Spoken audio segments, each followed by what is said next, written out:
Greetings everyone, hello and welcome back to Manor Lords once again to another let's play where we are gonna create a beautiful big medieval city, a bustling city along the banks of this river here, together with hopefully also a nice beautiful castle on the cliffs. The latest update that was just released a couple of days ago introduced numerous new changes to the game. Even made AI opponents now an active part finally. They can fight on their own, they can repair their villages. We also got numerous bug fixes, even a few more features and animations coming into the game that I want to show you for this most amazing city builder. I hope you're gonna enjoy this one.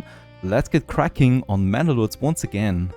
Alright, regarding the difficulty settings, we're gonna go of course now with the winding river map, and this is where we're gonna start. So this is the starting location in this tiny piece of land here, right? And if we wanna expand, we need to build a bridge first to get to the other side of my territory. That's gonna pose quite the challenge early on, especially in combination with the starting supplies on nothing. So I'm gonna ramp it up there a bit, as opposed to my last Let's Play where we played on standard difficulty. In addition to that, we're gonna go with an off-map adversary this time around. So the Baron is coming back, and he's claiming then, so that's Hildebord from Baranoid, and he is now in two territories as well that he's claiming, and he's trying to expand then from there. So if we want to claim new territory, we'll probably need to fight our way through that. On top of that, we're playing with two AI opponents. With the latest patch, they should have been fixed now, and they should also then grow a bit more and compete a bit more aggressively with the other ones on the map. Raiders are also going to be frequent, together with only 1 year of raider free time. This is the minimum we can go for. With everything else being on the normal difficulty parameter. Royal tax I'm gonna keep on normal, of course, because otherwise it's getting a bit tedious later on. It's just too much of a penalty there that it's kicking in over time. The food spoilage is normal, and the residential requirements are also on the balanced one. These are the settings, so I think this should be quite a nice balanced difficulty ramp up as opposed to my last Let's Play. I hope you're gonna enjoy this one. Let's get cracking. And it's on this day in March, sometimes in the medieval era, that a jolly good band of 5 families decided this would be a great location to start their settlement. Little they know that this might be becoming one of the greatest cities of all. Somewhere out here right now though, well, right now we are analyzing our location, and it's a pretty good one, I think. It's easy to defend, obviously, as we're surrounded almost, well, entirely by a river. We also have a nice cliff over here. This would be a great location for a beautiful castle overlooking the whole river vale. And we also got already a bridge pre-built right over here that goes into another territory. Seeing this a bit closer though, is that this is another territory entirely that is already occupied, it seems, or might be occupied soon. Who knows about that? We have some resources here. That is berries, that is stone, and that is fish. That's okay, I guess. Do we have iron as well? Because this territory is much bigger than it looks at first. Over here we do have a bit more. We have clay and we do have some iron, but none of them are infinite once again. Since the game requires you to have a tool production now, we're gonna need some infinite iron. And looking a bit closer to the other side here, we do have an infinite salt deposit, infinite stone, and a bit of clay. With an infinite iron deposit all the way down here, a territory occupied by the barons, so there might already be a casus belli for us. Now let's read the message. Build up your town, your manor, and when ready, press claims towards regions owned by your opponents. Once a claim has been pressed, be ready for battle, and I'll unite these lands under my rule. Now rule it is. Right now it's all about survival though, as we're starting with starting supplies. That means we have 0 months of food and 0 months of fuel consumption left, and the 5 families, they're also homeless. So immediately I'm gonna start building me a road. From the King's Road away, we should fork it, and then it goes all the way over here where we have then our camp, somewhere here, because we of course need to have a connection ready for all of this. And a bit further I'm gonna move, because over here I can already see my first resource deposit, which is some berry bushes right here that of course I want to use. The problem though is, as for starters, we do need a logging camp first, as the logging camp requires me 2 tons of wood or 2 logs in general. So I'm gonna place me one a bit further away over here, where we can start then with some logging industry. And only when we build that can we actually also start getting us the food production going. So those 5 families, hopefully they're gonna hurry up now, because yeah, we have no food. This might bite them pretty soon.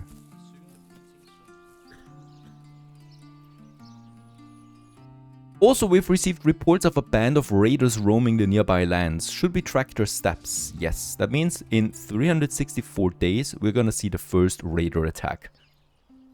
It's also at this point that the other AI opponents start building up their camps. He's rather focusing on road construction for now, it seems. And of course, he's also gonna need his logging camp as the very first one. And I'm just really curious how they fare after the latest patch now, because it should have fixed a lot of these things and added even more features for the AI building systems. So we'll just see how that turns out. The major problem for me will be food, of course, early on. The thing is, the hunting camp is the only thing that doesn't require any construction materials. Everything else does, and we do not have any game here whatsoever. Running out of fuel, running out of food especially. A family is already hungry. Let's get this one here going ASAP.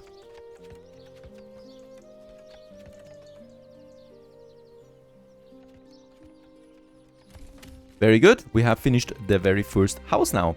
And I've heard of your renown. I only seek to defend my rights and my honor against those who would wrong me. Hildebold from Baranoites, so the Baron, he's also introducing himself.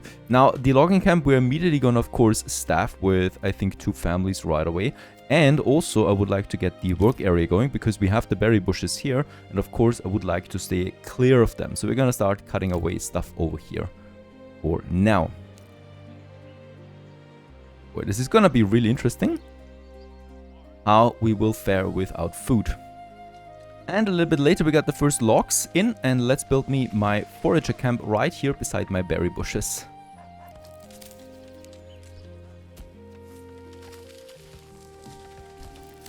There you go. Immediately assign 2 families to that, and with that we can now start the food production. With the first berries in, yeah, we can finally eat something. And it's also got a night in the meantime. That's also a new feature that I haven't explored yet. And that's also pretty neat, as it introduces lighting during nights. Some campfires here and there, and a cozy place to sit. Alright, with the basics now done, we can also work on the woodcutter lodge. This one here will give me access then to firewood. I'm gonna place me my road over here. And then we're also gonna have our next building here right away.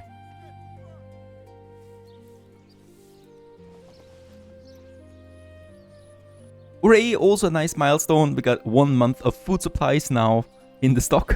So bear in mind though, it's only berries, so it's spoiling rather quickly. But it's a start to, well, survive a little bit longer now. Okay, next goal would be then some housing, so we can already prepare some roads for this. As those people, yeah, they're only getting unhappier at the moment. And if they reach a critical threshold, then they will leave us, and we cannot allow that. We are also going to build a few more roads, connecting us with the King's Road over here as well, and then probably somewhere here. With that, we also have a bit of space now to build us the very first burgage plots. Gonna make sure that we keep this stone deposit over here, because we're gonna need it soon.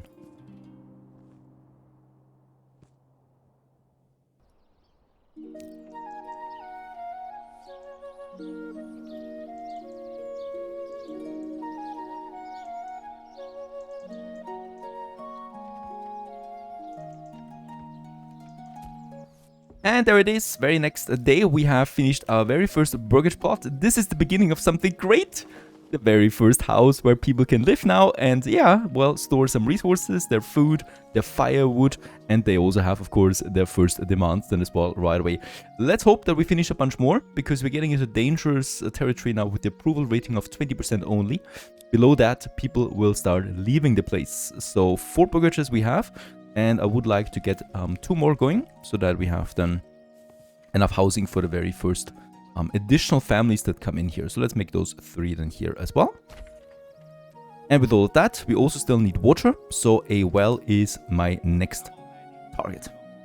For the well, let's check it out. We do need to use, of course, an underground vein. So something where we have some water access coming in. And this looks like a great location for it here right away.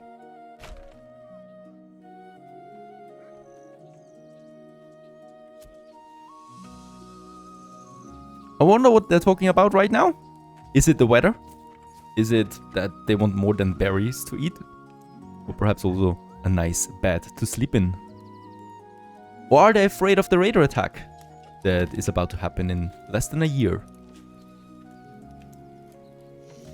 Since we're starting with minimal resources, we're also starting with 0 coins available right now. That means I cannot have any burgage plot expansions here, like a chicken plot or something. So we really have to live off berries for a while.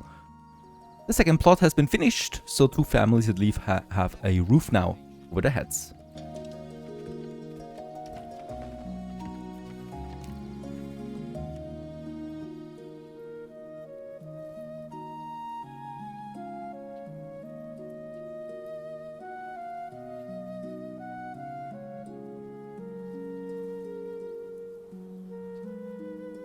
Not like we could call ourselves a lord yet, but we got a nice red coat. I guess that makes us a bit more powerful than the rest. And let's just explore the place. Make sure that building guidelines have been followed. Because I don't want to have to build all of this again.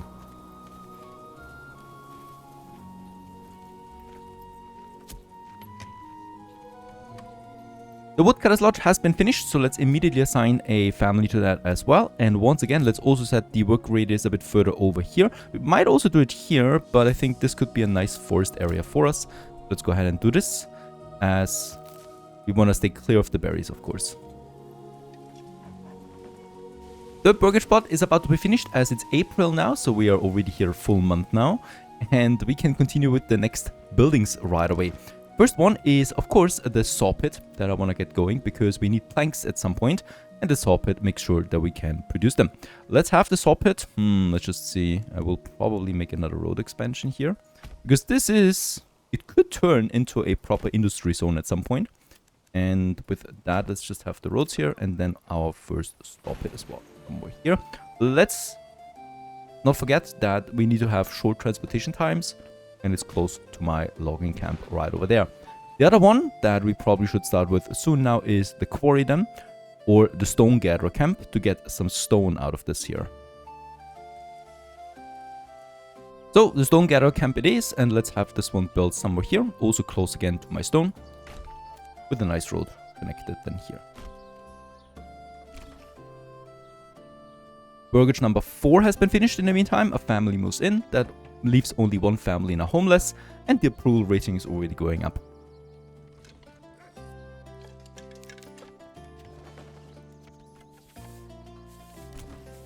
Finally, everybody has a home, and that also means that the camp here has now disappeared, and the settlement level has been reached now, which means that we have to give our town a name. Welcome to Ravenlight. Now, with Ravenlight, we can now decide our, well, origins, our heritage, that is, for the small village, the very first level here. And we can now decide, once again, what kind of bonuses do we want to get? What kind of history does this village have? And so far, honestly, I'm not entirely sure. We can still wait up before we have to choose one here, right? And all of them give me different bonuses, like the Bamberg smallholders, for example, would give me an increased approval rating from food variety, but the tithe approval malus is increased. The Smiths of Passau would give me an increased blacksmith efficiency, but decreased livestock efficiency at the same time. Since I'm not entirely sure yet what my strengths and weaknesses of this area are, I'm gonna leave this be for now. It's also high time that we're starting to store resources now, and one of the first buildings for this is the general storehouse. It's the first of many that we're gonna build, and this will allow me then also to start a marketplace.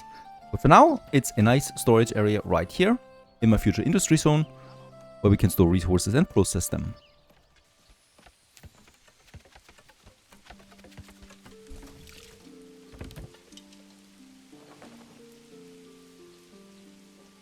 With the hitching post gone now as well, the only thing that's left here is the supplies. Some 8 tools are waiting here for transportation, so for this we need to wait until the storehouse has been completed. The only oxen that we have right now is still quite busy, so it's gonna take a while. And there it is! A new family started moving in into my last burgage plot, or over here that is. And with that we have 1 additional family now, meaning we are growing. Hooray! Finally, water is also freely available, and people can drink whenever they please and wash their clothes after a hard day.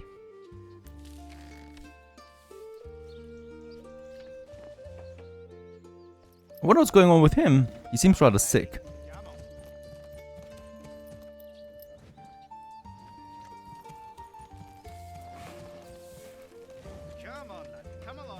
Alright, and with the storehouse finished, we also get a bunch of smaller weapons available. A strong militia is paramount to the survival of any settlement. Luckily, a shipment of weapons has just arrived, and you will now be able to create your first militia banners to serve you and protect your people.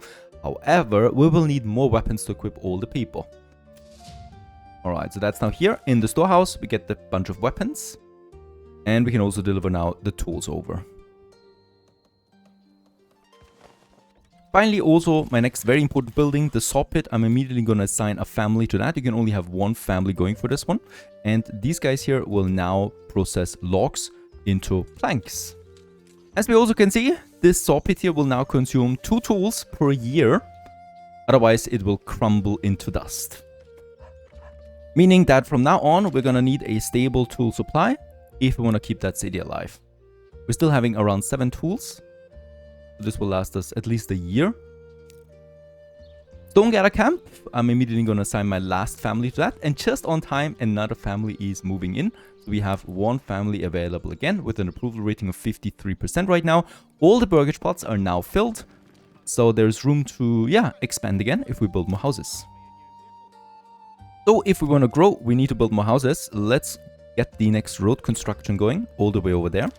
And immediately start building us some more homes now, right here along the street. And I think this should be great. So they have then gardens to gardens and also a few plots here that we could use. That's another 6 houses then.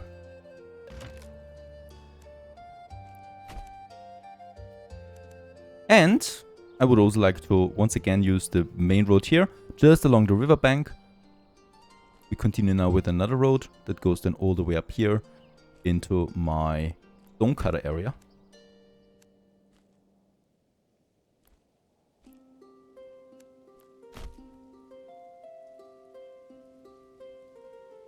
Time flies, you might not see it, but it is summer. And with that, it's July. We already survived a couple of months, the very first ones. Also, when it comes to processing and new goods, stone cutting is on the way. Lots of rubble stone, so that's the tier 1 stone that we can then process into better stone later on, into cut stone, but for now, rubble stone will do. And this family here is once again working on that. For those of you who are not so familiar with Manor Lords, you always just assign families, and each family consists of at least 3 people, husband and wife, and son and daughter. And they're working then this area. Now, in that case, over here, we also have the saw pit now working, and the first planks are coming in, 15 in total. You always need to have at least one family available for construction, otherwise no one is going to transport the resources over and build houses. So right now we have 2 families available even to finish those burgages. At this point then I'm also starting to think about a smaller market area. So we could just have this one here somewhere along the, well, basically the well. And let's have some plots here. This is not the final market, it's just a market that is close to my village, right? And we can also increase the size of these roads here because we're connected to that. So let's have the market here for now. It's quite central and surrounded by lots of burgages. Now with that, we can also assign the first family to the storehouse, and immediately they will now start to build a market stall. Whenever we move the market area, then they will rebuild that market stall somewhere else. And this is important because in the storehouse we can now store the firewood, and this family here will then sell the firewood at the market to my population. And with that, the population can finally get fuel in, which is still required and which we absolutely should have ready by winter. So this family assigned to the storehouse now, it's 3 people once again, and they're now, 2 of them are transporting goods to the storehouse and 1 is selling it then at the market. Quite efficient about it.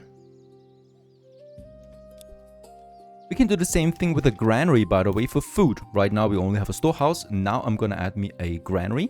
And this here will make sure that we can store then food centrally that we can then distribute on the market. And let's just have this road here then also connected right over here. So we can still build this road around those houses there. Make a connection. Right now it looks like this is actually our town center, when in fact this here is the future town center. But you need to start somewhere. Alright, 3 families available right now. That's pretty great. We have the granary rolling. And I would like to immediately get another building now going. And that's my fishery, because we have eels in Ravenlight. Over here, it's a rich resource node here right on the river. And that we can use. We have, by the way, a second one over there, but it's in the other territory. So I don't think it works. Right. It would be closer to me, but I don't think it works. So I'm going to use this one. And we're going to build a fisherman's hut somewhere over here. Gonna get its own road, now that I think about it. So that we have the main road, the King's Road, where the traders are and travelers. I'm gonna have the fisher a bit further away from that, so that it's a bit hidden. Not everybody needs to see that we have lots of fish in store soon.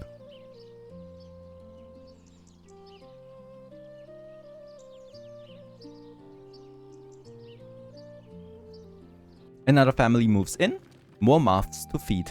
Berries won't be doing it anymore, especially in winter when berries do not grow. The granary has been finished. Let's assign a family to that right away. And as you can see, they also immediately take this marketplace here into their radius. And the family working here now collects any kind of food that we have, like berries and fish, and then sell it at the market.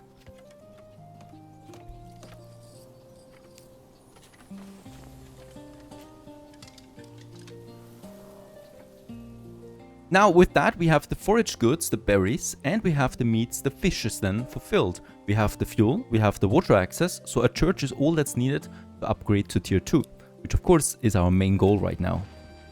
Let's get the church going. I'm gonna use it in a location where we do have a bit of place then, or a bit of space to continue building more things around. It should though be close to the market, because that's the thing that makes the most sense to me. So let's get the church going right over here. We have a nice little area then here, a gathering place. The marketplace and our well. The church, that's gonna take some time, as this construction requires the most resources so far. 5 timber, 20 planks and 10 rubble stone that we've already gathered from the quarry.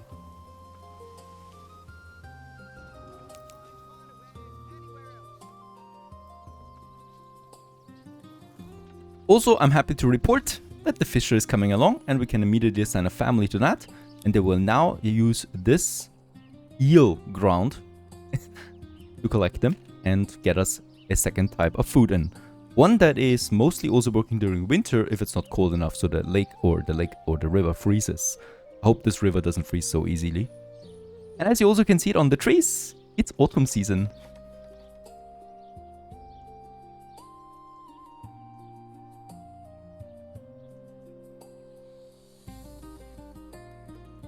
The church construction continues meanwhile. The logs are in, the planks are coming in.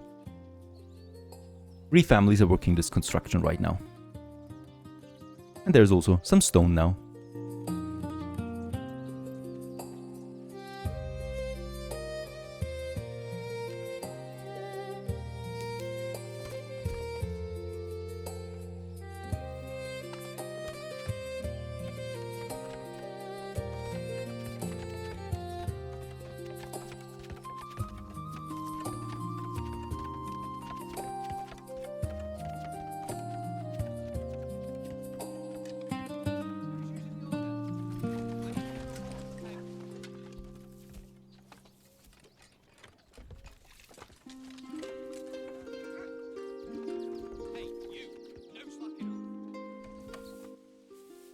And there it is. The church has been finished. And with that, our very first, well, you might call it landmark building, but with all the trees, it's hard to see. And this, yeah, this is gonna last, hopefully. And in that case here, also, look at that. Resources were stolen by bandits. Bandits are getting a bit more active now. Where's the first bandit camp? Do we see this on the map? I don't see a bandit camp anywhere close. Ah, there it is, right across the bridge. We got the bandits. What we also have now is eel. Now, I'm not a fan of that, but eel and berries sounds like a very delicious meal that you can have all year long now. Now, as you can see, also eel has a medium spoilage. That means it's going down rather quickly. That means we need to have a steady stream of that coming in. Otherwise, we're running out of eel really quickly. And those people are now fishing that, and they can basically do it all year long if it's not too cold. Whereas the berries in October do not regrow. So we are now at 0 berries. That means, yeah, all the berries we have now will have to last us through the winter. And that is 93 berries, which leads to, yeah, 11 months of food supply right now. So we should be fine. It's at this point that we could decide to continue with the expansion. We have enough food, so I can afford a few more people coming in. The approval rating is at 75 now, thanks to having food variety, amenities, and general good variety. On top of that, we also have now the church fulfilled, so basically every need has been fulfilled for these people. That means also we can upgrade the first burgages now to level 2. That is something I'm gonna do right away, actually. Yep, it's this one here in the center. And I would also like to get a few more burgages going. I'm not entirely sure what I'm doing with this space yet, so I'm keeping it available. And we're gonna rather have some burgages here.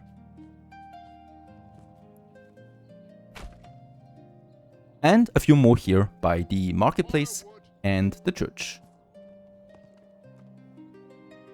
Might actually make it like so, yes. Or so. This way, wait a second. Have it like so. And I reduce the density, that would still not give me that much.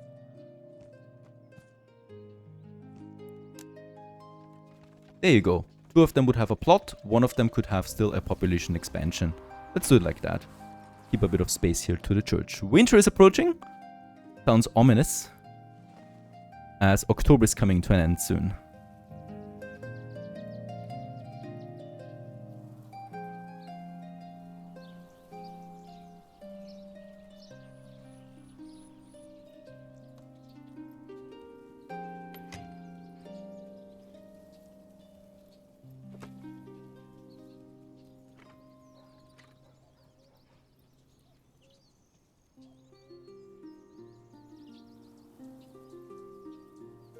This very first upgrade should be finished now.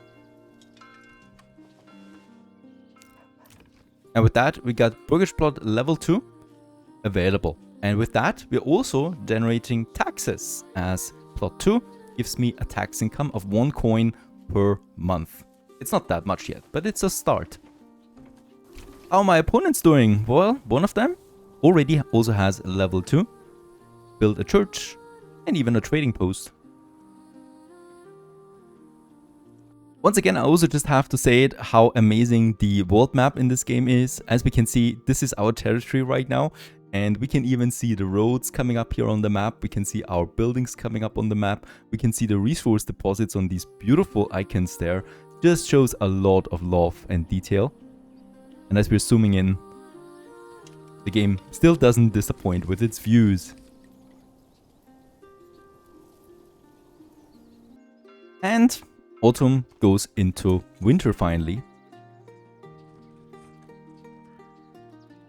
This is another super nice detail about this game. It really depends where you are to see the weather, or to experience the weather differently. High on the mountain, usually there's not a lot of fog, and down here in the Riverland, fog comes in immediately as the clouds are moving down. Beautiful details overall. And also the first snow covering our city or village.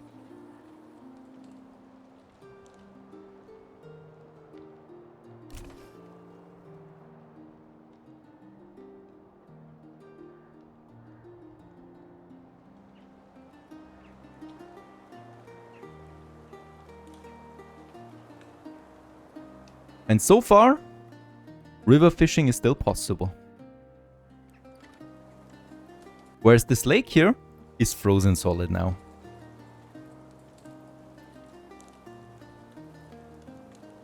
At this point, I'm waiting for a few more planks because my next goal is the manor house. Unfortunately, my ox is quite busy with all the construction right now. We only have 1 ox. I cannot afford a second one at this point, not with 3 coin.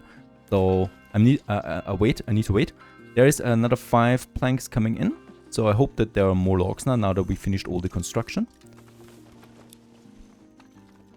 To finally have 20 planks available, because this allows me now to have my first manor. Now the first manor, I'm just going to plop down right here in the city center.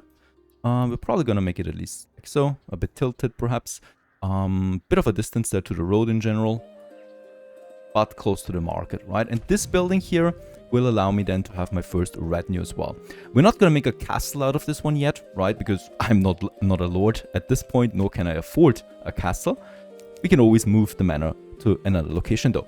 And let's have it though connected with the road, of course, properly to my central area here. And by the way, also this church here, probably also should get a second road connection towards that main road here.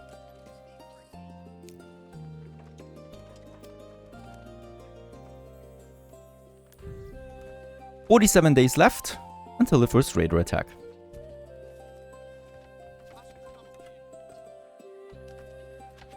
We could also create our first army now. Now don't forget, we got some weapons for free, and that is the spears and the large shields. With that we can create at least one militia unit, the spear militia. And 20 of them we have now immediately. Bear in mind, these are usually the husbands of all the families combined together with their sons. And in that case, if I raise them now, we do not have the workforce available. So of course I'm gonna keep them unraised at the moment until the very last second of the raider attack, so I'm not wasting any work efficiency here. 20 of them seems like a lot, but it's a basic unit. So I'm hoping that we finish the manor house in time to get me my heavily armed units out as well. I also should start trading now, and for this we need a trading post. This allows me then to import and export goods via the trade routes. And let's get this one going right here, just across my storehouse and my granary, to keep transportation times minimal. Another thing I should probably build at some point now is the forester's hut. The problem here right now is that we're cutting down all the trees in this area with the firewood and the wood construction, or well, chopping of trees, and no trees are regrowing, right? We got a lot of logs lying around here. Busy work for the oxen, but of course we also want to have this one regrown, so I do need to have a forester hut. I cannot get rid of this forest here because of the berries. This is not enough, right? And this one is too far away for now. So I'm gonna have my forester camp somewhere a bit further over here, just behind my fire woodcutter.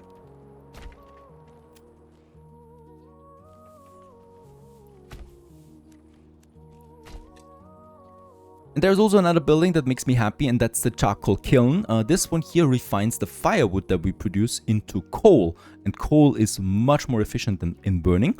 So we don't need, or we need less fuel for housing or for fueling my houses, but also for the future industry we do need coal as an input. So let's just have this one here right at the edge of town because it's a very smelly business. And there you go. Plant the road over there and call it a day. Who says winter is boring? Lots of things to do even in winter. The last log is coming into the manor house. How very neat. And with that, we have finished our first smaller building. It's the house for me now, right? So it's where I reside. Over here. The cool thing is, there's also families being housed in there. So it's a little, you know, breathing entity of its own, with its own storage and the retinue that you can have from this in this town center of Ravenlight.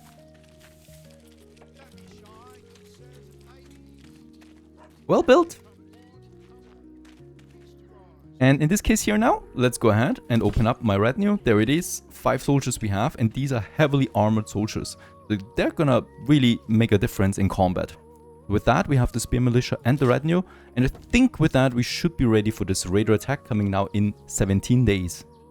A bit more money is also coming in now. 4 regional wealth we have, right? 1 coin per month. So it's time to also upgrade my second plot to level 2 and my third plot to level 2, because with that we just, well, triple our income. Sounds like a lot, just a few coins at the moment though. And I'm hoping that this trading post is coming along so that we can also start exporting some surplus. I also didn't notice, but it's already year 2 now for Ravenlight. And this year is definitely going to be interesting, as we're going to have to face the first attack.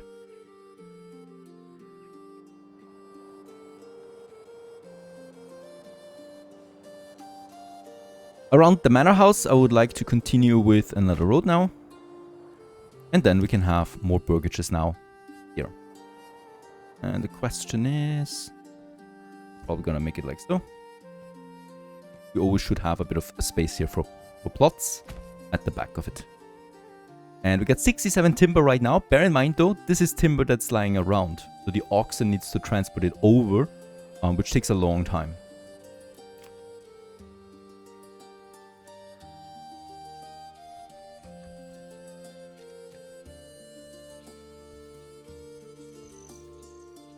And just as winter is coming to an end and it's March again, the raiders are attacking. Enemy units have been spotted over here. And let's just see how far that is away, how much time we have to prepare. Yeah, it seems like a good distance here still. And they're probably coming in from behind, so over here. Alright. The thing is, the Baron, I think, is attacking them now too. Or they're actually being attracted here. And look at that! Look at that. I'm very happy to see that. The AI finally is raising its soldiers. And we're gonna see a clash of armies over there. They're not coming for us at this point, it seems. Because an AI opponent engaged them first. Of course, we always gotta make sure that we check out these sightings. Because I don't want to be surprised or anything. The nasty thing is, of course, that armies can hide in the forest. If an army is coming in here, I will not see them at the until the very last second. But I think no one is coming right now, as the first bandit attack is usually a very small one. And it's that one here. And there's the clash. In the forest somewhere. Makes me really happy that the AI finally is fighting back. In my previous Let's Play, they were extremely passive.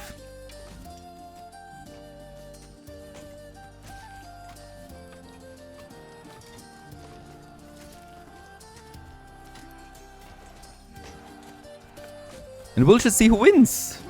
Bandits or levies with spear and shield. The first ones are already lying on the ground.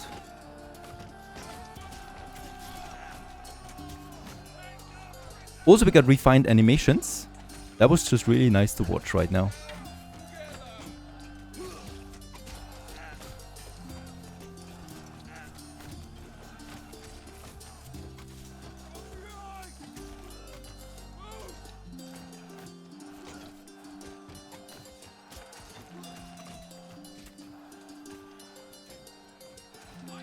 How's it looking?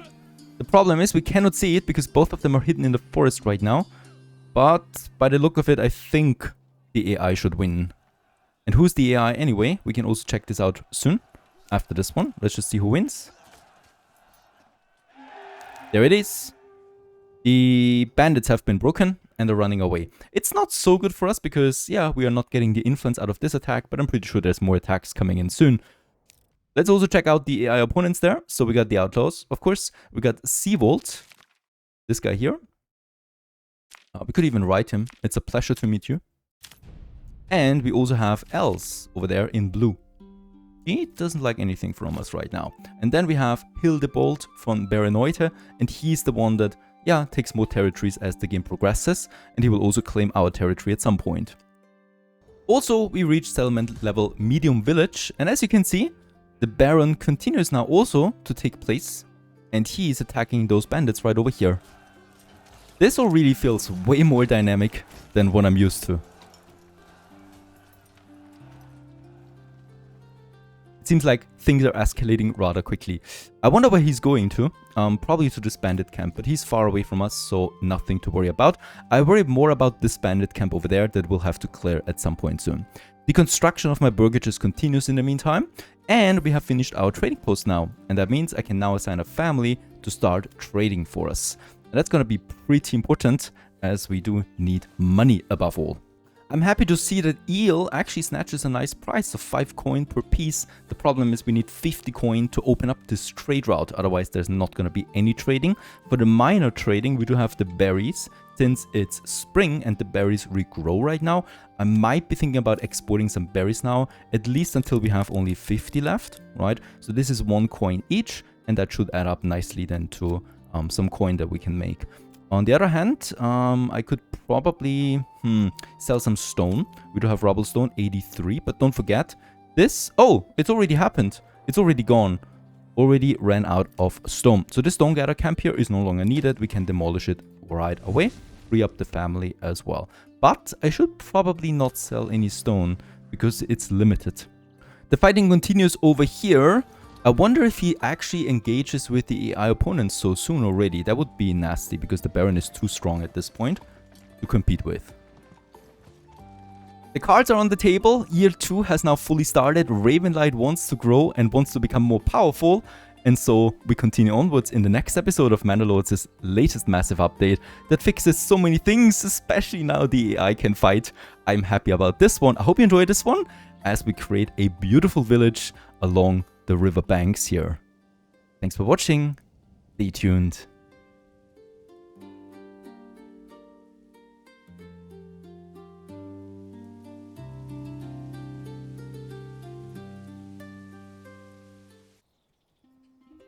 Greetings everyone, hello and welcome back once again to Manor Lords, to Ravenlight, a thriving new medieval village engulfed by the river Danube on both sides with a bit of an opening to the back.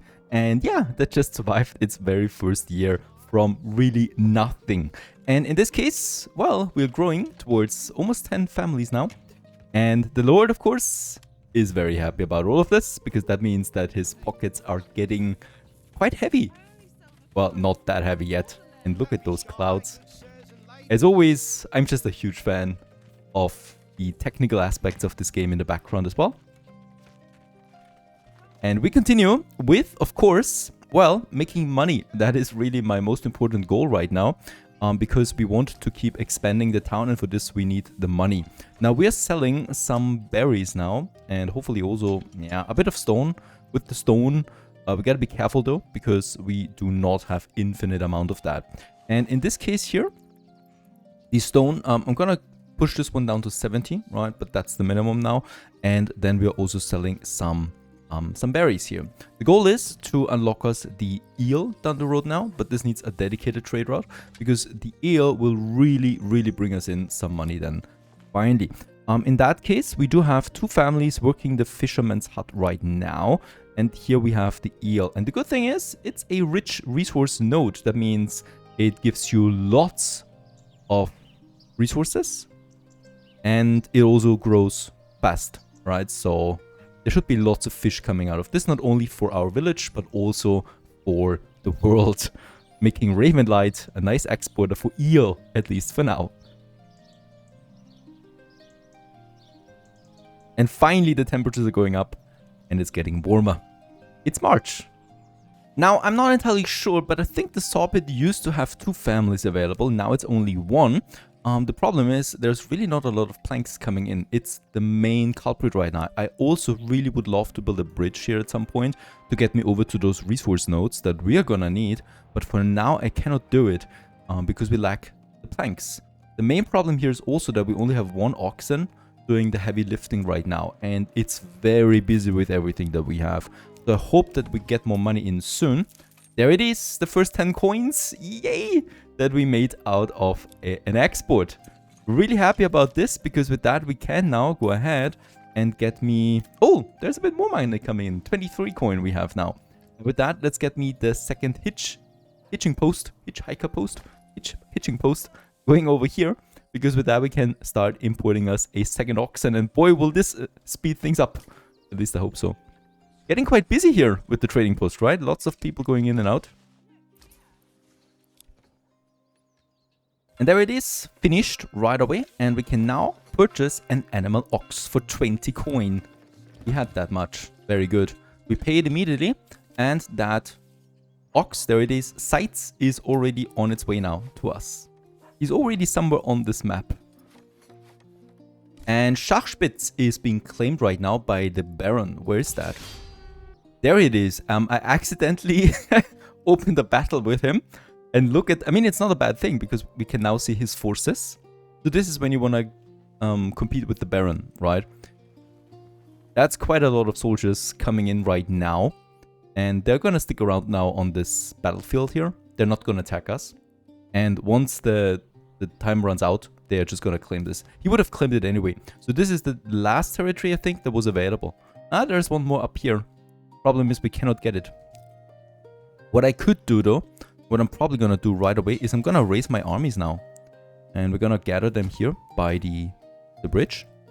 There's my own soldiers now, consisting of my professional soldiers, the retinue, and of my levies that we get out of the population. So we gotta be very careful about them. Now, let's get them over here to this territory because there's a bandit camp that I want to clear. They've been looting a few resources at this point from us. And I want to clear them. Also, with that, we can get some influence out of them, hopefully. That would be the goal. Let's use the retinue to engage head-on. While my spearmen use this route here to flank them. Right, so they actually cannot see my spearmen. Now they can see them. Yeah. A bit hesitant. And now we can move in from the other side. So it's the 18 brigands right now fighting my 5 retinue, but it's fine because the retinue, of course, is heavily armored. And now we're rushing in with those guys here, and they're actually gonna push forward. And that definitely did hurt them.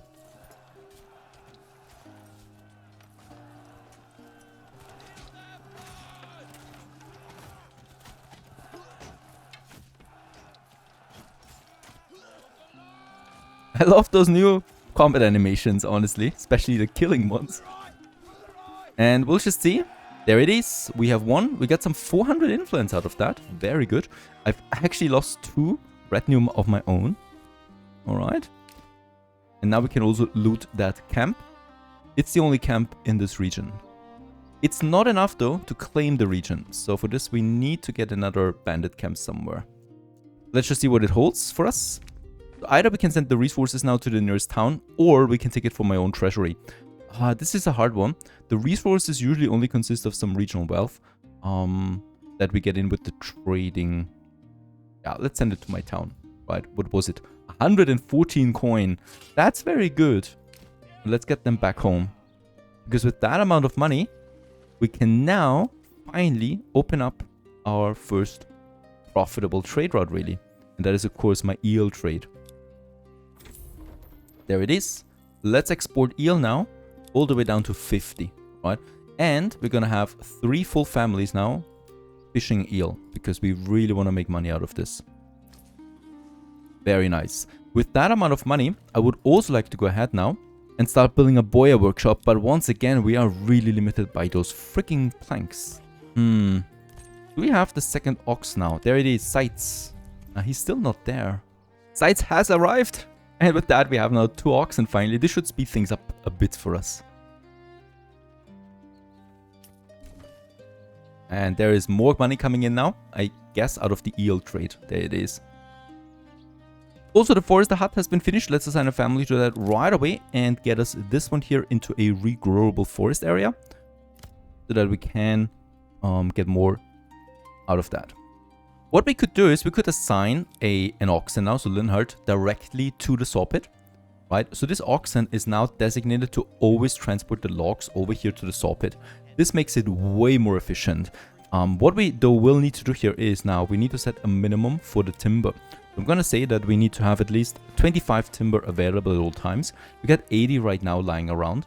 So the ox will just now gather the timber from the forest, and they process that. Also, we finished the charcoal kiln over here. This is now taking the firewood and produces coal out of it. Very good. That's going to be a very important building for us. Let's just have a look at the woodcutter lodge. We got 2 families there right now. It's not enough though, right? So we do not have enough fuel right now. Only 4 months left. So it's very important that we get coal out of that. Coal is unfortunately not more valuable than firewood. Right? It could at least be 2 coins, but it's not. So it doesn't make sense to produce too much charcoal here for the sake of selling it. So that's not something we're gonna do.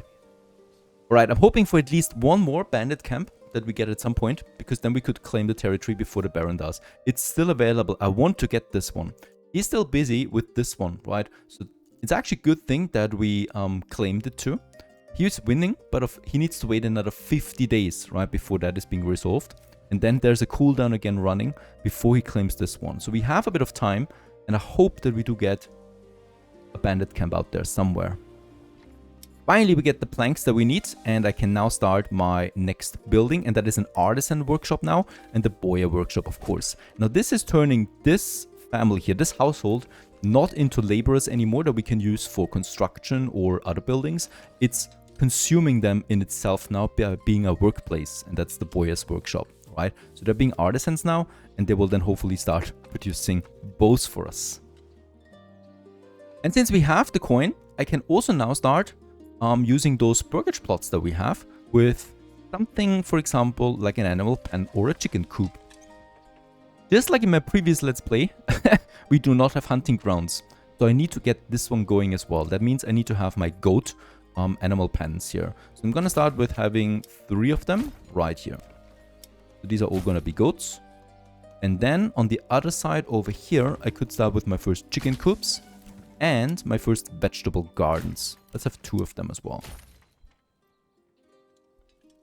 We're selling a lot of eel. That's good. But I think we will need to raise the minimum.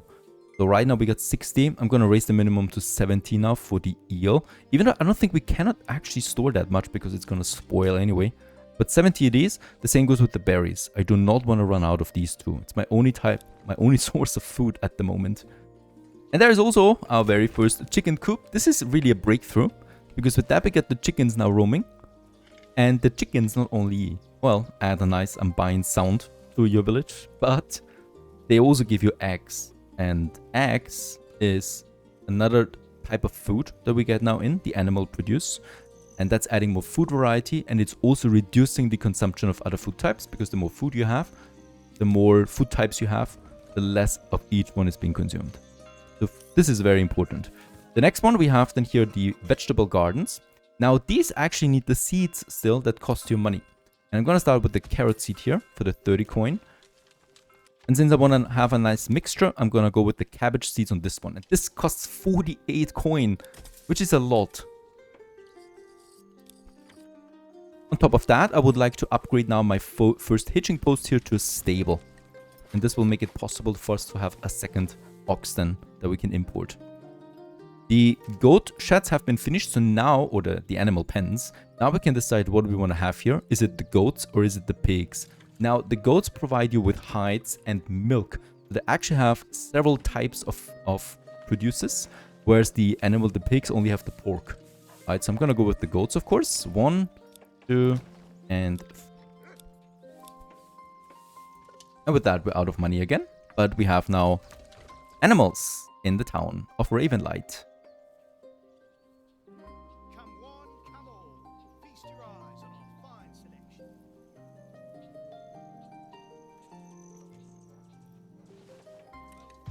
Oh, look at that. The Baron is reinforcing his claim by sending in another full army. What is going on? How many troops does he have?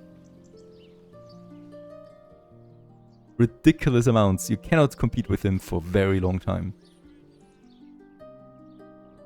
Funnily enough, he's ignoring this bandit camp over there. It would be so great for us to get this one. But then he would rush for us, so I'm not gonna do it. And there it is, upgraded. Looks better now than before. And once we have a bit more coin, we can order the next ox out of this one. Next issue, with all the additional goods coming in now, the storehouse is filling up and is full almost. So let's upgrade this one to a large storehouse now. Cost me some planks and some logs. And with that we can significantly increase this capacity.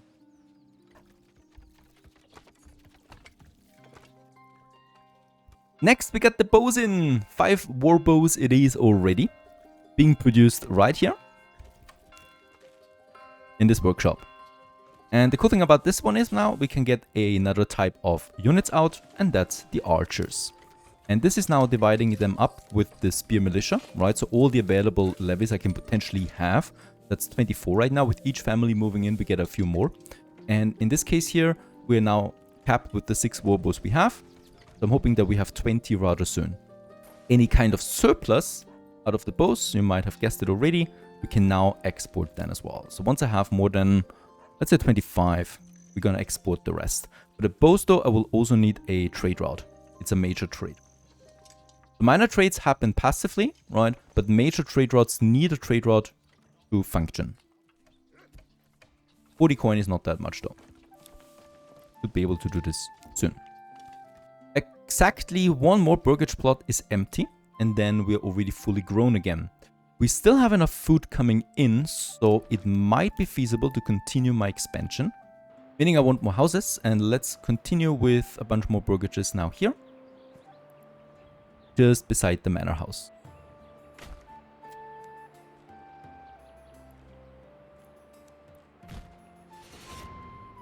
Peace declared. Hildebord took over that territory over there. Surprise, surprise. And now, unfortunately, the cooldown runs and he will claim this one here next. No outlaw camp so far. We're not in luck today. Stores has been upgraded. I'm gonna assign a second family to that now to speed things up. As really, there's a lot of goods now in circulation. And we also have enough planks now. The important thing here is that we are running out of tools, right? I have 2 more tools left. As we're getting also more industrial buildings now that consume tools. This one here will consume the next 2 soon. I need to get cracking on more iron production especially. And for this, we're looking around because my territory is actually quite large, right? It's just that we started here, and this is a tiny spot of it. But I want to get to the other side, of course, as well. And over here, we do have then iron, 116 of that too. So let's have a bridge. Where should we have that bridge? I'm thinking about this one. Right, so going away from here and then to the other side. Here, it's very tight to the cliff, so I don't want that too close. But here it should be fine. Let's just see. This would cost me 45 planks. And we can afford it though. Is that right? Does it look right?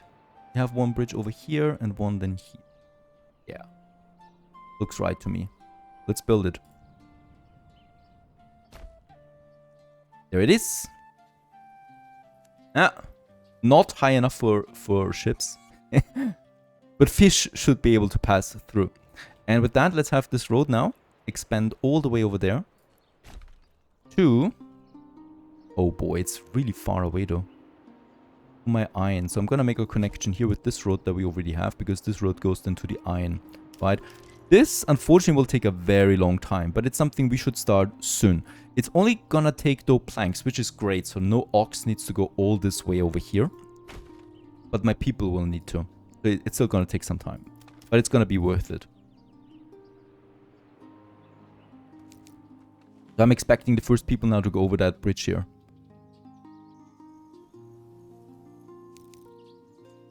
It's gonna hold, don't worry.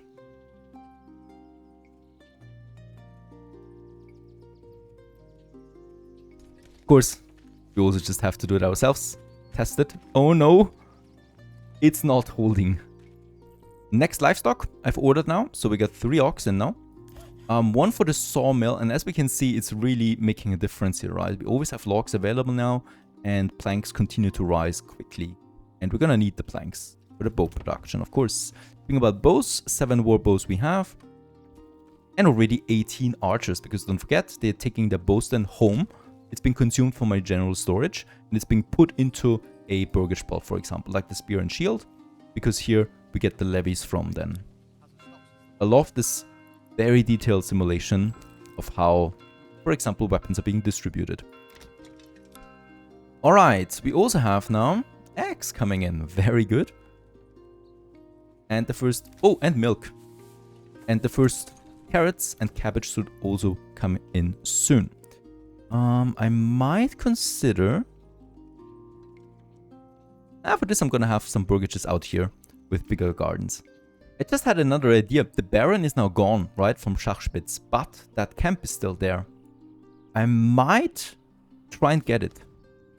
It's far, but we have the bridge now, right? Only with that bridge it's possible now.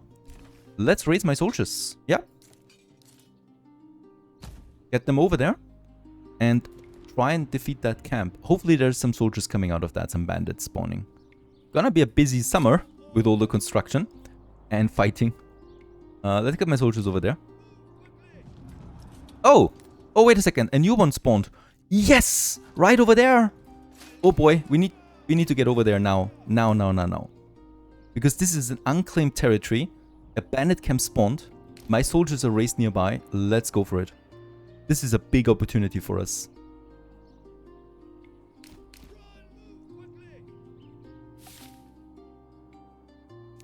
There have to be brigands here. Come on. There they are. Very nice. And we have the archers ready too. Let's get my spearmen here. They're gonna stand their ground. They're gonna protect us. And my archers are gonna stand on the back of it. And shoot.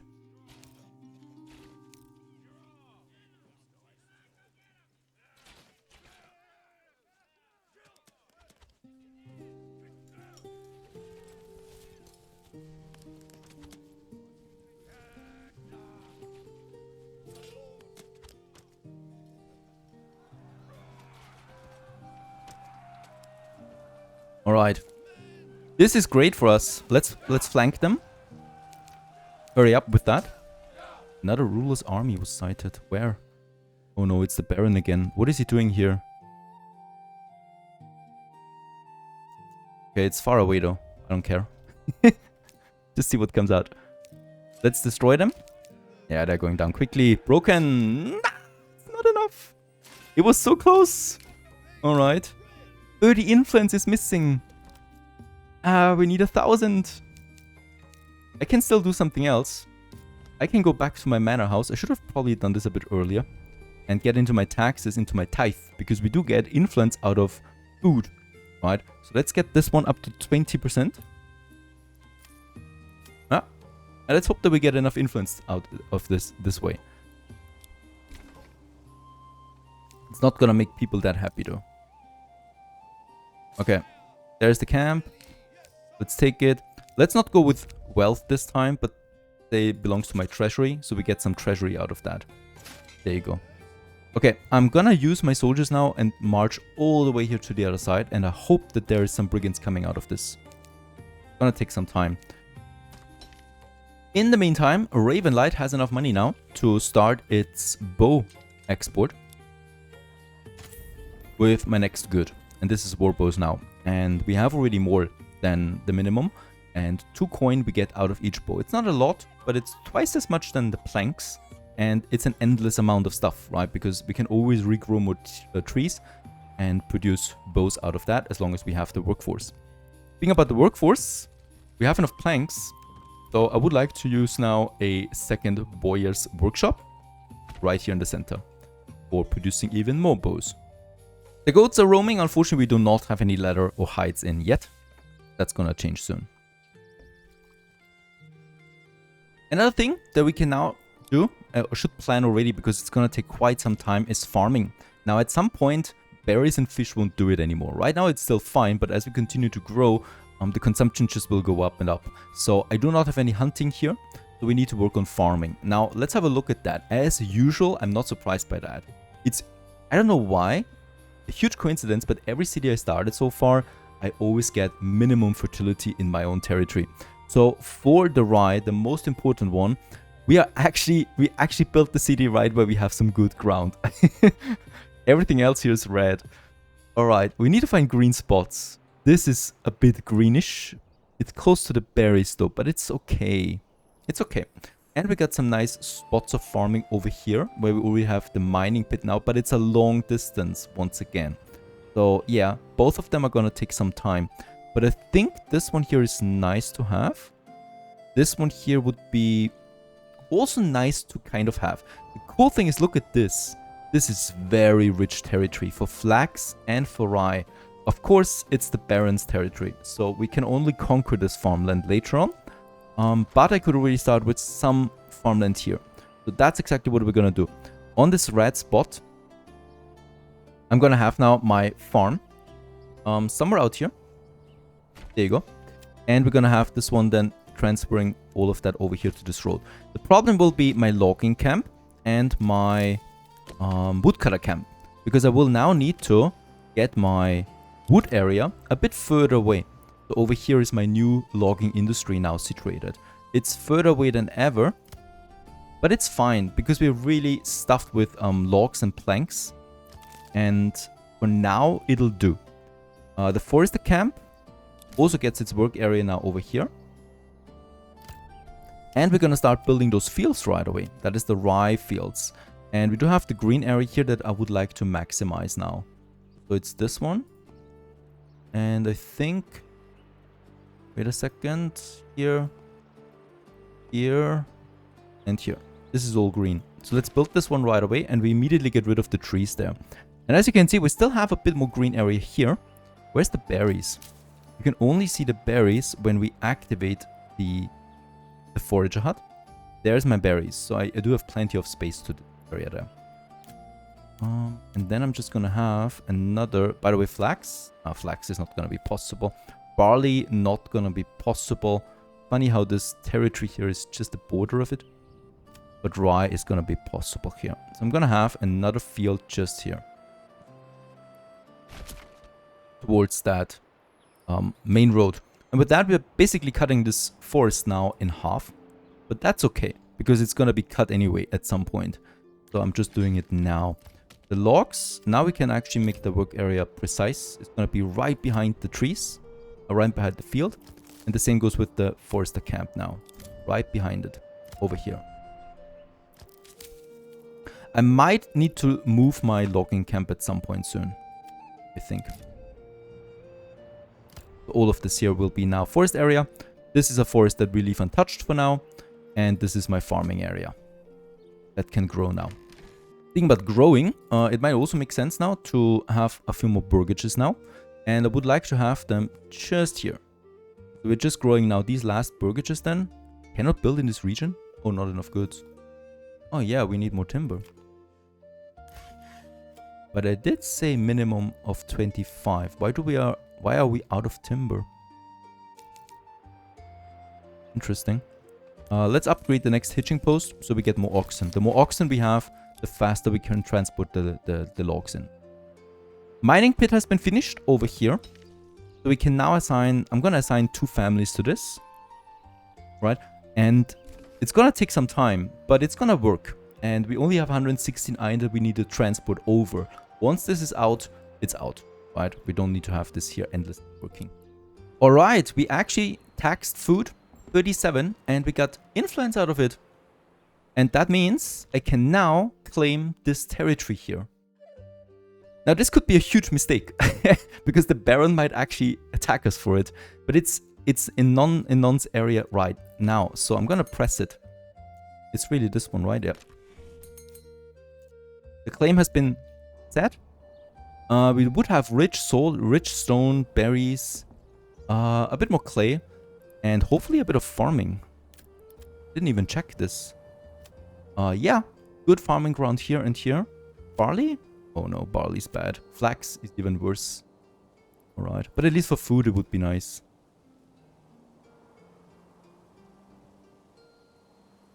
In the meantime, my soldiers have arrived on the other side of the map. Where we can clear now this bandit camp. Yeah, and there's no bandits coming out of it. The Baron already cleared them, but he didn't loot it. We can now loot it ourselves.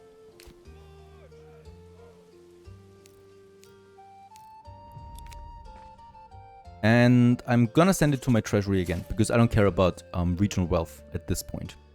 Let's head back. They have a long way to go. Back to Ravenlight. Okay, the claim is still continuing. No one has contested it yet. Seems good. I'm gonna assign now also a livestock to the logging camp, and there you go! We have expanded! This is now ours too. We got 2 territories, the northernmost territories over here. Very good, just along the river banks. Right? Not a very good territory, honestly. It doesn't give me that much, right? But it's something where the Baron cannot be. We cannot grow to the other side. We can do some farming here. We have endless amount of stone and salt with that. Very good. I like this. Good expansion. Also, the farmhouse has been finished. Now it's October, so there's not gonna be that much happening. I can already assign... Let's make it a plowing station and 2 families most likely. And on these fields here, we're now using then the rye. Making a crop rotation. Keep it fallow. And barley. Even though it's not that much. Or we could go with rye again. Let's go with 2 times rye on this one. And here we're gonna say rye again. Actually, let's keep it fallow this year. Then we go with rye. And then we go with rye. The others are too low in fertility to make sense. Okay, it's October. We are once again coming to the end of a year. And we do have 8 months of food left and 6 months of fuel. This is a bit too low. I don't know why it's that low. Probably because we had soldiers raised all year and reduced the efficiency. And just look at this beautiful map. We can even see the opponent's village there in the back towards the hills. Really fantastic how far you can see. And there's the other one over there. By the way, if I want to start developing this area here, we would need to pay 250 of my personal treasure. We don't have that yet. So it's gonna wait. But it's fine, because I'm in no hurry to develop this just. And this is what I would like to see. Iron ore is coming in. Hooray! And with that, we can soon start with a tools production. With the farmers being assigned, we have one more family available. That's going to be the builders. And with those, we're going to build more burgages to continue the expansion in the next year for Ravenlight. It was a very successful year indeed. And I hope it just continues like that. But now, all the territories have been claimed. Now we might expect an attack on us at some point. If it's not the Bandit, it's the Baron. We'll just see how that turns out. It's going to be really interesting, I think. Also, how we develop that city and secure our food supply and tool supply. Hope you enjoyed this one with Manor Lords. Thanks for watching. Stay tuned.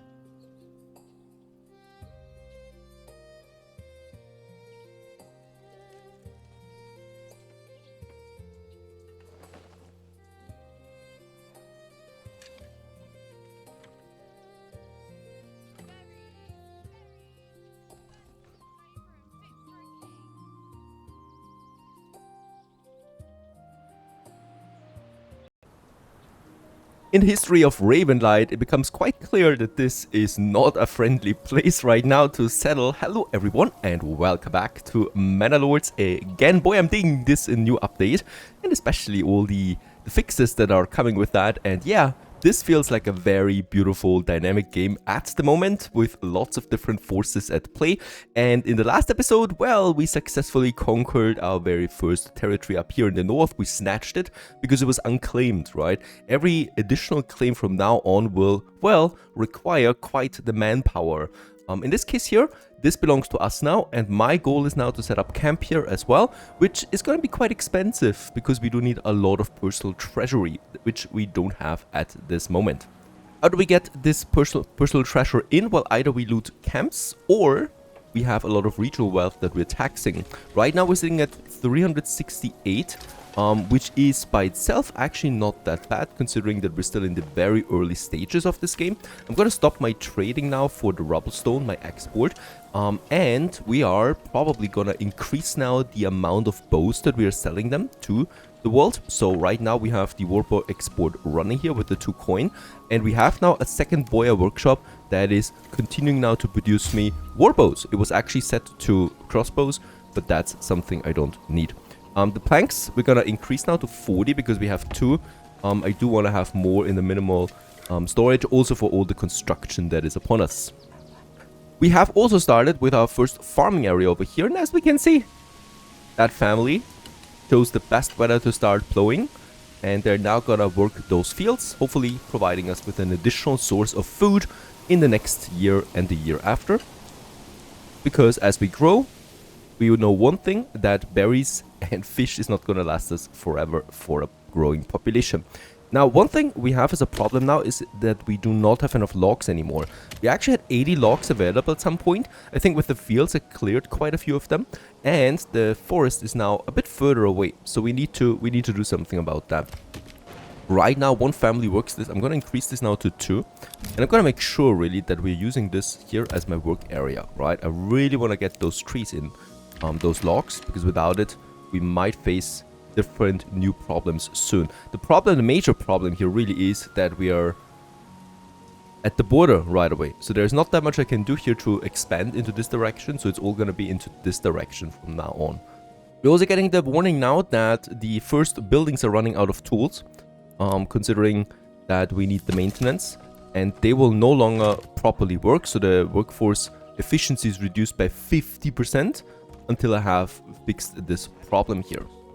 Just on time really though, we get the iron ore now coming in from my iron mine all the way over there, far away but still in my territory, and we can now use this to start a proper iron production out of that. Now, we of course will need to decide once again where we want to have it, and once again we got to be very careful about those berry bushes. I really don't want to destroy them, so I'm gonna make me once again, I've already done this in a previous let's play, gonna make me once again a safe road around that, so that I do have an idea, kind of like where I'm not gonna build anything and where I'm not gonna chop any woods, right? So this is the one, and outside of that we can safely build something. I think, I mean, we do have quite the industry here. I think we could continue with a proper iron production over here too. The only downside that I'm facing right now is, of course, that the traveling time to the iron mine is quite long, but that's not a problem, right? Because it's just being transported by people to the storehouse, and from here then we do have the production for this. Now, what do we need for a proper tools production? First of all, we need the bloomery. This smelts then the iron ore into ingots, and I'm gonna have this one right here by the charcoal burner, right? Because it's high pollution stuff. And then we have the smithy that is now processing that into tools. And I'm gonna have this by the saw pit because I think this also makes kind of like sense. This is requiring a lot of timber once again that we need to transport over with the oxen. We got 9 timber available right now. There's the oxen. Did I already do it? Very good. Oh, we have also still have tithe, by the way. I'm gonna stop this again. This was very helpful in securing us that territory, but now it's no longer required. I'm not gonna tax the food at the moment. Thank you very much. There was a lot of fish being sold again and bows. And one thing I would also like to do is, while we're here, let's also stop the exporting of berries, right? Berries are worthless anyway, and I rather sell me my eels because they're actually broken. I think 5 coin is just a lot, right, for something like that. But let's just go ahead and use this, of course. Also, another year is coming to an end, and Ravenlight continues to, yeah, prepare for its 3rd winter now.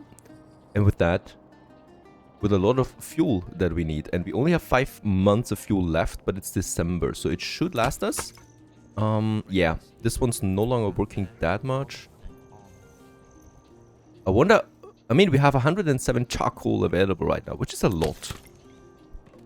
Alright, and there is already my next building coming along, and that's now the bloomery. And we only have one more family left, so I'm gonna wait on that. And by the way, are we out of space again? Yes, we are out of space, right? We have 0 available living space. I need to get a few more burgages going too, if we want to continue growing.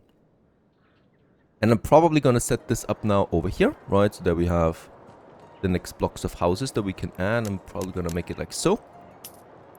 Got some nice plots there in the back again. And with that I can also make then a road here, just along those. Not that it's really necessary, but also just have them buildings here. Yeah, I think I like this more.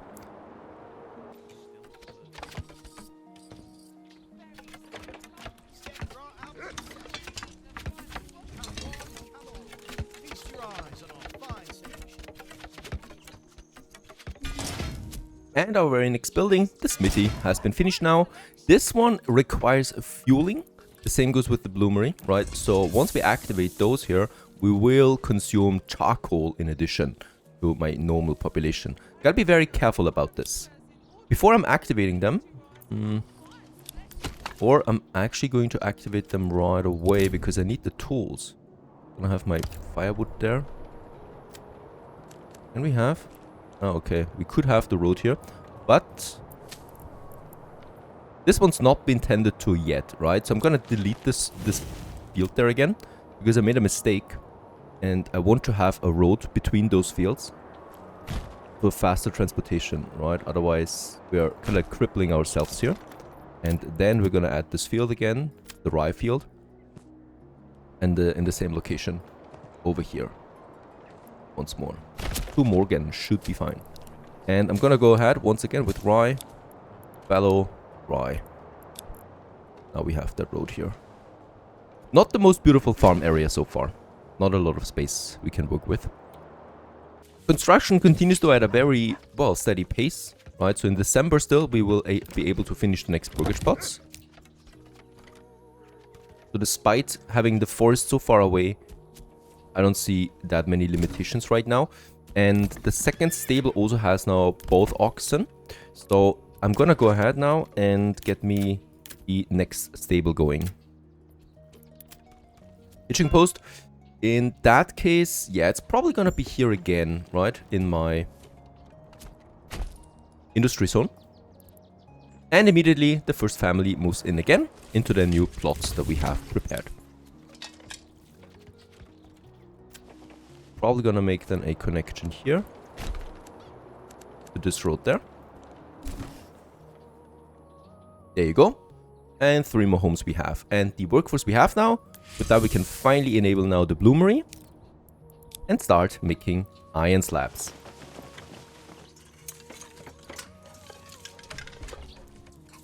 I also, by the way, really like that that river is not freezing and we can fish all year. That's a real advantage of the river as opposed to the lakes. And there it is. We got the first iron slabs now at the bloomery. And that means I can now use my last family to also start the smithy and finally have a tools production rolling. Took us quite some time.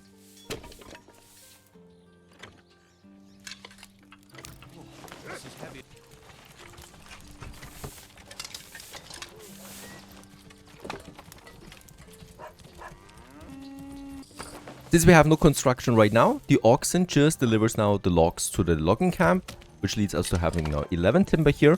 This will also significantly speed up then any kind of processing of what we have going here. And I think also now we have finished the next hitching post. We got 450 regional wealth. Let's purchase another ox. Ox number 5. I'm just really happy about the first tools that we're producing now in our own settlement. And with that we can finally now resupply, for example, the saw pit, but also the woodcutter that already needs it and has reduced efficiency now.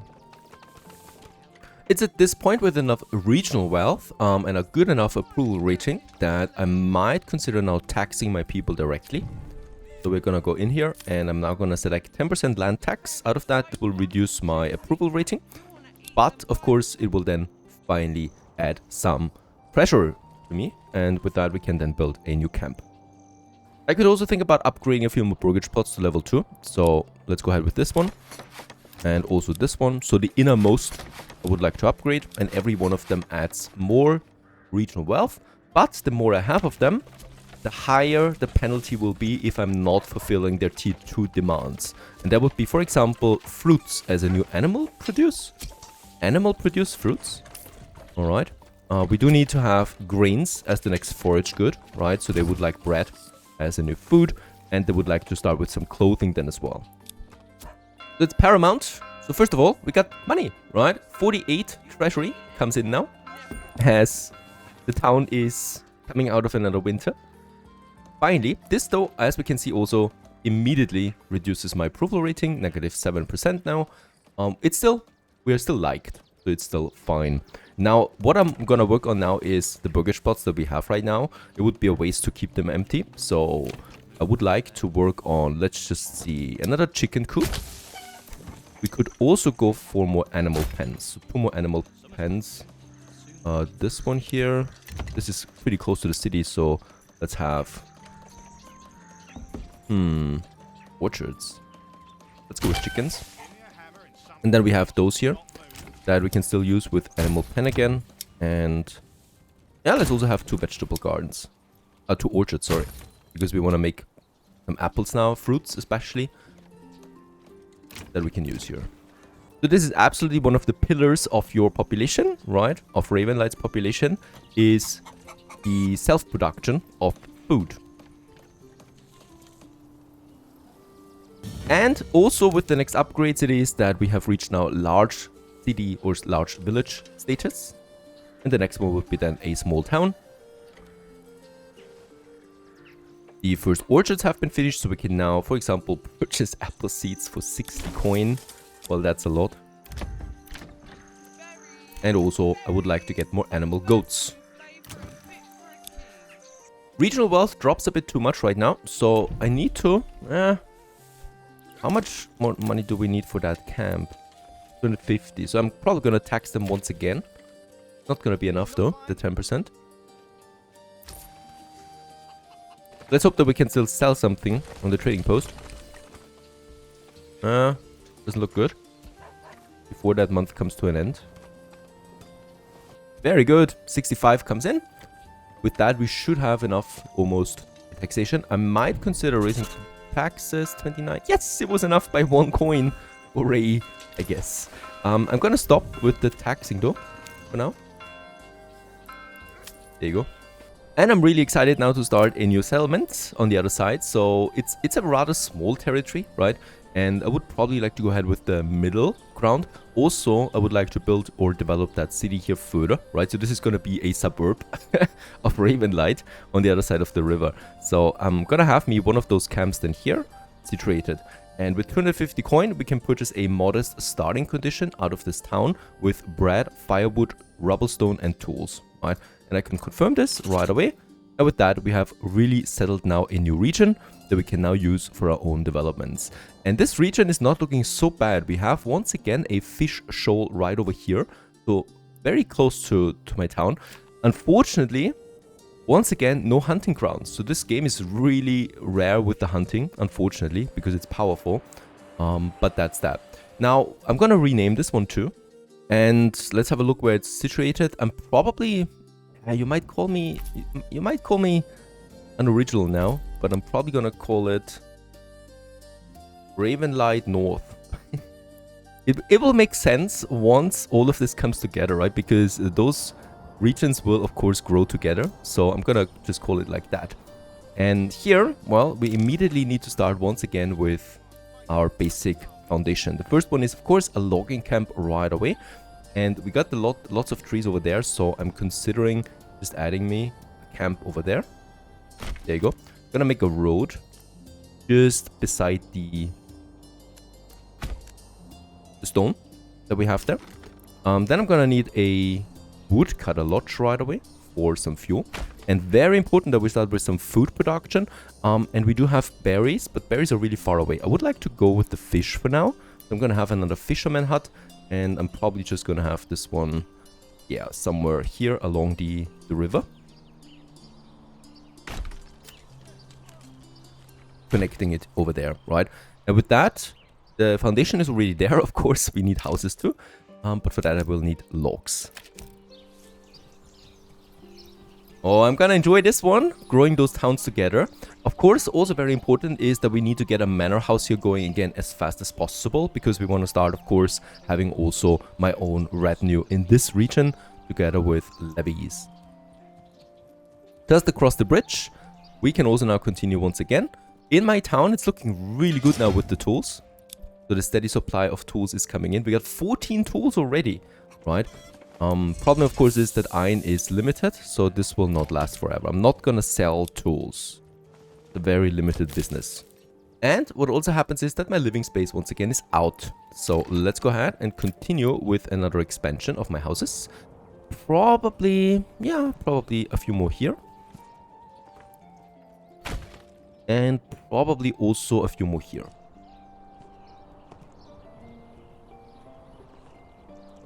Could be tight. Because, of course, here I would also like to squeeze some in then. And I want to gradually now grow towards this area, right? Because that's going to be the town center, the core of that village at some point.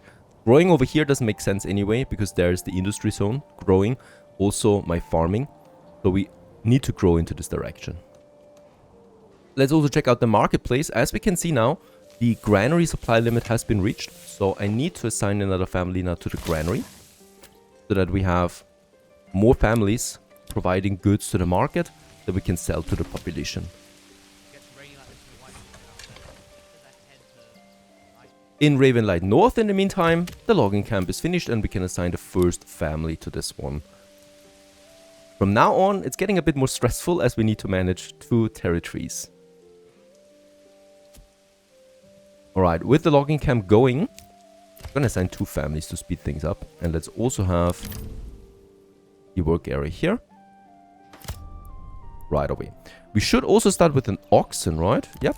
Let's move the hitching post a bit further up, where we have the logs rolling, and there's the oxen. Fritz is transporting the lumber. This region, Ravenlight North, is at the crossroads of 2 major trading roads, by the way. So this will be a pretty important trading center here for the region. In the meantime, farming continues in Ravenlight. The problem here really is that they're doing it by hand, which takes a long time. So I'm gonna assign now a livestock to the farmhouse. We have already unlocked the plowing, so I can just go ahead now and use my oxen. Lights, he's still transporting, but he should come and help out here soon.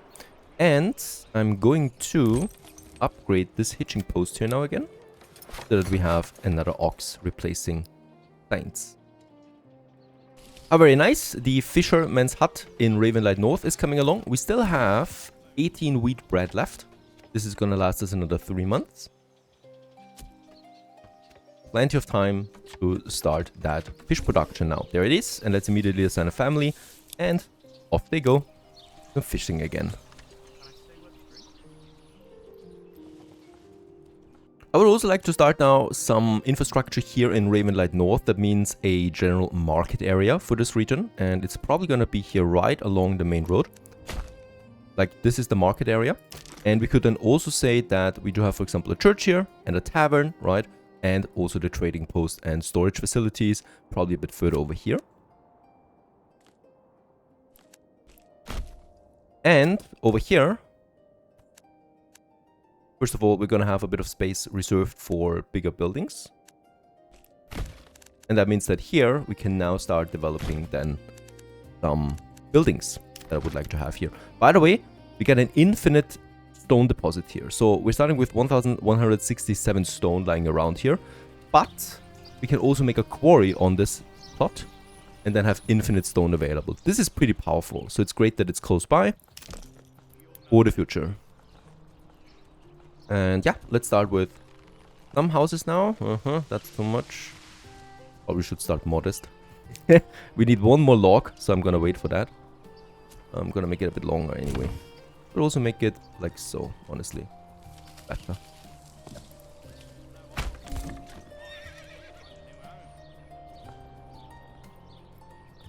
Alright, the mining pit still has 34 iron left. Still plenty of time in Ravenlight. And we have once again 3 available living space.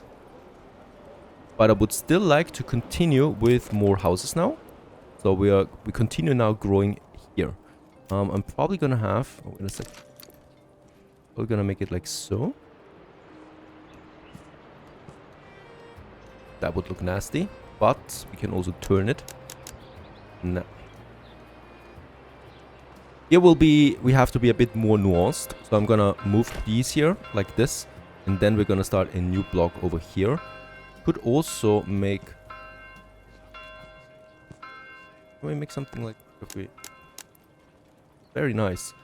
Game is recognizing this one. And then I would like to have a road here again. Through that block. This is what I like to see. Our little glitchy ox is now plowing the fields.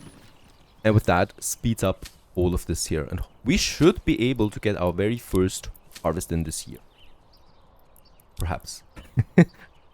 It's also worth checking out my armies from time to time. And as we can see, my archers do not grow right now because we have recruits missing. So there's plenty of space left for more soldiers. When it comes to my spear militia, we do have equipment missing though. So yeah, starting a weapon production is one of my targets. Once we have a steady supply of tools in, which we should have at some point now. And then I'm gonna switch this around a bit to more weapons. However, getting more iron would be great. And it's nowhere in sight. So we will probably need to start importing iron soon. There would be a deep iron mine over there. But that's the Baron's land. Regarding my industry zone in Ravenlight, first of all, let's get rid of this road again. I would like to really use this one there. And then we're making the connection probably all the way down here. So this is all coming together. This is probably going to continue being some industry zone here, because we still have plenty of buildings left that we need to build. I might also, yeah, consider purchasing a horse now for my trader. Let's do this. And with that, we should be getting a horse in soon that we can use for faster trading. And with that, more income. And while we're here, it's not really necessary at this point, but I would like to go ahead and upgrade my granary now to level 2, so we can store more resources. Another thing we need to consider is water consumption. Right now we have one well. I would like to add a second well now, and we're going to have this one here in my stable district. And then I'm just going to make this road here going into the road, into the main road again. And we still have a bit of room here for probably more stables. Ah, very nice. In Ravenlight North, the first burgages are being finished. Plenty of timber we have. And the second one is already coming along. I have a good feeling about these people, as long as they're not a band of raiders. But, of course, for now, they have the protection of Ravenlight. As, of course, we're coming to their aid when they need it. And look at those sights. What a game.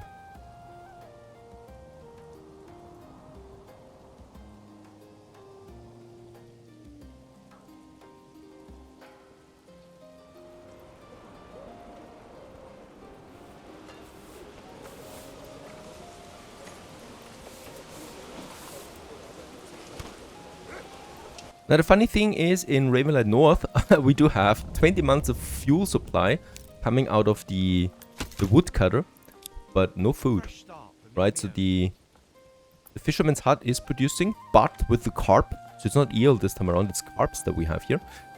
We have the problem that there's a very high spoilage with it, right? So they fish it and a month later it's gone. This is not good for winter, so I'm gonna also need a forager hut for the berries. Where are my berries? Over there. They're really far away. Gonna have my road building over here. Then we're gonna have my forager hut that we're gonna need. Righto. And we also will need some storage here for sure to store those resources. Might actually face a pretty tight time limit here for north. Let's go ahead and have some more burgages here so that we can start growing. We will also need a water well, of course. So I'm gonna have this one here. And we need the market area. I'm gonna designate this one right away. It's way too big for a town of that size, of course, but it's not gonna change, right? It's gonna stick around here.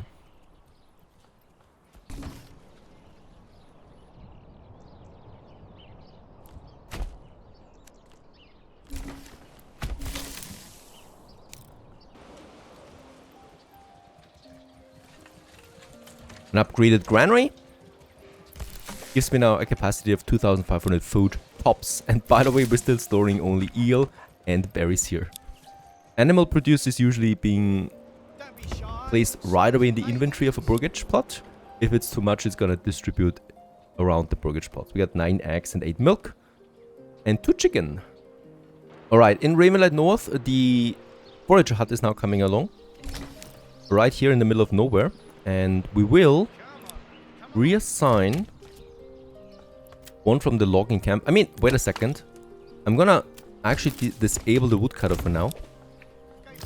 And I'm gonna assign this family here. Because we have way too much firewood anyway. So this will last us into next summer, right? The fuel that we have right now. Plenty of time. One is gonna collect now berries. The other family continues with the construction of the burgages. And we can also work on the... yeah, probably the storehouse and the granary right away. Both of them. And I'm gonna have them here towards the market. Where I think it makes the most sense to me. Storehouse and then also a granary.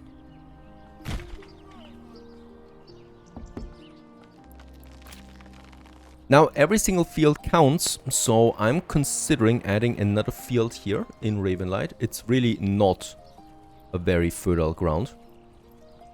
But it's still gonna add me some additional food, right? And everything here counts. It's 59%. And we're gonna keep it on 2 times rye and then fallow. And we'll just see how fertility looks over time. Okay, this is actually growing now, so there is a harvest coming in this year. What's definitely also coming in is regional wealth, so I would like to continue now taxing my people again of 10%.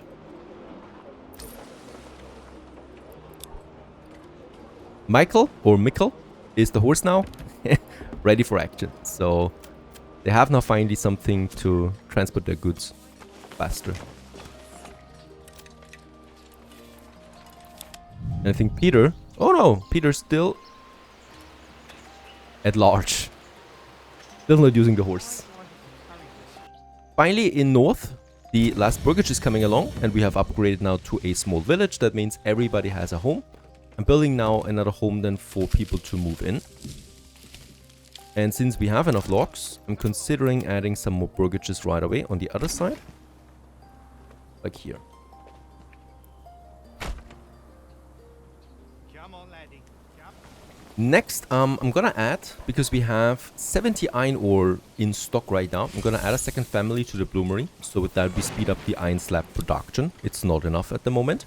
I'm also gonna start now. It's a bit early perhaps, but I would like to start with that before I forget it. The importing of iron ore, right? So we're gonna do this now. I'm gonna open up this trade route. And right now we got 69 iron available. So I would say work towards a surplus of 70 at all times. Or you could even say 60. So we're using still the iron that we get. And once we drop below 60, the trader will try and purchase iron ore. This is though very expensive, right? It's 11 coin. So we'll just see how that turns out. It might be a bit premature, because we still have plenty of iron, but I'm gonna start with that before we run out of it. The tools maintenance thing really changed the economy, that you need to have this available at all times. If I'm running out of tools, my whole economy basically crumbles and spirals into disaster. But of course, it's not only about the tool production, it's also about weapon production. And for this, I would like to start now my first smithies. We do have the blacksmith workshop here that produces spears and sidearms. And this one I would like to get going now right here in the center, where blacksmiths usually are. And I'm probably gonna go with 2 again. And yeah, let's also upgrade 1, 2, and 3 burgages. Might even go for this one. And this one. So that we have more taxpayers coming in. Oh, look at that. Ravenlight North got its a new family now. The first one. Newcomers. The first family that is starting here without actually being part of the foundation of the Founders Club. This is important. Granary and storehouse, otherwise my resources are gonna spoil. And we do have berries in now too, which leads to a food supply of 5 months. I don't know why the fuel dropped to 4 months. I think it's because because it's spoiled, most likely. Yeah. Let's get that storehouse going. Also, I can already start with my store pit. Definitely needed, as we want to have a plank production of our own then here as well. So I'm gonna also start trading between the 2 regions way later than I used to, because both of them will have to be independent for as much as possible. At some point there's gonna be some trading between them, but right now it's fine as is and will be for the foreseeable future. So far so good. 2 regions now we're developing. It's summer again. It's peaceful time at the moment. We can just enjoy economic prosperity and continue onwards in the next episode of Manor Lords. Hope you enjoyed this one. Thanks for watching. Stay tuned.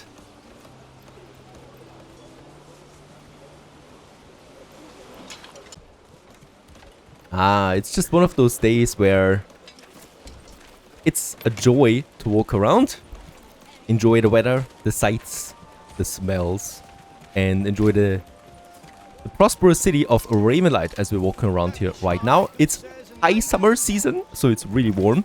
Doesn't matter. I love my red coats. We're gonna keep it. And yeah, people are happy. There hasn't been a war in a long time now, which is good for us. And there hasn't been a real catastrophe, which is also good for us. So I'm gonna take this as it is. We have a problem though. I mean, it was a problem that I was expecting. And it's of course now that the iron mine is finally depleted. So from now on, we are gonna run low on iron ore. It also means that we can now get rid of the two families. Okay, here we still have some iron left in the storage, so I'm gonna keep them until this is gone. So that right now they should be transporting it. There it is. Hans is transporting. And once this is in, that's it. We're at 67 iron ore, right? So we will drop below the threshold then soon to import iron. For this, we have a lot of regional wealth right now because iron ore is expensive. This is important though because we make tools out of that and also now weapons. We got the blacksmith ready for action in the center of the town and we can now decide what we want to do with him. The blacksmith could also produce tools, which is nice, I guess. But of course, weapons are my primary focus. And we do have the pole arms, the spears, and the sidearms. The pole arms and the sidearms are actually the most valuable things. Funnily enough, the spear is really cheap in comparison, right? It's only 2 coin, whereas the pole arm is 4 coin in export. And the pole arm costs me nothing more, right? So we're gonna start with the pole arm production here right away. We're gonna say a minimum of iron slab and planks, of course, again. So the planks we're gonna say at 30. And the iron slab, nah, I don't need a minimum for the iron slab. We just take what we get, right, out of this one. Starting this production will allow me then to get me a new unit out. So we can start with that right away. It's the pole arm militia. Alright, so once they get the pole arms in, there will be people then working this. And they're high damage, offensive melee unit that we can use in combat. Beside that, I have now the idea where the origin of Ravenlight is lying. And it's, I think, once again, the Regensburg Guildsmen. So Regensburg is a beautiful village or city. And the Regensburg Guildsmen, we settled here as we always traded with ledgers in hand and profit in mind. The Danube carried wealth to Regensburg and so it flows in us. Our houses rise with little, our purses swell with plenty, and our bargains always hold true. Now, we are also situated at the Danube, so this is fitting. And we have an increased regional wealth coming out of burgage plots. That's very powerful. We have a reduced burgage plot upgrade cost, which is okay. We have salt and iron ore import value reduction. Perfect. 30% less we have to pay for iron ore. And the land tax approval malice though is increased by 20%. So I will not get taxation out of my people that much. So it's probably going to stick around at the first level of taxation, which is fine because we get an increased regional wealth production, which leads to more taxes anyway. Let's unlock us this. And once again, we have the origin of the Regensburg Guildsmen. It's, I think, really the most powerful one if you don't have iron ore in your territory, right? And we should also immediately see now the value of that. Not really. It's still at 11, right? It was 11 before, but I think it counts then once you actually trade. Otherwise, it should be a display error for the moment.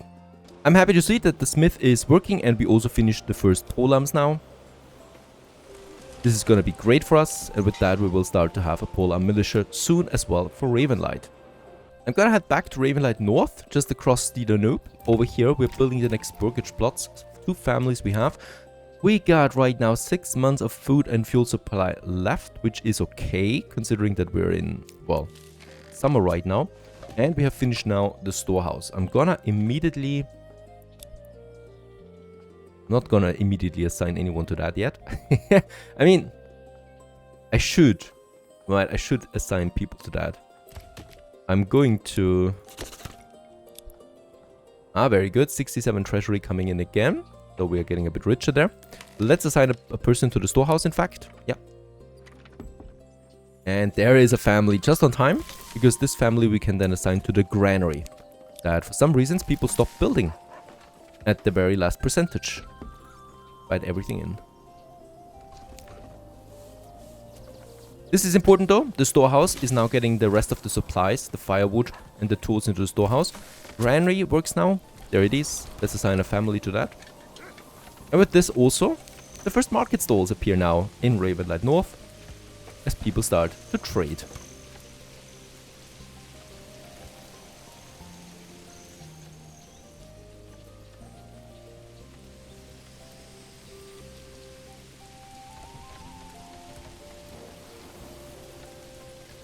With the market, the approval rating goes up, and this leads to another plus in the monthly migration. So we're getting a steady supply of families now in, as long as I have enough living spaces available. We gotta get the sawpit finished as well, because I want to start taxing my people, and for that we're gonna need a manor house. And the cool thing is then, you have one global treasury, but each territory has its own regional wealth, so we can tax each territory individual to get richer and more powerful with that. And we're gonna need this if we want to take it up with the Baron. And one family moves into Ravenlight and one into Ravenlight North. So every month we should get one additional family now in each territory. We still have one more living space, 2 more available here. And in Ravenlight we got 9, so plenty of room to grow. Also, look at that. I think we're gonna get a good harvest this year.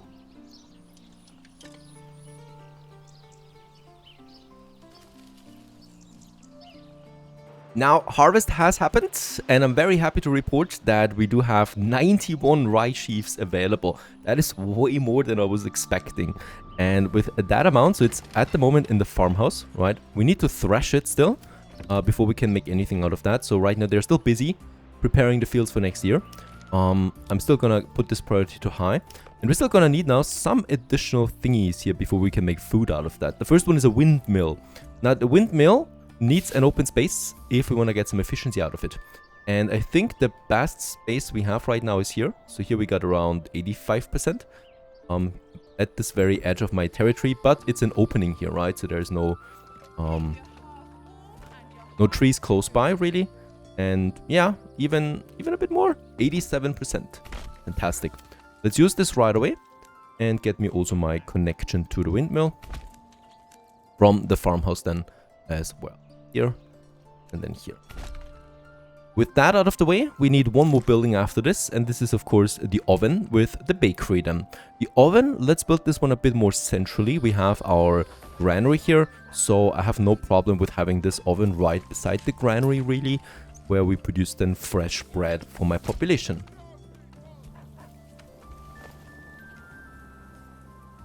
Honestly, I was not expecting so much rye coming out of this single field. I think we were using both fields, by the way. This is really a massive improvement. And now we're working this one for next year, so there's going to be a harvest again next year as well.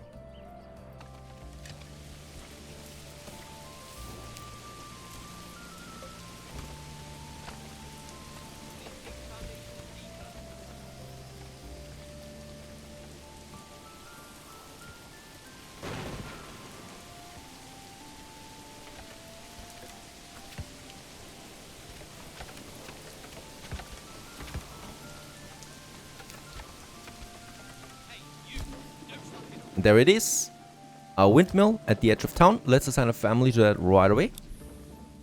And with that, we're starting the flour production.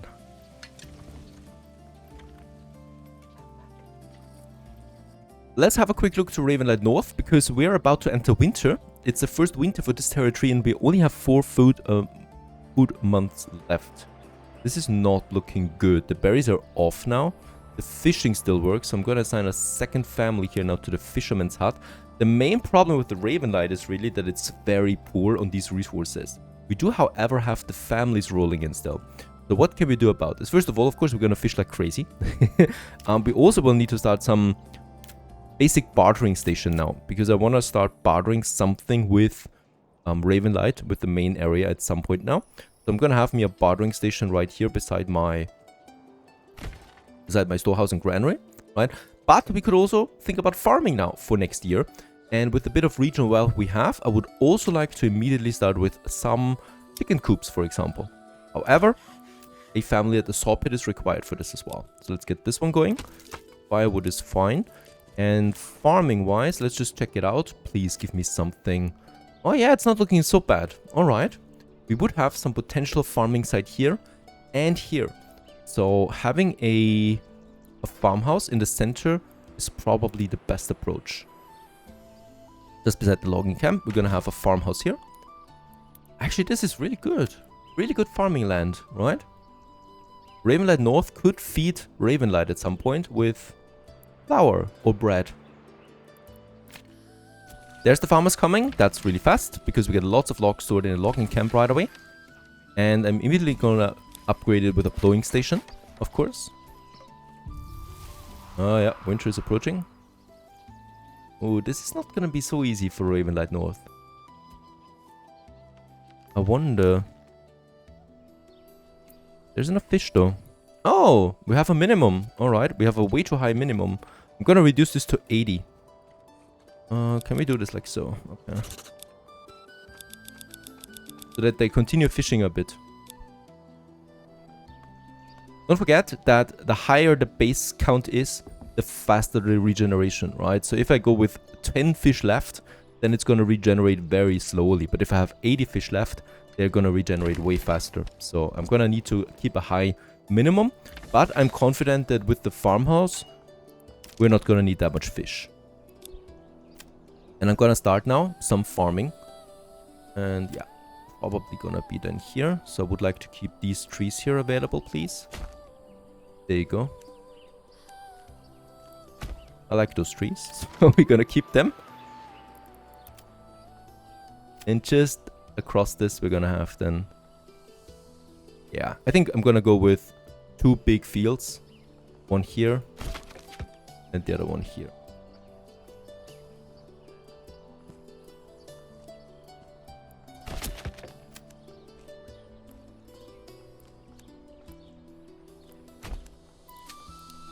Oh yeah, 81% is a lot. I'm gonna do the same thing here. I'm gonna keep it fallow, and then I'm gonna have rye, 80%. And there's really nothing else though, right? So it's only rye. There's no flax, no barley, unfortunately. So barley is also super weak. And flax is also red. Nothing I can do about this. We're just very unlucky with the farming, always. Always have been. This one, I'm gonna cut some trees here, unfortunately. Can't be avoided.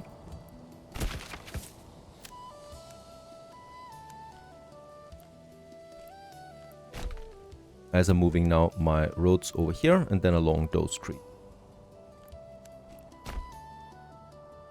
Into that salt deposit, that's gonna be quite great for us at some point, right? Once we start with the butchering, this salt deposit will be gold. 90% rye here. Oh, nice. Gonna keep it rye, fallow, rye.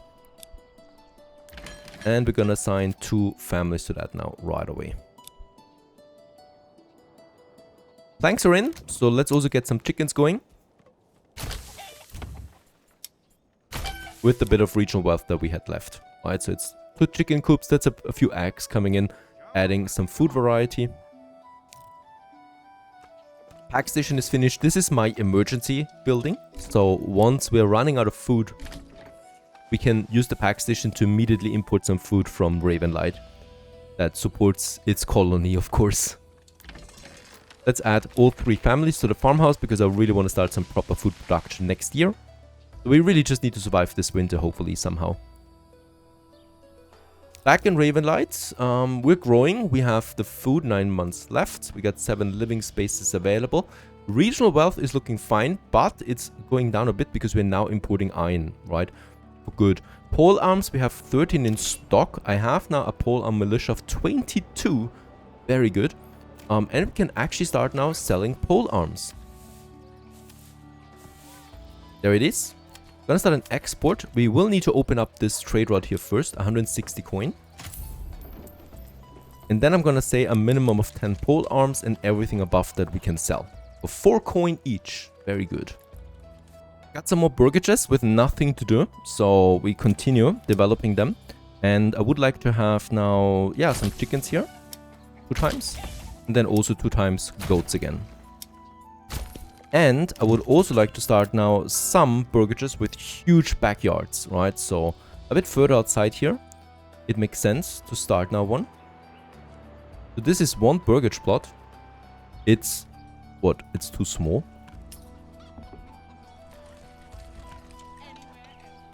Why can I not build this here? It's not like we don't have the timber, but something is wrong with this one. There you go. Let's reduce it to 1.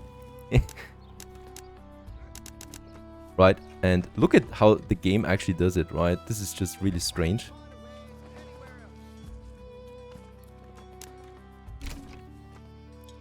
So this is a farm plot now, right? So it's using a lot of backyard here. Or some proper farming then as well of vegetables and so forth. December it is. Another Christmas season is upon us in Ravenlight. And how's it looking there with at the market? It's getting full again. So I'm gonna once again assign someone the granary and the storehouse, which leads to this market getting even more crowded.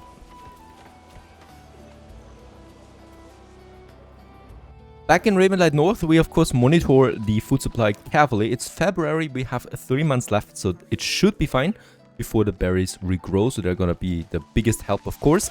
We also sit around 126 planks right now, so let's stop the saw pit. There's no need for so many planks at this point.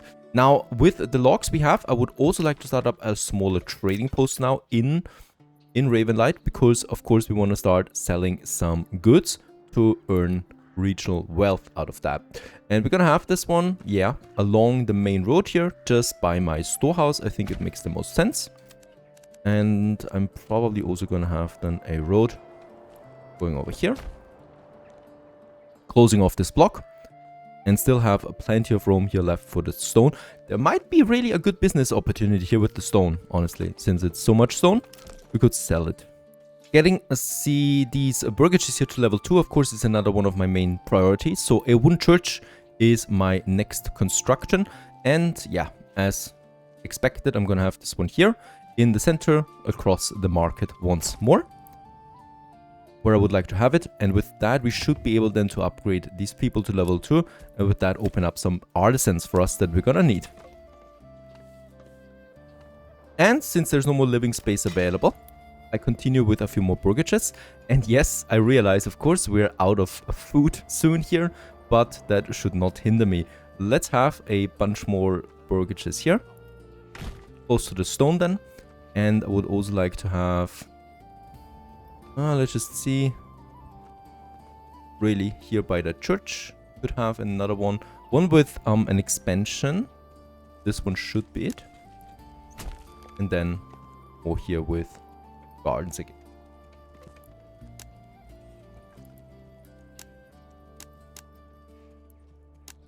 This gives me... Ooh, it's hard to read with the snow. This is 1. Oh, I think I will need to actually make it like so. Yeah, now we get 2. In Ravenlight itself, lots of room left, but no more money. So the problem here, of course, is that buying iron ore just is very expensive. We should also see this in my records, so where we get the balance, right? And as you can see, export, that is all time though, I would say the current year. And we paid a lot more in import than export, and it is, of course, my iron ore, right? So it's costing me more than the bows and the pole arms even combined that we make from export. That's of course a problem. So this is something I can only counter with higher volumes of export, especially I think with more bows. But we're out of bows now too. Let's assign another family to the trading post to speed up any kind of trading we have.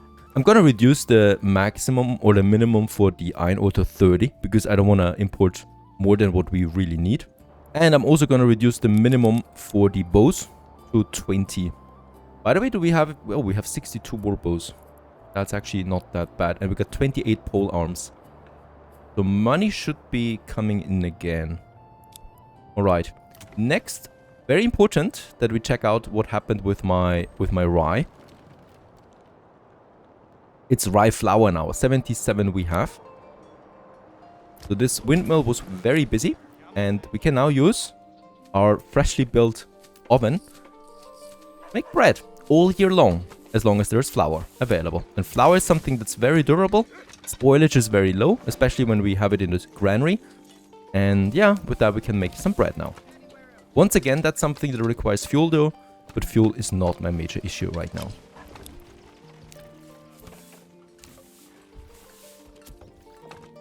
And there it is, our very first rye bread that we can now sell on the market. And this is a really important milestone as it adds yet another food diversity, but it's also adding something that's very nutritious, right? So it's filling the stomach.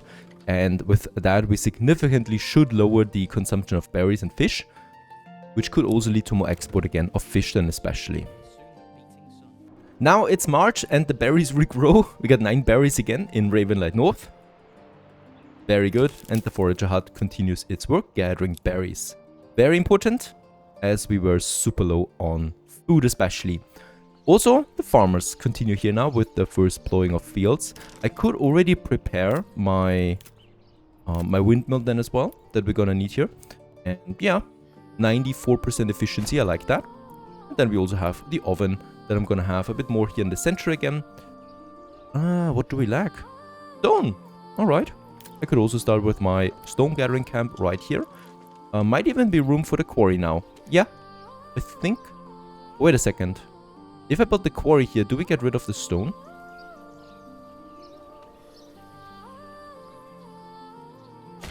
Let's build it. This turns it now into an underground deposit, right? If it's rich. It's rich, so we can build the quarry. And we get now that stone then out of this one here, the rubble stone. Have the road here. And also on that side, of course, I would like to have a connection. Now, I've already stopped with the taxation for now, but we still have a lot of money left in the treasury. And since we don't need it for the settling, I'm gonna reinforce my retinue now. So we are only having 3 of them at the moment because, yeah, the fight with the bandit was quite devastating to it. So we can now add more of them, costs me 50 each. Alright, so 220, 228. Let's go with 1 more to 7. And we can also upgrade them with a bit more additional smaller change. To make them into heavy armored units. Gonna keep a... actually, no, we don't need to. Very good. This will make them way more powerful in any kind of future battle. As tank units together with my spears, while my archers and my pole arms do the damage.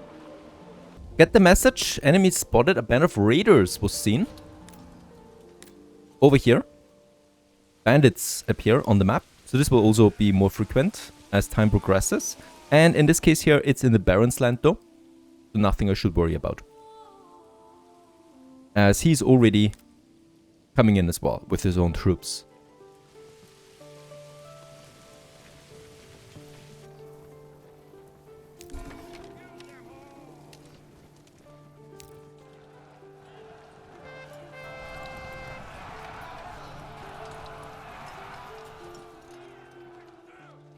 Oh, major mistake on the Baron's side.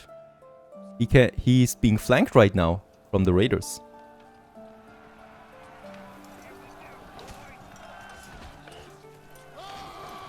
But he's got the better armed units for sure. It shouldn't be a major problem for him.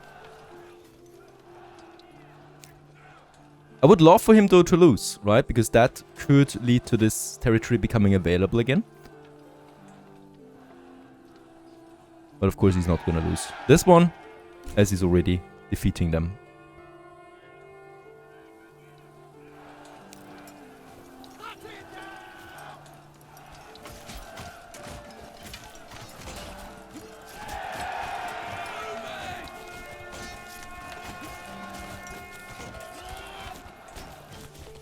In Ravenlight North, we have finished the wooden church.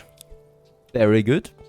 And with this finished, everything has been met now, all the requirements, which means that we can now upgrade those bruggages, and I would like to start doing this right away with those 2 here.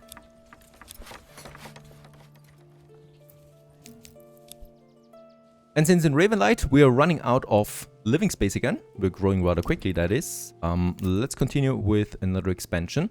And I'm gonna now start to add more burgages here. So this is an area that we haven't developed yet. And let's just see how we can do this in the most possible manner. I'm not going to squeeze them in too much there into this area there. But I rather would like to turn them to look towards the church. And I think lowering the... Yeah, this is possible because this gives me another artisan building that we could use here. And then more plots for chickens and stuff like that. In Ravenlight North, something very important happened, and that is that we finished the quarry. And with that, we can now assign the first family to this one. And I have a feeling that this is going to be a very profitable business for the region, because we're getting endless amount of stone and rough stone out of this, right? So there's a ratio, I think it's 2 to 1. We'll see it anyway, of stone that we're producing here. There it is, rough stone and rubble stone, those two. The rough stone we could process further into refined stone or cut stone and then sell it on the market. That would be an opportunity. But this quarry here will also of course serve for our castle building at some point, because we're gonna need a lot of stone for that.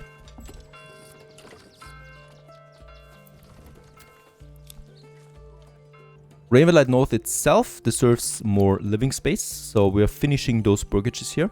And I would also like to have a few more burgages being built here behind the church,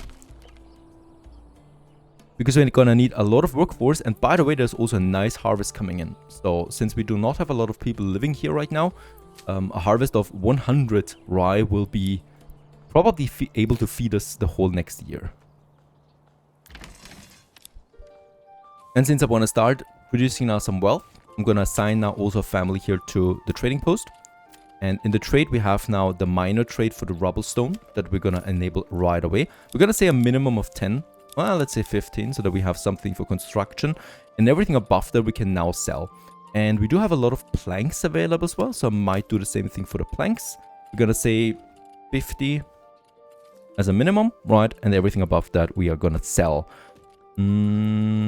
Dress stone is then my big profitable good here, once we can process that. 7 coin each is a lot. Getting shivers down my spine when I think about 7 coin for each one of them. That's gonna be crazy. Alright, I think that's it though for now. So the more people I have at the quarry, the more money I'm gonna make out of it.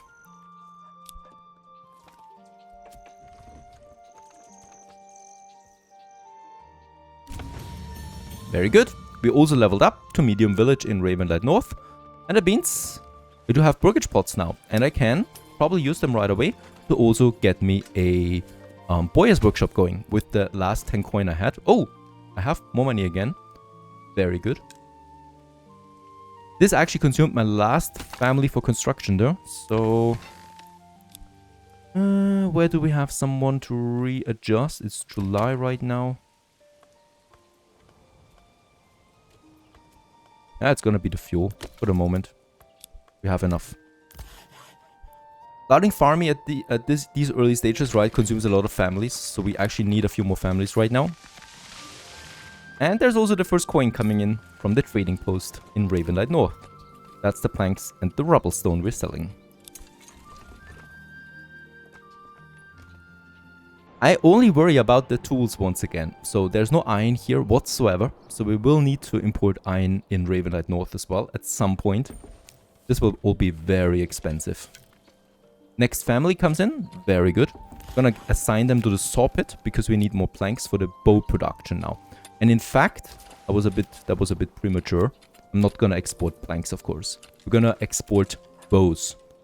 And we can do this right away. And I'm gonna unlock me the trade rod for war bows right away. And we're just gonna say a desired surplus of 10, and everything above that we're gonna sell. Very important, the storehouse needs to be upgraded. It's full. That's of course especially because there's so much stone coming in at this point. I would like to also continue adding a few more burgage plots in Ravenlight, and this is gonna be the heart of the city. So I'm gonna go with a reduced plot size, right? So that we have higher density. So this is the maximum I would like to go for. No big gardens here or anything like that. This is all gonna be very tight space. I'm gonna have the same thing then here, right? And we're gonna turn them like so. So that we have as many of them together as possible. And we'll need to think about a new market area. I think I have an idea already, and I think you might have one too. And yeah, with all of that, we continue in the next episode for Ravenlight with the downtown center, and also starting the processing of leathers and stone so that we can sell them on the market. Hope you enjoyed this one. Stay tuned.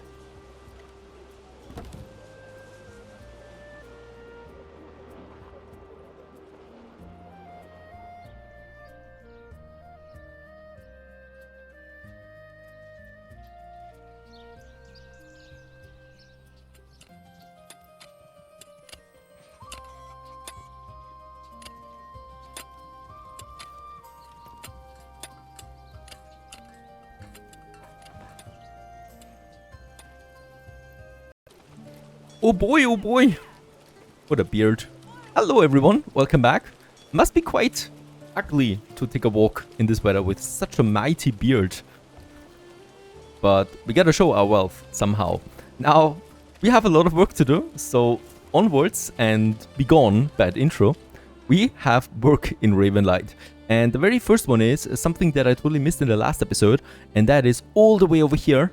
This mining pit, of course, is no longer functional. So let's unassign these poor families that have been stuck here for quite some time now, literally stuck, and they're now going back home again.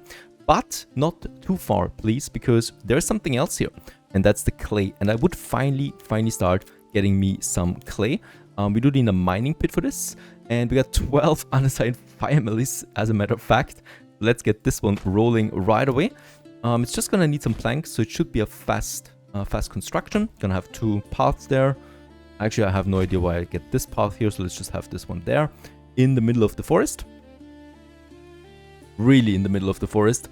You have now a clay side, and this opens up roof tiles that we can then use for upgrading artisan buildings especially, which is gonna be quite handy. Unfortunately, once again, it's only 120 clay, so no infinite quarry that we can make out of this one here, no deep mining. This is just temporary once again.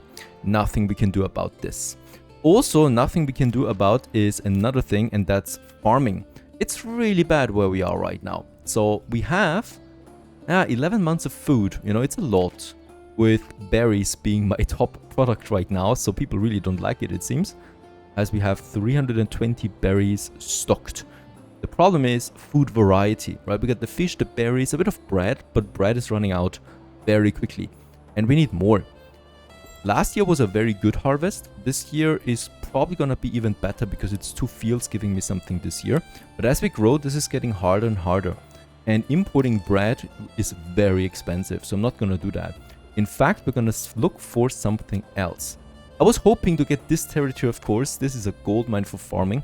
It has rye. It has barley even, which is extremely rare. None of the other territories here has barley. And it has flax. Problem is, it's the Baron's territory. I cannot take it. Simple as that. He would send wave on waves of enemies against me. So we cannot do this. I need to find new ways of rye. And of course, Ravenlight is a pretty big territory in itself, right? And just over the bridge over there where we had the iron mining rolling, we could now start with some farming. It's possible. It's clunky because it's far away.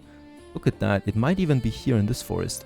But it would definitely give me lots of yield. So I'm gonna do this. I'm gonna get me my farmhouse. Going somewhere... It should be in the open, right? We could have it here by the pit. I could have it here. And as a matter of fact, I'm gonna have it somewhere here. Just at the edge of this forest here. I think this is a very nice, cute location. There you go. And we're gonna have then a road that goes through this opening here, like it's made for it.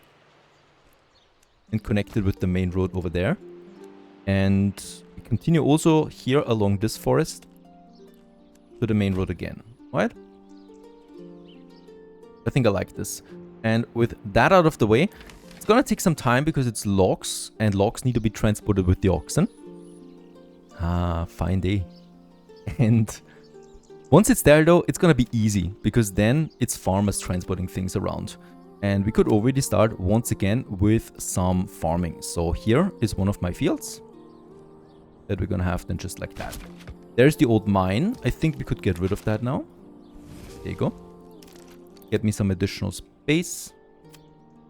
And then just here along the road, I would like to have another smaller field. This one here still has 4 planks as supply, so we will need to get rid of that first.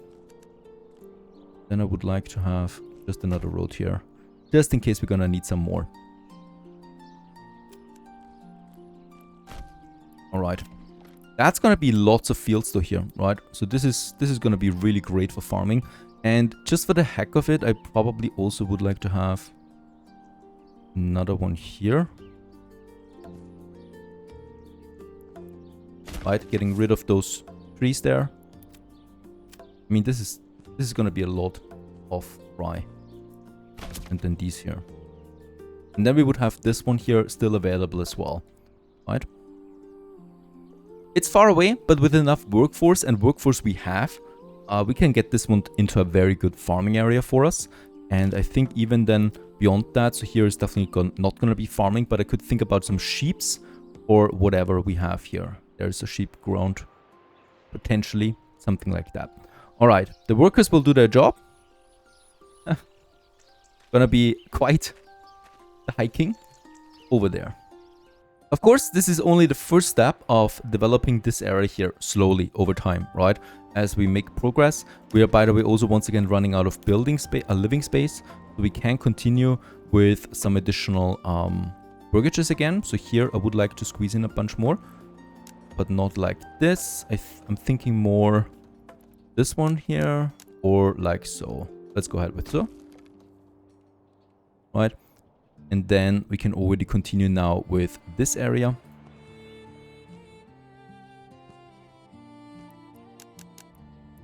And the goal is once again to keep this one tight, because this is all gonna be tight city space.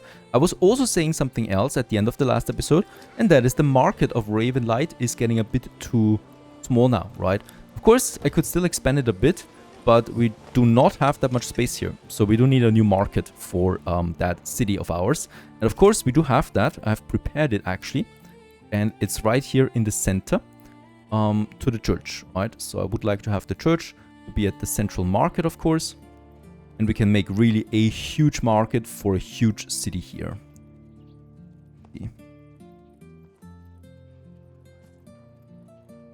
There you go. That would be 111 stalls. And we can build this one. There you go. Clear it open.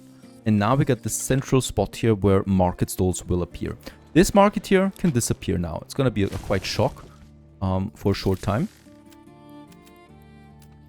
And then we're going to readjust them, 4 families and, wait a second, 4 families to the house.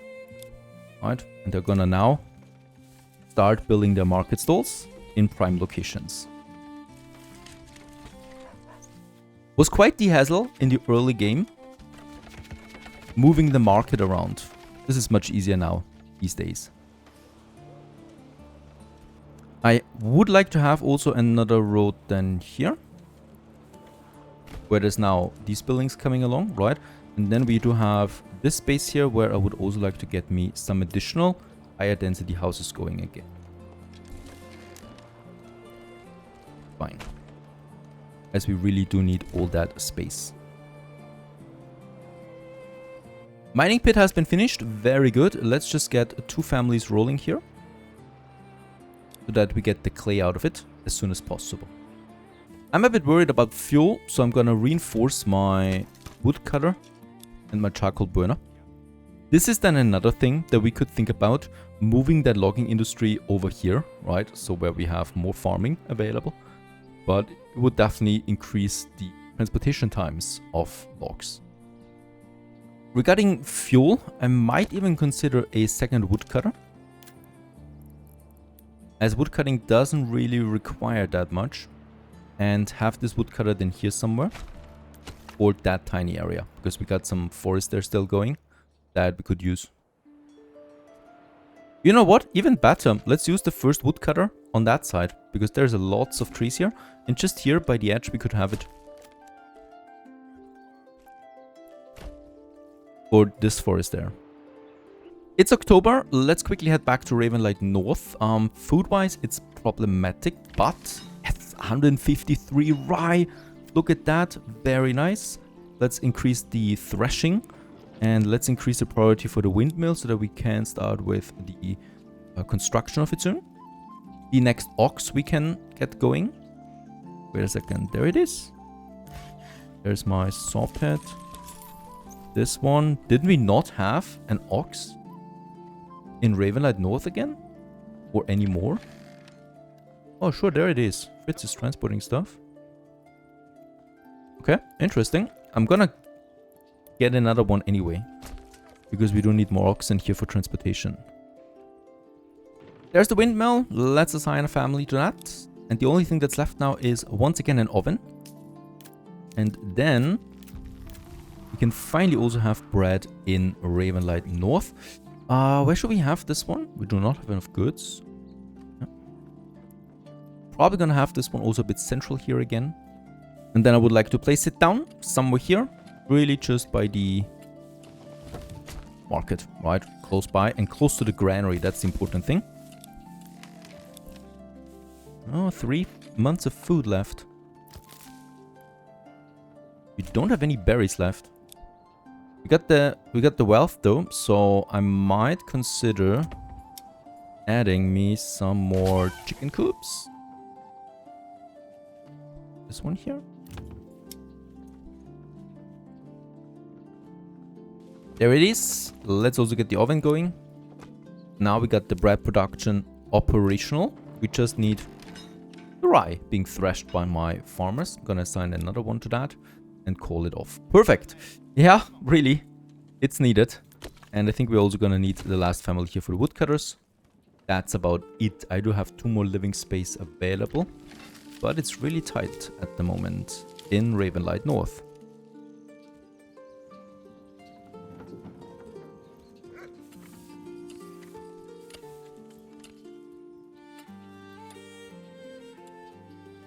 And just as winter is about to begin and 2 months are left in the food supply, the grain is coming out of it. Very good. We should be able now to have flour and bread any second, any moment.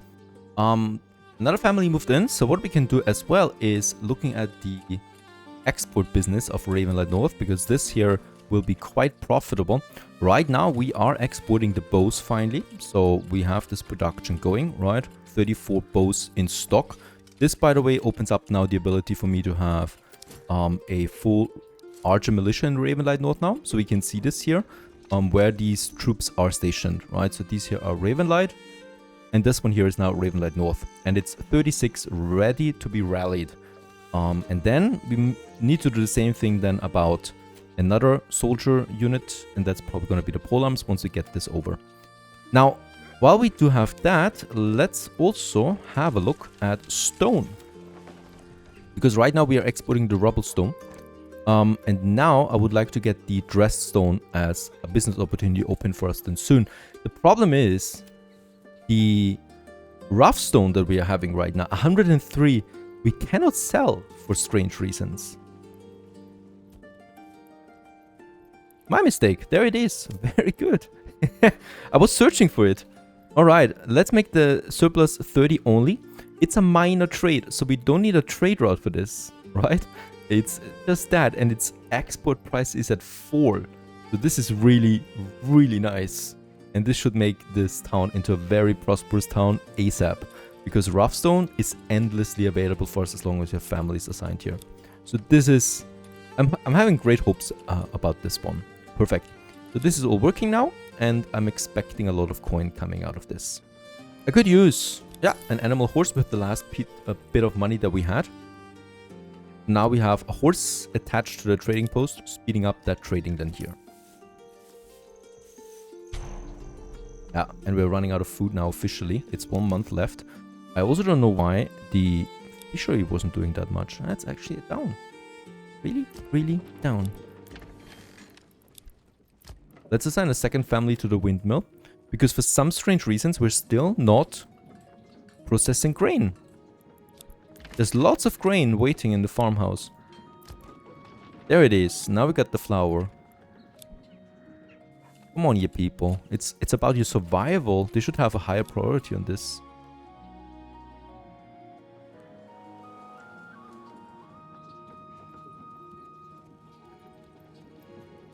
They really don't realize the severity of their situation, I think. Alright, finally, the bread is in. Or it's coming out. Depends on how you see it. And I've got 2 full families working this one now. It's usually too much, but since it's an emergency, I'm just gonna go ahead with that. And with that, Ravenlight North has now bread, fish, carp, and eggs. I could continue now with adding some more, so a vegetable garden for next year might be handy. And these here still don't have nothing to show for. So let's go with a chicken coop and an orchard to provide fruits. Alright, back in the capital. We're looking over here at the Woodcutter Lodge. So let's assign 2 families to this right away. Because here, food is not the issue, but it's actually fuel. Go ahead and take me this one here as my next area for the wood cutting. And we also have the clay in, 46 clay. Is it at the mining pit? No, it's already been transported over. Perfect. And look at that. Farmhouse number 2 up and running. Let's get the plowing station going. And let's immediately assign 6 families to this area here. Very nice. And we can also put in my crop rotation now. That's with the rye again.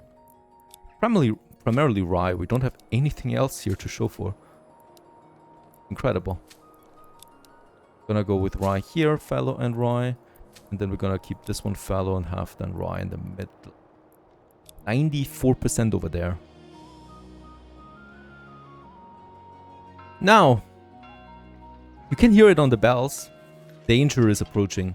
And that danger means actually the Baron has a claim on Ravenlight. Yes, I'm not talking about Ravenlight North.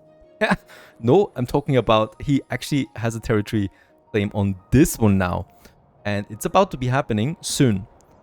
Alright, what can we do about this claim ASAP? Not that much. We don't have a lot of money. So mercenaries are not really gonna be my bread and butter for this. I'm trying to get... Archers we have 2. I'm trying to get another polearm unit out. There you go. Because we need melee fighters. In Ravenlight North, I'm gonna have another archer unit. Because here we do have lots of bows and a growing amount of workforce that could help us out. At the same time, I'm stopping immediately any kind of iron import that we have. Because I need to save money to start taxing my people. And sorry pals, but it's gonna be 20% for now. Because I don't care about my approval rating. Might even go to 30% just for a couple of minutes. There's the money. Perfect. This one we're gonna tax now. Because I need to get some money for some mercenaries. And I hope we can make this work by the end of March. Before this one's coming. We need to, by the way, resolve the claim on the battlefield before this runs out. Otherwise we're losing Ravenlight immediately. Alright, I will need to resolve it now. Where's the battleground? Really? Over here? Okay. And where's he spawning? That's nasty, right? He can actually spawn in my territory. That's just bloody awful, honestly. Alright. Let's raise all my troops. I was not able to raise any taxes. And where should we gather them? I really have no idea. It looks like he's going to the battlefield right away. I mean, it doesn't...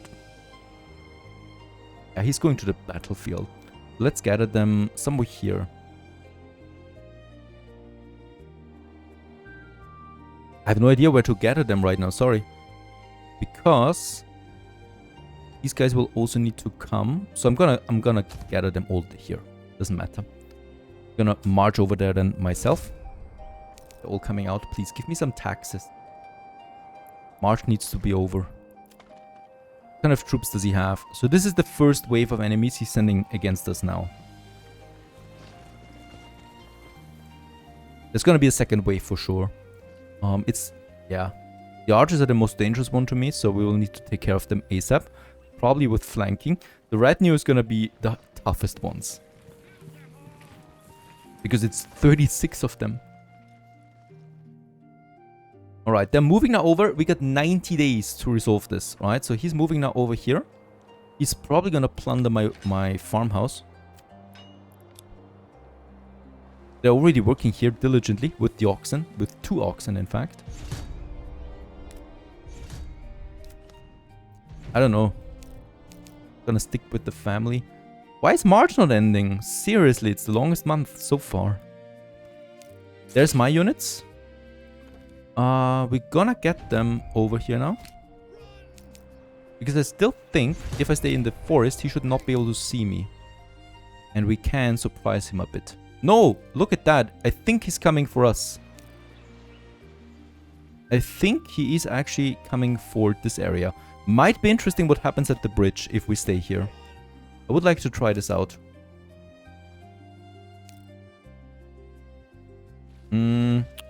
Oh yeah, nice. My archers can already shoot.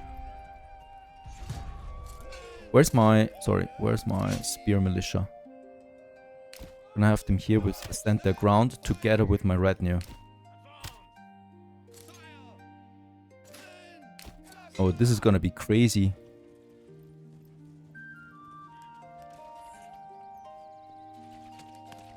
Okay. We're shooting from the other side of the river. They're going now over the bridge. I've never seen this before, honestly. I wonder why my freaking spearmen do not move, despite us having given the command for this. Why are you standing there?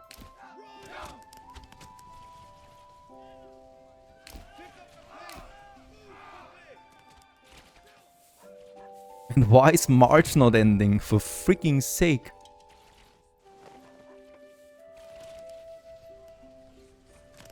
Okay, is this the retinue? This is the retinue trying to attack right now. Is he trying to flank us? No, he's not.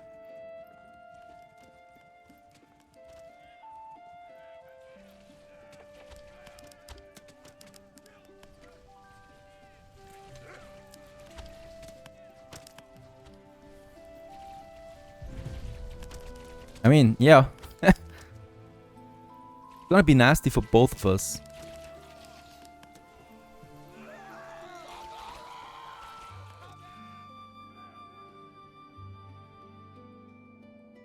There's the archers, the enemy archers. I wonder if I should take my pole arm, move them around, and try to attack the archers from behind. I think we could try this. Okay, his retinue is going down fast right now. That's because of the bridge.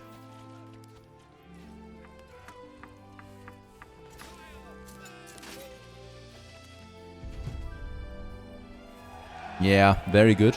Okay. His units have been broken. Those 2 at least.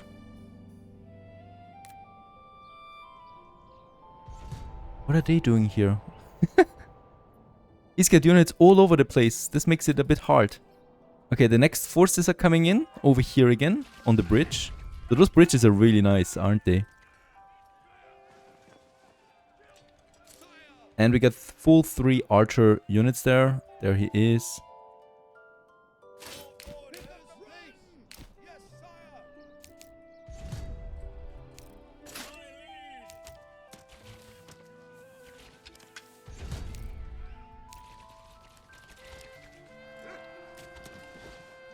Okay, what actually happens with my farmhouse? It's still there.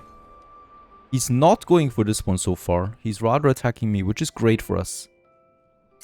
In the meantime, my pole arms are trying to flank the archers. We'll just see if that is successful. He's retreating there again. Try and have a new formation going. Yeah, the problem is we're not doing a lot of damage. I could try. Oh, they're gone. Interesting. The next units are broken. Very good. And someone is shooting here. There they are. With my pole arms coming in from behind now. We still have March. For some reasons, this month is not ending. Like time stopped.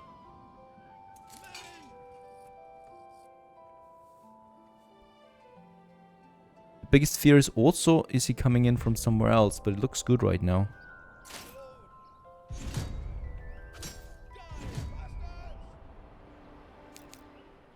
He's also got some troops here right now. Nothing I can do about that. They're hidden in the forest. And my polearms are now engaging the archers. And they're all dead. Very nice. There's the next units, but it's archers. Going into melee? There is my taxes finally. The month is over. That means I can afford, hopefully, now some mercenaries. They would arrive in Ravenlight North and in Ravenlight, the Wayward Sons. This is just archers, though. I need melee infantry there as well. Let's go with these guys. Okay. There they are. 2 melee fighters. And let's get them also over here. Because we need to ultimately claim this area here when the timer runs out. Okay, those archers are in a bad situation right now. They're now trapped on both sides. And that's it. They've been broken. Very good. That spear polearm unit was very successful. Took down 2 archer units. This is the nasty thing. Immediately there's the next troops coming out. We can't see them until they leave the forest area, right? So they can really very well hide in there. And we don't know it.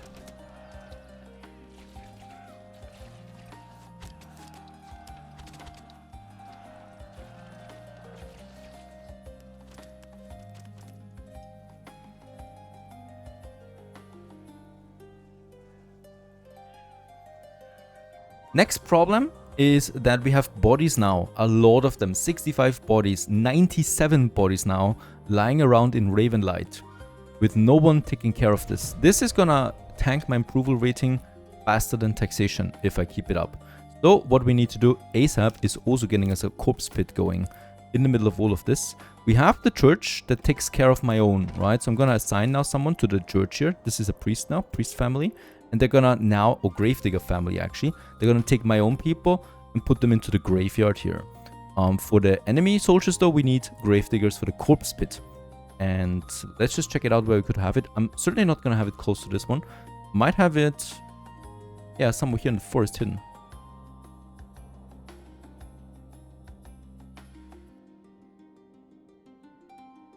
I'm really gonna just hide it somewhere here, far away. Because it doesn't matter, it doesn't need an ox or anything to be built, and it doesn't need an ox for transporting corpses. Okay, there's the next units coming now. He's now approaching, I think he's going over that bridge here. And trying to enter. Okay, so he's now all the way over there. And we need to go there anyway to resolve that battle.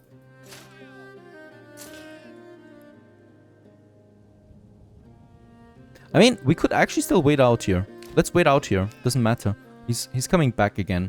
I need to check out Ravenlight North because we have more problems. And that is fuel. This is the nasty thing, right? If you're under attack, the economy continues to roll. Let's get the workforce normalized again for the food production. And the next issue now is in Ravenlight North. We do not have any tools, right? We don't have any iron or so. So I'm trying to get now tools in. Tools cost me 13 coin per piece. The iron ore is 11. So it's only 2 coin difference. Let's actually import tools directly. It's a minor trade, so we don't need to worry about opening up a trade route. And I'm just gonna say 6 tools. Because I don't think we're gonna need more than that on a yearly basis for now. It's already gonna be quite expensive, just this. But it's not the end of the world.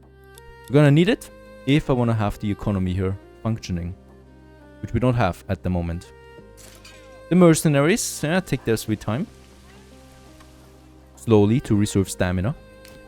Coming in now too here. There's even more now coming, so quite a few units. 150 corpses now that need burying. And there they're coming again, trying to get over the bridge.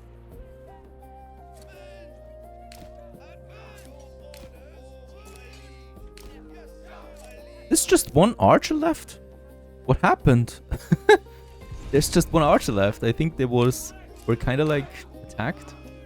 Seems like it. Yeah, there they are. And also immediately on the bridge here. Let's engage.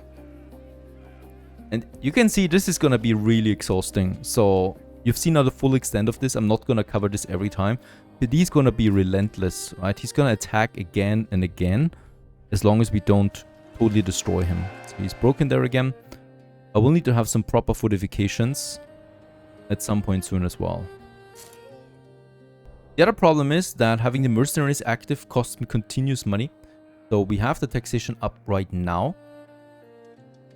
It's still April though, so I'm hoping that we can sell a few more things. I was looking here now. We got lots of money in Ravenlight. We do have timber. No, we have planks though.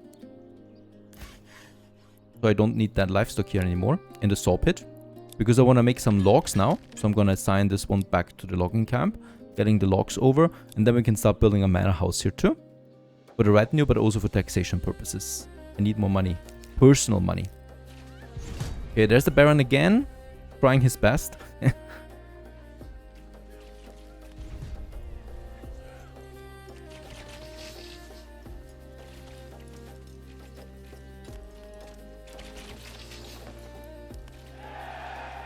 And once again, this unit was broken too. So yeah, it's of course a bit easy because of the bridge, right? So he really doesn't understand his side of the bridge there. Next, I'm gonna have the corpse pit over here right now. There's nothing we need here in this area anyway. And this corpse pit here is not getting finished. The problem is that the Baron's troops are here all the time, right? So my villagers flee and I cannot do anything out of that. There's the next units coming again. 3 regiments, right? 4, 5 archers are also coming there. Moving once again into my territory soon. And I need to take care of the corpses somehow.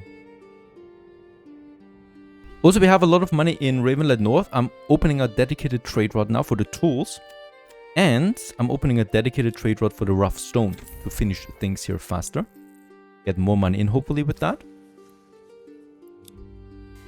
And the slaughtering continues probably well into autumn this year.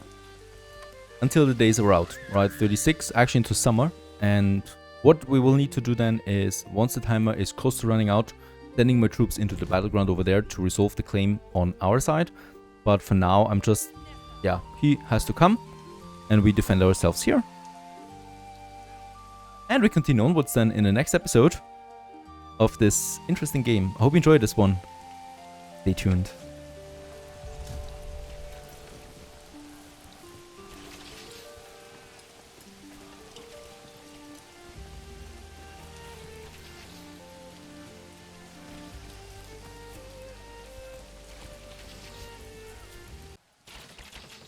Greetings everyone, hello and welcome back. How very good of you doing? Well, 2 busy days it is for Ravenlight indeed, as one wave after another comes crashing down on us right now.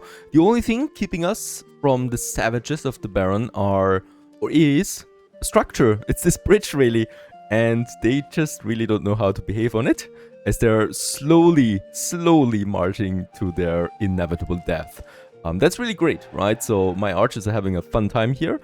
Yeah, and my woodworkers probably having a fun time crafting a lot of arrows for us. Now, the main problem will be, that's something I'm really scared of, honestly, is the battleground. Because the actual battleground for this siege that we have right now is over here in the open. There's really no defenses for us. Quite the opposite. The enemy has a lot of space to hide from us in those forests. There is, however, this bridge over here once again, which is an interesting choke point. So right now, what I can see, the Baron... Do we have the game paused? No, the Baron is waiting here. So right now, he's not attacking us, right? And I could use this to get my troops over now. The problem will be the forests. I'm really scared of them. And we'll just see if something is waiting for us. I'm gonna take most of my men. I'm gonna keep some troops behind, of course, as defense. My poor retinues, we can actually disband them right away. I don't need them. And I'm just gonna take those guys here. Let's get them over, right? And probably also some more polearm units. And I'm gonna keep 2 defensive units here in the area to protect us against whatever might be coming somewhere else. It's been a really busy year in Ravenlight, right? And we gotta make sure that we stick to the economy there too, because we definitely face some issues. One is in Ravenlight North. where we are in fact running out of fuel. The problem here is tools, as always. Money is though now coming in, and instead of producing tools myself, we are importing it, right? Because they're not that much more expensive. Let's go with 8 tools, in fact. We have a dedicated trade route, so I'm expecting tools coming in here. I will still need to counter that efficiency decrease that we have with another family. Can't be avoided. So we're using 3 families right now as woodcutter. That's of course way too much in normal times, but this is not normal. We do need to have a good woodcutting area close by too. Unfortunately, we don't have that. We do have this forest here, but no, actually there's nothing here. Let's start cutting this one. That should be fine, and the logging camp should move to another area entirely. The problem with the logging camp is the logs. You need to transport them. This tiny forest I would like to keep, so I'm also gonna chop down some stuff over there. Make a road going to that forest. We were expanding rather quickly in this town, and I will probably need to move the logging camp and the woodcutter then to a forest at some point soon. But let's hope that there is some tools coming in. Food, we have plenty, and harvest, we should also have plenty. Oh yes, it's gonna be a great year for harvesting here in this territory. Okay, my troops, very cautiously, we're trying it. We need to, right? There's just no way around that. We absolutely, yeah, look at that. Coming out of the forest, I didn't see them. It's impossible to see them. We got the polums close by though. He's got archers, great stuff. My polums are gonna have a great day. I'm gonna push forward on this. But this is gonna be absolutely nasty. There's more coming. More. My next, wait a second, my next polums are gonna attack these guys over there. Coming out of the forest now too. I mean, come on. This should be easy, right? Archers against polums? Where are my polums? There they are. Heavily fighting right now, pushing forward. And on this hill we die? Or we win? Okay, there's infantry now coming in too. I cannot see them. Where are they coming from all of a sudden? Look at that. It's full scale army again, coming out of nowhere. This is my biggest fear. This is exactly what happens now. That I was absolutely not hoping to happen. Have it happen. My archers will stay on the bridge, whereas my spearmen move to the front. Come on, let's speed this up a bit. The first troops have been broken. My spearmen are still engaged with the archers. Now we're moving into this here.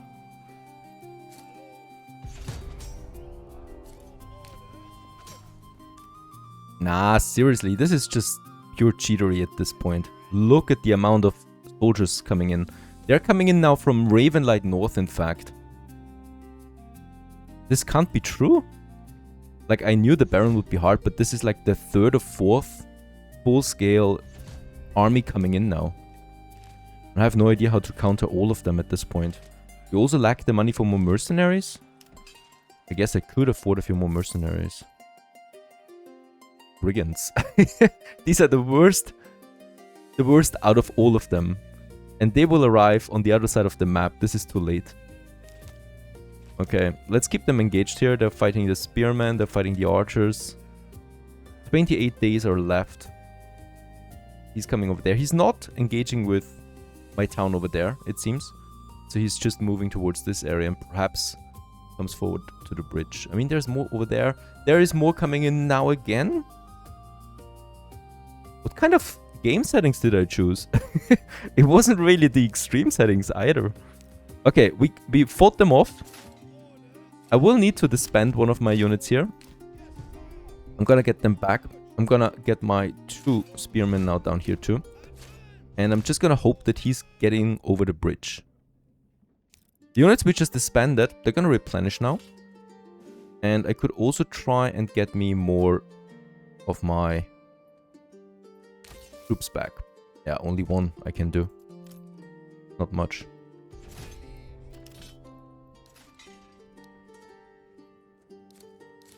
Yeah, and recruits are missing, so we will need to wait for more people coming back again. 24 days. What am I supposed to do in this case here? There's too many. Okay, they're coming for the bridge again. So this at least is helping me.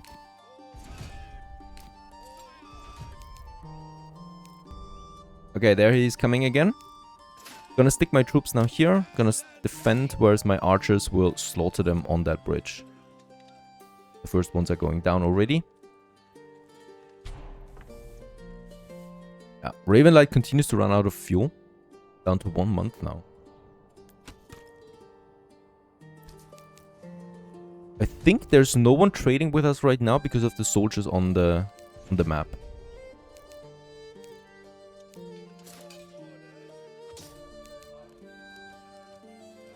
Okay, he's so desperate he's actually sending in now his archers there too, to the melee? Seriously, I have no idea what's going on. Okay, there's the retinue now coming in too. But he sent his archers there to the melee. That's a lot of soldiers.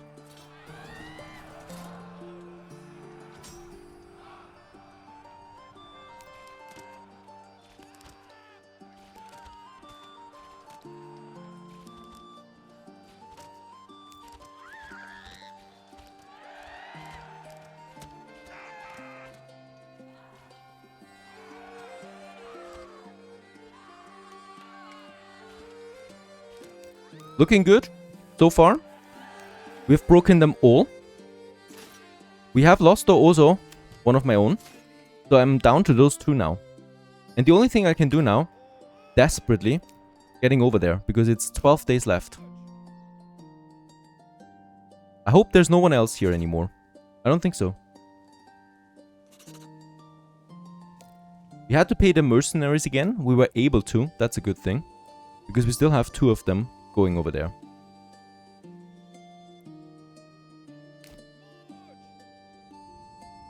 Okay, we're entering the battleground. There is no one hiding in the forests. Perfect. Let's put up formation. 3 days left. And please tell me that this is the end. Because I really don't want to fight anymore.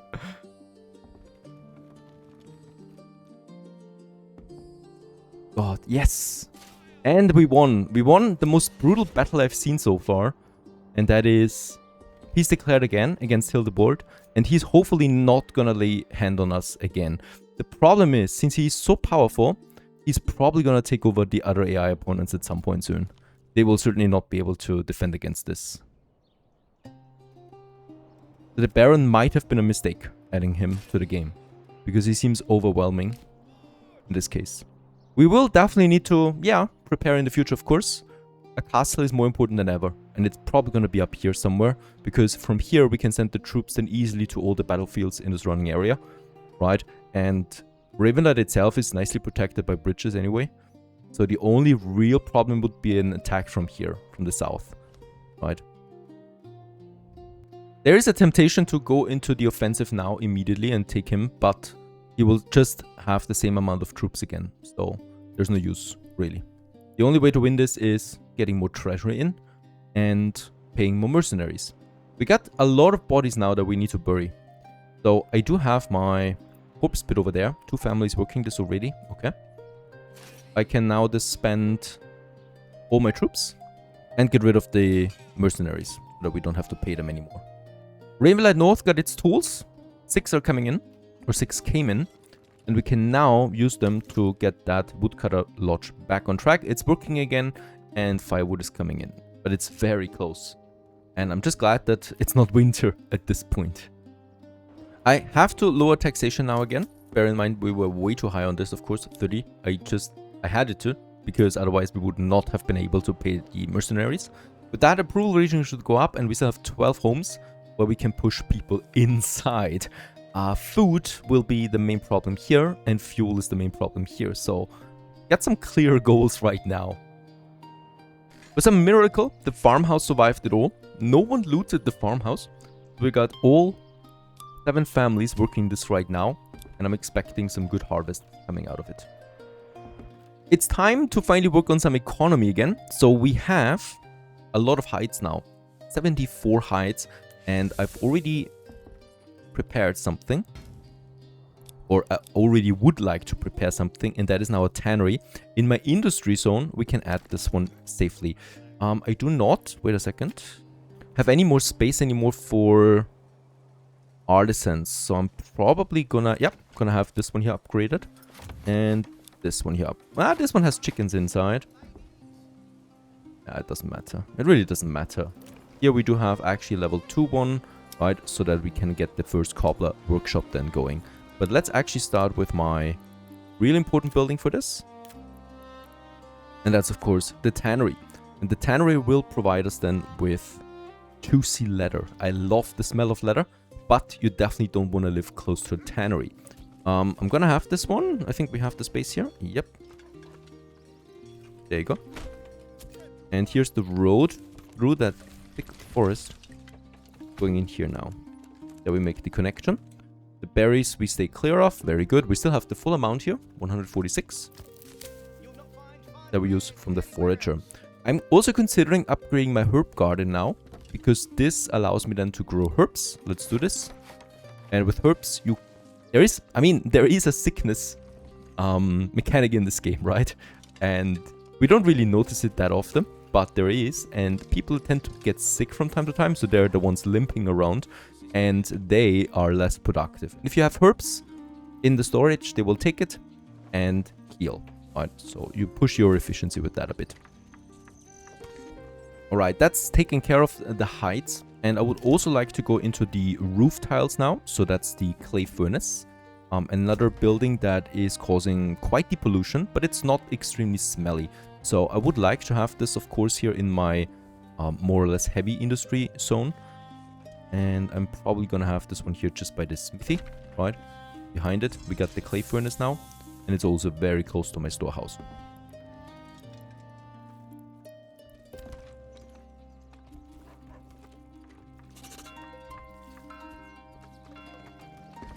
Another family moves in, and with that we got 2 potential families here working this again. I think we've also gotten rid of all the corpses, right? Yes, the bridge has been cleaned. You know, there were like 140 corpses lying around. We should probably, you know what, we should probably build up a shrine or something here to remember the dead. And yeah, why not? Let's actually have this one here just beside the bridge, a little shrine. You know, just like in real life, when you walk along the streets, sometimes you see little shrines of people that died somewhere. And I think this is a nice gesture for all my fallen soldiers that we've lost on this bridge to defend our village, really. Now, over here, we had the corpse pit. Can we see how many corpses we have in there? No, we can't. We can just see that the gravediggers are now waiting or even helping on the fields. So I'm gonna get rid of them again. We don't need the gravediggers. I might consider keeping one in my wooden church though. I think this is also fine. So that we have someone tending to the graves here. Probably lost a son or father in the battles just now. And this is where all my villagers are being buried.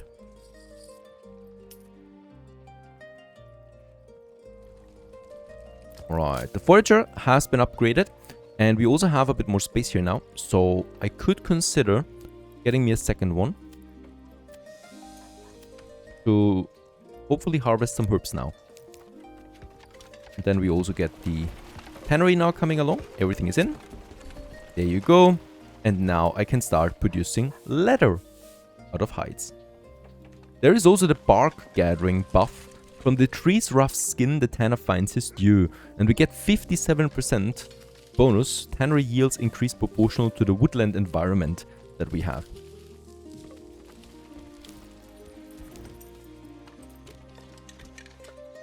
He's already hard at work, producing leather for us. And there it is, the first piece of leather. This will be then sold on the market, or we process that into shoes.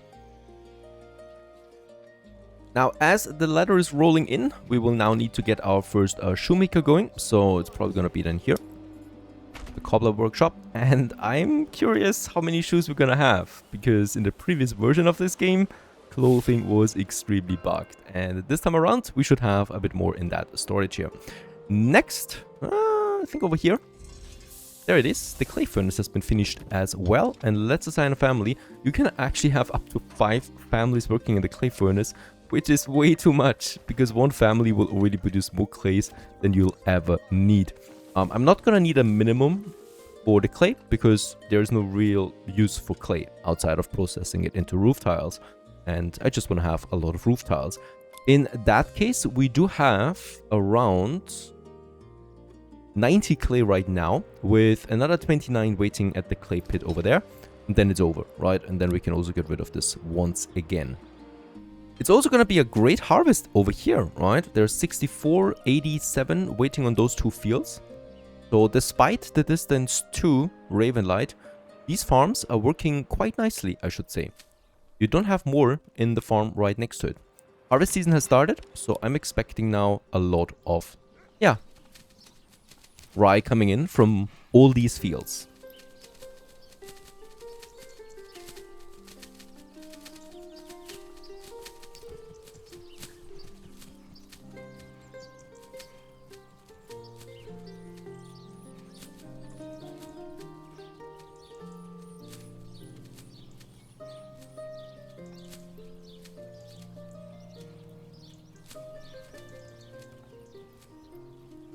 By the way, I also really like how the market stalls begin over here with the construction. So it's gonna get full to halfway there really quickly now, the more we grow. And that we have a bit more open space towards the church. We can always, of course, get rid of this market area here again to keep a bit of an open space. But I think it will be fine for a very long time this way. And I don't need to worry about my town center. I would love, though, to have some ornaments here, right? Where you can decorate the market with a few more decorations, representative objects and so forth. Unfortunately, we don't have anything else other than the shrine at the moment. Think about the shrine. There it is, finished. Honoring those who have fallen in this area.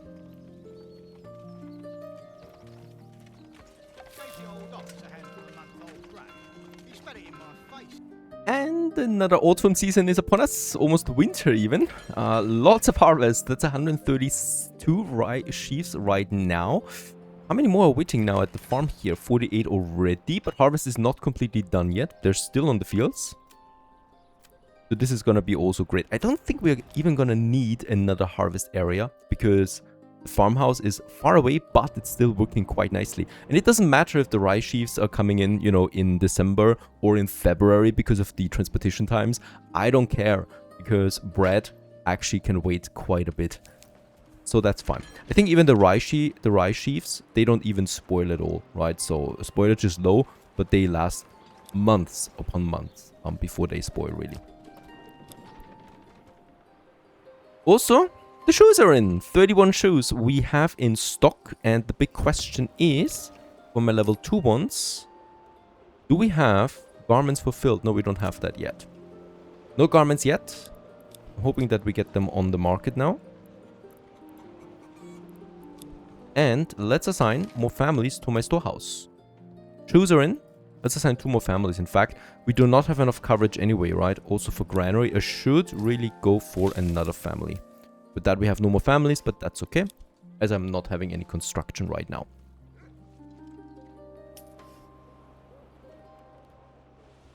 And of course, also, we want this market here to grow.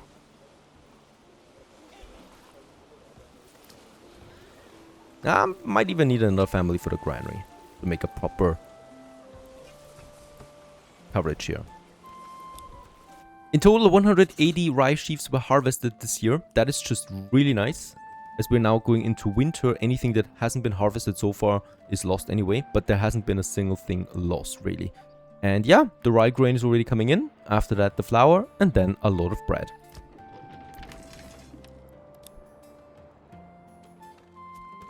And with that, another year comes to an end. It was year 5 that is ending now. And boy, it's been a brutal year for Ravenlight for sure. We secured the food. We expanded another area over here. And yeah, we had to fight off hundreds of soldiers, which is quite a lot for a town of this size. The real problem is Ravenlight North, as there's still no logs coming in. Let's assign the full family again. By the way, I think the workforce we need to assign again. We are down to 0 fuel now. There is no fuel anymore in Ravenlight North. I think we might lose someone in this area. Okay, they're going for the chopping now.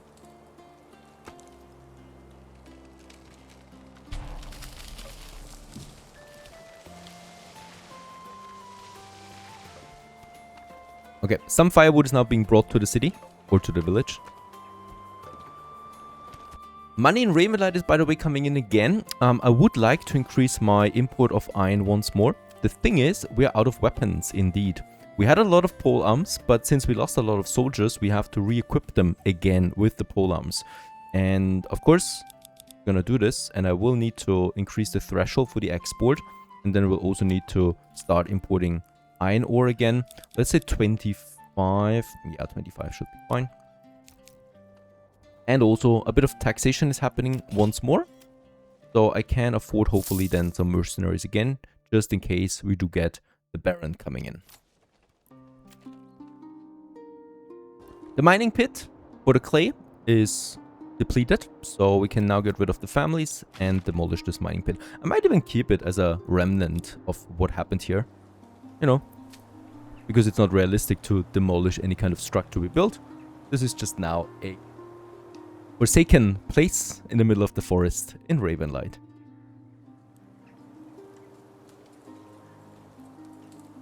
Finally, the fuel comes in, and we do have fuel for Ravenlight North. We lost no one, and we got a lot of wealth in this region. This, of course, means that we will need to start then also developing Ravenlight North further with, of course, a manor house. And for the manor house, oh, we need more timber too. That's my logging camp. So I'm also going to move the logging camp now over here, where we already have the woodcutters.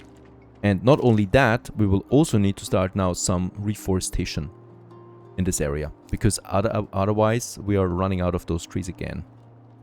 Let's just get this one going. Very good.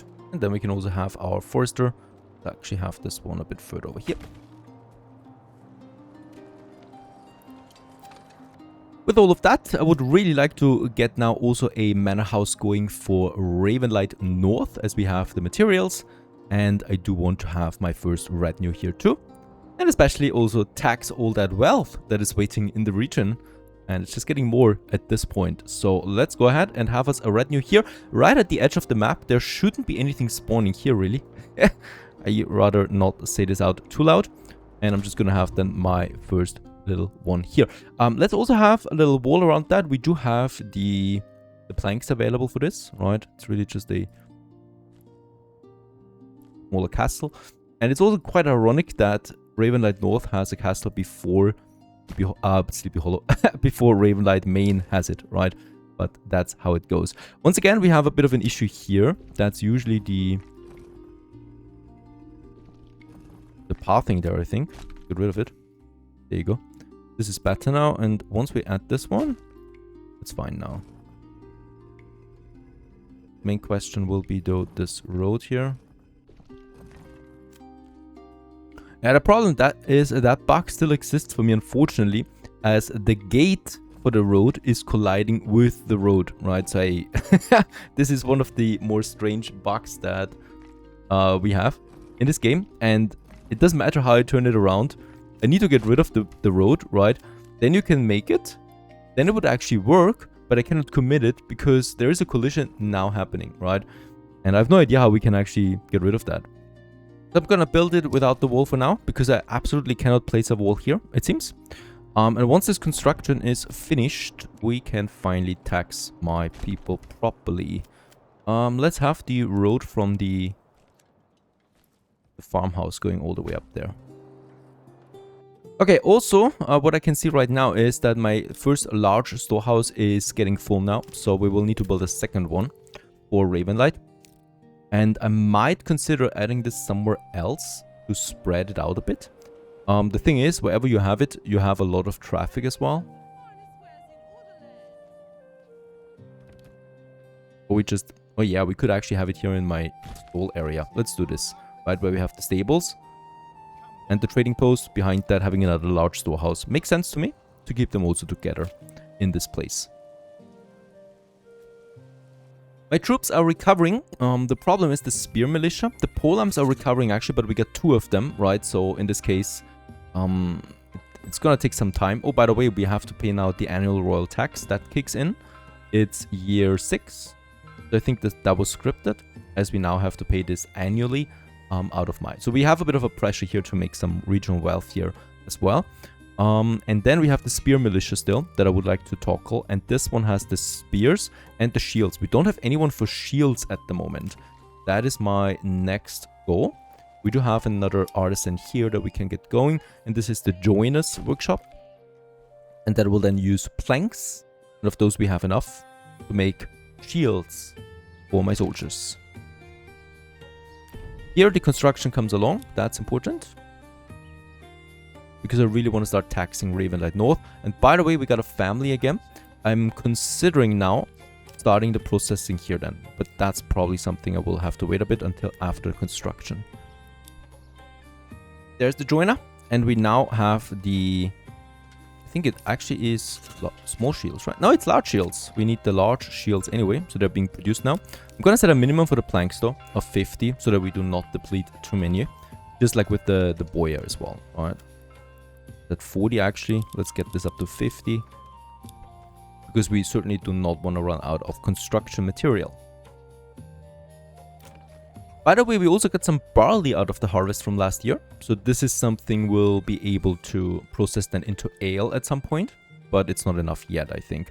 Even though, wait a second, we can already start the processing in a malt house. We should be doing this because barley, of course, also spoils. And let's have that malt house here in my industry zone. To start the processing of that. And yep, we are also now, just now at the end of, or at the beginning of summer, really starting to process the flour that we produced in the last year. So there's a lot of that coming in now to make the rye bread. And how's it looking in Ravenlight North? There's also now rye bread 51 in as a matter of fact. And one more stone, bring it on. There it is.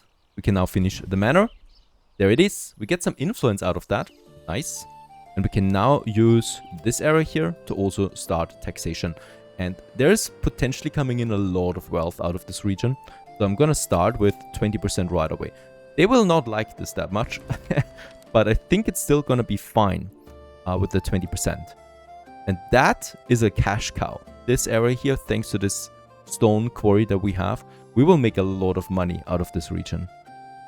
Not only regional wealth, but also, of course, then my personal treasury that we can then use to increase, for example, my revenues. So we got 2 of them now rolling too. And we can now also continue replenishing my original one again. Right, and I might even increase its size now.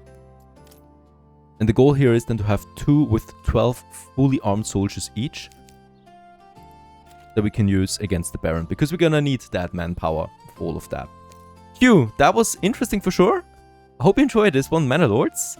In the next episode, we're gonna start with some processing of stone to make even more money out of that. And of course, we want to also continue expansion of the main village into, yeah, a city more and more. Hope you enjoyed this one. Thanks for watching. Stay tuned.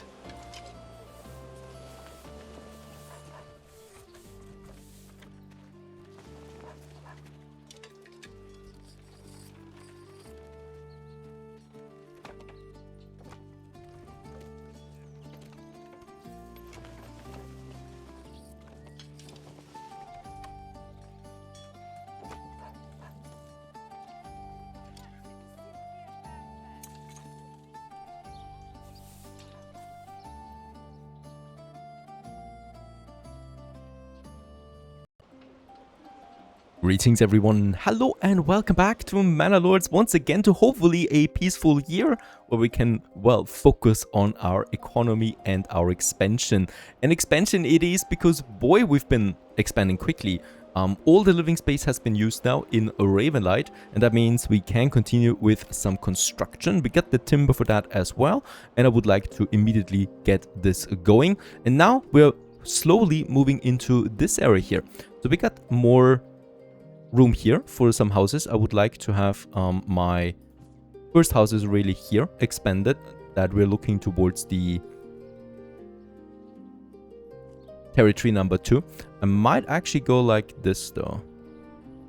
Oh, wait a second. Can we make it like so? Yeah, that looks a bit wonky, but that's working because now we can squeeze in a second or solitary one here. Most likely, hopefully, or it's too small. This one works. This one's too small. What's the logic here? I have no idea. It works like that, but it doesn't work in the other way around. Alright, I could have some funny looking ones here, or we just have something else here entirely. We'll just see. I would also like to have some more plots here. And here is the question of how we want to approach this. I think we're just going to go with some plots there again. Like so. And then we are probably increasing density further. There you go. That's now here, and here the expansion. By the way, we are also really stuffed with tools. 187 tools we have right now. Crazy. Crazy amount of tools we have. So we definitely import enough iron ore. The problem here really is that we are depleting our money with that all the time. And that's not good. Certainly not good for the economy of this region. So we need to, you know, kind of like be careful about importing iron ore. I'm gonna get this one down to 10 now only, so that we never really import more than that. Our next storehouse is ready. Let's upgrade this immediately to the next level, so that we can have more families assigned to it. So that we can also have more market stalls. Speaking about that, granary is another one of my issues. I think this one here has now the last family. Yep. And after that, we're gonna need to build a second granary once more.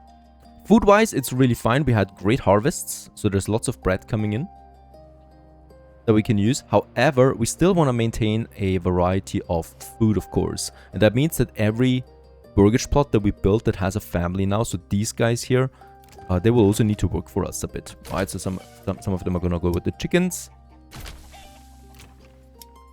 So I'm just gonna have this row here full of chickens. Can't hurt. And then we have those here, for example, that are just gonna be vegetables.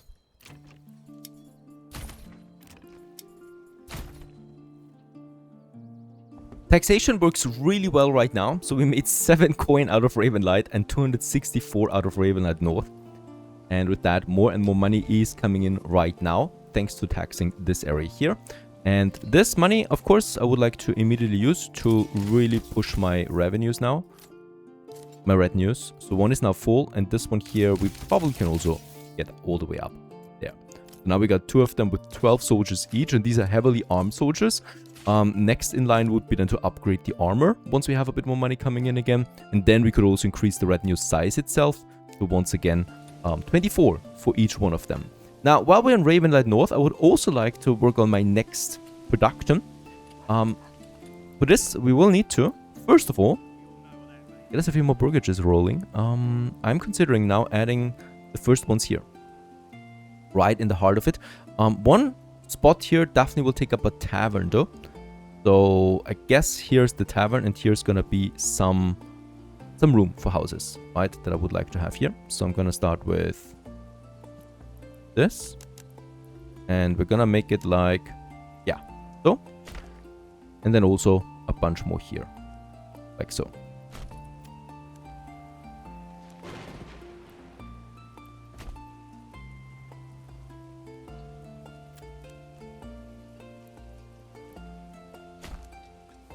And the idea, of course, is then to have a city rolling here along and a city rolling here along, so that there is, it looks like it's one giant city then coming together. Which, of course, it is, because it's, of course, the same lord that has both of them. And they're interconnected with each other. Now, that's the population coming in. We have so much regional wealth. I'm also considering adding now some chicken coops here. They're really the best expansion in most cases, because the eggs and the chicken meat are just very valuable. But of course, I would also like to add some vegetable gardens. They're just very expensive because the seeds for the carrots cost you a lot of coin. But of course, that's not an issue here. Over here, we continue with more houses. This is the King's Road, so I'm not able to delete it, right? So we'll need to kind of like fiddle our way around that a bit with another road than here, most likely. Okay, enemy units have been spotted. It's not a siege on us though, but look at that.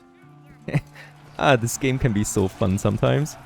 The bandits, they spawned on the Baron's territory, and immediately the Baron also spawns his troops, of course, to protect his territory. And funnily enough, they both spawned at the same location. So immediately the archers are engaged with the melee, or in the melee. This game. Beautiful and wonky at the same time.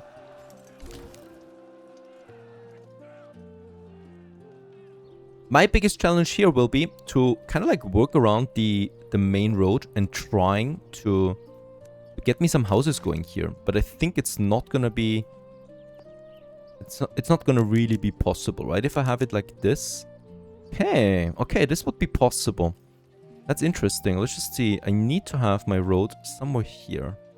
This is the maximum furthest I can get to the river, right? Yeah. And here we gotta be very careful. He's also trying to sometimes build me a bridge, right? If I get too far into that, we're gonna have a bridge. There is a bridge now. Would look funny, I guess. And I'm trying to really stick to the river bank here as much as possible. Should be easier again here then. There you go. And perhaps we can make something here. Yes. I would like to have some very high density buildings then here along the riverbank. I'm just gonna have another road then here. Going around that. I guess a bit of a distance here is fine. And I'm trying to stick around to the topography of this. So just along these lines here. I'm gonna have me a road that goes then all the way to this bridge there again. Quite the road. Of course, we're gonna have some connections then again here and here. But overall, I think this could look pretty nice at some point. And for this area, we can also continue with some more expansion, probably all the way over there already.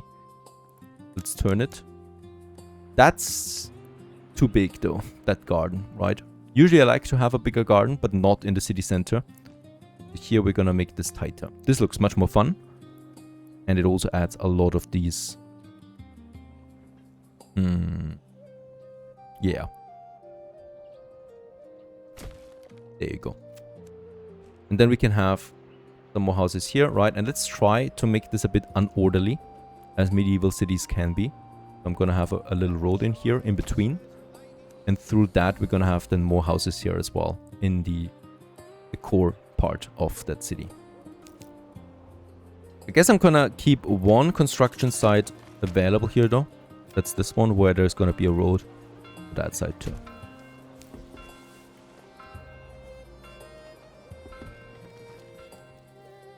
Back in Ravenlight North, first of all, nice harvest. Both fields actually give me something.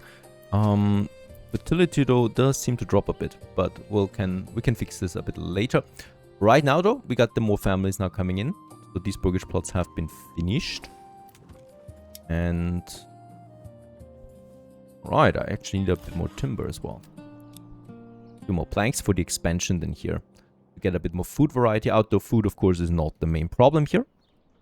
And I really would like to use now a stonemason station then here. This is where we can start cutting rough stone into dressed stone. And this should be more valuable then at the market for us to sell. And anyway, we do need the dressed stone as well for construction, right? So that's something we gotta watch out for. So the rough stone is worth 3 coin. And where's my dressed stone? There, it's 7 coin. That's a lot of money. And we want to use this, of course. Alright, the planks are rolling in.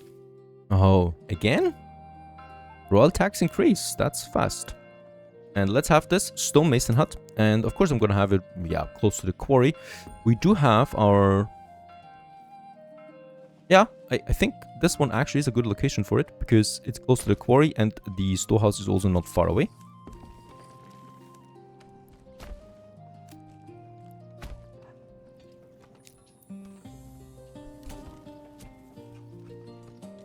We can already go ahead now and get my Dressstone trade route going, because it's a major trade route, so we are going to need to unlock this one. And then we can actually implement the export. And I'm gonna say, yeah, 20 minimum for myself. Let's actually say 30, because I would like to export some of that also to Ravenlight. We do have 32 rough stone available right now. I'm considering stopping the rough stone export at all with that, right? So we have it going right now. Yeah, let's say the minimum of 60. If we still produce too much, we can continue selling it. There is now my stonemason station, and we can immediately assign 2 families to that are now processing the dressed stone into the rough stone into dressed stone. And off they go already, getting the stone in. And start their work.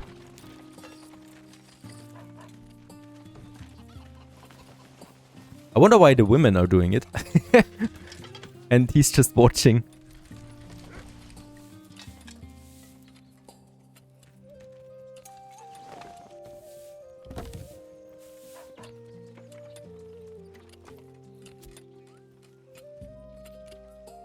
In Ravenlight itself, we have mold now in, and that means we have the ability to produce ale.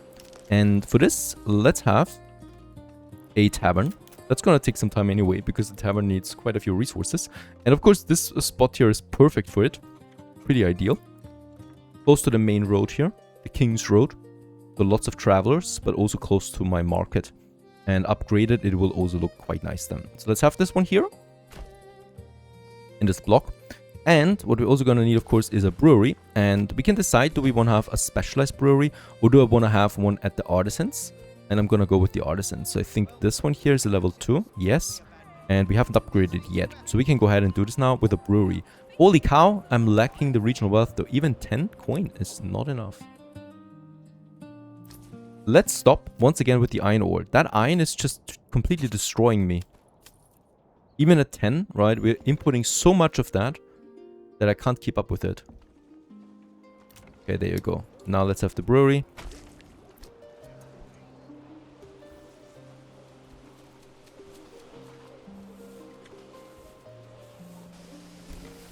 There it is. And now I can go ahead and produce ale. There's no need for a minimum, right? So those people can just endlessly produce it now. And with that, ale is flowing soon. Just as my tavern is coming along. We're still waiting for the logs, as expected.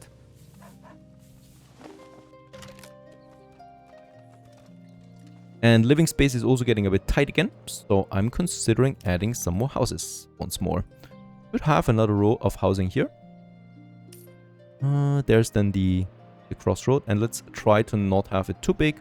That's fine for me. Minimal plots in the back. And come winter, the tavern has already been finished.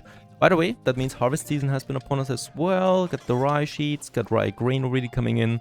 Very good. Seems like a good harvest again.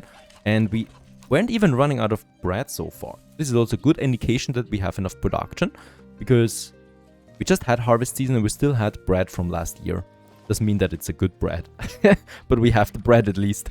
Now, the small tavern has been finished. Let's assign a family to that. And they're gonna now provide entertainment to my population with the ale. And as we can see, 22 ale are already in, together with 140 shoes, ready to be distributed to my population.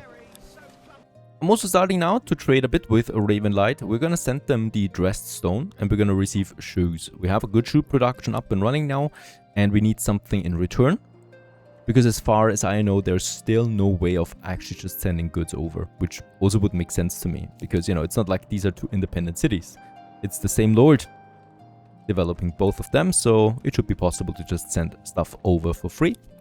But for now, it's not. We have the space, we have the demand. Let's also have now our first higher density buildings here along the river bank. And some of them can actually also have something. That was to be expected. There's another claim again on us. We do have the soldiers replenished, most of them anyway. And I'm probably just gonna get some mercenaries over again as well. But this is nasty. This is gonna take some time now. The claims will stop when we take over all the territories. So this is great. Having a castle at this point would be fantastic.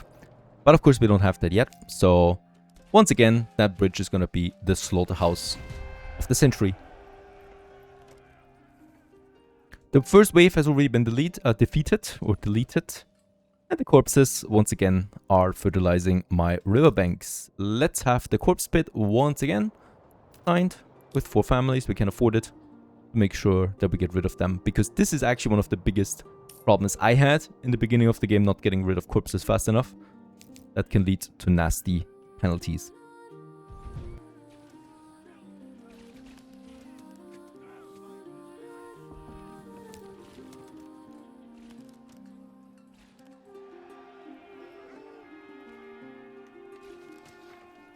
Redstone is also in the middle of this. We should not forget that we are trading now finally, and 30th redstone it is.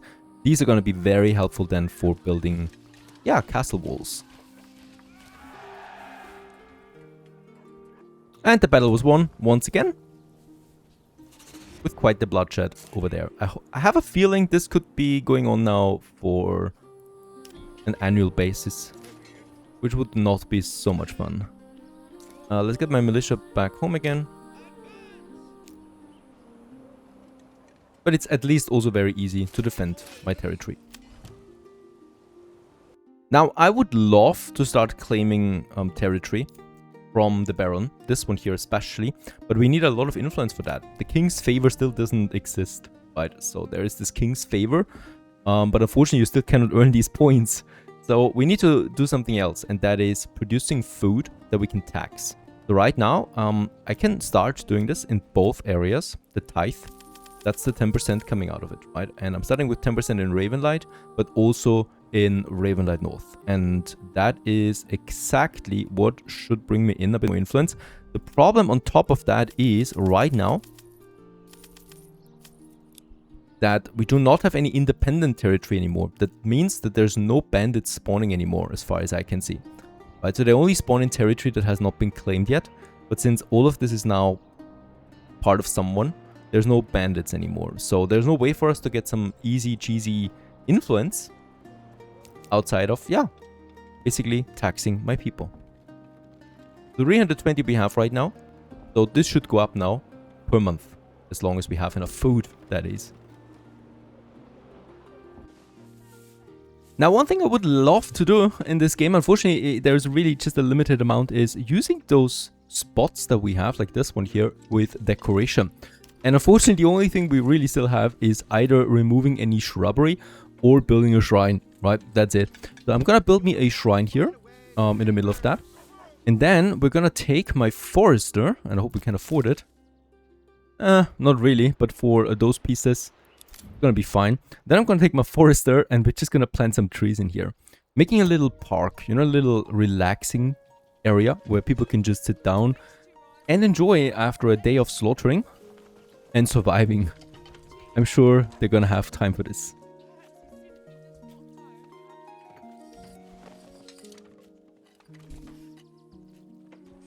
There's also the forester. He's thinking to himself, what kind of new thing is that, what he's doing right now? Planting trees in the city.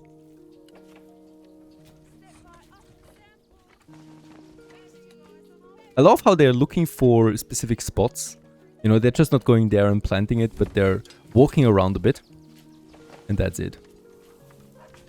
Alright, I think that's enough, because we gotta be careful. I don't want to have a forest here after all. Just a few trees should be fine. And after a while, we should be seeing then the outcome of this. Get this back here. So they're leaving the place. And a year later, we should already see some trees. Now, I would like to continue, because after all, we still have a problem, and that is that garments are not coming in. Now, we still have the shoes, right? The shoes are also in the storehouse, and the marketplace does not take the shoes. So I guess shoes have been changed either, or it's still bugged. But since there have been a lot of patches since my last Let's Play, I think it's rather been changed. So that we now need to have the tailor before we have the cobbler. And for this, I need to upgrade another burgage plot. I'm gonna do this one here, because I would like to get another artisan plot out of this that we can use then to make a burgage tailor shop out of that. I also don't know what this means. Exposed docks are getting soaked in the large storehouse. Because the storehouse is there to actually protect us from rain. There is no option for me, no upgrade, no improvement I could do. I guess that's just that. By the way, my second storehouse is already filling up halfway there. Gonna be interesting. Got a lot of goods right now, especially firewood. So we get 42 months of fuel right now. This is something that pleases me. The oxen has been fixed with the last patch, so this is working again properly without any artifacts. At the moment, they're really pushing out a lot of patches and bug fixes. Super happy about this. I'm also prepared to upgrade a few more, if we can do that. Oh, by the way, here we still have some seeds we haven't put in yet. Got a carrot there. There we have the seeds. Right, it really was just this one here. We could also buy some more animals, like the goats. I'm still going totally into the goats for now, rather than the pigs. Because we don't have any salt. The tithe was also paid, so we are going up here to 600 influence. Perfect. Oh, there's some. Water access is limited for some of them. As we are growing, we definitely will need more wells. So we got our water source here. Perfect spot for it, by the way. Where I would like to get my well going. Just here. Instead of those trees. And to get rid of those trees, I'm just going to temporarily build me a small field here. I hope it's possible for a size of this. There you go. Get rid of some of the trees now. Alright, this one here can actually stay. Absolutely fine. It's a beautiful tree that I would not like to get rid of. But we need the water. And we could also get us a nice shrine here too. I think it's fitting in there quite nicely. The streets are getting broader. I like this detail. So once you have burgages close by that also have habitants, you do get, some increased city size, street size, even though there's no one living in here at the moment. Next, I would like to add some apiaries now. We don't have that yet in the area. And we don't have any honey so far. So let's go ahead and get me some honey going too. And this gives you actually honey and wax. That's two goods coming out of it. Two animal products that we can use. There's no one living in here yet. I will also need to build yet another well over here. Because those people also would like to have one. There's a tiny spot available. Let's use it. Just for this wall. I love it! There are some saplings. They're growing now. And soon we're gonna have a mighty park here.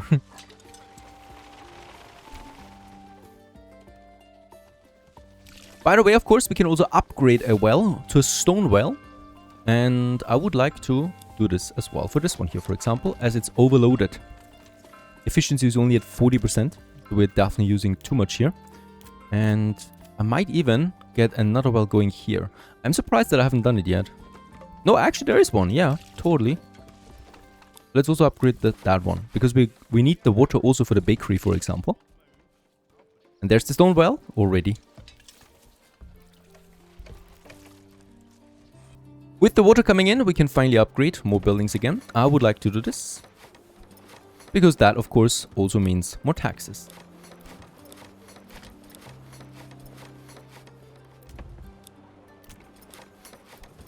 I should probably stop now. In Ravenlight North, I continue with a bit more city expansion too. We want more to get more recruits. So I'm gonna add me another area here for more houses. And we're probably also gonna have a street there too. Because we don't have any living space available anymore. And the Ravenlight North militia is still waiting for recruits, right? So equipment is not the problem. It's all about manpower.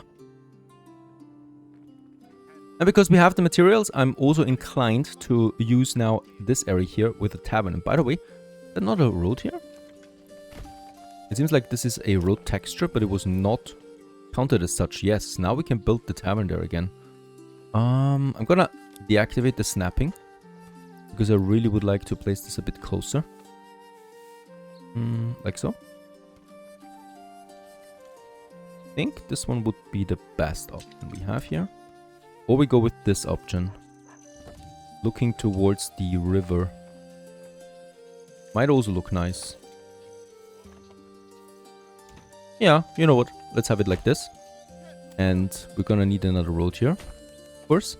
It's fine. The fisherman's hut is still okay here. And then I'm gonna make the road here. And here we can add then more houses as well. Lots of food we're taxing here right now. Just gotta make sure that we really have enough. Yes, we have enough for the winter in both territories right now. That one, and of course, let's get the classical. The shrine right here at the crossroads. City upgrades continue. Perfect. 17 families right now available in Ravenlight. Way too much, of course. So I need to find new ways of, yeah, using my people. The problem is I cannot create a new militia anymore. We're at the maximum what the game allows. So the only thing I can do is I'm going to add a lot of them to farmhouses, windmills, you know, to my industry in general. My logging camp, my charcoal burner is full, the bloomery is full, right? So just checking it out that we have enough manpower everywhere. The storehouse can't hurt to have 3 more families here delivering resources back and forth. And the oven, perhaps also a second family doing this. And we got 115 roof tiles. Question is, we don't have any clay anymore, so I don't need the clay furnace anymore. I'm gonna just turn it off. There's no use in really destroying it right now. We don't really need the space. And can we make a tiny road here? Ah, fantastic.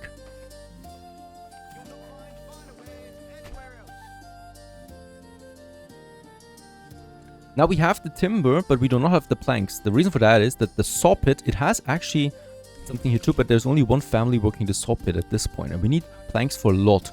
So there's something we can do.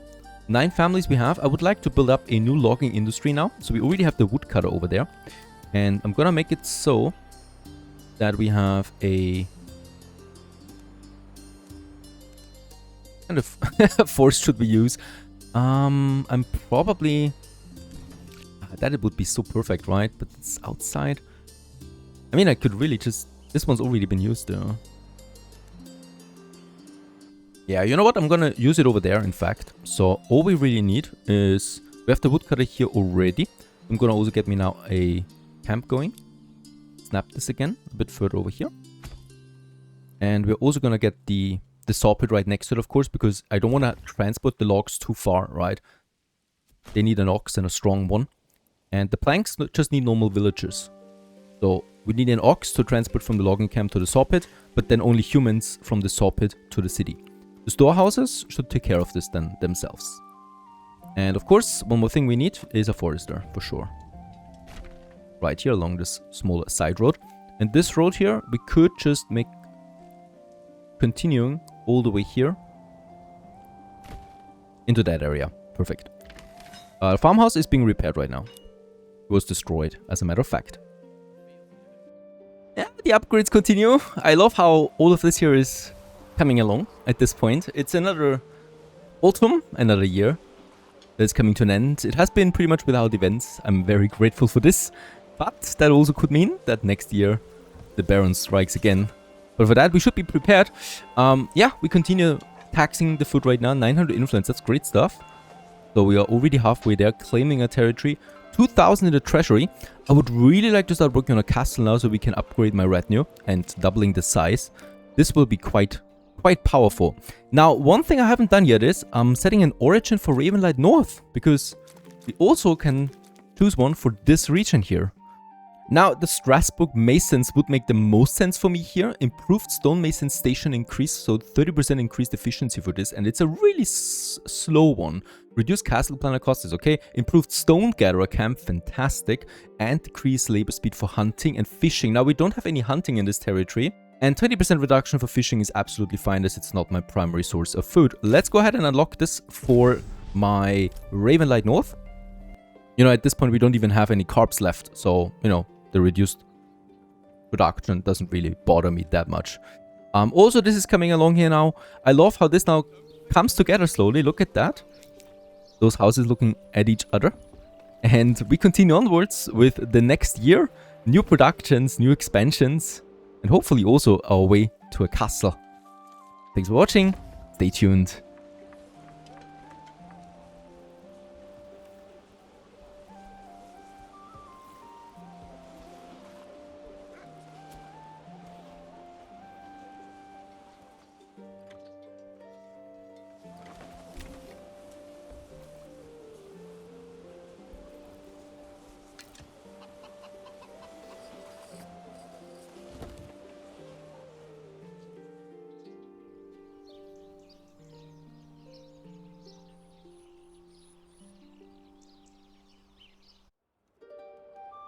Greetings everyone, how very good of you to join, and welcome back to Manor Lords once again. And we're not gonna be idle, as we want to continue right away. It is the year 8 now in that we survived so far in Ravenlight, and we do have a couple of things to do right away. The first one is that my granary is over capacity. That means, yeah, we are losing potential customers, and with that also potential people, and ultimately of course potential taxpayers. So I would like to get me another granary going. Now my main production of food is over here right now, together with my fishery. However, we have the fishery here, we have more and more farmland coming up here, so it might make sense to me to have the granary a bit further over here in this area, so that we get a bit faster towards the marketplace, right? So saving a bit of time this way is sensible for me. The thing is, the granary is a very important building for a city, right? So it's not something that I would like to just have somewhere solitaire. It's something that we absolutely want to have a bit more central to the whole thing. So it made sense to me to have the granary here somewhere along the main road, somewhere here, but not connected to the main road right away, because, you know, there could be thieves. There's a lot of travelers on these roads here. So I'm gonna move the granary more towards my city center. And yeah, let's have it beside the tavern. There's a bit of a space available still, and it's very close also there to my other side. I would love to have some kind of guard tower or anything like that, because it would make sense, you know, and then you can have watchmen and they're patrolling your city. Think about it like in Foundation. I like that mechanic a lot, and it makes sense. So this would be really great to have something like that right now in the city. Anyway, in the city, what we don't have right now is, well, garments, or yeah, clothes, you might call that. That is another need of my population that we should be going for. And by the way, a quick side note, we're dropping a bit low on food there, so I stopped the tithe taxing for now, because I think it made a huge difference there. The 10% food that we tax every month was probably a bit too much. However, we can still continue taxing, for example, Ravenlight North. There's also not that much food here, but I think we have an overloaded farmland for a city of that size. So coming next year, we should be seeing a lot of food coming in here, and then we could increase our taxation. 1,100 influence is a nice amount though. We cannot claim with that anything yet, but soon we're gonna be 900 more influence we need, and then we can claim this. Now onwards to my garments. For this I'm gonna need another tier 2 house that we're probably gonna have then somewhere here. Of course it should be a bit central, and there is one. Very good. This one does not have any upgrades yet, and also it is a tier 2 already, so we can go ahead and get a tailor workshop now going for this one, for a few planks, and we should be able then to make something out of that. The main problem here will be now wool. We don't have sheep farms yet, so this is another thing that we can really go for right now. And once again, there is of course the thing, where should we get the sheepies to? Because one thing is quite clear in Ravenlight, there's a lot of forest, right? There's not a lot of openings that we have. As a matter of fact, I would like to have the first sheep farm really close to the city. So we're probably also gonna have 2, right, at some point. And I would really like to have them somewhere here in this area. I know it's for forestation right now, but we can always just move the forestation a bit away. And also we do build up a second forest industry now, which is probably gonna be the main forest industry at some point. So right now, this area here seems good for me. And don't forget that sheep farms don't really need a lot of space, right? It's just this building here that we have. It can already house 5 sheep as far as I know, and then we're just gonna add a smaller pasture. And you know what? There's nothing going on over here, right? So this might be a great area for a sheep farm. The berries are hidden in this roadblock there, and I'm not gonna expand my city over there. So let's have a sheep farm here close to these fields. There's no fertility here anyway, right? So I'm not gonna expand too much. I mean, as a matter of fact, there is some fertility still here, by the way. Is this new? Or was it hidden by the forest? I think this could also be the case. So what I'm gonna do is, as a matter of fact, I'm gonna expand now my farming. Yeah, a bit over here. Can we build it like that? I think we could. I mean, of course we are cutting away the forest here, but that's okay. It's city space after all, and the bushes are here. I don't see any reason why we should not be doing this. So let's go ahead and do it. There you go. I mean, it's winter right now, so it's hard to see sometimes, but we got a nice new field here, right? That we can now use to produce more rye, and we're gonna need more rye. Now, speaking about rye, I've also noticed that in some of those fields, fertility drops a bit. So here we are at 42, despite having different crops, despite having a fallow year as well. So the only way to increase this again is by, for example, using sheeps on the fields. And that's what we want to do here. So this is also why I want to build the sheep farm. Let's increase the priority for this one, so we finish this quickly. And then... Oh, okay. Else is claiming us right now. So this is not the Baron this time around. It's her, right?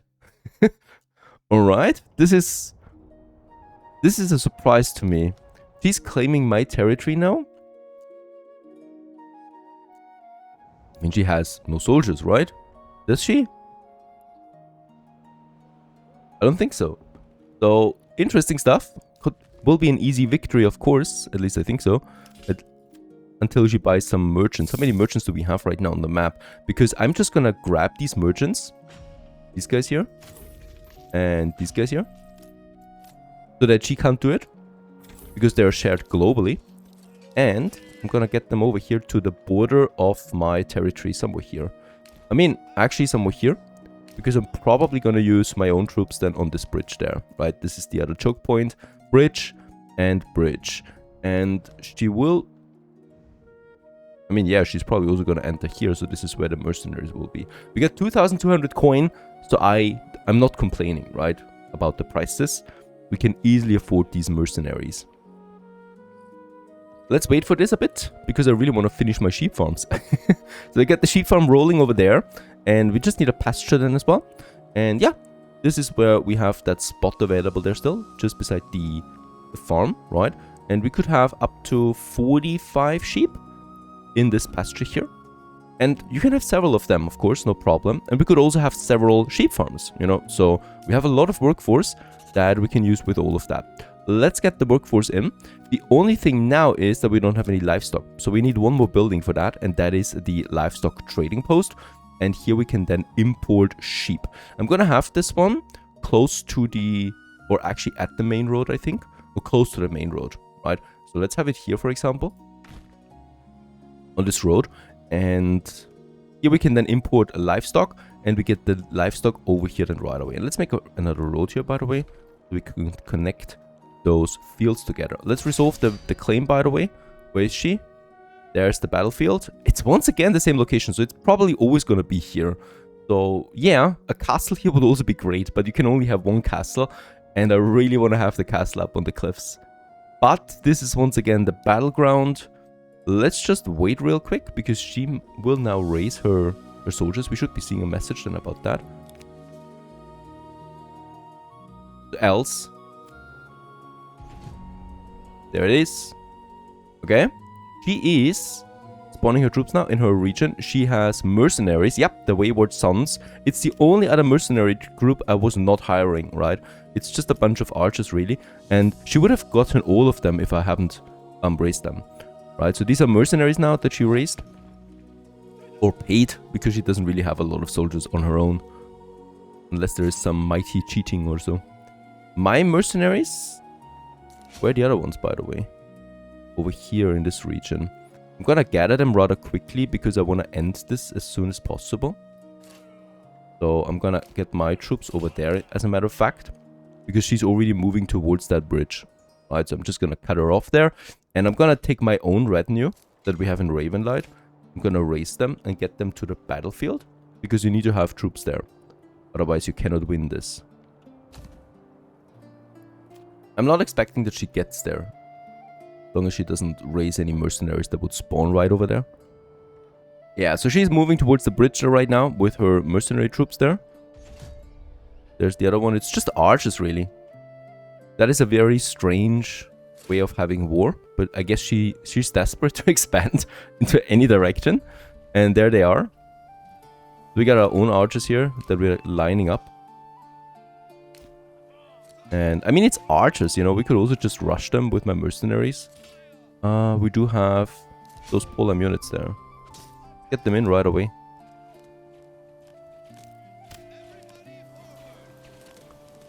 Make a quick end of that. I don't... Oh, wow. They were broken before I got there. There's another one over there, though. And that's the end of it already. So this is kind of like sad a bit. Okay, there's the archers now. The mercenary against mercenary troops. No one is wasting village soldiers on any of that. And they can fight. Yeah, we've lost one. There it is, broken as well. And I'm not expecting anything else out of this anymore. Right, so the battlefield is here.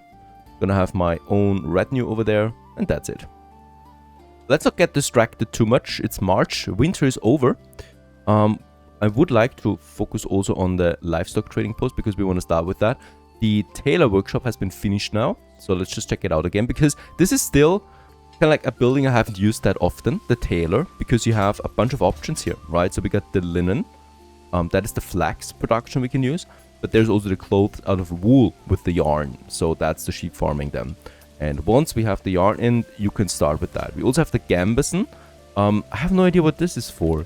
This is also a garment, or it's an armor. Oh, it's an armor for soldiers, right? So we use this one here, the clothes with yarn, to produce wool cloth, and that we can sell them on the market, because the shoes don't count for some reasons. They have been counting at some point in the past, but they're no longer counting. And I can use the shoes though for trading. Outside of that though, we can't use them for anything as far as I can tell right now. Very important that we get the logging camp here finished at some point, so I will get the priority up, because with that we have then logs on that side of the map as well, right? And this will speed up any kind of construction we have here in the future tremendously, because right now we need to transport the logs over that bridge here with the oxen, and the oxen is slow by default, right? And if we have then something over there, we're significantly speeding it up. Of course, this will get rampaged every time there are bandits or so. I'm also going to get a hitching post here. And at some point soon, we're going to have that castle there, because we're going to need it. Okay, by the way, about the battle. Oh, look at that. There's more soldiers now coming. Okay. She's ramping it up. Interesting. She's now coming from the other side with more mercenaries. The ravenous vultures. Where did you get them from? That's not ours. They're non-available. Not anymore, I guess.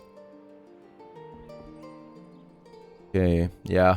That's costing me now. Because I really don't want to have them raise the whole period here. So we'll just see. And she's got more. She got the brigands for hire over here, but they're ignoring us because they all want to get to the battlefield. So that's a good thing for us, of course. Even though these guys here now are up for looting. They've changed their direction now. They're no longer going for the battlefield. Oh, this is nasty. Let's get my retinue. Get my polearm units. Get them over here to our Bridge of Slaughter. Once again, they're moving towards our future castle destination. So it just absolutely makes sense to have the castle there.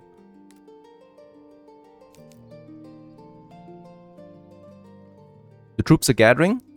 And oh, where are they coming from? They just were here. Okay. Let's rush in.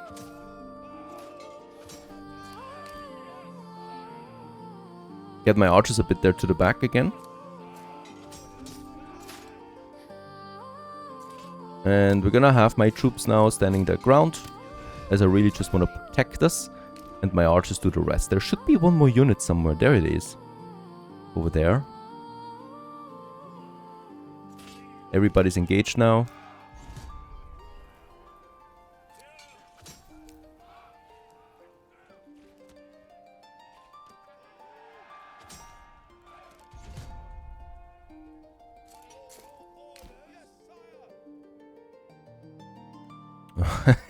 They also changed direction.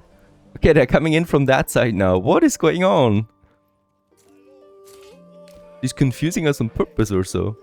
A few troops that she's got. I mean, once again, they're not here for looting, you know. They're just... They want to get to the battlefield somehow. Now we're gonna have some fighting here in the city. In the streets of Ravenlight.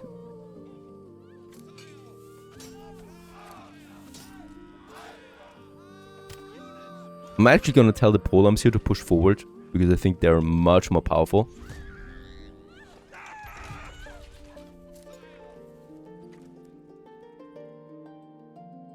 There's more. They have been defeated. Let's take those troops there. There's more coming over there. This is a bit annoying, honestly. Okay, down. Hope there's no one coming now. Seriously, we need to do a bit of economy stuff here too. Okay, at this point we have soldiers stationed everywhere, so even a surprise attack should not surprise us that much. I will need more oxen, that's a certainty. So wait a second, here we're just gonna have now this road that connects then the road with the field here. And with that I do have a bit more space here again for yet another oxen camp. Over there. Gonna put this to very high because we want to finish this and get more oxen in ASAP. We do not have enough right now. We're also using them on the fields. You know, especially on this new field for this year. But I'm expecting a bit out of it. Despite the farmhouse not being used right now, because it's still under construction, this one actually gives me yield, right? 104 we're gonna see out of that, because they are still going to their fields. It could also be the other farmhouse that is helping out here. The next troops are coming in. Yep.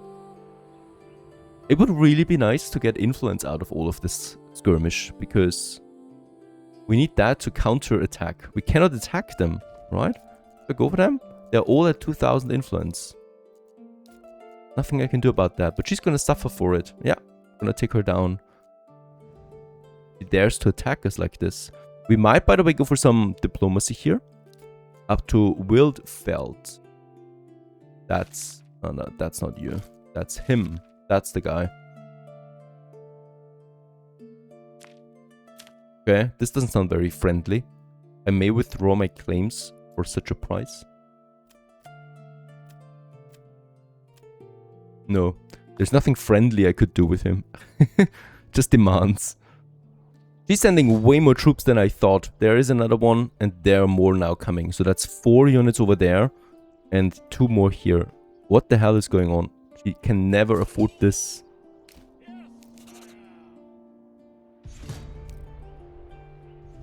I'm gonna get my own troops over here now, because we will need to fortify that bridge side. And these troops here are actually coming in here. So she should be going for us anyway. They've got the mercenaries on that bridge and my own soldiers on that bridge.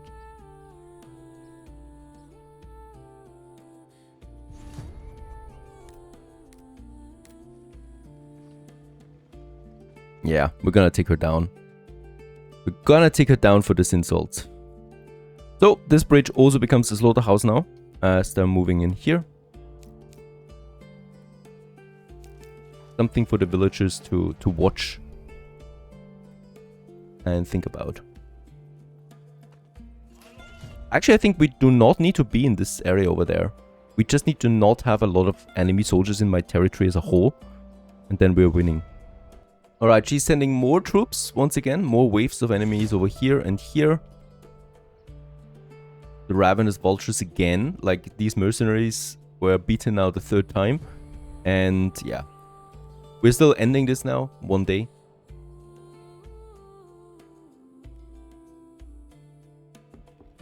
There you go. Now we can finally disband our mercenaries again, and also my own troops. Gonna continue expanding also now the farmland for Ravenlight North, as we do need food in this area. We've grown quite a lot, and I'm also increasing the workforce. The plowing we already have, but I think I do not have. Where's my stable? We just have a hitching post up to this point. Let's upgrade it. There's the livestock trading. Finally, let's assign someone to that and import now sheep. Up to a maximum of, let's say, 6, because we can then have them, well, reproduce on their own. And that's the 30 coin that we have to pay for 1 sheep. But that's okay. It's not gonna be like we need that forever. Also, the stable has been upgraded. Let's get the next oxen rolling. The logging camp finally has been finished. So with the war, you know, the builders are not going there. They're staying clear of areas that are under siege. And now we have the full thing going on again. So we've also built another hitching post here. I can even assign someone specialized into that. And let's go ahead. Oops. Finally, we can start some serious forest industry here. And I'm probably gonna really use it here, right? So I want to stay a bit clear of the river there. Keep some trees. The good thing here is also that by clearing this forest, I'm actually not gonna, you know, replant anything right now. I want to clear the forest here so that fighting in the future will be easier. So this area here we can definitely clear and just chop it all down, because this will be then one giant open field that we can use. And we're going to keep the forest around that, and here we're probably going to make then a more specialized industry, or even here down the road, right? So something like that. So the forest I'm going to keep inactive right now. Gonna be a very rich harvest season. 3 fields have something to give us. 4 fields.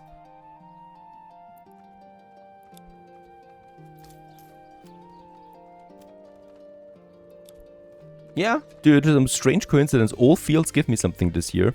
You know, because usually there's always a fallow year for one of these fields. But this year, all of them are working. Busy time for my farmers. And ladies and gents, there it is. We got the sheep. And that's the number 1, Margaret, she's called. And she's gonna play an important role, of course, because Margaret is the first of many sheep that we're having here. The next one is coming in already, over here. And with those sheepies now, we produce wool. They're gonna stick around here in the pasture now. 45 we can have, so it's gonna go up to the maximum rather quickly, I think.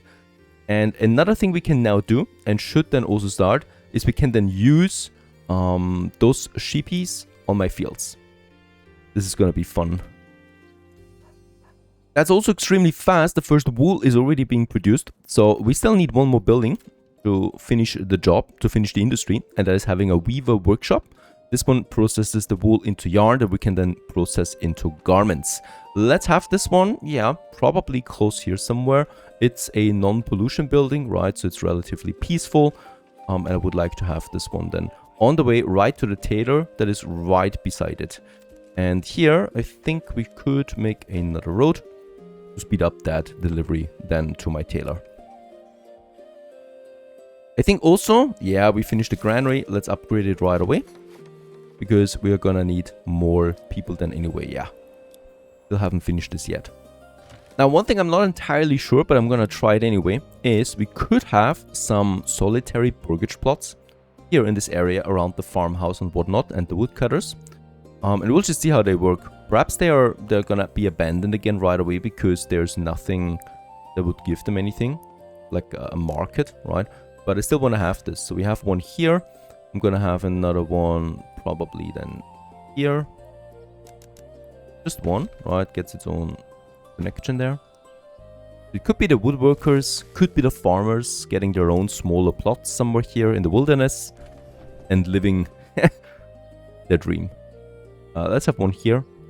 The thing is though, of course, let's actually have 2 here, because we have the farmhouse close by. The thing is though, of course, they could be easily, you know, burnt down to the ground next time an attack happens.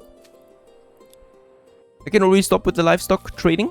because we already have now 6 sheep in this fence here. So this should now, you know, reproduce schooly poop around until next year and get full overfull. If they have not balanced it out somehow. But last time I tried it, it was full rather quickly. Now, Ravenlight continues to have a lot of people moving in, so we're down to 3 living space now only, despite having massive expansions. It's gonna be tricky though, right? Because food, I don't know, we're hovering around 5 months of food. Gonna have, wait a second, I didn't want this to upgrade, but can't stop it anymore once you press on it. Let's have some more chickens here, because there's already people living inside. So that everyone that has a bit of a plot, you know, works something. There's also a vegetable garden here. We could also make an orchard. I haven't done this yet. And let's also get more seeds in wherever we don't have them yet. Okay, mercenary groups. Wait a second. A band of raiders? Is this real? We get raiders? Oh, raiders are such a nice influence boost. But I don't see them here. Another ruler's army. Could be. There it is. That's the ruler's army though. Where are the bandits?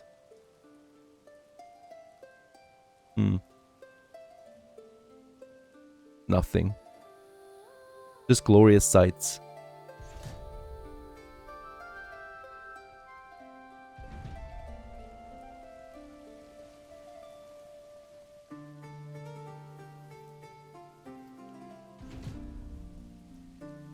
There they are, but they're too far away from us. But they're actually marching very quickly towards that village here. And he's got his mercenaries, but I think they're too far away. This could be an interesting outcome. Okay, that's just a smaller skirmish here. They shouldn't have any chance there. Buying him some time at most.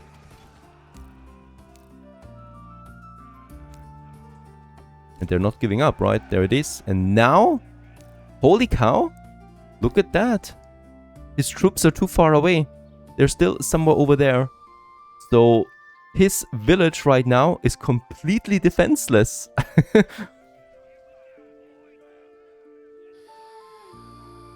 That's hard to believe, honestly. Okay. They're gonna burn it down.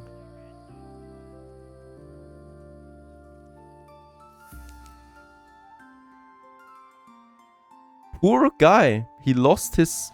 He's losing his village right now. There are his troops. Crazy stuff.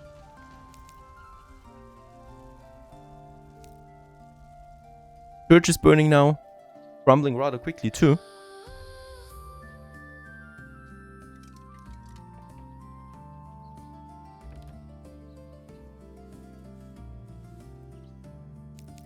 I think they fled. Did they? I think they fled already or looted him. Because look at that, it's not completely burning down. So this was now fixed with the latest hotfix.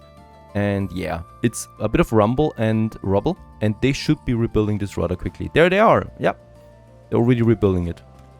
Nice to see. So it's not a death sentence anymore if some buildings catch fire. Those burgages were finished already, by the way, and people already move in. So I think that's the fastest people moved in somewhere, and I thought it would be too remote. But some people really enjoy the remoteness, and those plots out there are immediately filled. Let's get this one with a vegetable garden, a huge one. So they're also having some smaller farming. One of them can have a chicken coop, and this one's also gonna have some vegetables growing there in the garden. Interesting. It was finished before the farmhouse actually, and on top of that, people moved in faster. I think the farmhouse will need to, by the way, completely rebuild again because they're not repairing it. They're still, you know, that's a funny thing. They're still assigned to it, and on top of that, they're still delivering the rye sheaves over.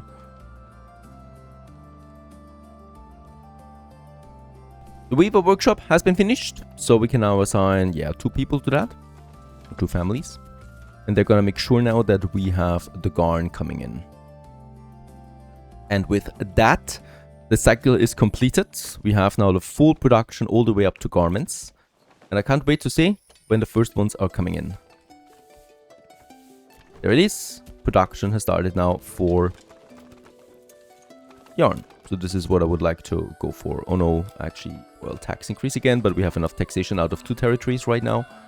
We're down to 4 months of food, so I'm once again going to stop my taxation. I enabled it some time ago because we had a good harvest, but it's not looking that good.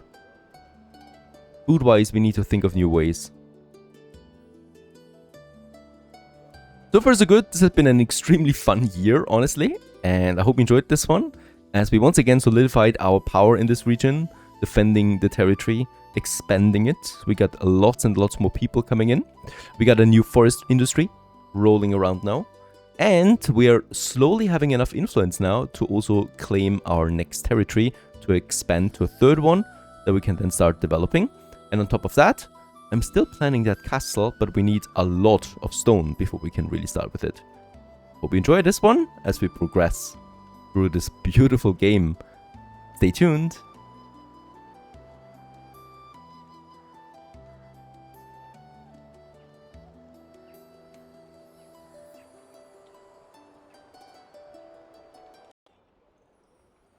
Hello everyone, how very good of you to join, and welcome back to Manor Lords. And we continue right away with, well, enjoying the sights, of course, of a growing town.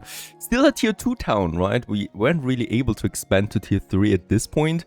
Also with all the invasions, I'm a bit busy sometimes just fending off a full year before we can focus on other things. Food is continuing to be the main problem. And we're very close to being at a critical threshold with it. So 4 months is way too low, of course. And it's probably pretty close to 3 months, even though the bread is now coming in. Though we don't have a lot of flour, right, at the moment. So we'll just see. I'm hoping that there's a bit more. We got another field now rolling, so this could help us out.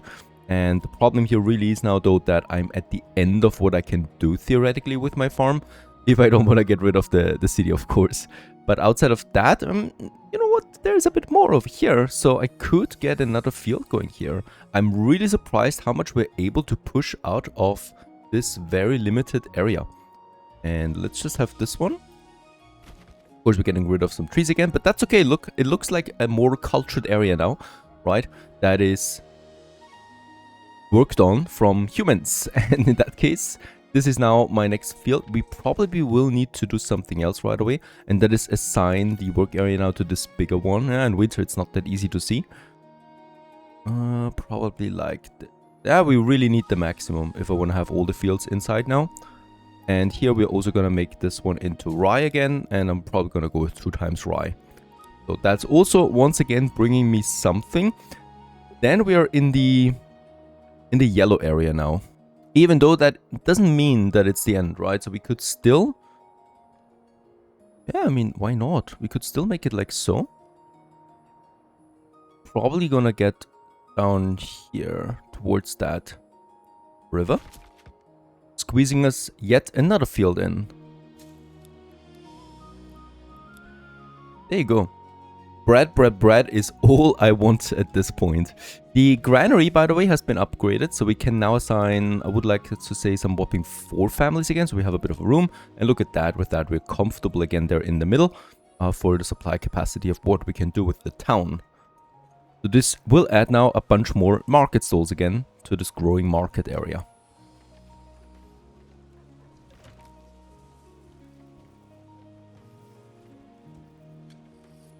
Looking at my statistics here, so we also finished the tailor in the last episode.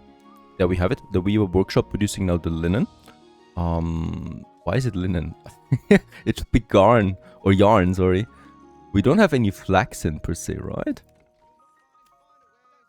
Let's just check it out. Okay, we do have some linen. I might, as a matter of fact, switch my production here right now to my linen clothing. And... no idea, honestly. Perhaps we had some flax left in stock from something else. Yeah, in this case here, it will now work. The sheepies haven't grown. They have grown very nice from 6 to 11 already in a couple of months. So this will be full. And the more sheep we have, the more food, the more wool we have, and the more garments we can make out of that. We'll just see if we need a second sheep farm then as well. Next, let's also quickly check out my tools. We can see that we have 187 tools available. This is a big surprise to me because I stopped iron importing a while ago. So for quite a few years now, I have not been importing any iron. And we're still maintaining close to 200 tools in my stock. I have no idea how this works. Have I stopped?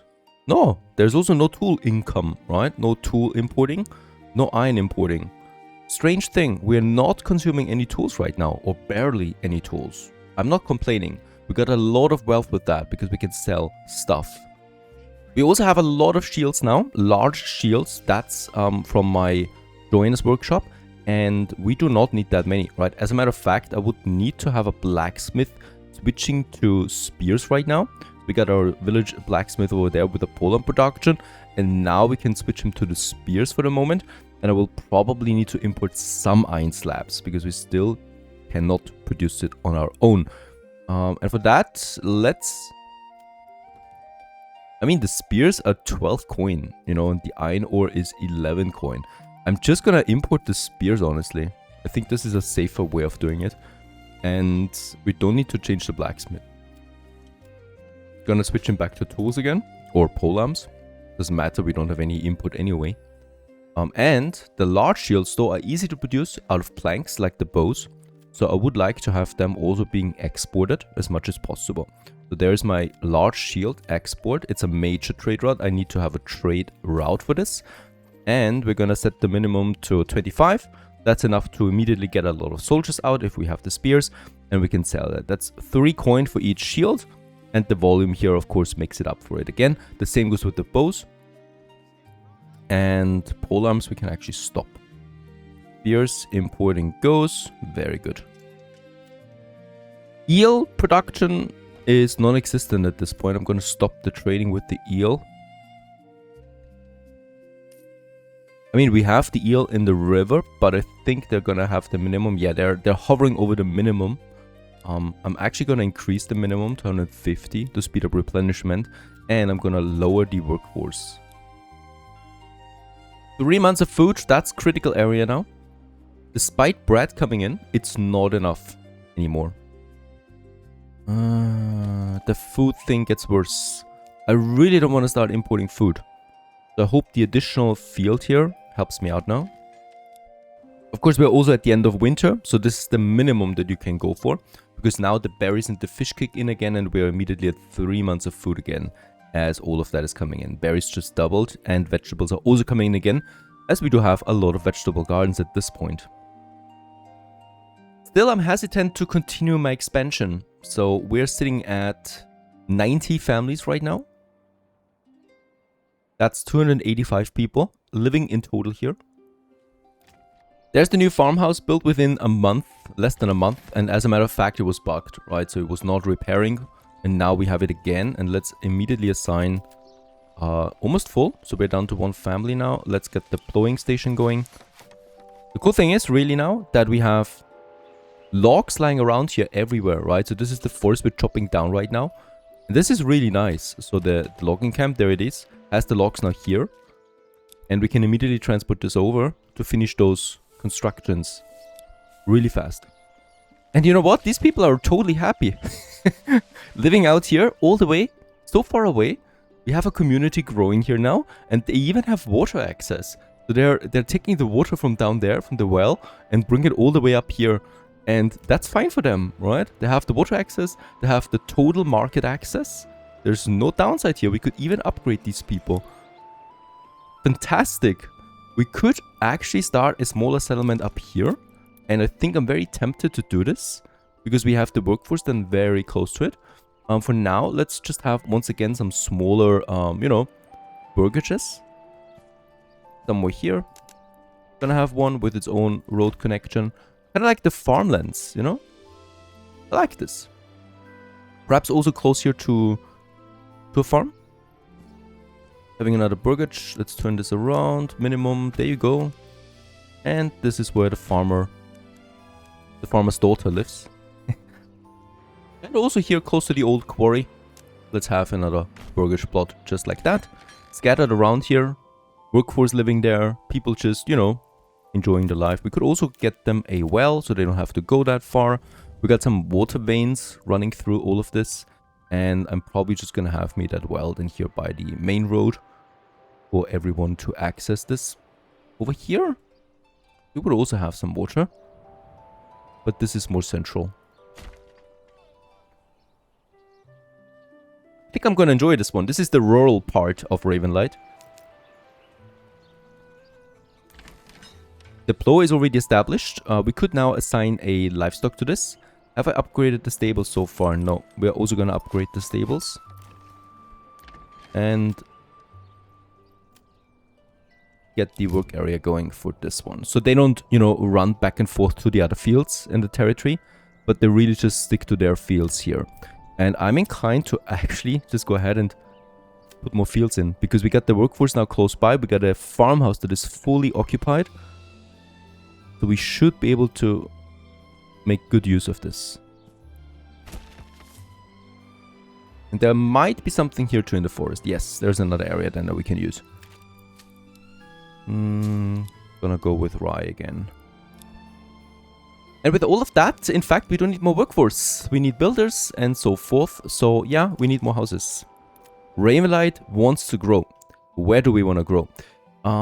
I'm not entirely sure yet what I'm doing with this area, honestly. I would like to get definitely a second church going. So this might be something here. And we could even think about another tavern too. But I also want to have a very cohesive line here of houses. Right, so that's just the continuation now here that we're gonna do. Like so. Perfect. All of them have a plot and a backyard. And then we could think about a church here somewhere. But don't forget, space in this area is tight, so it should be tight. I don't want to have this church here wasting space if we don't have to. But an upgraded church definitely should look very nice here. Let's actually go ahead and make us this here. This is too much. Like so. Okay, turn that around. Very good. And get this going.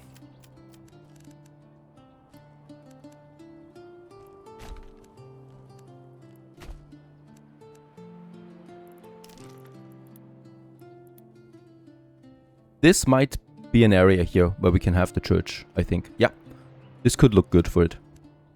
And we have then the road going from here to here, or even so.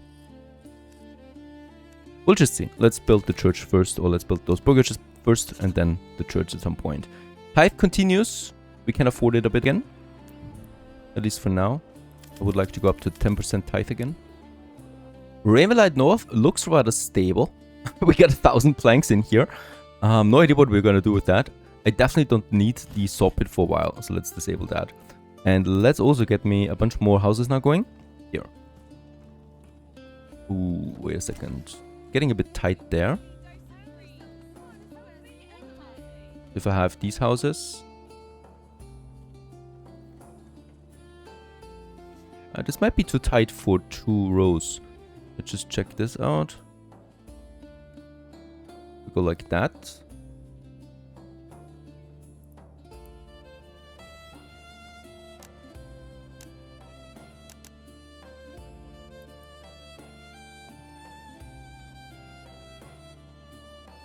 These guys here all can afford it. So let's have that. And then we have these guys here. Yeah, that's okay. One of them... Actually, let's make it like so, because now both of them have a plot again. And here we can probably make it at least for these guys. And then these guys. Let's go with that. I want to also have some density here. Got now 2 very rich territories, by the way. So 2,300 regional wealth here and 1,900 here. This brings in a lot of taxes each month that we can use to fortify my retinue, to, yeah, actually also go ahead and upgrade them now. So we got the ones here, and you can go ahead, take them, and then upgrade the armor for 26 coin. That's really nothing. And you get heavy armored soldiers with that just withstand a bit more. This one here is tormented by sins of the past. Jacob. Interesting. And I also like that they all look a bit different, you know. This one's blue. This one's, well, playing it colorful. This one really likes purple. He likes to be a rat. He likes to be a purple rat. And so forth. Yeah, all of them are upgraded now. Very good. And then we also have the ones from Ravenlight North over there. I even need another one there. And then I'm going to upgrade them again as well. For the battles to come. By the way, we got a bit of honey in right now. 53. How much is honey worth? Because as far as I know, honey's not counting towards being a food. Okay, it's not bad at all. It would bring me in 4 coin. I'm gonna do this. I'm gonna export honey. We're gonna establish a dedicated trade route for it. And I'm gonna set the minimum to 10. Because right now I don't have any use for honey. I think we can make like candles out of the wax at some point. We got 8 wax in. But the wax is extremely rare. And the trade route cost me 500. I'm not gonna do this just yet. Even though the income of wax would be nice. But I would definitely need a few more apiaries before I'm gonna do that. The new fields that we have over here, they will be great. So there's already 200 rye coming out of these 2 alone, in addition to what we already had. Perfect. The sheets also continue to grow to 14 now.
I like how my park came along.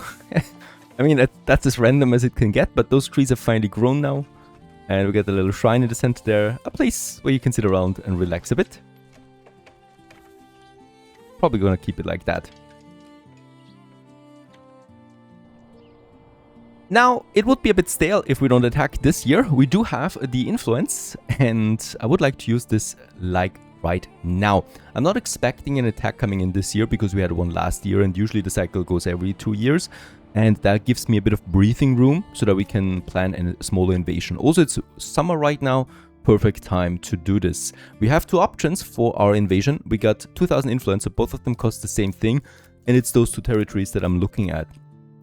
Both of them have advantages. So she attacked me, right? So she deserves to go down, of course. Also, she's got an infinite salt deposit here and an infinite clay deposit. So this is really nice. With the salt, we could start sausage making, which is another very nutritious way of feeding your population. That's really cool, right? So this area is nice. This area is also very good. We don't have a good food source here, but we got an infinite iron deposit. So that's a lot of weapons and iron you can make out of that. Very nice. A bit of hunting down here. That's okay. It's a nice bonus, but that's it, right? And a bunch of mushrooms. Also, beside the iron, we have a very strategic value out of this territory. And that is that the Baron will no longer spawn here, because the Baron only spawns in his own territories. And if we get rid of him here, he will not be able to spawn his troops in that side and attack me from behind. So from then, henceforth, he will only be able to attack me from here, right? Which makes this bridge here, or this entry point, the most likely invasion point of the Baron, because here there's already an opponent. This belongs to us. So he's only be able then to spawn here, which makes it easy for me to defend in the future. So this is why I would actually prefer this area for now as my target, right? Let's claim it. Let's make sure it's really the right one. It's this one. Before we claim this, by the way, let's purchase all the mercenaries.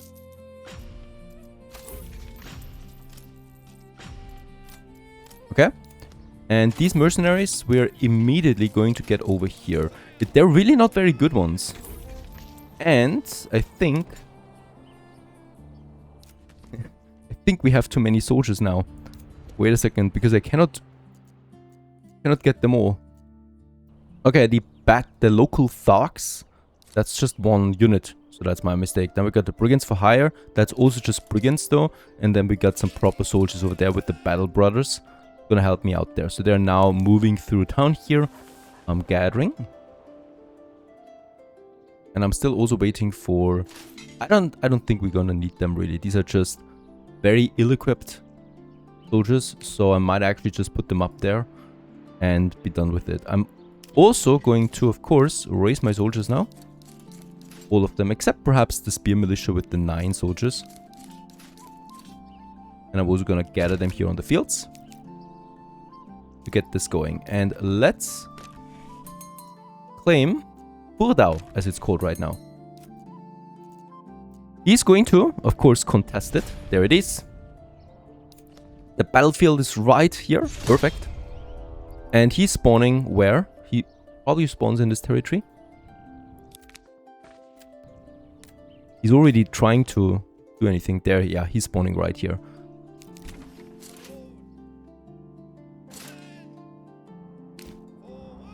Oh, that's a lot of troops. Okay, let's quickly gather.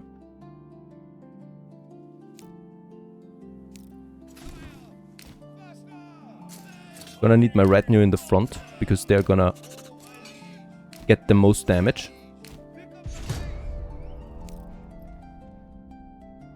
We could actually try and flank him from here. Okay, he's also spawning more troops over there in his territory, but that's really far away. So he's gonna take a long time. Before that, we have crushed these guys.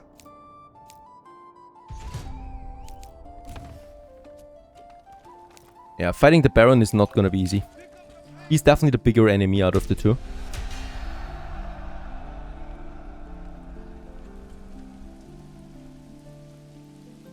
Quite the dramatic view. He's sending in his first troops.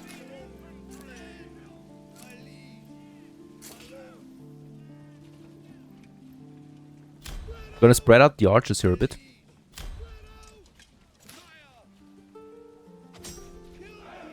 And we're gonna engage the enemy now. He's trying to get to my archers.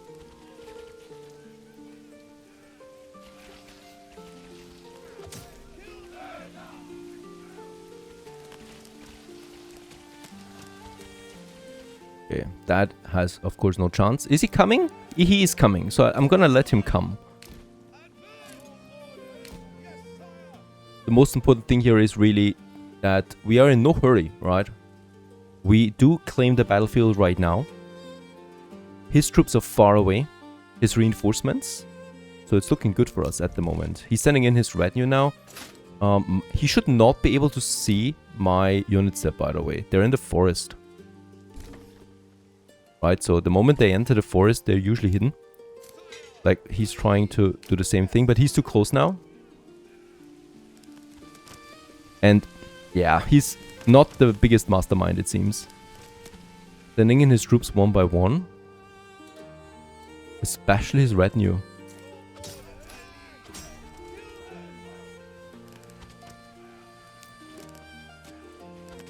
They're going down quickly here. And broken. Let's get formation back on. Now he's sending his archers. They are really no problem for me, because we have my own archers shooting at them already. I mean, I could also just engage them, honestly. Speed things up. And there's the next units coming, yeah. That's very devastating for him. My spearmen, and immediately broken.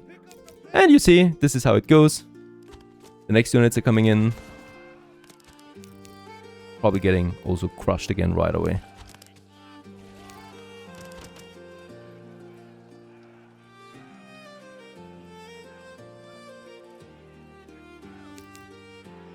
Broken. And then he's got these guys still left. And where are the reinforcements? I don't see them right now. There they are.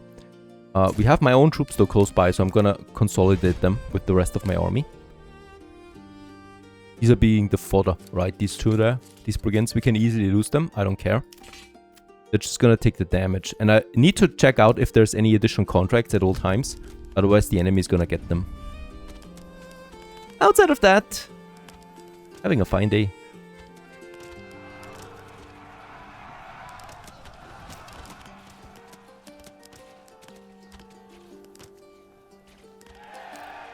Broken, and with that, it's over, right? We don't need to wait 90 days. We have won this territory. Super happy about it. It's the biggest victory for us so far because with this territory, we secured the entire northeastern border of the map now. The Baron will not be able to interfere on that side anymore. He can also not spawn here. So he's always just gonna spawn now in either one of these two territories here, as a matter of fact, because that's the only two that he's got, right? So this is here gonna be the major choke point in the future, with that bridge here and that entry point. But that's it. Very nice. He might even just use this bridge in the future again. I don't care. And look at how many soldiers we're able to muster right now. With the wealth that we have, all the mercenaries, the two territories. Great stuff. This is a bit of fun then. Let's get the troops back to where they belong. The Ravenlight North provided 3 units, in fact. They're also getting more powerful every year. In Ravenlight itself, we have, once again, a lot of food. So taxation continues. We already have 300 influence coming in again. We have enough personal wealth. So I would like to immediately start now the development of this area. And once again, we're building up then a camp. And this is now, you know, it's in the back here. So Ravenlight can, of course, grow a bit further. It has the mine here, but it still makes sense to me to have the city there. I would really like to check it out though. Yeah, it's great for farming, right? So this... there's also lots of barley to be had. I'm torn because we need to defend it on one hand, but I also want to use the farmland here. So I'm not entirely sure where we get this camp going down now.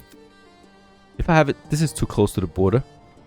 I could also just plop it down in the middle of the forest here and chop everything down. I think this is the most sensible thing for me to do right now. And then we have the farmland here spread out. Yeah, I'm gonna do this. I'm gonna have the camp here. We can choose only town right now. But if we want, we can go for the highest possible bonus here. The plentiful one gives me lots of, well, tools is the primary thing here that makes sense to me. So yeah, 750 coin, that's no problem at all. I'm gonna settle this one here. Got the logs rolling. Got the people dancing. And so it starts again. In the middle of nowhere, I'm gonna have my logging camp. Right away together with my woodcutter.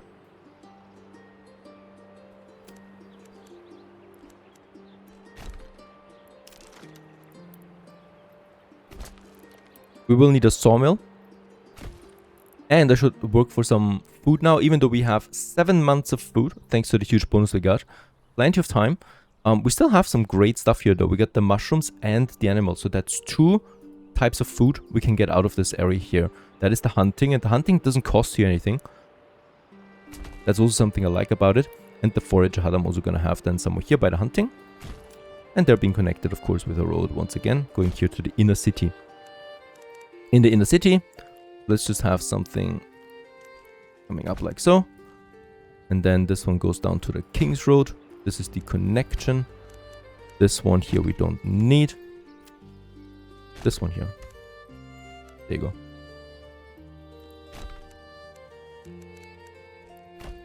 Going here. And then, of course, we can quickly build up also some burgages already. So right here in the center. Like this. And 3 here. And we could also quickly clear up some forest here. We got way too many forests by just plopping down some farms, of course.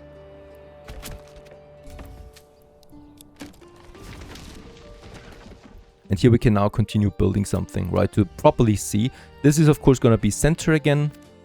For a change, we might not make a round town center, but more like a square one. And then I could have a bunch more homes here. Of course, we want to have some expansion going. And also let's have a well. Oh, perfect. That is just super lucky, right? I did not know that there is the water source here. Fun, fun, fun. Off to a great start for this territory. May it bring us endless amounts of iron. Finally we can import iron then from my territories and not with coin anymore. This just solidifies my wealth.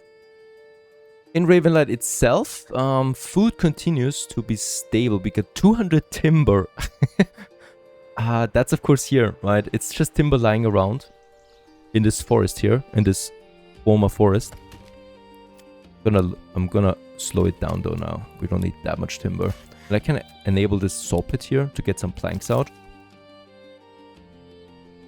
And these burgages here, by the way, have also now grown. So they're gonna get their own sources of food. Some chickens here by the fields. And also another vegetable garden.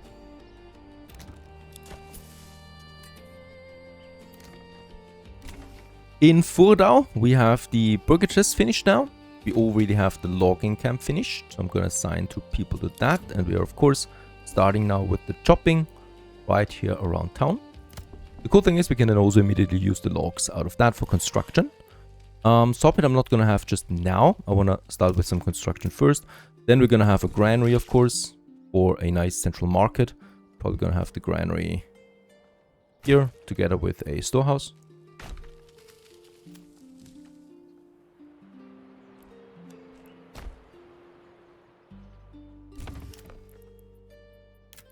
And then we're also gonna start with a smaller market area. We still have some resources here. I might in fact, no, let's have the market here. But I need to wait for these resources to disappear. That's gonna happen once we finish the storehouse.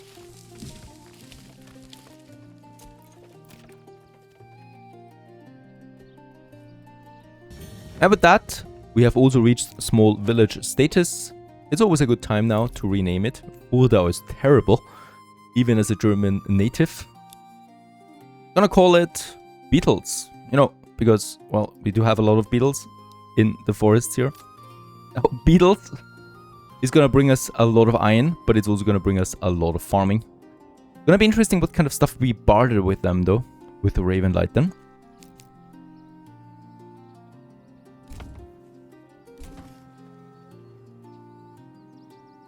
And as you can see, the camp is now disappeared. Some supplies are still lying around. The storehouse has been finished. Let's assign a family to that right away. They're gonna get the goods now to the storehouse.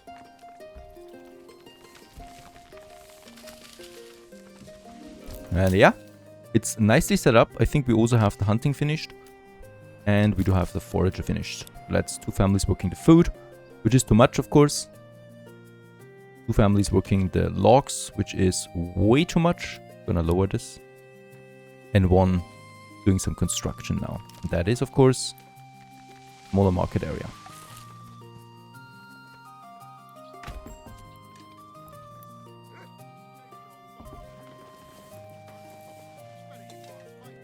So far so good. I love how this went.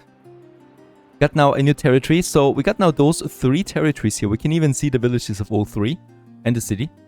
And of course, all of this is gonna continue to grow together. More importantly though, we have our backyard saved. We have a new farming area.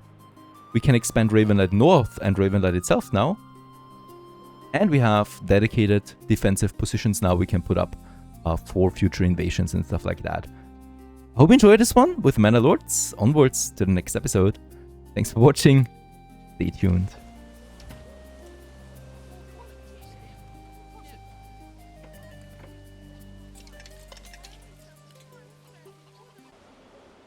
Well, the weather might be bad, but oh my god, my mood is high.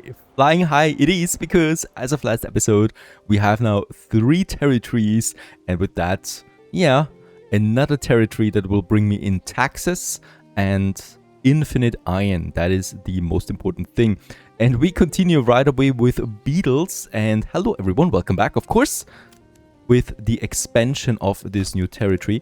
That is super important. Winter is at our doorsteps once again. And winter, or autumn it is, is always the moment where we can check our resources in all of my territories, just to make sure that we can survive that incoming season. Because in October, there's still a bit of time to put in some emergency measures if it comes to, yeah, a low amount of food, for example. Fuel is never really an issue, thanks to having charcoal burners, but food is the main issue, as always, and will always be a main issue, because we don't have any freezers in this game. Now, let's just continue with a bit of a road expansion. We do have... This is not... Or this is the King's Road. Can we delete this? We cannot delete it. So I think this is the King's Road. The King's Road is the main bloodline going through the map, right? Where traders and immigrants and, yeah, also bandits roam around. So this is the road. It's ending here though, which makes the confusion for me. But it's okay. You know, it doesn't need to go everywhere. We could just expand it a bit. And as you can see, my road is thinner than the King's Road. So that's a much broader road in general. And here we do have our iron deposit that I would really like to use as soon as possible. Right now, 2 families we still have in Beetles. And they're finishing that burgage plot. The market is there. I'm going to have my first family for the granary now. With this, we have now theoretically everything filled here for these guys. The saw pit is the last thing. So this is where I'm going to put in the last family for now. They're going to now make sure that we start with a proper production. And I'm also going to say, let's go with a minimum of 20 logs available for construction, as always. And the rest we can then process into planks once again. I'm going to add a bunch more burgages already, despite not having any builders. But there's going to be, for sure, the first families moving in soon. And this is where we can then immediately, automatically continue with the construction. I wonder why we do not snap in this territory. There's no snapping. Usually there is a snapping, right? But there's no snapping anymore. So it's a free build. The snap mode does not activate when I click on that. Not the end of the world, of course, but a bit distracting, honestly. There is a bit of a tiny spot here, so I would also like to go ahead and have just something here. Oh, this is snapping. Interesting. In this area. Now, in that case, we do not have the materials for the church yet, right? But we do have coin. 150 coin we're starting out with. And I would like to use this immediately to also get me some chickens going. So that we add food variety. Fast growth is the most important thing here. There is a bit of spots, yep. So we can have some smaller vegetable gardens here for sure. That we can use. I always love it when we start a new territory. Starting with a clean slate or so. And in that case, Beetles is just right for it. Okay, Ravenlight North and Ravenlight got new families this month. Beetles not yet. I wonder why. Oh, wait a second. My mistake. Look at that. We're 0 living space. There was already a family moving in. Sneaking in. I didn't even notice that. Yeah, sure. But now I do not have enough families for construction. We do have too much food. So the forager doesn't work now anymore. With the mushrooms, right? Mushrooms? Yeah. They stop. So now I have a family to finish the construction. That's important. I wonder if my farmers can cultivate this area despite not being in their territory. I have no idea about this, and I would like to try this out now. Let's go ahead and build me a road into this new territory. So we need to connect them anyway, right? Those two. There's the King's Road. So this one having a connection here. We do have the road here, and we do now have a new road here. So this is the road. There's no space here. There's the corpse pit. And the corpse pit will have another branch going over there now. Just along these lines here that we have. And this one moves in from down there. Because I definitely want to have multiple entrances. And we're going to have this road here just along this forest. As a matter of fact... It's deleting a bit too much there. As a matter of fact, I would like to have the road here along this forest. Makes a bit more sense to me. Right, and that's gonna be up here. And now let's have a field, a smaller one. really great. There's even barley here and flax and whatnot. So distracting. Where's my snapping? Nope. I need to have it all the way down here. I mean, it's gonna be rye anyway, right? So rye is all the way here.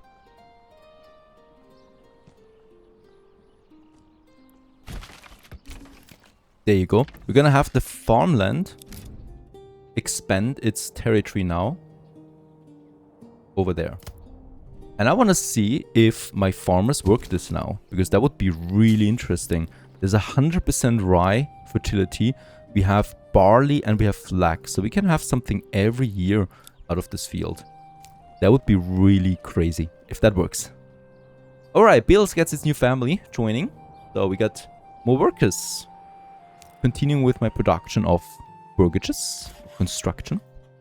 And where are the planks? We do have a family working here, but my hitching post is not there yet. I'm gonna move the hitching post over there into my industry zone to get me a few more oxen out. Or in. Well, depends on how you look at it. By the way, this road here, we also want to develop into a big road, so I will need to make sure that we have the burgages being applied like this, right? Only with that, you can expand the road. Because here, as you can see, we have a side of the burgage, so this road does not develop because of that. You want to have the burgages being attached to the road in the front. And now we have it into a bigger road. Yeah, there's more. Wow, they are moving in very fast right now. There's the hitching post. Let's upgrade it with the stable. We do have now planks coming in. Very good. And I will also need to assign a family now to the woodcutter lodge, because we might be running out of fuel.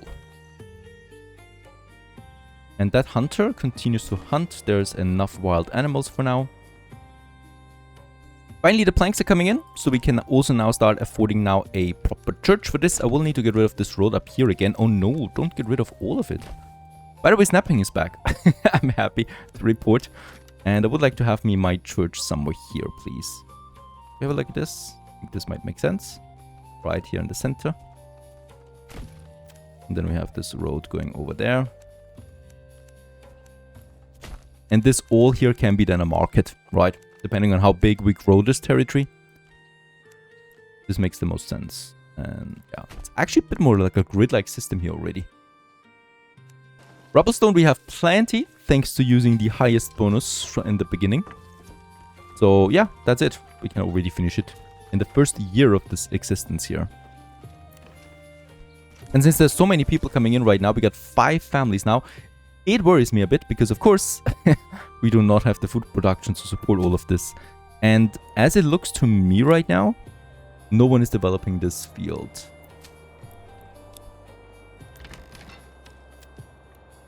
And they're still waiting, all of them right now. It's winter, so nothing comes of it. And Ravenlight apparently has freezing issues.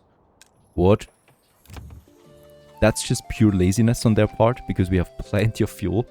And I think, pretty sure we also have plenty of charcoal, yes, at the market. It's not my problem if they freeze. Now there's 3 families coming in at the end of each month.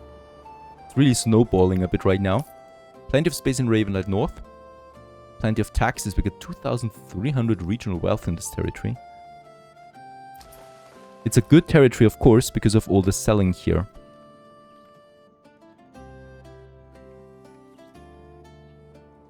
Now, as expected, or I was anxiously waiting for it, and unfortunately, the garments are still not really working out for me. So I still cannot upgrade any building right now to level 3. That's because the garments are missing. That are still not fulfilled here. You know, of course, we still need a church upgrade, but the garments are still not coming in for any one of my houses. So either we need another tailor again. I mean, I do have no wool. I have 54 yarn right now. Where's my tailor? There's my tailor. They're not working. Okay. Let's switch it back to yarn now. Okay, this could have been a reason. So now we're using yarn again because the linen has been consumed. But I'm pretty sure we're gonna need a second tailor soon. So that's where... could use this guy here. That's actually level 2 plot that we haven't used yet. So let's use another tailor here. Yeah, I can't see anything of the others being useful to me. Now it's spring already, so no one is developing this field. So it seems like to me it doesn't work across the territory. Of course it makes sense. It's still a bit of a disappointment to me. But anyway, that means we need to start farming in beetles now soon. Because as this town here is growing, mushrooms and this tiny hunting ground over there are not gonna cut it, right? We also don't have any river in this territory. It's one of the few territories on this map that does not have a direct access to the river.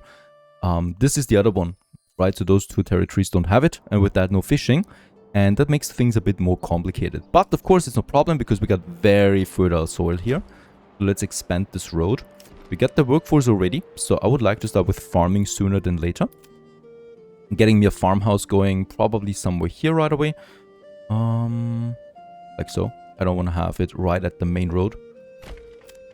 I'm just gonna make this one into the uber crossroads of this map. The biggest crossroads ever. And then we're gonna have lots and lots of fields here with any kind of crops. So we probably... There's so much farming here possible. We're probably going to get all different crops out of this one, even flax and whatnot. Yeah, and this is kind of like, it looks then to be the farming area of Ravenlight, right? Because of its vicinity to it.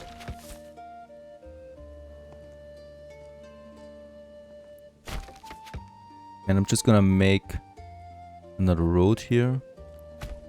Can we make a road through that? We can, perfect. Like that.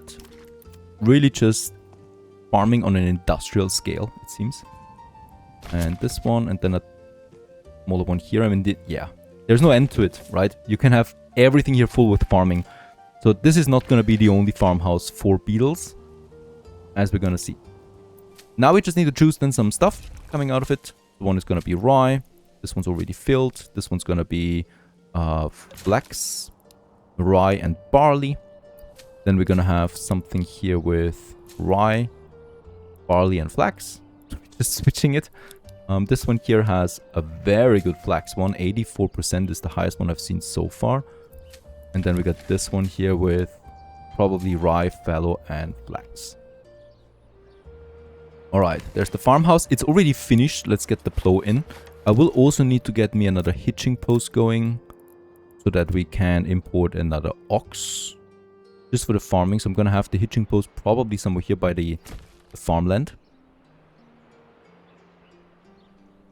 And I will also need to continue with the construction of more burgages. So up here. And this is tavern space. So this is the one. We could have a bunch more. Because we're also going to need some trading here, right? So I'm probably going to have a tavern here somewhere. And then we're going to have a trading area here with bartering posts, trading posts, and whatnot. So we're going to need all of that here.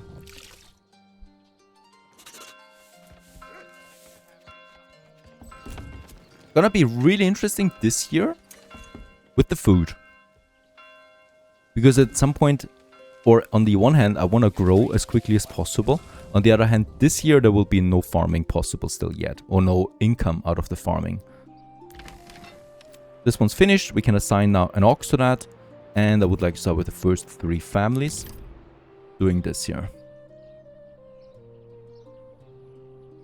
We could still add another field or 2 to this area.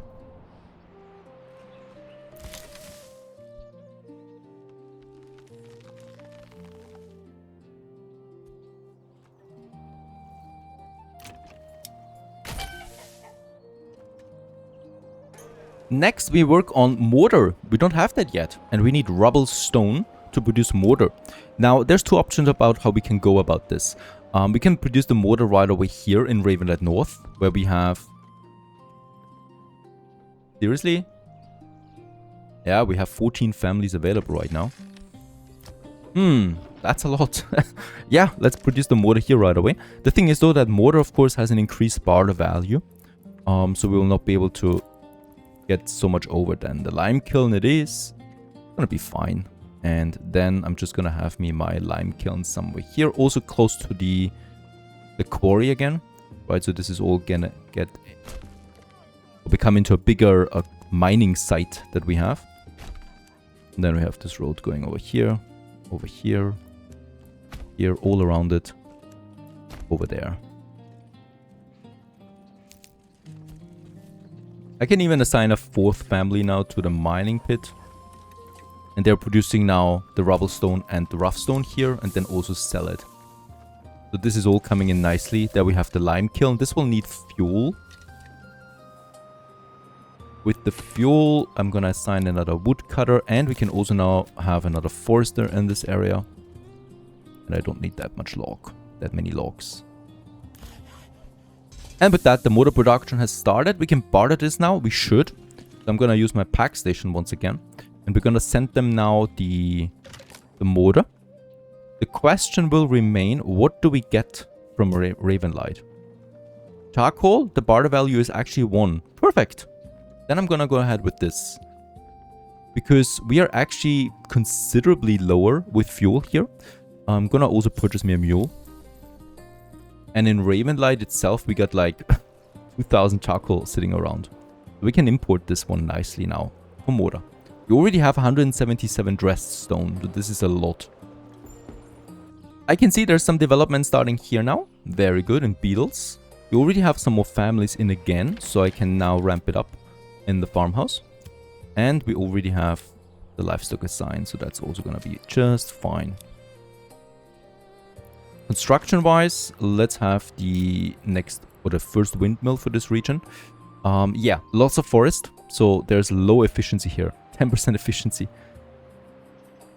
I'm probably gonna have my windmill over here. Yeah, there is 100%. Also, I think I like the picture of the windmill close to the fields the most. And this also leads then just to being another oven built in the city. Somewhere here. There you go. Yeah, this is... Oh, it's the same girl again. It's her.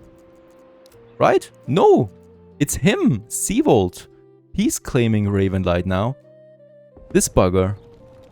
Alright. Surprise, surprise. He's only got 1 territory though. So he's gonna join here. This is gonna be extremely easy for us. I'm gonna buy my mercenaries right away. Before he can do it. And I'm probably not even gonna bother with using my own troops.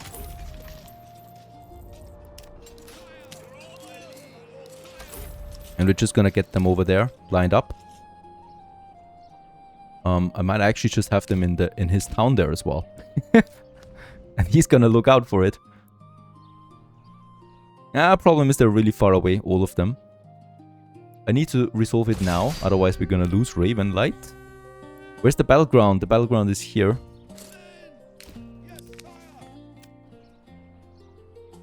And it was an immediate victory, because he did not get any mercenaries going, right? So we had troops in his territory, and he had no troops.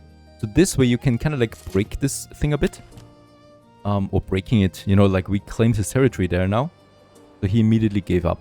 Very good. Since we have the construction materials, I'm immediately going to continue here now with my trading post that we absolutely will need in this region. I'm also going to build me, you know, just for the sake of optics, going to have my tavern here somewhere. Question is, how should we build it?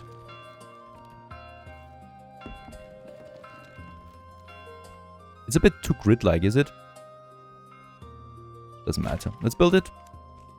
Get this one finished. And then we have the trading post. We're gonna need a barter station here. Absolutely. Gonna have this one some over there. Across the trading post. Gonna need the livestock trader. So that we can do some serious trading right away then with the bartering too. Yeah, 2 months of food. I was expecting this kind of like. We were growing a bit quickly here. And the forager hut and the hunter will not be enough there. Where is my hunter anyway? Let's assign a second one to it. And get the hunting going over there. He's actually got the minimum of 12. Which is way too little for a smaller one like this. I'm going to reduce the maximum or the minimum to 8. And I think the forager doesn't even have a minimum. Very good. assign someone else to that. Since we have lots of planks, I could use them for bartering. Food. 9 months of food supply in Ravenlight, thanks to having good harvests, lots of carrots, berries, and eggs. Bear in mind, though, it's harvest season right now, so food is bound to be high up there right now. Because it's harvest season, I'm also curious how much food we're gonna get out of this, because there's lots of rye waiting here. This farmhouse is fully utilized now. The question is, should we have our own windmill out here? I think we should. So I'm also going to expand my windmilling into this area. And we do get some nice juicy. 86 is not enough. There it is.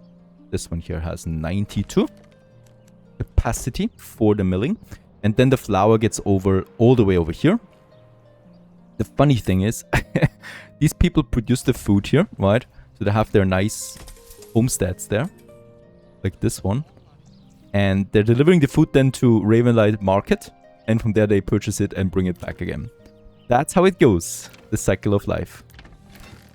This one has the chickens. And I think the one in the... yeah, has also the chickens. That's okay. Now, we are running out of space again. And since we have enough food in Ravenlight, I'm confident to continue with the construction of our city center here. So I would like to continue. We do have this here. I'm gonna have me another road there. And then we are now in this territory. And I think this is broad enough to have bigger houses, but I don't want that. I want here to be as tight as possible. So let's just try it out. This way. Yep. And then here. This way. Very good.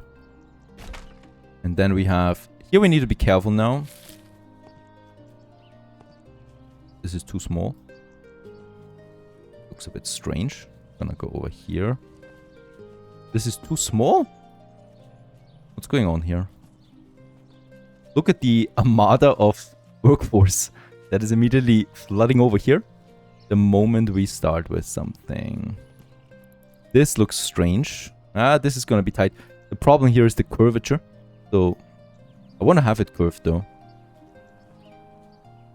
Yeah, this could work. I want to have it clean though. So, that's the problem, right? This is not clean.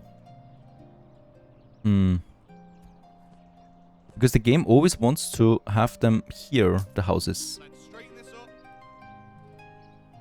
If I keep a bit of a distance, it should be better. Yeah. It's also not super clean. This will be harder than I thought. Let's finish this first and then see how it goes. Yeah, Beetles is running out of food. Even the additional workforce in the berries was not enough. Fuel is also looking dangerously low, so I'm gonna assign another one to the woodcutter. Even though we have enough firewood here. It shouldn't... oh, okay. Also, we need to upgrade the warehouse there. And there's the barter station. So, we can use this right away. Let's assign someone to that. And get us something from Ravenlight now. And what do we send them? We sent them planks, most likely. Because that's something we always need also in Ravenlight with all the processing. So let's just see where we get our planks from. There they are. And we do receive food. Any kind of food. I think we have a lot of berries that we can get over.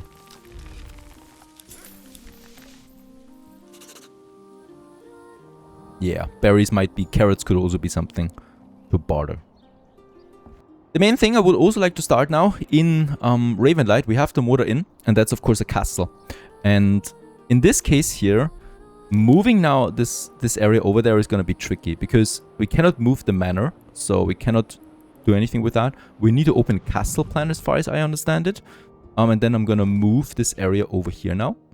So this is still though castle area too, right? So they should be getting the materials over there. That is my experience from last time I tried this. Alright, then we have the bugger here, but... oh god. Can I not move it now? There you go. We're gonna upgrade it right away. So this is gonna be the dressed stone one now. Overlooking my town. Very important is that we have the wall going now.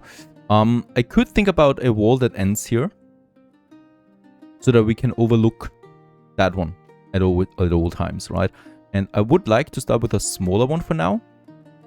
Let's just see if we actually do get the wall built anyway.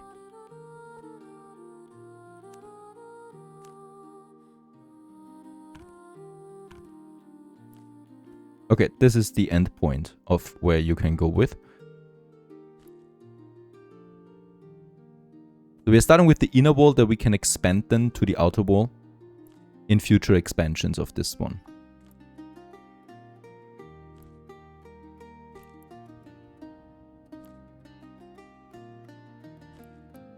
Can we do it like that? Okay, no collision problem just now. If I move it a bit further. Alright, they solved this, right? Because that wasn't possible before, to my understanding. So it's stopping now here, right? It's snapping then into this mountain there. There you go. It's now connected with it, right? So there's no way that soldiers can enter this. I hope so. And here, we're gonna snap it with that stone there, this rock, where it goes down then. So this will also be impossible for soldiers to pass. There you go. So that we have this first line. I can move this a bit further to the back. And I would like to add now my garrison tower as well. This one here will make it possible for us to upgrade then the retinue as well, right? I'm gonna add me that one. Here, can we upgrade this one right away, please? We need the mortar and the stone then. I would like to attach it to my building. The problem here is it needs to have a road connection, and we cannot kind of like merge it with this one, right? I would love to merge it, but that's not possible. So we need to have it on the side. I'm surprised that we were able to build that much so far without any collision problems. That's still possible. Perfect. And we're gonna have then this road here going all the way then to the King's Road here. But we're also having a small opening here where I would like to also get me a road over there for this first version. Construction wise, it's fine. We might even consider upgrading the walls right away because we get the stone, right? It's not a big deal. Let's do this. Get the tax office in here too. That one we could have over here. Like so. Or like so. Have it like so for now. We can always move it then around. And affording now some outer towers could be pretty hard. But let's go ahead and have one here. And one here. We will need to move that wall a bit to clean this up.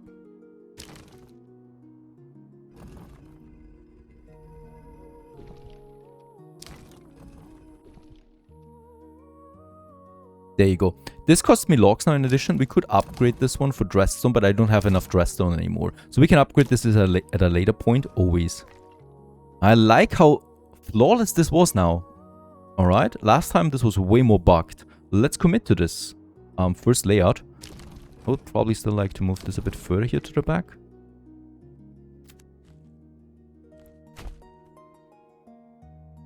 How does it look from over there? Yeah, we probably will need a smaller wall than here also connecting this, right? I'm gonna keep this one. Do we do it right away? So that people don't fall down here. Could be problematic.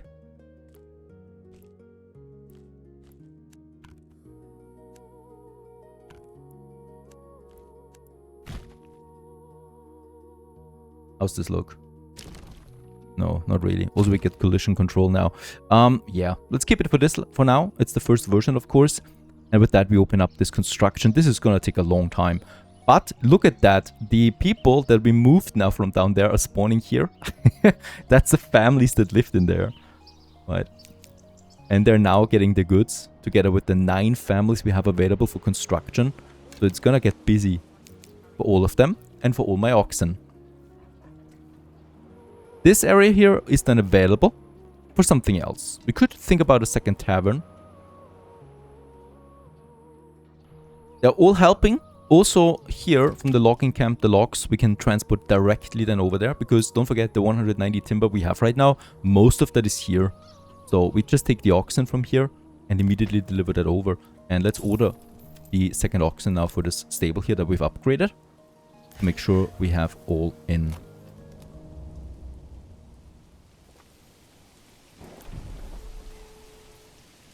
There's a lot of stuff coming over. The main problem will be the timber. There's only one in so far. There's the next one coming. This will take time. But we have time, you know? We have the whole winter for it. I'm not expecting any attacks in winter. Probably shouldn't have said that. Beetles in the meantime continues to stay in trouble. We don't have enough money anymore to build chicken coops either. So let's use the trading post we have.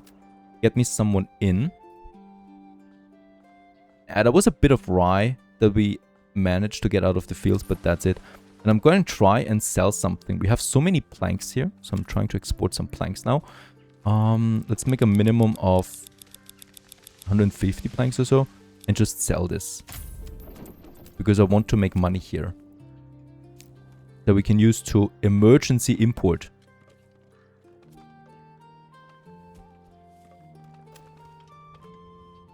Either food or money to make food out of my burgages. This guy's really unlucky. So he's got raiders again in winter. And once again, he's got no defenses. So his village is gonna get burnt down again. At least they have it in warm. But it's bad when the nights are so cold. Funnily enough, those brigands are broken then, right? So their morale is broken from something, I don't know. Because there doesn't seem to be any defenses here. They're just burning down a bit. I think they're just looting then and then disbanding, right? So that's probably the logic behind this. It's March, winter's over, and we're still missing 5 more logs, but that's it then. Then we have everything in order. The construction teams are waiting. And so, construction finally begins.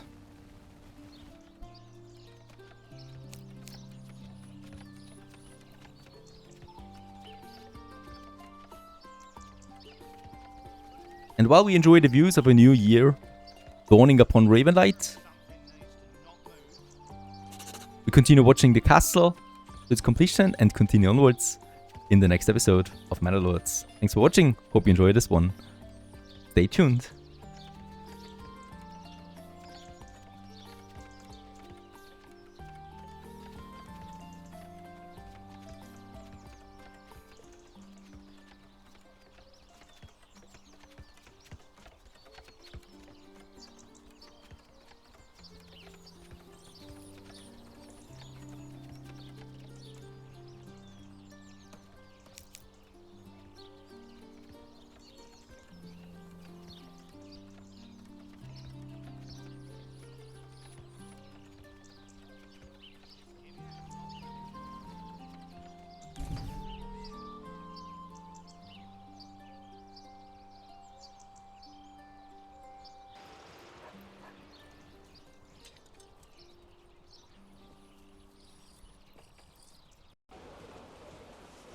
Greetings everyone, hello and welcome back to Manor Lords, to a fine summer day, enjoying the sights and the smells of a medieval town, overlooked by a castle now. A castle that we have finally completed in the last episode.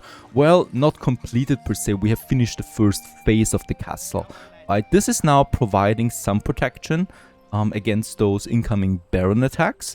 It's not finished, of course. It's the first layer that we have finished, and I'm still also thinking about something here that we need. I've looked at some real-world castles, and most of them have the wall completed also along the cliffs.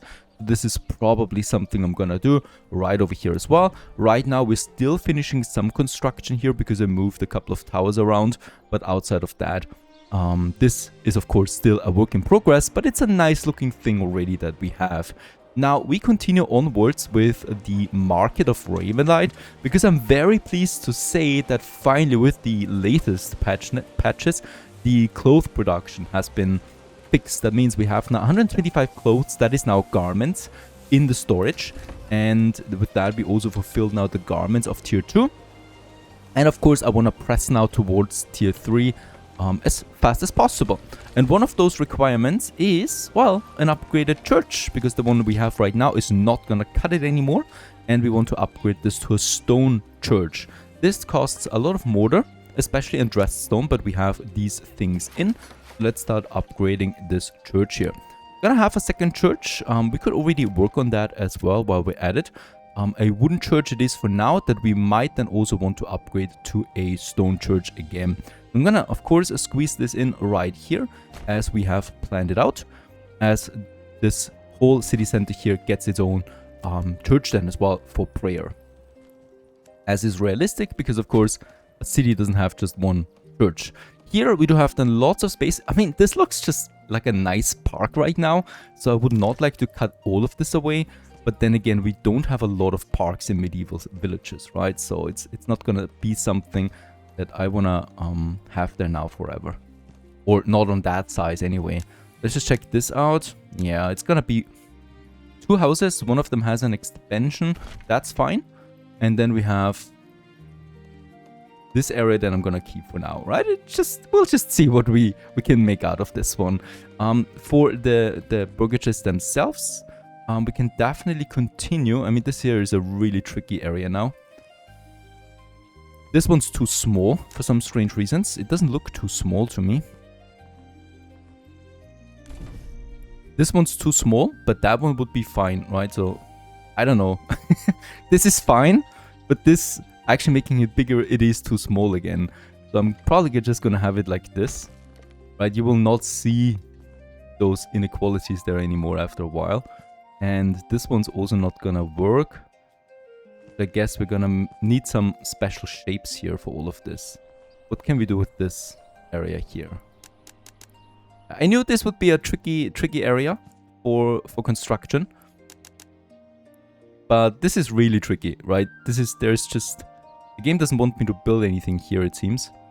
Okay, before I'm boring you with the details, this is how I managed to do it now. This one, however, does not have a direct road connection, as the road is coming in from here. It was the only way of building this. We'll just see if this road connection is actually still recognized or not, if it's in the back of it, right? So I have no idea at this point. And we do have then a tiny piece of land here that we could add for a nice little shrine as well, once again, that you can have here just at this town's end. Something like that. We'll just see. You know, we can always just remodel things around here a bit. Now, one thing becomes clear as well, that of course we are getting a lot of people moving into Ravenlight. We have 18 unassigned families right now, and we will need to continuously increase our food production with that. Right now we have a stable food income. We're still... no, actually we're out of flowers at this point, and rye bread is running low, but the next harvest season is coming in soon, so far farming is fine for this town. Of course, we also have plenty of farming over there, but I would like to go ahead and continue boosting my farming right away. That is building us another farm area. That forest here still has plenty of good area, so I would like to, in fact, get me another farmhouse now going, and I'm probably gonna have it actually have a bit of a distance there. Make it like so. There you go, with a bit of a road there and a bit of a road here. And then we're gonna add more fields now, especially the rye over here. Gonna have me another road there. With these fields. I think all of this is green. It's a bit hard to see. Yeah, there is orange again. But it should be a great additional area for some rye farming especially. And then here, yeah, this is getting orange now into red. This is just going to be a smaller farm here, or field. And I think we are coming close to the end of what this territory gives me. Ah, okay, nice. There's more, but it's even further away, so we'll just see. There would be a bit more here too, right, that we can use.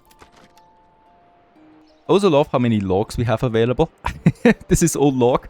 Let's just check it out. My logging camp doesn't have a full storage though. So these people, let's actually push them up. to 3, assign them a livestock, so they should be transporting the logs into the logging camp. That kind of like serves as a construction material deposit then, or depot that you can have there, together with my saw pit right next to it. The stables use now both of them, with Wenzel being assigned to the logging camp, so I will also need to have another, pack station somewhere here in this smaller industrial area that we have. Royal tax increase to 1,000 per year now. This increases, I think, in relation to your population. So the more peeps we have, the more we have to pay annually. But so far, we're doing just fine on that.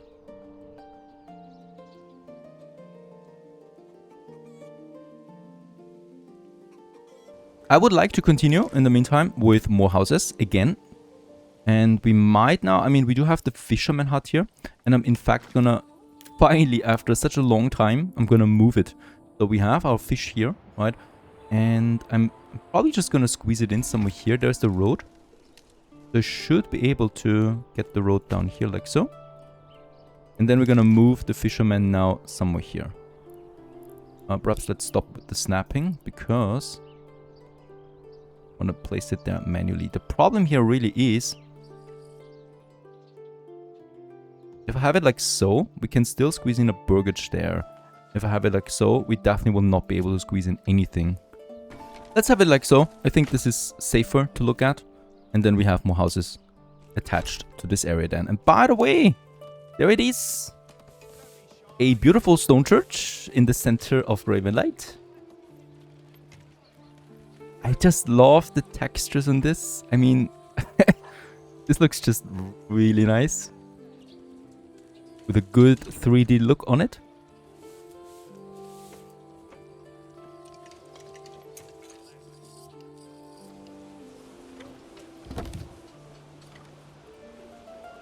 Our second church has also been finished right over here.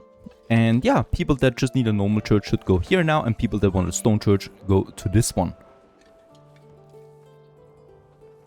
While we're at the place of upgrading, let's also upgrade the tavern. With the tavern, we have a bit of problem. That is, we do not have any ale in, right? That is the barley especially. So I can either... We have a lot of regional wealth though. So, I mean, we have a lot of regional wealth. Close to 8,000 at this point. And that means we could definitely afford something. The tools are going down now. So I'm gonna import tools again. And we're gonna say minimum 150, right? And this should actually just work out fine. The other thing I would like to do now is importing me the barley. Either we get the barley or we get the ale right away. The ale costs me 16 when we import it, which is a lot. Barley costs me 13. Yeah, it's a difference. Workforce doesn't cost me anything. So I'm inclined to go with a barley import now. Whenever we do have not more or less than 20, we should now import. This could actually deplete me. Let's make 10. Alright, let's start with the 10 income. And I hope that barley gets a bit more profitable again for us. We could also find us some nice barley fields outside and barter it then with Ravenlight. This would be cheaper for sure. Let's just wait how it affects my balance. We do have, though, everything else for it, right? We have the malt house, we have the brewery, so everything here in this chain is finished. Because as a matter of fact, after the upgrade to the church, now beverages, that's ale, is the only thing that's left. And then we can go for tier 3. Since we have the building materials, so we got 260 planks right now and 230 timber, let's continue upgrading houses. Because somehow we need to afford all of the imports that we have. That's the level 2 ones, this one.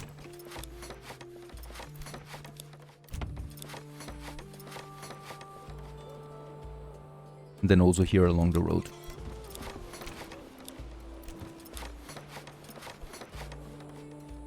In Ravenlight North, no more free space available, but plenty of food, plenty of fuel, and plenty of workplaces potentially. So I would also like to continue building more burgages now here. And once again, I would like to keep this as tight as possible, and we'll just see how we can make this. Yeah, here either we go with that, but I think I will not be able to squeeze in more houses here, right? So I think here we're just gonna, you know, make it like so.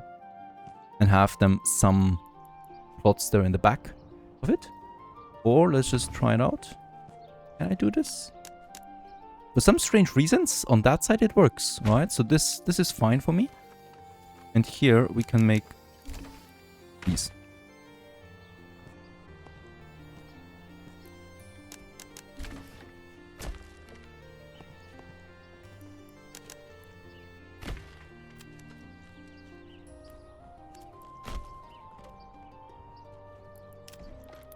Here we have a bit more space again, so we can definitely use a few with the plots.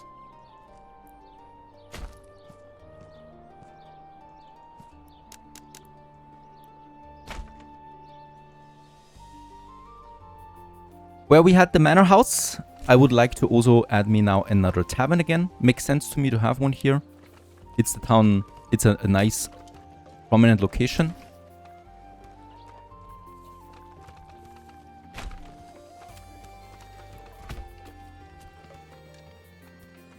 Same goes with this area where we have some potential park now, but of course that's too much potential park. So I would like to add me a tavern that has done a nice garden, right? Where people can sit and enjoy some quietness, some silence from all the city life.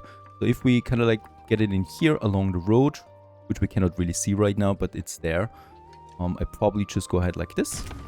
And then we have this road here that just goes to this main road here, right? Having a little entry point here works. And these trees will probably just keep now, right? As a smaller park here, and people can have a nice drink. I think I like this idea.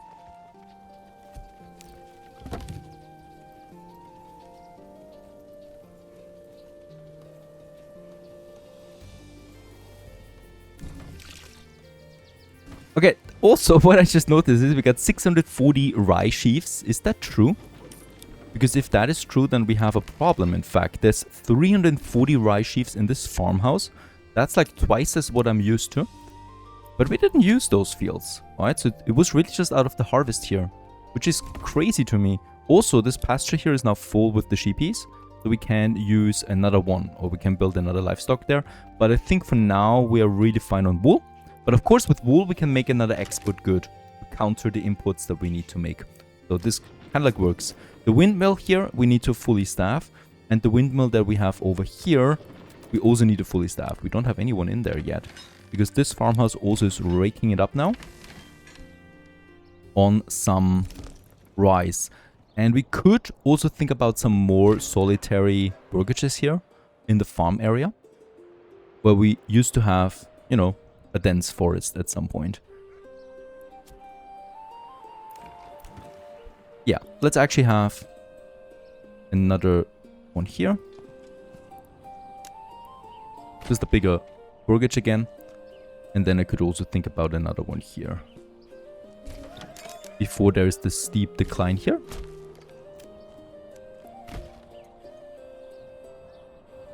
Funny enough, between the two territories now, suddenly Ravenlight has more money. So we got 8,000. So despite the inputs, we're still... yeah, making a good profit. So another 1,000 were coming in the last month. And whereas Ravenland North actually suffers a bit. Partly because of the reason of that is, of course, that we're sending in over the dressed stone to Ravenlight, primarily.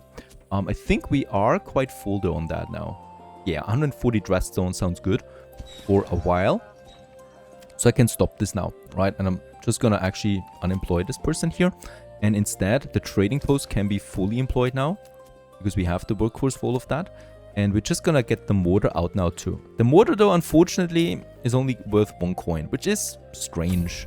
But we got so much mortar, and there's so much mortar coming in the future that, you know, we can just make it up with pure volume here to make some coin. That's gonna be great for us.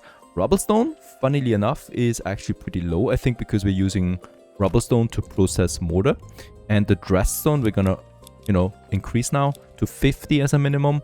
We have 80 in stock right now, but that's worth 4. This was adjusted with the latest patch again, so there's a lot of patches coming in right now. I'm very, very surprised by that, because usually it takes weeks and months, but right now we get, like every week we get a patch right now, and this was lowered now unfortunately to 4, down from 7. That was nerfed a bit here. But it's okay. We can still make profit, because of course this quarry just gives me a lot of stone. I'm a bit worried about the food situation in Ravenlight North, so I would like to continue adding me... Can we do this so close to the border of the map? I think we can. Yep. Having another field here with rye. I'm gonna say rye 2 times on this one.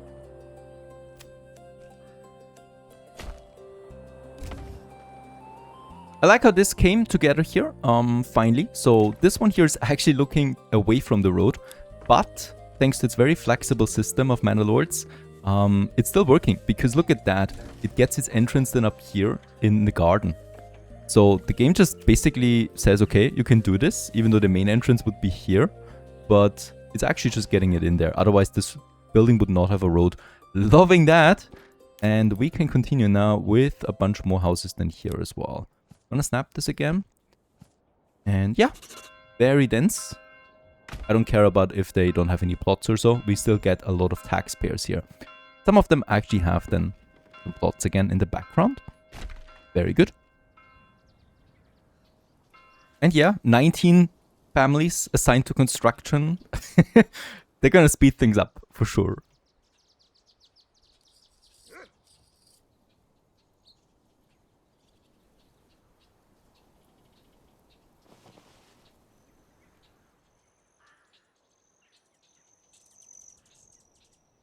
And since the goods are coming in, we could already upgrade a bunch of buildings. I would like to focus also upgrading those here, closest to the King's Road and closest to the river. Because I think this would look best. So these take priority over any other upgrades. Primarily this one here, this one, and they actually also have some gardens there again that we can use for more chicken eggs. Because you know what? We do have a lot of eggs, but eggs and bread is fantastic and it should never run out. Delicious. I was looking with my market. Yeah, not the greatest because we're growing rather quickly right now. So we'll need to have another granary and another storehouse again soon that we staff with people. Now, we do have over here the flour, the rye. Does the granary hold rye? I don't think so. Where's my granary? There's the granary. Ah, yeah, the rye grain is actually being stored in here. So this is useful to have indeed. So I think I'm just gonna go ahead. First of all, this granary here can still hold 2 more people or families. Let's add them. And then we'll need to think about a 3rd granary and a 3rd storehouse now though. And I'm gonna have this one up here beside the, or towards the fields now here. And towards my exit point here to the other side, right? And same goes with the storehouse. We are able to squeeze in a road here that we already have. And then I can have my buildings. Why is this not working? Not enough space. Then we can do this here. Nice. And can we squeeze in another mortgage here? Just to make this really dense again? That's not possible. That's also not possible. Nah. Okay. I will probably not be able to squeeze in anything here. Oh, this would work. This would even work too. Let's have it like that. Let's just see how it goes. Now, Beetles has a big advantage, and that is that it has a lot of barley, right? We have 100 barley in stock right now. That's also because we do have a very good barley fertility on these fields here that we're already using now. And of course, we're going to add then more here as well. So barley would be perfect to continue bartering now. And right now we're sending planks over. Right now it was all about food, right? And we can actually continue with that. So we could say, do not produce that much rye grain in Beetles. Rather just get the food from Ravenlight. Of course, this also poses the problem that we have more consumption in Ravenlight again. So, now that I think about it, let's just get not the carrots going anymore. But charcoal, the big exporter for Ravenlight. Or, even better, probably shoes. Because shoes have an insane value, right? You get a lot of barley in out of the shoes. I think I'm gonna go with shoes for now. Yeah, 116 shoes. I don't see any problem with that. Now, I would like to get rid of this corpse bit up here, because instead of that, what we can do is add me another livestock area. So I'm gonna have a road here, right? And this one here is just gonna be another pasture space now that we can use right across this one with another 43 slots available for more sheeps from my sheep farm. So we can grow now over there, and there's already 2 in, right? They're gonna start a family, those 2, and they will grow quickly towards 43 sheep then. Of course, this also gives us a new business opportunity because you can, as a matter of fact, export sheep. Right now we were in, as a matter of fact, importing it down to 6. We have 50, so let's just, you know, start with, I think, 70. And I don't know if this price is right because I don't think we're gonna get 20 coin out of sheep, right? For each sheep, 20, but it says here export price, as a matter of fact. So I'm curious. We'll just see. Beetles is definitely getting the barley now over to Ravenlight, so we're down to 40 now, and we're not processing that just yet. So we got lots of barley, and as a result of that, there's more ale coming in than ever. Great stuff. We could also, by the way, change the shoes to garments, right? Because we have now a lot of garments in, and the barter value is actually worse, but it's still okay. And we do have 280 garments in right now, so this should actually just work out as well for us. The upside is that we can potentially use the garments then here in beetles. By the way, beetles will definitely also want to grow now, so we can have some more houses here. I'm probably gonna make it so that we look towards that main road here. Yeah, either way, it's gonna be dense for one of them. Or we make it like so. This also works out. Nice.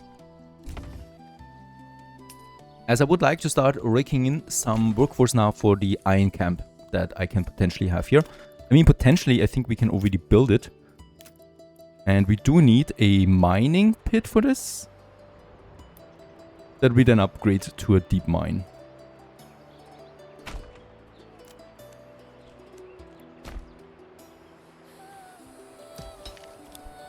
And finally, after all of this, let's upgrade our first burger chest to tier 3. Those 2.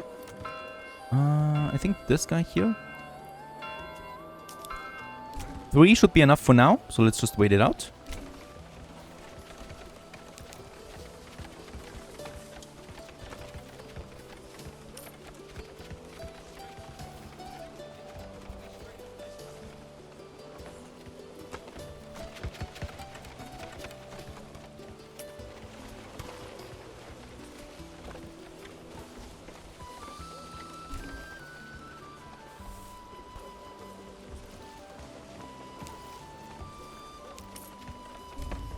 And there we have it, our tier 3 house, and unfortunately that is still the maximum tier that we have so far. I can't wait for tier 4.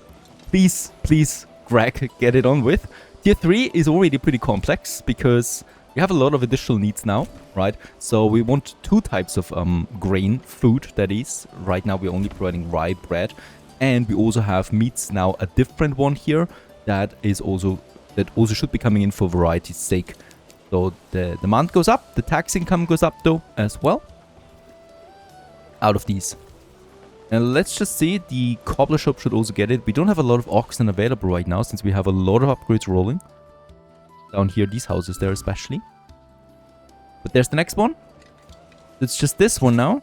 Oh no. 1,200 royal taxes. There it is. And with that we reach the small town settlement level. And with them, the town is looking even nicer than before, of course.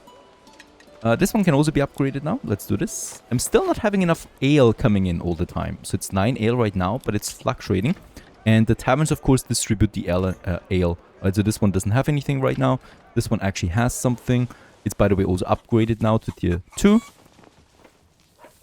it looks more in line with the tier 3 buildings that we have, where people can eat and drink something, and in that case we need more ale. Of course, with the barley coming in now from beetles, I hope that we can stabilize this further to have always some ale available. Next in line, we do have a lot of food. I mean, really, we also have a good harvest. There's lots of bread coming in, so I would like to continue taxing my people with the tithe. 10% should do. on our way to 2000 influence again. I'm considering 15%, and we'll just see how low my food drops out of that. By the way, do I see right? We're not having any land tax in right now. Let's go ahead with 10%, of course, to get me more treasury. Wait a second. The treasury we are getting in right now is only coming from Raven like North does. Interesting. Do we have a tithe here? We have. Okay, so I think this could explode here now even further. We'll just see. This whole side has also been finished now, so I like how this is turning out. And we have 25 living space available. Why stop here? Let's continue with adding this row here now too, with a bunch of houses. So the fisherman is now engulfed all the way to the fisherman 2, and there is also a little well here that we've used for this spot.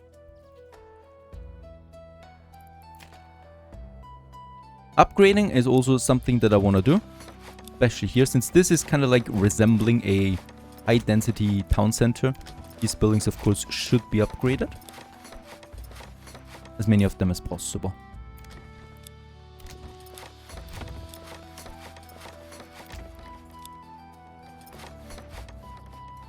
That was a lot of, yeah, taxes, especially now the tithe.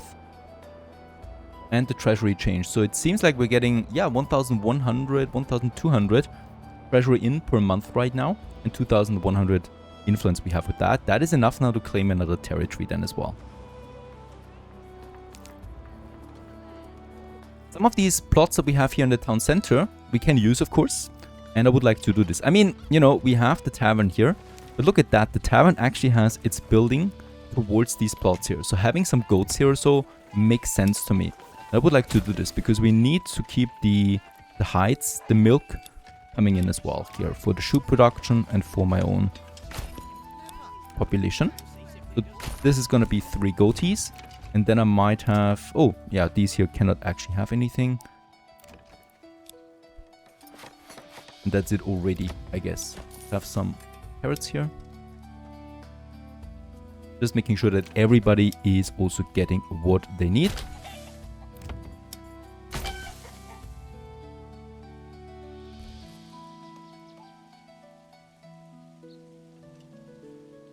Problem is now, of course, also that we are exploding with wool, right? We got 180 wool in right now. I think the weaver workshop cannot keep up with this anymore. So I'm going to build me another one. Weaver workshop, and we're probably going to have one over here then. Come on. Yeah, this is possible, but I think we can do even better. Would like to make it like so. There you go. Then we have the granary. Let's upgrade this. And the storehouse. Let's upgrade this.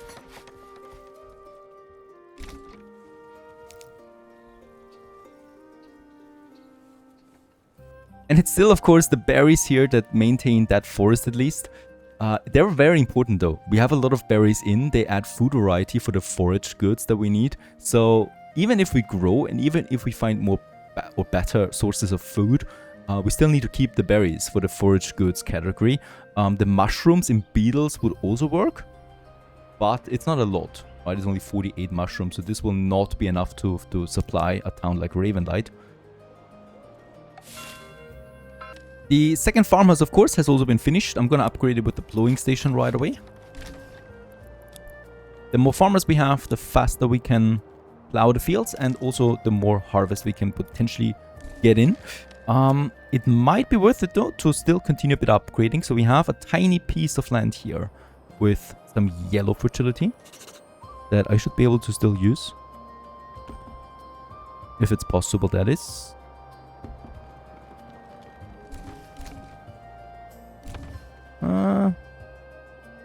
That would look strange.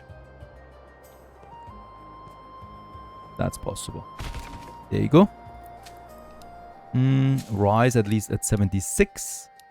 And I might also change it with some barley in between. You know, it's a very low fertility on barley everywhere, but combined it should be enough. Not enough stable space. Oh boy, we're already full on the second one. And the next sheep farm has been finished. I'm going to assign 3 to that again, because we are building up the greatest sheep farm the medieval time has ever seen. We produce so much wool that we're gonna inflationate the prices and collapse the British economy. Something like that I have in mind. Or we just also get dirty rich with all of that. Now, I hope you enjoyed this one so far. Ravenlight continues to grow. This was a massive progress in that episode. We have basically finished now the river side here. Of course, upgrading those houses will be important. We could still try to get another road going here to add some additional density. We'll just see if I can get this in a clean manner, or we just keep it as is. Right, now it's upgrading, trading, getting richer, upgrading more buildings here in the center. And yeah, conquering the next territory to secure our food supplies. Stay tuned.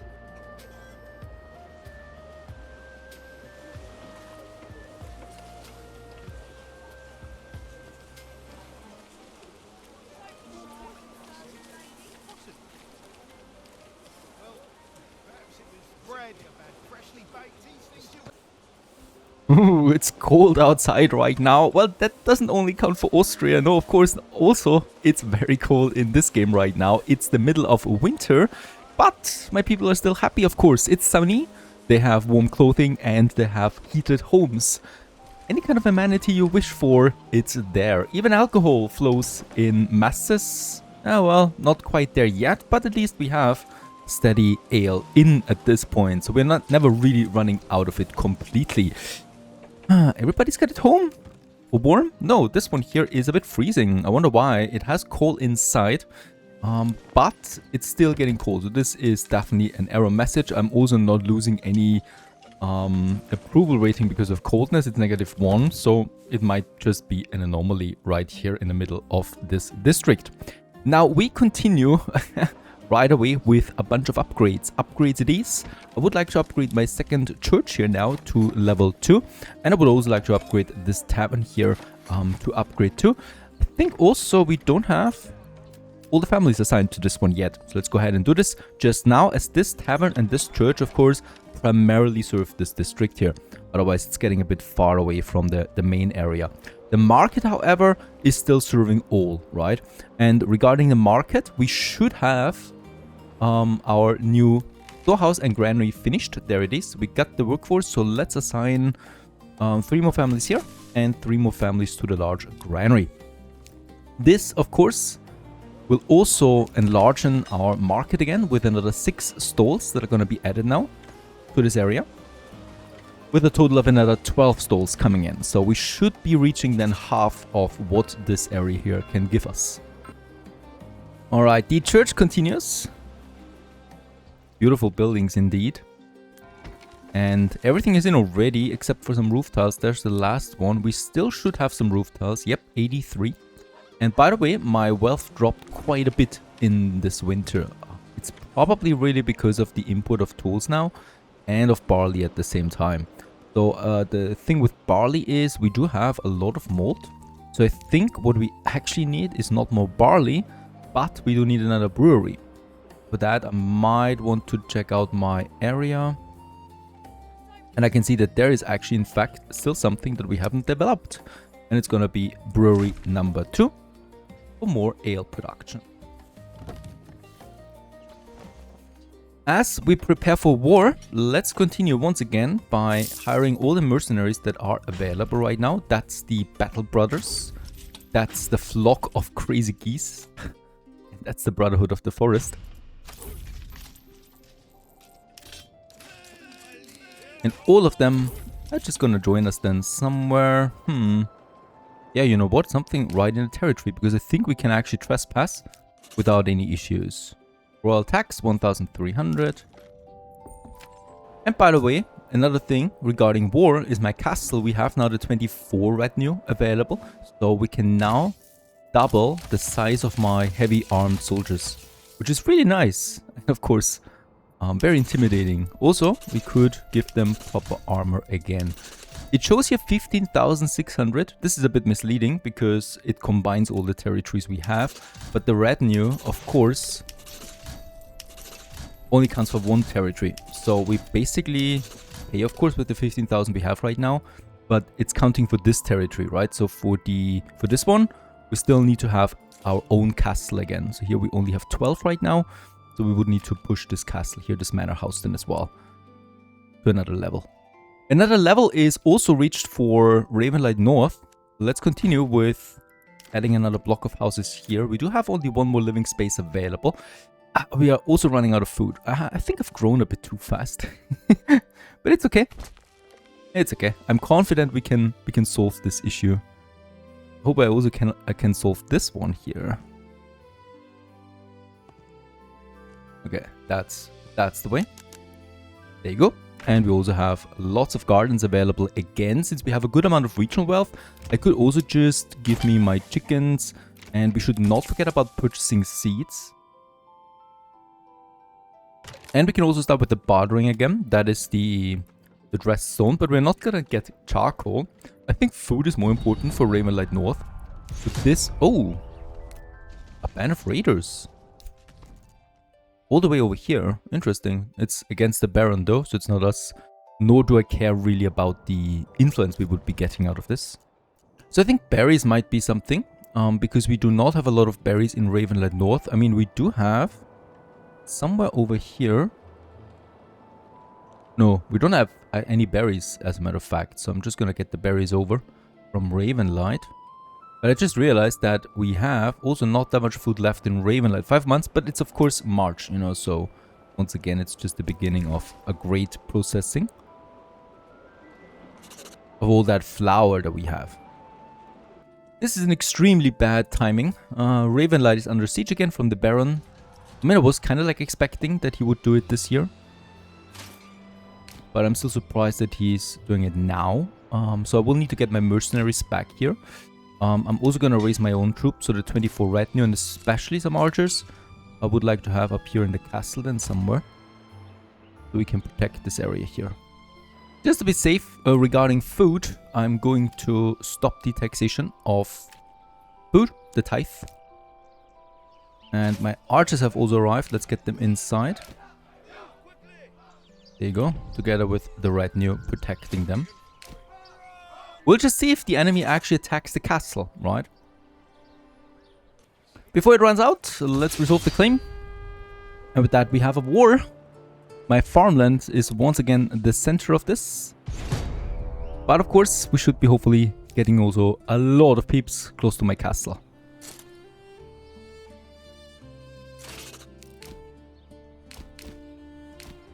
Oh wow. Okay. His main forces are in fact coming close here where we had the castle. Now, I will also need to raise the rest of my troops. So there's no... no hint of a doubt that we're gonna lose this. And of course we will use the castle as a main line of defense, but I will also want to use my bridge again, right? So this is my second line of defense here. And let's just see. I'm really excited how this works out, because as far as I can see, we cannot get my troops into a tower, right? But we can still shoot through that, so at least that sounds positive.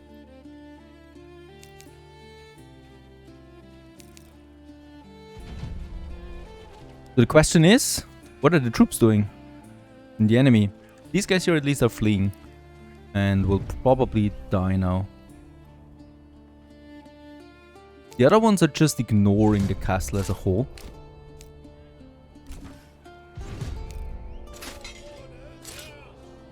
My main forces I'm gonna keep at my bridge, of course. There's my second retinue coming in. And they're charging again. Okay, but they're just clipping through, you know, so we have a castle, that's nice, but it's really just a visual castle. Can we close the door? Oh, we can close the door, alright.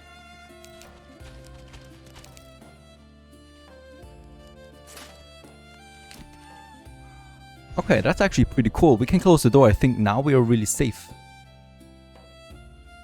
Just gotta have a look around. There's no one else over there then. These guys.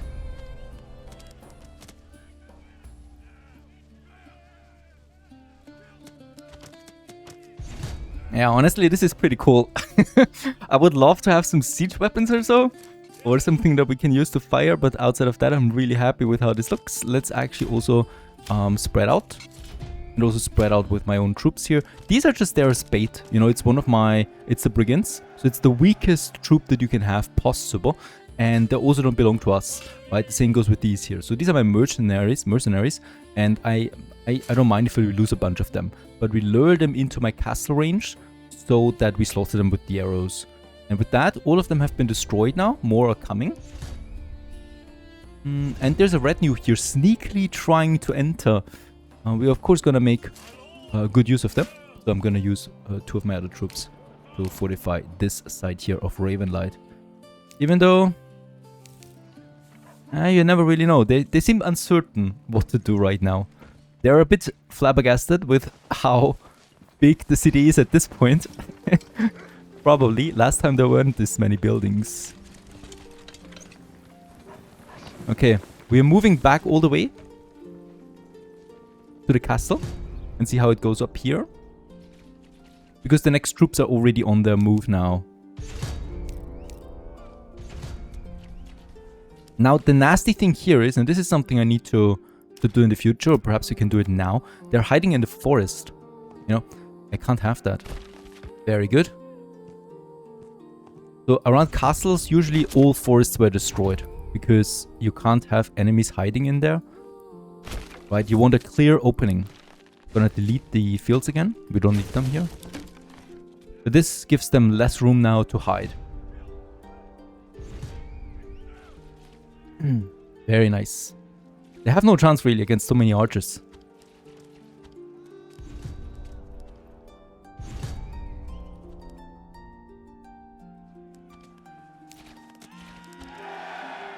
Next one's broken. Yeah, I think there is not really a realistic chance of him winning this. We have also way too many troops in here, and as long as my castle stands, he can't win this because we just hide in the wall now. The only thing I will probably do here is I'm gonna open the gates again and get my other archers in, so that we have all 3 archer regiments in here. I'm having a bit of trouble getting through that. And then I've got my bandits out here. Safer. Let's close the door.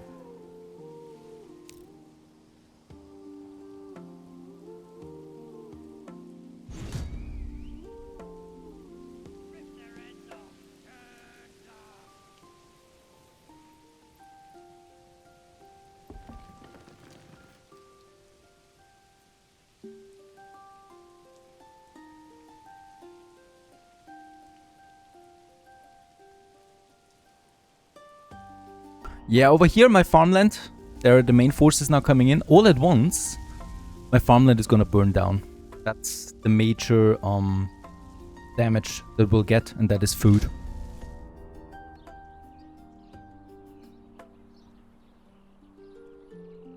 Pretty incredible size, honestly. And this, of course, hurts us, because as we get more bigger, we are relying more and more on food. And losing the farmland, at least for a year, that's gonna hurt us real bad.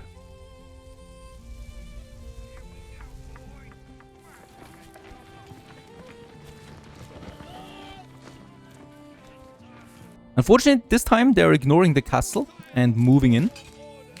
All at once. Almost as if they've learned. Where are these guys coming from?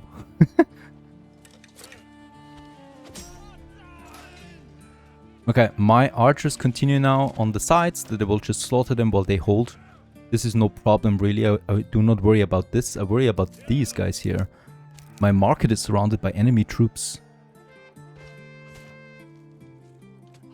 And they're slaughtering my villagers.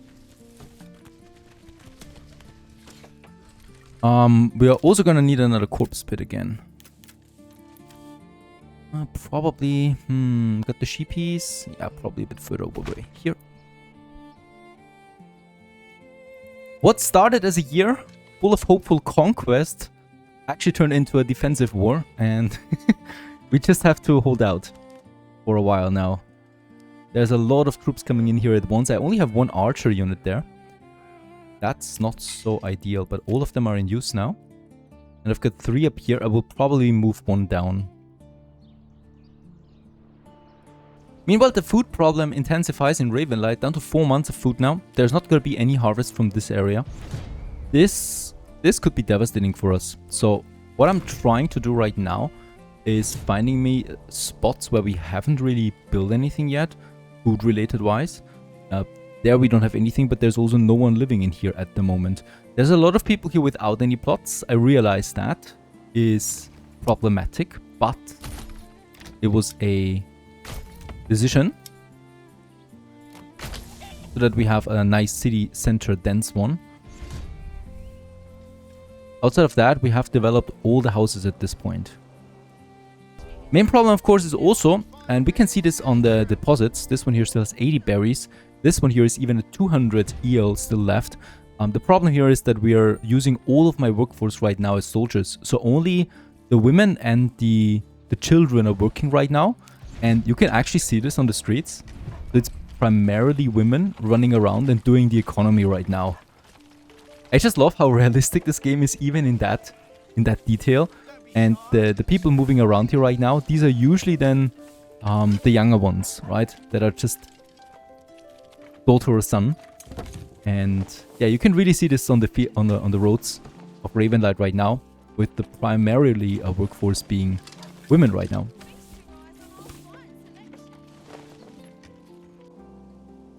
Okay, so one thing before this drags on too long, what we can of course also do, I haven't done this before because I always wanted to try and preserve as many soldiers as possible, but because we are a bit in the problem here of having then, you know, 90 days or 3 full months without anyone working really, I need to speed things up.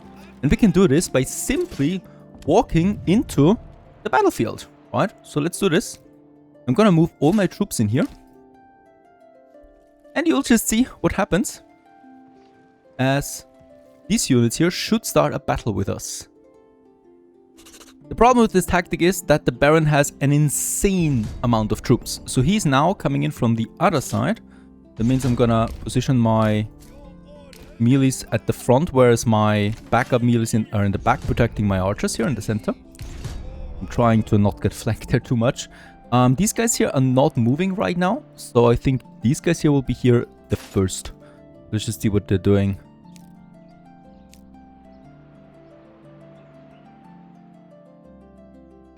Okay, the battle begins. Now we have an official battle, and once we win this battle, it's basically over. So in the future, what we can do is we can immediately rush towards the battle site, and he would then come. But of course, this is the most risky approach for me, because, you know, he's sending in all his troops at once. And we're basically here in the middle with my full army now, together with my mercenaries. There's that. There's more coming over there, so we will also have to defeat them. Looks like they're coming with a boat. But they're here. On the other side of this.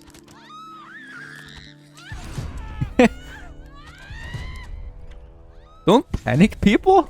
It's all good. Sounds like a slaughterhouse, but they're just running through.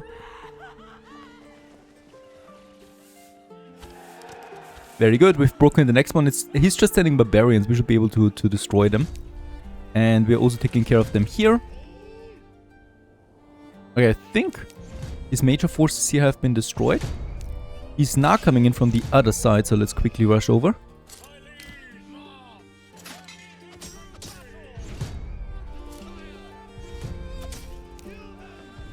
I mean, with this way you can actually see some nice battles, that's for sure.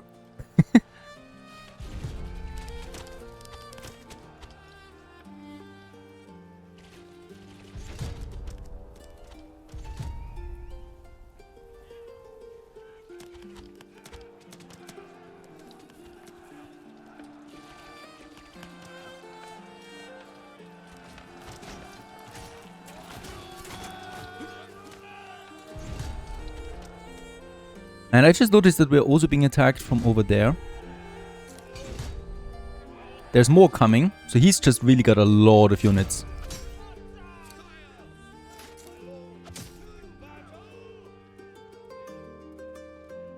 He's sending in his archers now to the melee front.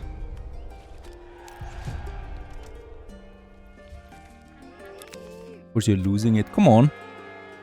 Go.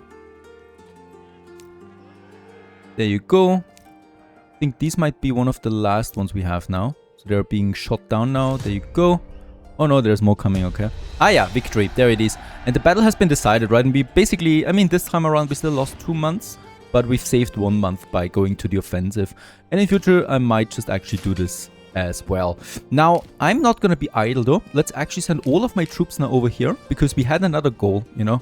I still want to capture this territory here. And that's exactly what I'm going to do.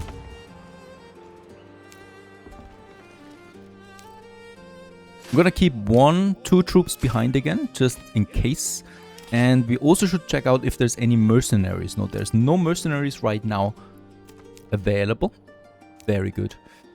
4 months of food. I'm gonna reduce my tithe now to the absolute minimum. I've also stopped my normal taxation because we will probably need to import this year. And what I can do here, let's repair and start with the farmhouse. And the second farmhouse is still available, so let's staff this full with people. Even though it's too late, of course. Yeah. And lots of corpses. That's my corpse diggers that will do it. A bit of a distance, but it should be fine. Alright. Let's declare war. And claiming Roheloch, as it's called. And I'm gonna move in here, and she will definitely lose this. If there's not a surprise force. The battlefield is here.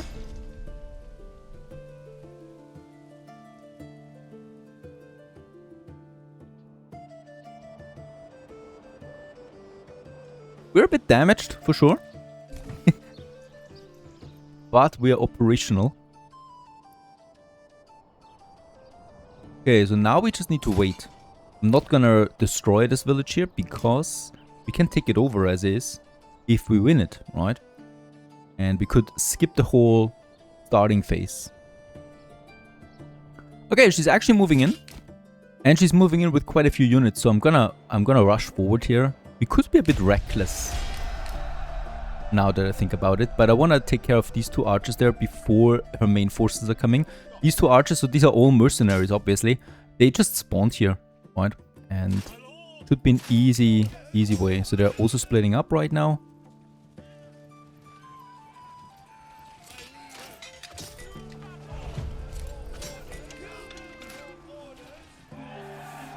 Okay, they've been broken immediately, basically. Now just these guys here should also be no problem. Yeah, unfortunately, we weren't able to break them. Now we need to put up here. Because there's a lot of forces coming in right now. On that side. Quickly move up. My archers are at the back. We have the mine here that is also protecting us.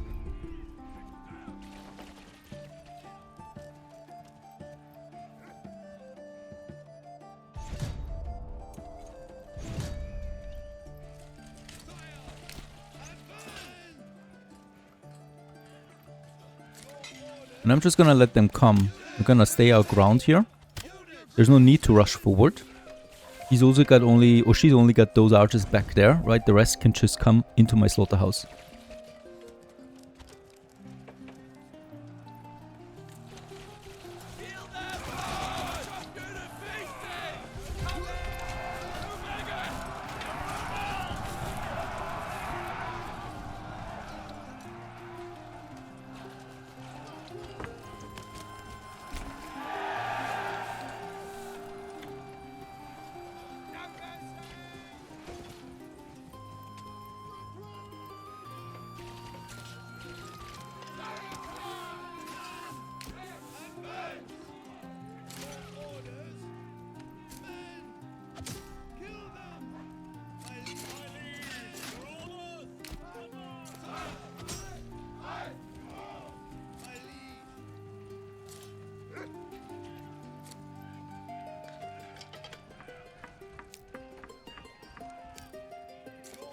Okay, they're trying to flank me now from over there, so I'm gonna push forward with my retinue.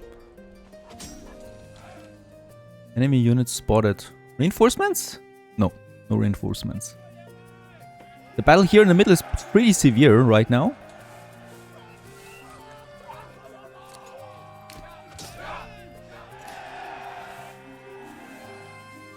Okay, we still have the archers here.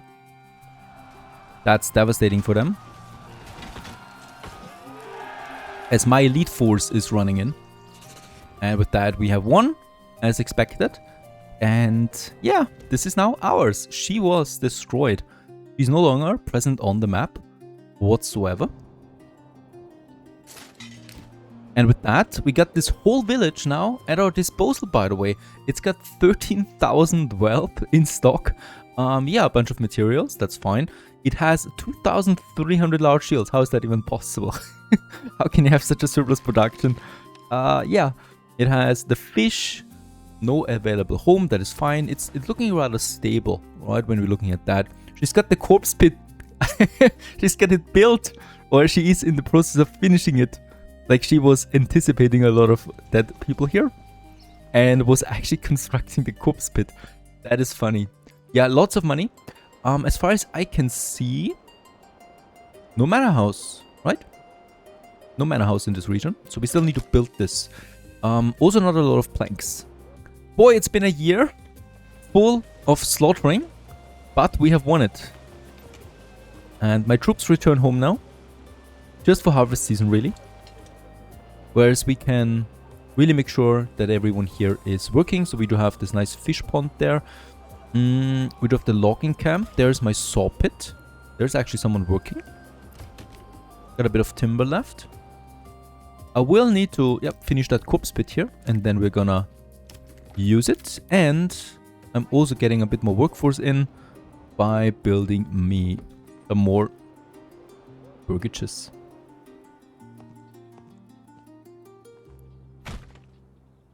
I love it. We have the whole territory to us now. We can skip the whole beginning phase and basically immediately have a functioning city. It is functioning because we also have more supplies than we need for this year. So this is all great. We also defeated the Baron this year. That means next year is going to be a peaceful one, most likely. And we could even prepare another strike at the Baron down here. That would be very sensible to do. Oh yeah, there's someone assigned to that for their own corpses. And deep mine for salt. I don't need that right now, so we're gonna redistribute this to the corpse pit. Trading post, there's too many people in there. And what was she trading anyway? We even have her settings. So she's importing tools. Yeah, she doesn't have any iron in this area, right? Nope. So that was correct. Down to 5, okay. We have a lot of heavy shields, so I'm considering, or large shields, selling them. Down to not even 1,000 would be down to. Let's make 200, and even that is way too much. I wonder where she got the money from. 13,000. But here we are. Despite everything, we can expect a good harvest in Ravenlight, by the way. So at least 2 fields are well tended to, and one of them is still growing nicely. So there is gonna be some harvest out of this area here still, after all. Those berry bushes are full. Why are they that full? Like, that is way too much. But we got the peeps for it. It's just really because there were soldiers, right? Not doing that much. And here we got 2 fields working nicely. And there's flax harvest this year, but I'm not really caring about flax at the moment. I'm carrying about 500 cloves in my storage. Way too much. And it's clogging up the rest of it. So let's go for my trading post again. I'm gonna assign this one here full to the 4 people. And I want to check it out again if we made a mistake here. Oh, wow. Okay.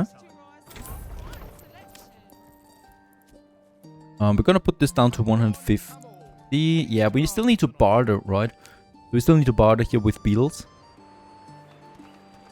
That has 7 people available right now. So in beetles, what I would also like to start this year is the mining. So we can also upgrade this to a deep mine now with the iron ore. And with that out of the way, we can start either we process it or we deliver the iron ore right away. And I think I'm gonna deliver the iron ore right away.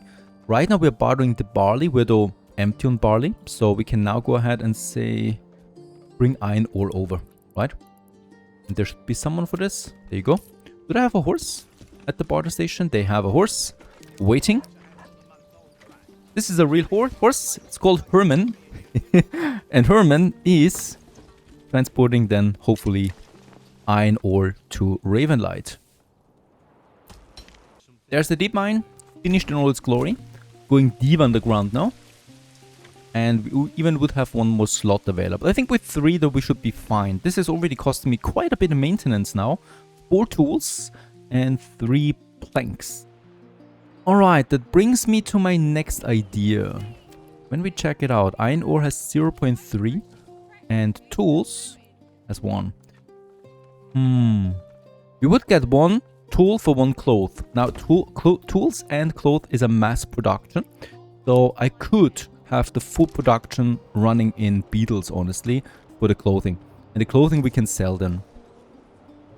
That might be my goal too. Because we should have enough wool production at all times now. Yeah, 225 wool. We have now 2 livestocks full here.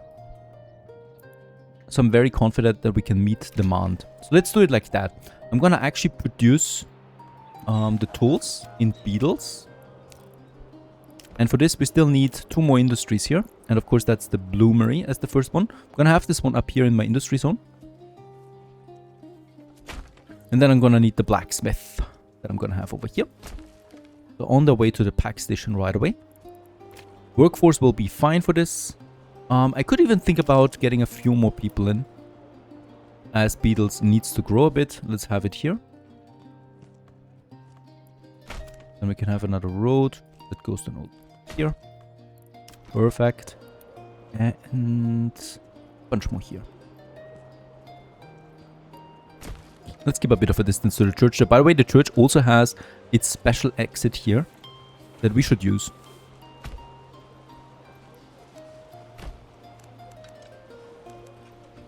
Otherwise, it's looking way too naked.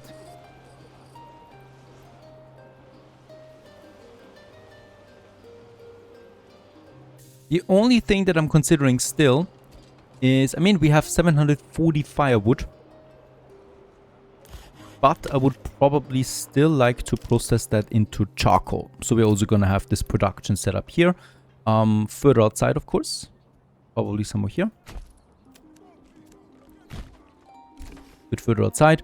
So that we can process the firewood into something that we can use then for the smithies. And they're being finished very quickly. I'm going to immediately assign someone to that. And now we have everything ready for that production. The production is already running, so iron is flooding in. 17 already. Just need the charcoal now. We're jumping around a bit right now, but with 4 territories, we need to jump around quite a bit. Let's continue with Rohelloch again. And here we have finished the construction. We got a bit more workforce out again. We still have plenty of food, right? So we have this fish pond here. 1 family is working this. Do we have any other sources of food? We got the mushrooms down here. The forager is already taking care of this. And yeah, the most important thing here will be that we use all of these plots here with, for example, chicken coops and also some vegetable gardens. The only problem I see with Rohelloch is right now that we are deforesting everything. So she did not build any foresters. Let's go ahead and get me another one going here. We can afford it. And I'm probably... we're probably gonna keep it with that area here.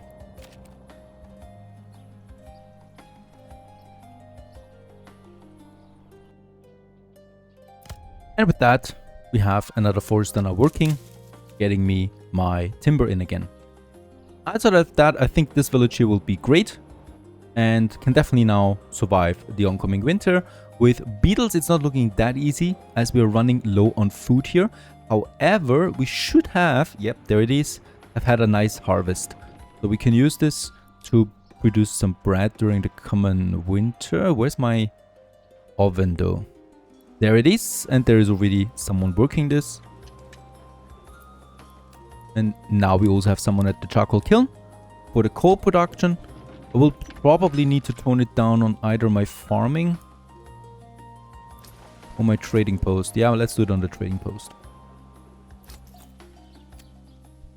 Regarding tools, they're now coming in. So we have 9 tools already available again, as this production is now fully running.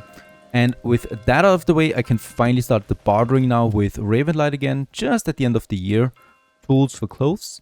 And the clothes we can then sell in a dedicated trade route right over here. I'm gonna open this up. And we're gonna lower this one to, let's say, 30. So that we have some clothes available for ourselves, if it comes to that. But right now, of course, my population here doesn't need that yet. The storehouse is big enough to house all of that. Yeah, my problems in Ravenlight are quite severe. 3 months of food left. This is way too low for a city of that size. So the coming winter might be catastrophic for us if we do not solve this as fast as possible. Now, we do have some more houses here that already been filled. And what I would like to do here now is I'm also going to start with animal pens again. For pigs though. Because I want to start a sausage production sooner than later now, because sausage is also quite nutritious and adds to the mix of food. I think that's it though, of what we can do here right now. There is a bit more. So these guys here, let's go with chickens, and then also here, perhaps even a vegetable garden again.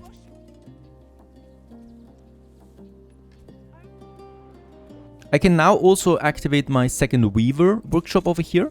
We have enough workforce to afford this.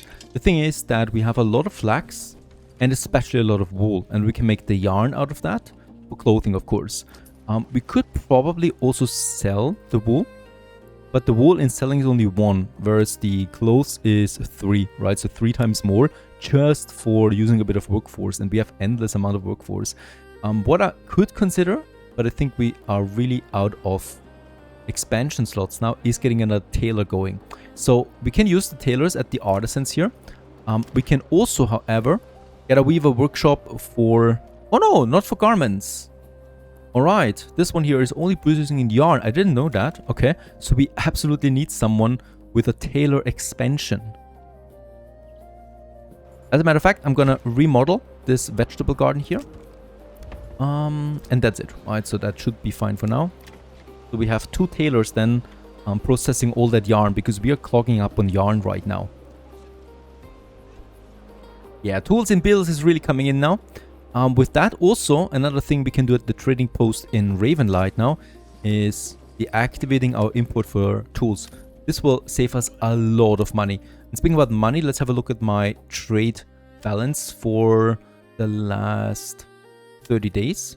We already sold sheep. I'm very happy to see that. That's 6 sheep that we sold for 120. We bought barley. We sold also clothes. 28 in fact. And the bows. And a bit of honey. Imported barley. No tools at the moment. Current year, we imported 12 tools in total. So it actually is not that much. Right? But it's gonna save me a bit.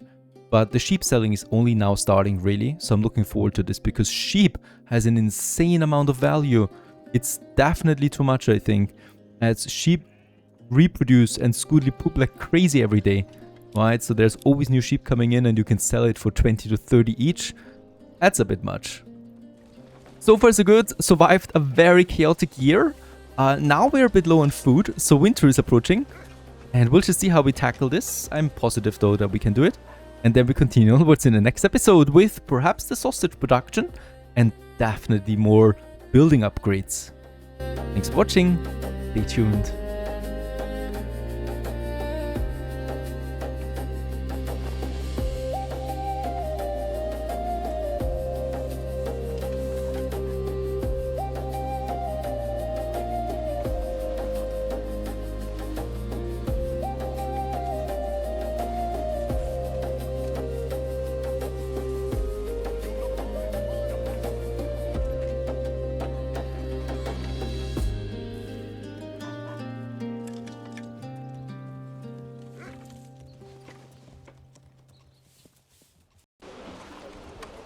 When we started this town, it was just a bunch of 5 families trying to survive a winter, and now Ravenlight has become probably the biggest sheep and wool exporter in the whole kingdom. Hello everyone and welcome back once again to our cozy village. That is a village that actually tries to survive yet another winter once more, as with the latest chaos of this year.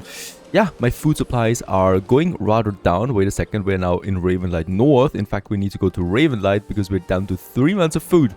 The biggest joker that we still have is in fact a lot of money. So we can purchase food, but this is of course extremely expensive.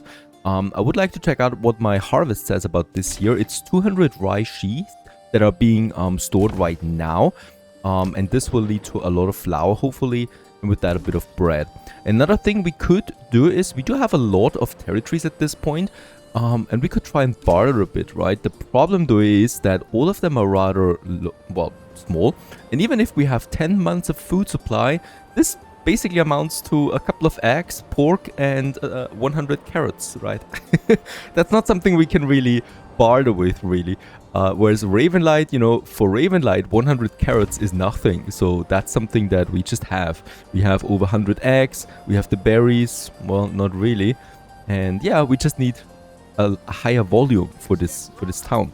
Now, speaking about volume, I would like to start really importing a bit of food here. We've already started with that, getting the berries out, right?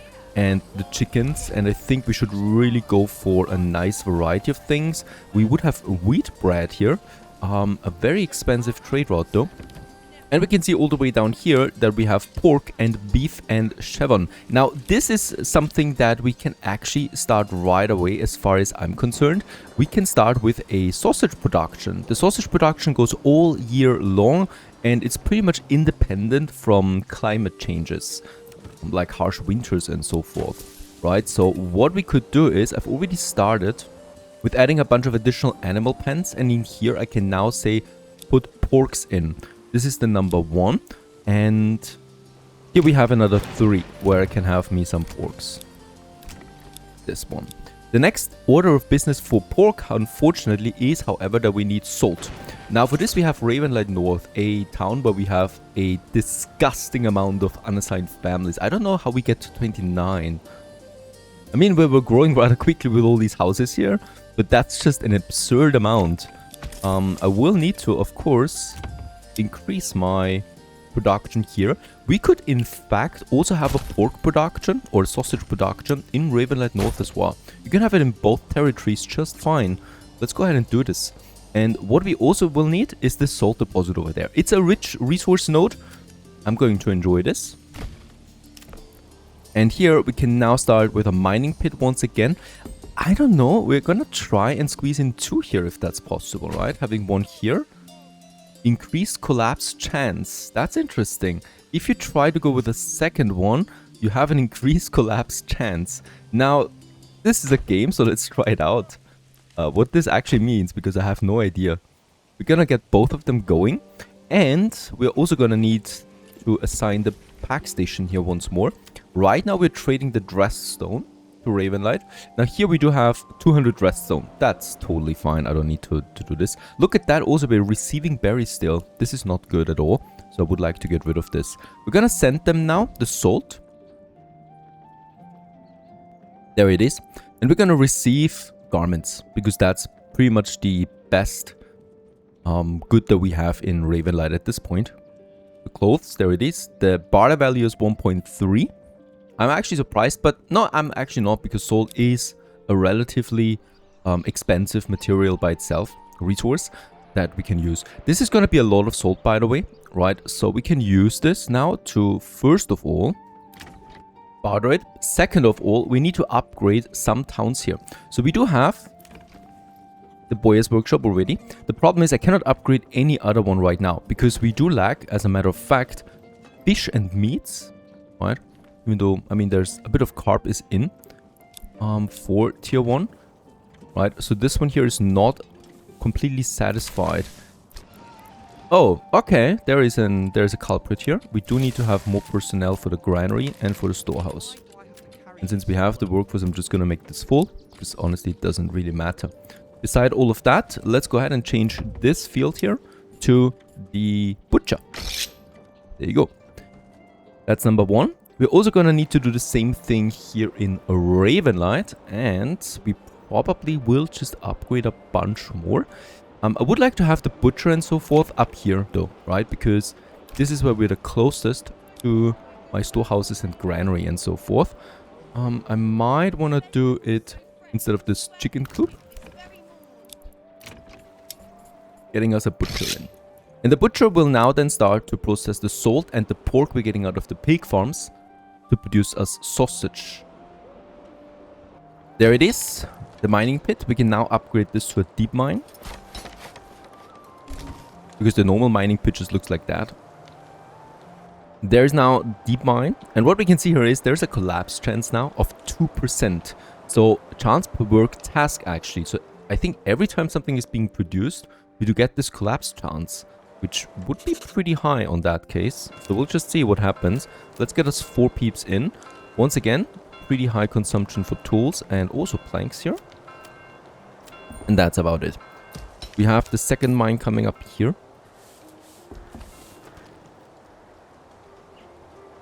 So we should be seeing some salt coming out of this now. And there's the second one. Let's get us 4 going here too. So that's 8 families for the salt. There's the first salt already. It's going to be way too much, of course. But let's just build up a bit of a surplus there for now. Now in Roheloch, first of all, we're going to rename this one to Riverside. Because it's, well, you know, beside the river. And in this case here, Riverside actually has a big advantage in that it's got also its own salt deposit over there, where we already have a deep mine, thanks to the AI that built it here. So let's assign me, I think 1 family should be fine for this, because it's a rather small town. And then we just need to have a bunch of these houses here with some piggies. So we already have this, right? She actually prepared for a bunch of these. And a butcher? Did you build a butcher as well for us? Doesn't look like it. And with that, we have the sausage production and don't need to look further. I think for now at least. Beetles is down to 1 month of food at the moment. So this is critical, of course. It's not the end though. First of all, I've already upgraded a lot of buildings now. And some of them have also now here the pigs. You don't even need to have a sausage production for the pigs, as far as I know. Because pigs also just produce you basic meat, right? That you can get out of that. The pork meat. And with that, we should already be able to feed my population there as well a bit. Passively, independent of seasons, right? So I'm just going to get me some pigs here going too. They're just a bit expensive, but we have the coin for this to make sure that Beetles is also getting fed. Yeah, lots of them here. Some of them are going to have some more chicken coops. There's another orchard. I totally realize, of course, some of you have been pointing this out, that I should probably have more gardens for the vegetables. But the reality is that we're min-maxing here in a degree that doesn't really change that much, based on my experience. So of course you make more vegetables in a bigger garden, but it's not that much more that I would like to build now a bunch of burgage plots outside with big gardens. Right, the normal ones also just work fine.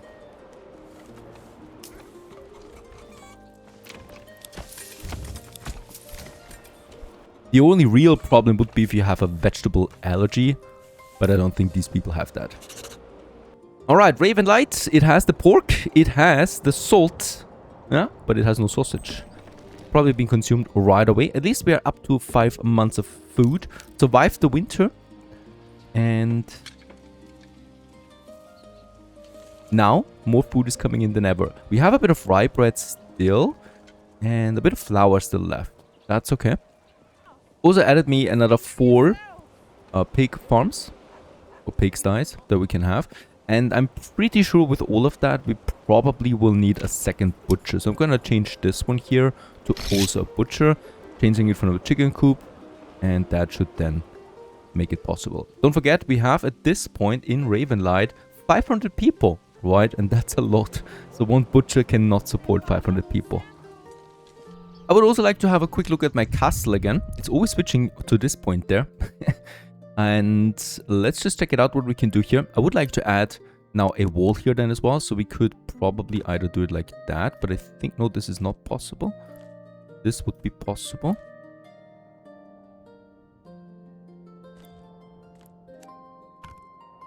not possible. This would be possible because otherwise you have the collision control. And if we upgrade this, then you have this nice wall there. And beside that, I mean, we could also just make the wall right towards that building here, but I think that would just be eternally strange looking. I'm not gonna do that.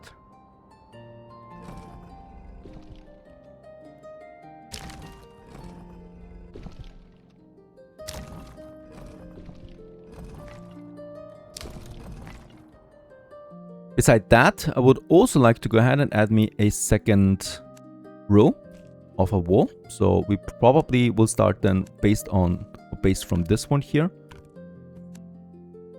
Right where this one's ending. There you go. And have an outer wall. Not enough goods. I don't believe that. Can we continue? We cannot continue building this one. Okay, this sucks.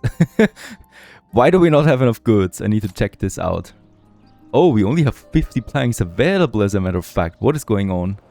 Yeah, of course, my saw pit is not doing it that much right now. It doesn't...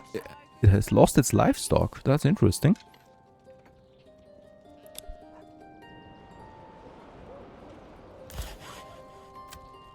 This one got a livestock now, but it didn't have one before. You gotta be careful there. Let's get me another oxen. The stable still had some room. We can upgrade. Okay, it didn't really take long, just a month, to have 185 planks available again. And with this, we can now continue once more. Luckily, it saved the wall over there, and we can just now take it here once again. As we're making our inner gate somewhere here. Just along the terrain lines. And this one goes then probably... Or is this too far? I think this is too far.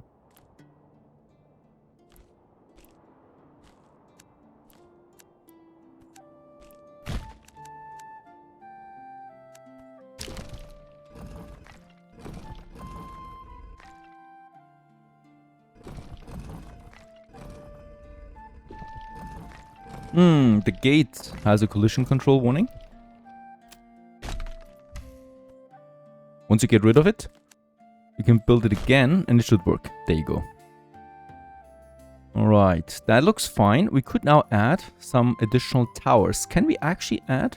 No, it's limited to 1 per region, right? So the outer towers are once again the only thing I can really do. So I can add one here, one here, one here, and one over here. And I probably... Oh, we cannot even do this. Okay. Can I not add a gate to this one? Road obstructed. Okay, this is not gonna work out. Now, this would be fine by itself, but of course we wanted to upgrade, right? And let's just see, we got 200 dressed stone available right now. So this wall is quite expensive.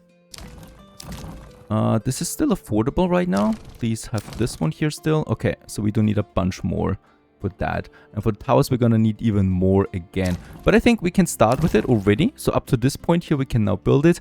And I'm just gonna then get me more stone over. Please don't crash. Very nice. Construction has started. And the next castle expansion has begun. Now, I will need to once again switch things around with the pack station. Either we change the salt or we build an additional pack station. We got 150 salt right now, so I think we can just change the goods again. Just fine. So we're gonna send them over the dressed stone again. And we do have around, oh, only 100 that we're sending over now. We sold a lot, I assume. Oh yes, 800 dressed stone were sold as a matter of fact. I could probably set the minimum here to 100, right? So just that we have enough for the bartering. And also interesting, by the way, just realized, the price has gone down on the dress stone from 7 to 4 and now 3. So 7 to 4 was the patch, but 4 to 3 was because the global market supply, average standard prices supply, because we're flooding the market with this, you know, the price is going down as a matter of fact. So this is also calculated as a matter of fact. I'm also just really pleased how well it works with bartering with beetles, because thanks to that we have a ton of iron ore coming in that leads to having 300 tools available right now. So this is just glorious for us.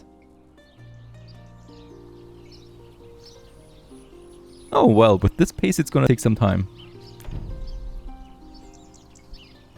Now, we do have a very good barley fertility in beetles. So I'm switching all of my fields now to barley instead of flax. First of all, we have a lot of flax now in, right? After 2 or 3 years, it's 300 flax and 300 pelts as well. I don't really need this material right now. So beetles will resume back to its beautiful will resume back to barley that we had in the beginning. And since we can just endlessly import clothes that we sell, then we can easily get the barley over to Ravenlight. So far we're sending tools over, which doesn't make that much sense under current circumstances for me. So I'm gonna switch this now to barley. And we're gonna continue receiving clothes. Now in beetles, we should also be seeing this. Yes, we're selling clothes in beetles, which is great for us, because that's a lot of money coming in. I, by the way, don't really need to export planks here at all. Unfortunately, Riverside is absolutely unable to make any barley for us.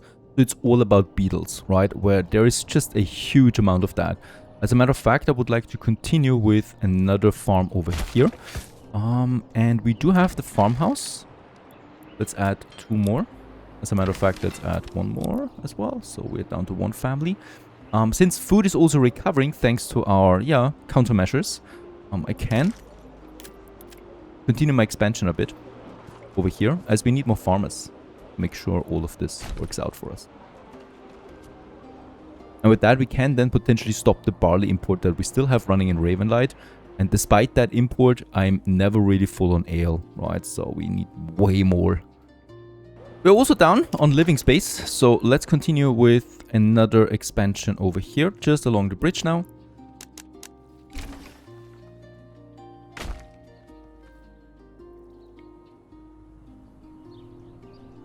And here construction is in full swing. This just looks really cool, honestly.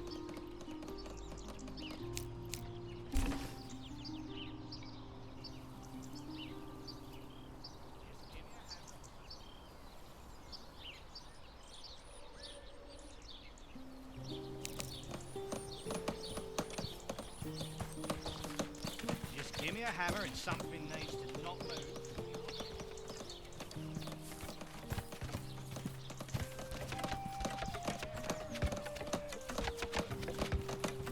We have a drought. This is also not great. So last year was already pretty devastating. This year, we're gonna see some damage now out of the drought, right? So in beetles, we've already lost now yields because of that.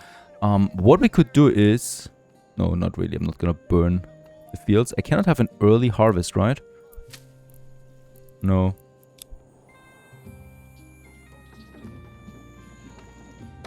Alright, let's just continue upgrading and hope that we get a nice harvest.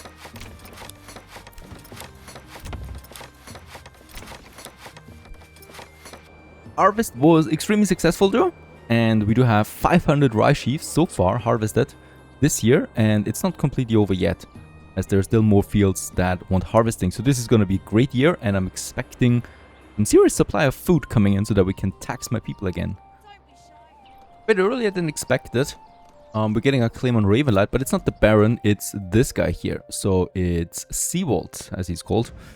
And he actually thinks that he can conquer us. He thinks the Baron is too strong.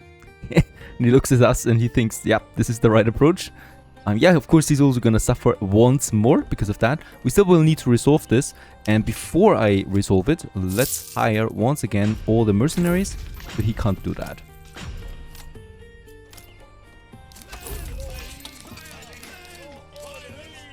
And we're most likely going to have the battlefield again somewhere up here. Okay, the castle construction still takes some time, especially because of the huge amount of logs that we need to transport over here. And oxen are rather slow. I think we're going to need a few more of them. Splendid work on the roof, good sirs. Interestingly enough, the battle for Ravenfield is actually not in Ravenfield, but somewhere over here. Right. I'm still gonna get most of my troops over here because he's probably gonna still be able to hire. And I don't want to have this one dragging on. I'm not gonna underestimate the AI in this game, as they can cheat quite well. But it's just really nasty that the AI can actually spawn in your territory. So all of his troops are in my territory and right next to my cities. So if they would attack, it would be impossible for me to actually counter this. Alright, so he could easily burn down any of my villages because simply as a matter of fact, I can't get the troops everywhere at once like he can. Now, he's still gonna move right through, so he's actually not gonna bother with my town. Very kind of him. Because with this weather, you definitely don't want to have a lot of homeless people. But he's of course moving over here now to the battlefield that takes place over there, as I have my troops over here. He needs to go there, right? He's forced to do it. He's still trying to negotiate. I don't know what there is to negotiate. Taking my capital is not gonna be on the table here. And the battle begins, so we basically just need to slaughter him now a bit. As we have probably the biggest army so far raised.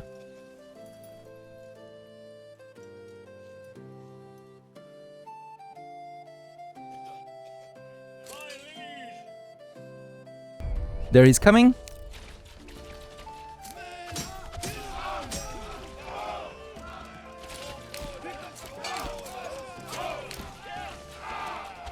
We do really have a lot of archers, so they're just going completely down there to the arrows. And with that, that's it.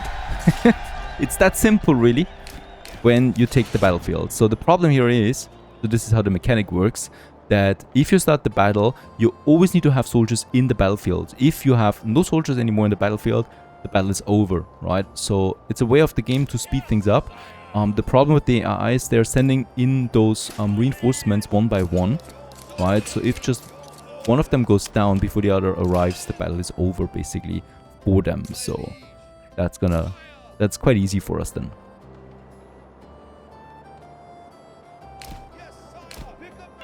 With all of the yarn we have, almost 400. But no clothes anymore, almost, because we are exporting it to my other regions. It's very sensible to think of a third tailor that we should have. And instead of a cabbage area here, oh wait a second, what else do we have? Yeah, chicken coops. Let's get rid of them and get me a third tailor going. Because we need to find ways of processing all that wool. And as a matter of fact, let's have 4 tailors now. As we're ramping up mass production for clothes.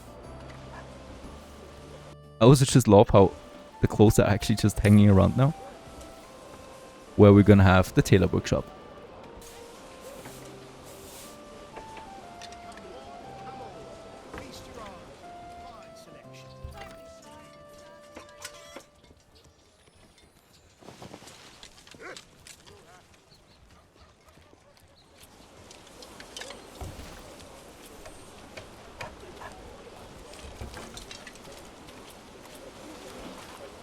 So this is what they're doing when they're waiting for logs. It looks like they're arguing over here. But we're very close now to finishing this. 12 more logs we need. Next hitching post. This means another ox. Another winter is over, and I think we have survived it quite fine with 7 months of food in still. So in a time when food is usually the lowest. However, I can also notice that we do have a bit of a problem now with also fuel. So for this, we can now continue over here again, where we already have our little logging industry together with my forester. By the way, still need to, I think, define an area for the forester again. So as I said, it's gonna be this one, right? And we do have then another woodcutter, something that I didn't have here yet. Going with a woodcutter. And on top of that, of course, a charcoal burner once more, because this is just way more efficient. Having a charcoal burner probably a bit further here. a bit further away from the general area because it's quite dirty.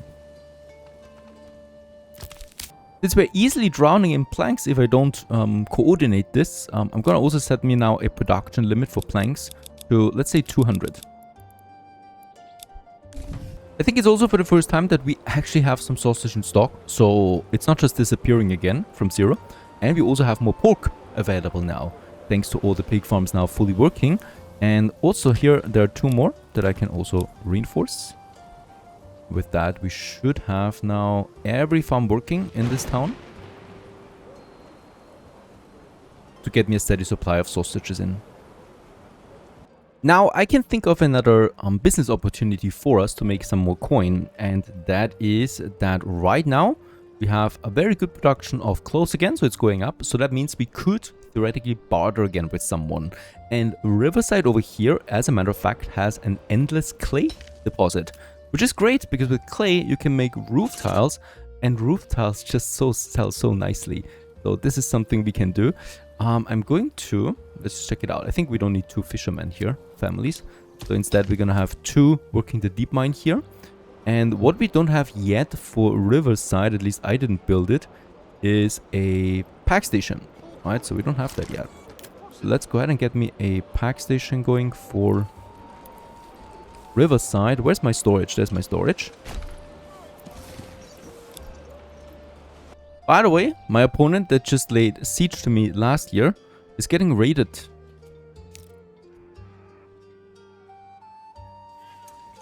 Some nice orchards here.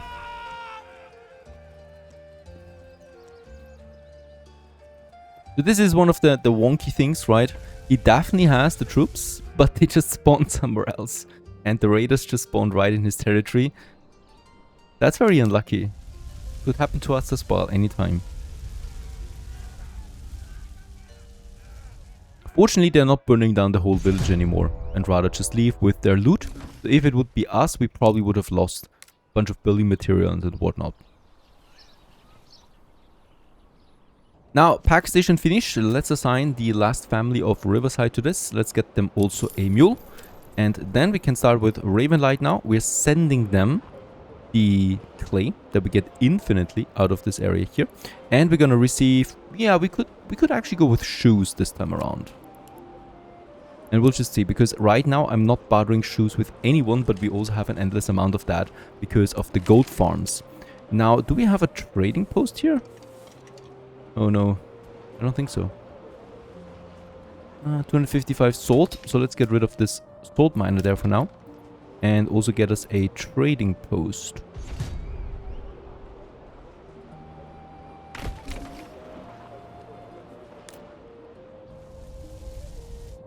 Alright, what's going on? Oh, this is... no, it's not us. For a moment I thought it was Riverside.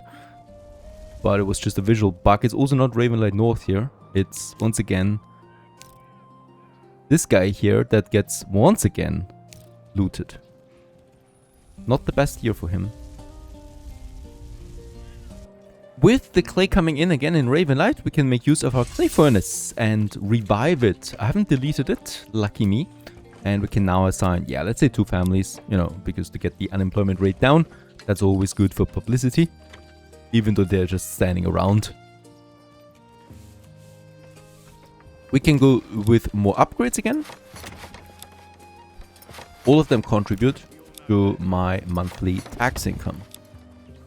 But with every upgrade, we also increase the consumption of, let's say, ale. And that is something that hopefully also solves itself this year with ale, with barley coming in from beetles.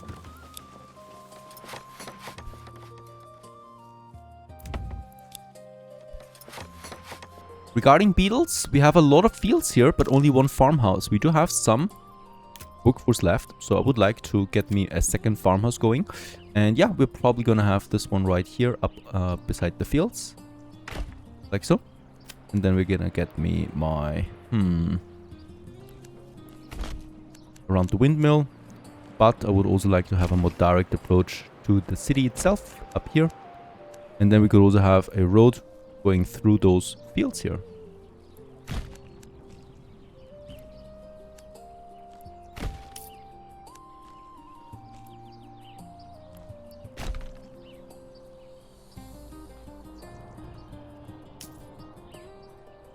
So far so good. We continue onwards in the next episode with another conquest and also a massive city expansion to the other side of the river now, because I think we're reaching the limits of this, well, peninsula, as I would call it. And of course, we want to have all the buildings surrounding the river here, and that's exactly the next project I have in mind for this. Hope you enjoyed this one. Thanks for watching. Stay tuned.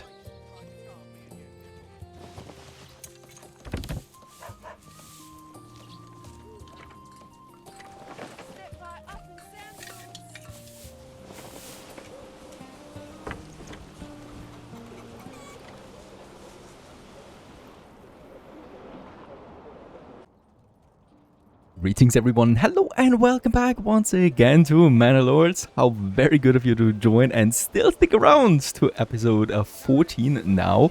Take a cup of coffee, sit back, relax and enjoy as we continue expanding our town. Right now, working on some upgrades over here to tier 2. That is very important because this brings in some more taxes, but also lays the foundation for tier 3 in the core city, that is. Speaking about the city itself, I was promising you that we keep expanding it now, and we're gonna do this, of course, right away. As we want to grow, we have only 5 living space available. That's not enough for a prosperous city, and we need more. More is difficult, because when we look around, over here, we are at the end of my territory. There's really no more expansion possible for me. We could expand over here. That is probably gonna happen at some point. As a matter of fact, yeah, we can do this right away. I would like to have this road here coming over into... Wait a second. What is that? Oh, that is a shrine that we have here. Interesting. I might need to move the shrine. I'm sorry. Because we want to have a bit of a crossing here. And then I just continue with my shoreline all the way over there, right? So my city shoreline, that is. And then we have just more houses here. With their back towards the King's Road, so that we have this nice cohesive look of town going around here. As far as the eye can see, probably at some point. On the other side, it's a bit more difficult, so I would like to start by building me that road, and we're gonna stick as close as possible. You can see that the road is disappearing when I'm getting too close to this. So this is the area where I cannot build any road anymore. I could continue a bit further, and then we would open the bridge menu, but we cannot build along a bridge. So this is not gonna do. I'm trying to stick as close as possible, but I can already see based on the terrain that I will not be able to build anything here. I think it's too steep, absolutely. So this will be just a connection road between the city and the other side of the cliff, right? It kind of like reminds me a bit of my hometown, Salzburg. So in this case here, with those cliffs, that's really nice looking. You have the castle, you've got the cliffs, and then you would have some houses. But unfortunately, I'm pretty sure at least that we will not be able to squeeze anything in here. No, it's too steep. Too steep. Like, there's no way for me. There's unfortunately also no landscaping, like in Cities Skylines 2, that I could do here. I mean, we would have the labor, right? We would have the force to just shovel away some dirt here. But unfortunately, that feature is not in this game. So there's no way for me to build anything here, right? It's just not gonna happen. But probably a bit further down the river bank here again. Another major milestone over here is then the connection now with Ravenlight North. And there it is. Oh, wait a second. Gonna smooth it out a bit. Ah, very nice. I like how it looks because it's now really a connection. It also kind of like is a testament to the growth of my city, because now this kind of like feels like an official city space here, right? Because it's connected with everything just around it. And we also crossed the border here. So whenever we build something here now, it's gonna be on either side, right? So we gotta be careful with how much we're building there, or where we're building it, more to be precise. Yeah, absolutely. I could start. Wait a second. We do have here the cliffs going up, and I'm probably gonna make it like so, just around the steepest incline. Yeah, and then we have our road here that is connecting my bugged out castle. This is the visual bug. The gate is still there. I can still close it, right? If I commit to it again, there you go. To the Grand Castle level, by the way. There you go. And they will now reappear also once the construction is finished, right? So that is something to keep in mind. All right, so this road continues now all the way down here, and here we can now continue. Wait a second, do we have water? There would be water here, but where does it belong to? Yeah. Okay, it belongs actually to Ravenlight North in this case here, so nothing I can do about that. I'm just gonna have now a bunch of more houses, and it's probably not gonna be the highest density, because that's absolutely not necessary. So we're gonna keep a bit of a plot space there available to them. And then I'm gonna have this one here continuing also into that direction. But here we do actually lack some timber. So let's check it out, what's going on here. We should reinforce it in Ravenlight North. I mean, we have the workforce. And I will also want to have a road going over here. So that we make a nice connection. Otherwise, the poor ox will need to go all around here before it gets to the construction sites. And yeah, with that we also have this nice space here available then in Ravenlight North. But for now, I think it's fine. Speaking about Ravenlight North and in general our other areas that we have right now, this one here is pretty much secured. Also, Beetles has a fantastic supply of food, so I don't need to worry about that. We do, however, have lots of planks and some stone. So I would also like to start now building a smaller manor house finally in Beetles, because this allows me then to start some taxation of this area. And I'm probably just gonna have this one in that spot. We could even upgrade this one to a tiny castle down the road then. But for now, I'm just gonna have it like so. And yeah, that's gonna enable me then also to tax the food if it comes to that. Riverside is looking absolutely fine right now. We do get the clay now over, so this was another major development, that we now have also more clay coming in. And as you can see, we're up on the roof tiles again. 83 it is already. And with that, I can now start also exporting some roof tiles. It's not the richest thing, right? It's 2 coin per piece. But of course, here volume is the decisive factor again. So let's start it. We also really don't need roof tiles for so many things, right? For a bunch more upgrades probably, but that's it. We can have, by the way, quite a lot of livestock here. I should probably do this. Let's purchase the next one so that we can sell faster. Might also be thinking about a second trade post at some point. Another thing I would like to do, checking out the market again, because we are getting close to capacity again. Not good. What we can do instead is now starting more storage houses. And I would like to have now a storehouse here, so we can actually build this one at least. And the granary here, right? Normal houses? Perhaps a few? Just for the sake of it, please. No. Too steep to build. I mean, it's not that much higher than the granary. But it seems to be more strict with it. If I build... Can I build the granary? No. Okay, this is also not gonna work out anymore. If I have this one here, though... Does it perhaps flatten it so we can have something? That's also not possible. Ah, what a shame. I would have loved some kind of construction here. This could work out. No. We lack the height.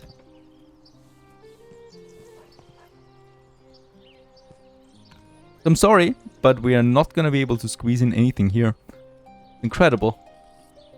These houses work, but normal mansions don't work. And so it begins again. The Baron strikes back.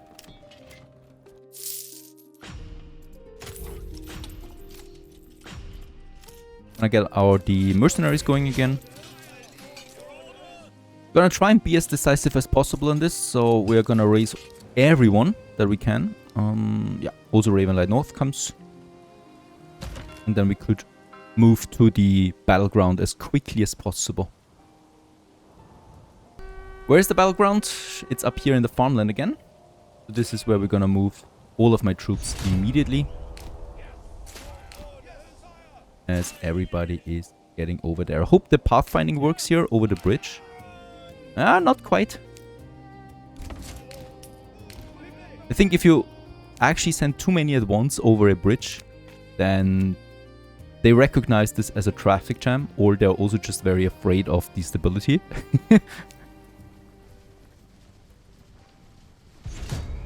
But I think they're doing a marvelous job. And the bridge is holding so far. Enemy units, of course, they're also spawning already. Some over here again, so they're actually going the route of the manor again. And we just really need to win one battle, I think, right? As long as he's not sending in endless amounts of reinforcements, this should just work out. Right, they're actually... Okay.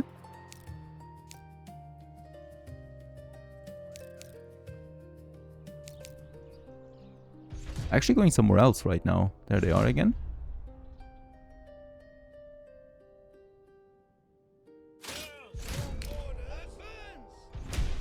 The battle begins. This is only our advantage. And it's a victory already with just really the retinue taken care of. The problem here is now, I think, yeah, Ravenlight itself is burning. Would you expect that?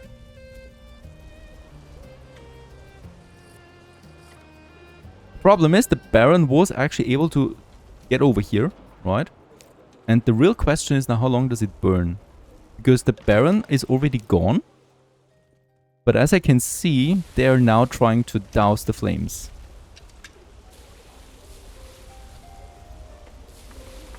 If they can do it, because it's spreading now over the market. Holy cow. I guess we should have left someone behind. We'll just see how far it spreads. So far it's only contained in the market area. I'm gonna take most of my troops now. And then disband them again. So that we don't have to, you know, pay for anyone else.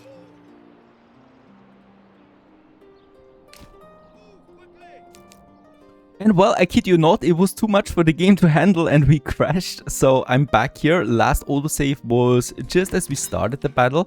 So this time around, I'm gonna actually move a bunch more people in here. So not every crash is bad, you know, but I would really have loved to see how the fire would develop in Ravenlight. But yeah, it was a bit much for the engine, I think, because it started to stutter and shut it down like this. Unfortunately, I don't have video proof of that now.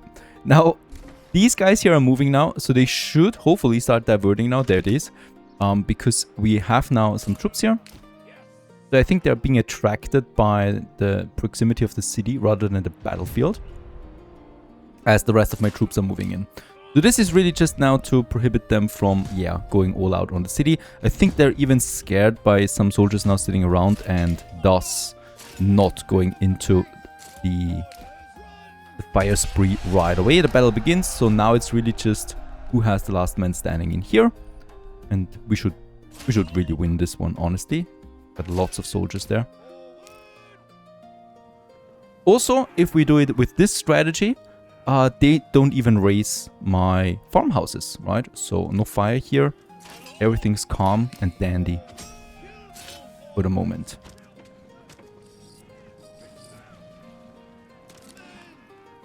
Try and protect the archers at all costs, of course. And looks really good. I think he's not even gonna be able to send in the rest. So once we crush these guys here, I think we already win this one.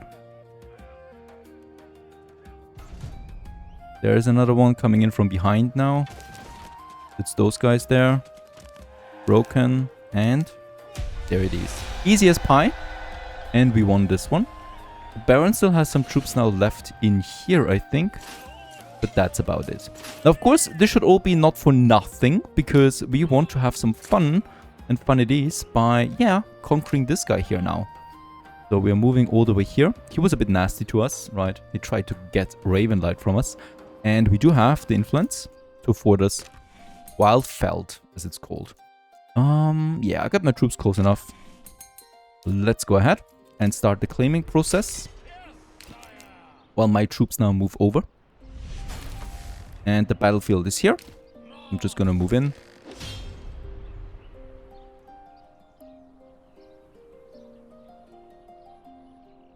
He should send troops. Untying Beetles has finished the manor. So here we could now get the next retinue going. That we of course can also boost with my personal wealth before anything else. But it's really just here to protect Beetles right now. I don't think we need more than just that. We could also get our new archer units then going here. You know, you can get really massive armies over time if you have them several territories. And so the battle begins. Broken and 1.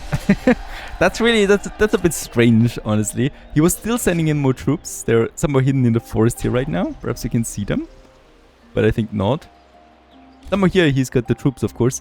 And that's just really funny that, yeah, the battle is just won like this. So that's a bit of a problem with the AI, right? They're sending in the troops one by one, and if there are no troops left in the territory, in the battlefield, then the battle is considered over. And we win this. With that, we have Wildfeld, as it's called. A city out of fuel. That's interesting. And we do have the saw pit. Okay. Where's he got his woodcutters? Because it looks to me right now, he's got no woodcutters. He's got 16,000 regional wealth. That's glorious for some taxation. There's a stone pit over there, an endless one. There's a corpse pit that we don't need. There is theoretically a manor house here. Actually, he's got a manor house. Here, we can clearly see it. And let's just tax it by 10%, which is already more than what we need, really. And let's also have the tithe, right? Because 11 months of food is definitely worth some influence. The problem here is really now, that's the smithy. That's the woodcutter. Very nice, there it is. And get us some firewood going again before winter arrives. Yeah, a nice little town that we got here now. In our control as well. Few rubbles here and there, but nothing severe. Lots of timber we have. A bit of homelessness, as a matter of fact. That's these two burgages most likely. Got some pigs here. Alright. An apiary. Some vegetable fields. Orchards. Fully grown. That's actually quite valuable. Because orchards take a couple of years before they're fully grown. And they really give you a lot of fruit. Also, the juices look very nice, I think. Beautiful. So food is definitely not an issue here. Absolutely not. But firewood is the main issue. So I'm going to put the priority on the highest. It was on very low. That was also not my doing. He's got a rich annual deposit. So that means meat all year long. An endless amount of stone. That would be his greatest achievement here in the territory. And when it comes to farming, yeah, it's okay. We do have some farming possible in some areas. Barley is just once again very bad, and flax I don't really need. Right, granary and stores have been finished in the meantime, so we can now assign some people to that again. I'm expecting that they will take the resources that we have then from this area here, you know, primarily. So they're closest to the farm here and take that in. Let's also just check out. We have then 2 woodcutters here, by the way. This one, also gonna move a bit further up here. I definitely want to have some trees here though, right? Not that this all looks like chopped down. Now this is something of interest. Barley harvest in beetles. That was up to 100 now. And we should be immediately sending this over. There you go. 120 barley is already over. Very nice. So much that we are actually running out of cloth now. Alright, but that should be a lot of ale now coming in. Where's my malt house? Fully stocked. So this we should use to, yeah, push then more people to tier 3. Right, because now we will be able then to afford it. Once the ale is flowing. We've also breached 500 people. That is actually really big for a medieval town. And also every single one of them is simulated, which is really the great thing. So the processor is working hard right now, keeping this fluid. And everybody has some jobs, except the 14 unassigned families. They're here for construction. Even they do work. Speaking about construction, there's my next woodcutter lodge. I'm gonna assign 2 again because, as a matter of fact, fuel is running low now in our town.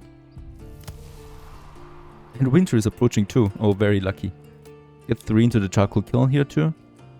And these guys, storehouse and granary, they're immediately making the market stalls at the market. Very good. Making this bigger and bigger. And Still no level 2 upgrades. What's going on? Beverages? 14 ale are or is in. But no one likes to distribute them, it seems. Now it's possible. There you go.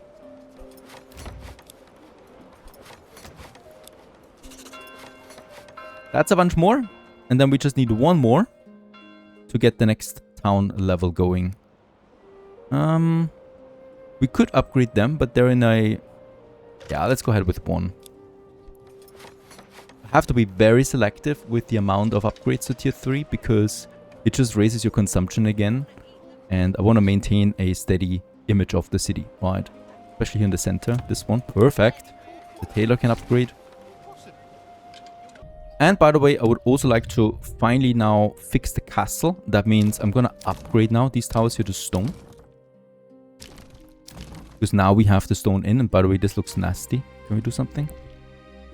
Very nice. This works out. This one. And this one here we upgrade to a stone wall. And with that, the castle is pretty much, for level 2, pretty much completed for this. This is actually another 150 dress zone, which is a lot, considering that we just had a bunch of upgrades. Also another 16 logs. I wonder where from. I think the upgraded tower just needs more. So this will be, of course, the thing that takes the longest. 238 dress zone we have in, the mortar we have in. This will all be fine. Boy, I'm really worried about my clothes now. We could try and barter some shoes instead of clothes. So here... we have the sold for the clothes, and I can just switch it now to shoes. And with so much barley coming in, I'm considering now stopping the barley import, because that's definitely gonna cost me.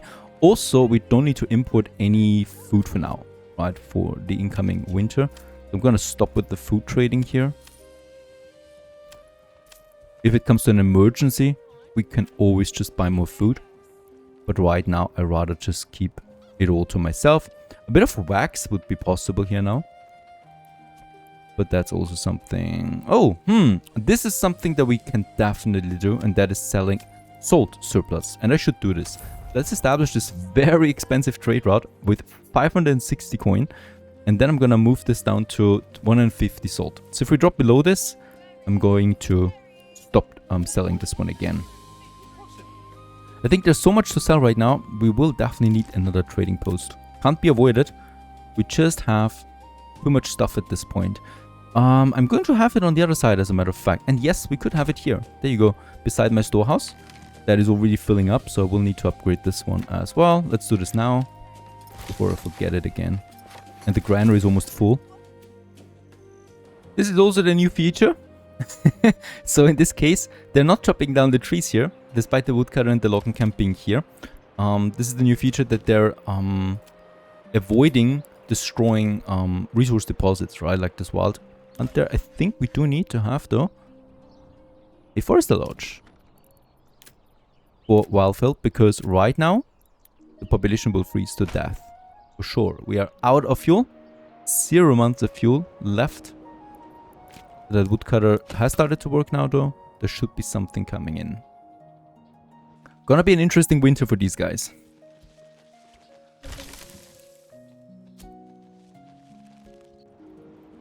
Alright, let's also continue a bit with developing this area here that is in Ravenlight North. We do have at this moment still the fisherman here. By the way, I think the fisherman is not fishing right now. It's winter. The river is not frozen. But what I've noticed is that it says freezing. And they're waiting, in fact, right? So in whole winter, they're usually not working. They're really just waiting. So right now, they don't work anyway. Let's delete the fisherman hut. It's one of the few buildings that you cannot move in this game for reasons unknown to me. And we just have this one then over here. Now, with the new year that is dawning, I would also like to expand once again. And that is over here now to Schachspitz. It's right next to us. And it's the second last territory here really for us to conquer. At this point, by the way, of course you've known it already, we have deactivated, we have disabled all the AI opponents that were on the map with us. It's really just the Baron now, and he's an outside force, so he's not doing anything with this land, right? So he's just holding it. until we claim it. Let's go ahead and take it. It's not gonna be that easy, I think, because the Baron usually sends several armies at you if you try to take over his land. So what I'm doing here first is I'm gonna get all these troops over here because we can already enter. And once again, this ensures that he's not gonna be able to hire them. However, he's still gonna hire mercenaries. Just not as many if you do that. At least that is my experience. While the troops are on the way, we can just watch the city a bit. I love how many people there are on the streets. It's beautiful to watch every day. And we are also, yeah, very nice, about to finish the next plots here to upgrade. And 4 more we need if we want to level up that town. Of course we want to. And yeah, this is turning into a nice market area here. Of course we're gonna need, wait a second, I think here. Yeah, let's assign 3 more and 3 more. And with that we get 6 more market stalls coming out of this one now. Further clocking it up.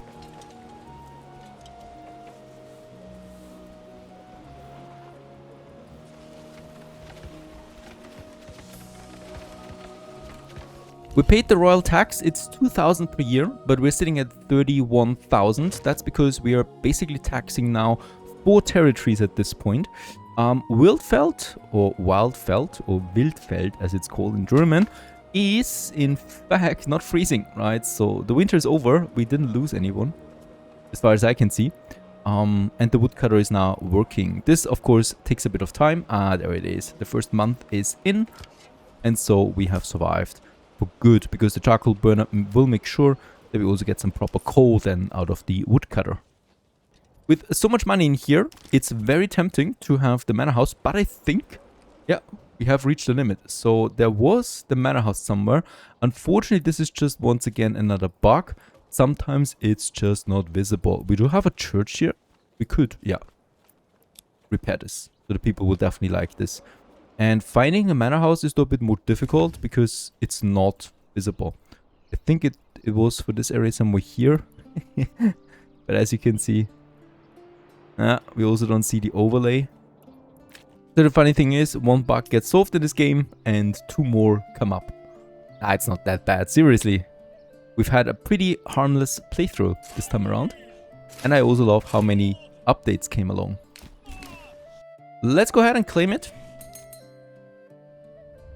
He's gonna be surprised, spitting out his meat.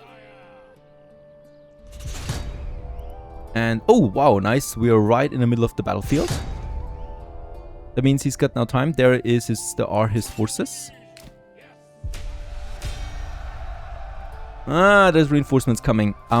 What we could do, we could really push hard right now and destroy them in a blitz battle. Oh wow, they're fast, but they have a long way, right? They need to get over the bridge here. That will slow them down.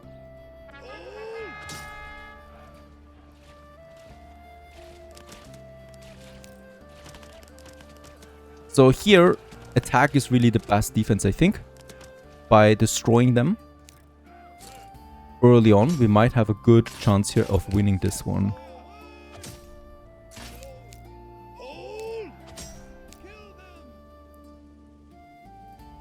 Okay.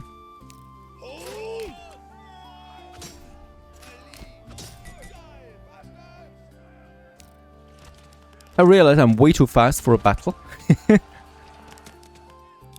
I'm too impatient when it comes to time pressure. And let's just see what happens here. I don't see the Baron's forces. I think they're hidden in the forest. At least their symbol is. Weirdo, we should be able to easily... Yep, there it is. Kill those guys. Where are the reinforcements? There they are. Come on. We can do this. Absolutely.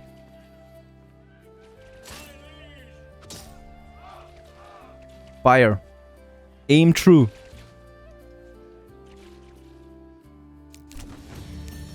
Oh, we've also reached medium level and we won. Fantastic. We were fast enough because we defeated all the troops in the circle, right? And with that, we have gained another territory. It's this year, by the way, where the Baron could launch an attack as well. We'll just see. I think it's independent from if we attack or not. And yeah, this is a pretty great territory, but I'm not intending to develop it just now. It also would have a nice area here for city development, right? Could also be a nice city. So far so good. We're on our way to world domination. And we continue with world domination and our city construction in the next episode. I hope you enjoyed this one. Stay tuned.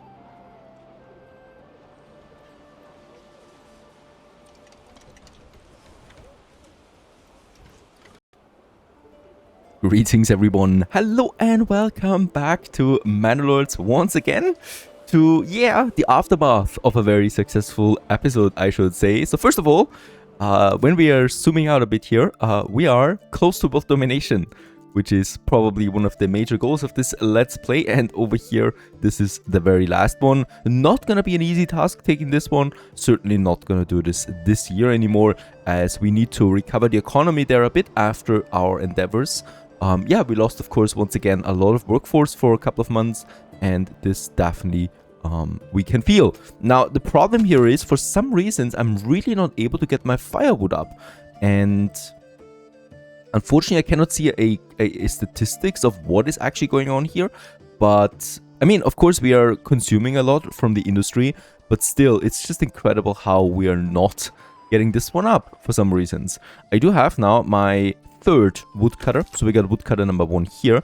The problem with this woodcutter for sure is that, you know, the forests are kind of like far away. So I'm going to move this one now too.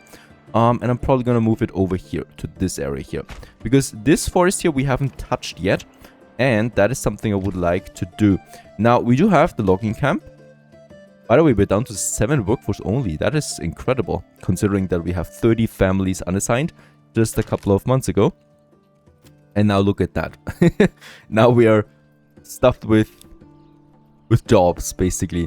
Next, I would like to check out my forester camp, because this one is really working, right? Yes, they are working, right? They're out there. They're doing their thing, planting trees and whatnot. So I would like to add my third logging industry now. We're doing this all over here then. This is a very good area for it. It's a dense forest area. There's no, you know, berries or anything like that in it. We had the mine here at some point a long time ago, but now we can use it for other endeavors. And that is, of course, more logs for us. Next, let's check it out about the ale. This is always something I would like to check, because ale means upgrades. We're still not there though. Beverages, right? We do have the tavern here, and I was hoping that 3 families, they would be able to get the ale, but we're still not there. I'm hoping for a lot of barley this year. There's gonna be none. Like, for some unlucky reasons, all the barley fields are deactivated this year. Yeah, nice. Okay. So this is something I will just have to do next year then. Another thing that we definitely will need to go for is developing our burgage plots. Because we are, once again, as always, also very low on food. It's not only about my fields anymore. It's all about my food as well. I'm actually going to go with a lot of chickens here, but also vegetable gardens. Eggs we have, carrots we have, and those two together already give you 2 types of food satisfaction. And then you have the meat with the pork and the chicken meat. So the chickens are really nice. But in combination with pork, for example, you get a lot of meat out of this. And another thing I would like to check, we have 600 salt in right now, so this is also going to be fine. By the way, another patch just released yesterday, now that I think about it, and it pushed some of your prices up again. So roof tiles is now 4 coin, and salt has also been increased. So I would like to go ahead and once again have a look at that. It's 5 coin now, so this was drastically improved. We do have the second trading post now active. There it is, right? Just beside the King's Road. And also, I've got 4 families in that again as well. So another trading post now, where we can export thingies. Especially all the salt that we have. And boy, we have a lot of it. We could also think about some tools, because we have endless amounts of iron ore now. By the way, with the tier 3 upgrades, we are also providing more living space, right? So without having to build any additional houses, we got more people now that we can squeeze into these ones here, right? So there's 2 families that can reside in a tier 3 house, which is quite severe, and you definitely should think about that when you go ahead with upgrading. And look at that, we could upgrade the tier 2 houses here to tier 3. That is something that you can definitely think about. So I would like to do this here because it adds a nice picture to the city, having a bunch of tier 3 houses there. And I would hope that these here follow suit. The problem here is the beverages. As long as this tavern doesn't have a steady supply of ale in, it won't do. But we'll just see. Perhaps this is now happening. Very good. Logging industry number 3. We're gonna make this one into, of course, the prime area for it. 3 families should do. And with that, we're down to 3 unassigned families now in Ravenlight, considering that we have so many families, right? It's incredible that all of them are really working at this point. And of course, also the forester hut. I'm gonna add 2 more, and so we have 1 more family available for construction. And let's just get this one here going as well over here. I'm gonna keep the logging camp deactivated for now. We have built it. I don't really need the logs though, right? So we have plenty of that out of my 2 logging industries for the later. You know, it's always great to have some working spaces available there as well. I'm hoping for a great harvest because, yeah, things are really looking dire right now in every regard. And yeah, it's all about the fuel, really. All about the fuel. I'm considering reducing my fuel consumption industry a bit. So that's the smithy and the bloomery. So each one of them has only 1 tile. Oh, by the way, large town. Hooray! We have reached the max level that Manor Lords gives you so far. So, yeah, large town it is. Not even a city yet. Unfortunately. But these things here have been finished. Yep. There's 1 more coming along. Boy, I'm so yearning for tier 4. I'm so yearning for paved roads. Please give us something like that. It would be just so great. Beetles can also get rid of the tithe now. We got the 2000 influence, the last influence that we need for the last conquest. By the way, we would have 30 fuel in beetles. Sounds great. What are we bartering right now with Ravenlight? Barley, yeah. Not that there's any barley this year, so I'm considering getting the iron ore over again. By the way, the AI, now that I'm looking at Wilfeld, because we are gonna import some tools here, is pretty smart, right? So what the AI here chose for me, so that was the AI opponent when he still had control. He actually chose the stuff that is in this area, right? So we got the quarry. So he's exporting the rough stone. He's exporting the pelts because he's got a hunting ground. So this is really smartly chosen here. That's just not some arbitrary options that he chosen, but he's actually chosen the ones that make the most sense for his financials. By the way, with tapping tap, we can see that there's the manor house. So this would be an easy one. Yeah, it's a bug, of course, and it's active though, and we do have some things here. So I'm gonna deactivate the tithe because I don't wanna, you know, risk the food supplies any longer. I don't have to. The land tax we can keep active though. 10% is fine. We got 5,600 wealth here, so this is also contributing then to my treasury of 40,000 now. But we have to pay, of course, 3,000 annually. So yeah, the king wants his share. Now, let's have a look at this one here. Ravenlight North actually suffers from fuel as well. First of all, no tithe. Okay. There's the woodcutter. 3 families are doing it. We have the forester hut. I might... Oh, wow. We have way too much timber here. So let's deactivate the logging camp. I don't really need it for now. Pretty sure we also have way too many planks. Yes, gonna deactivate that. And we're gonna need to upgrade the granary because my market here is over capacity. That means we cannot supply all of them anymore. And by the way, also, yep, nice. Got a lot of burgages here that we can use for more production. Whatever we could add. I mean, we got lots of pork and chicken, lots of eggs, and a few carrots. These are very small plots, so vegetable gardens don't make that much sense to me. So I'm gonna, you know, just push my meat production once more.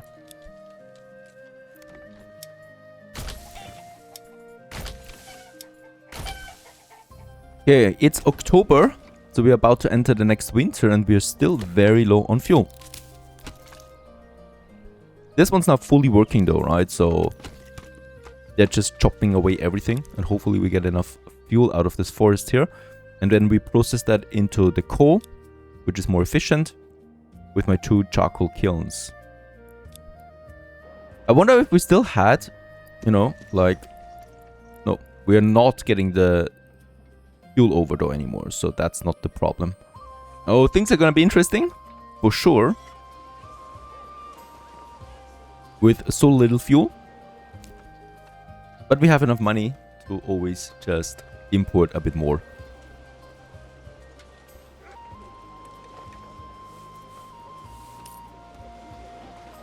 But at least it's working now and fuel is finally going up. 5 months we have. Once again a supply, so we will definitely survive yet another winter.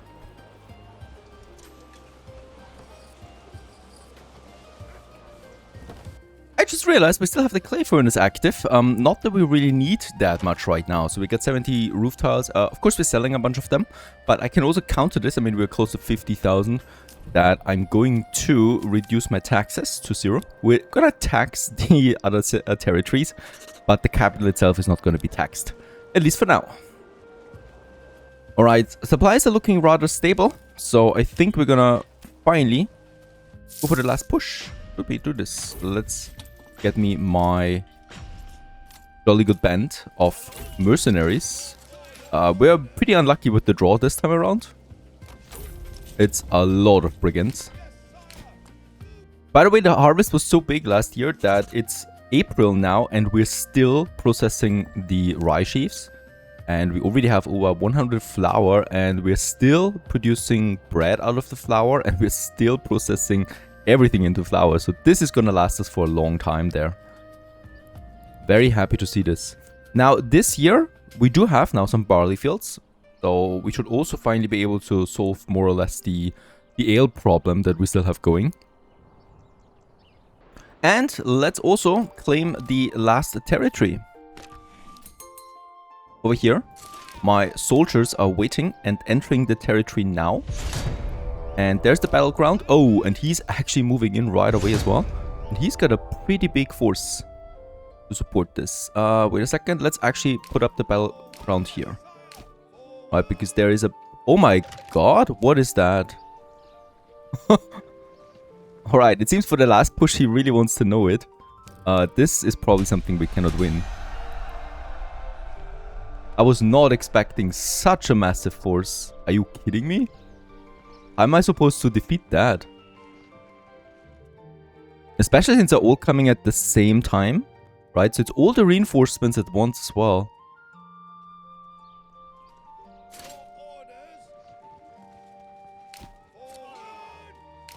Gonna set up some of my archers here at the back of it. And I'm trying to get my melees all here to the front. Which they're gonna stand their ground here. We have more melees coming in. And these archers will hopefully do the devastation out of the forests. He doesn't have... Oh, he's got a lot of archers there too. And of course we're gonna spread them out. We're gonna also spread these guys out.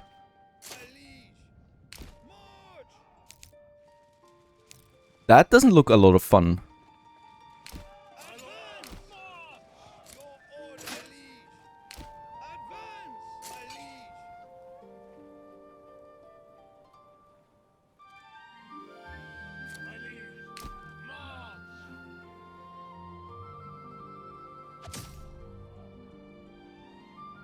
He doesn't see me right now, I think.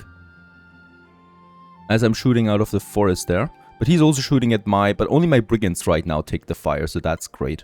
And we can actually fire for the moment out of the forest, where he doesn't see me. And we actually hit them. That's a surprise to me. So the first archer unit there is down at least, soon.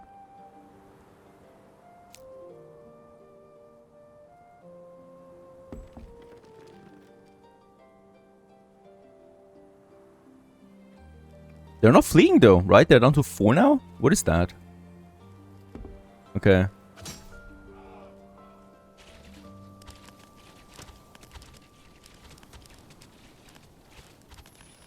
Problem is here, we cannot hit them.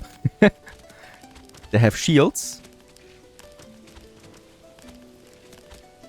And in the middle of all of this, there's even more reinforcements coming in. So this is definitely plain cheating. I can't do anything about that. We are limited with these guys, right? Also, I cannot hire any more mercenaries. It seems almost impossible for me right now.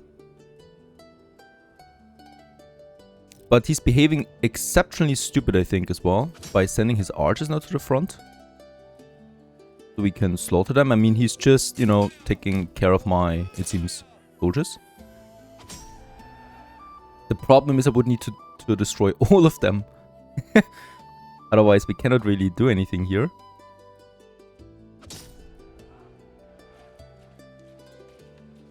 So the archers are down now, almost. All of them. So I'm trying to make a move here. Moving my soldiers over here. And then we're probably gonna attack on the side here. Very good. So he's picked up the scent. Because only this way can we actually, you know, destroy his units. When they're engaged in combat. Otherwise they can actually parry almost all of the arrows, right?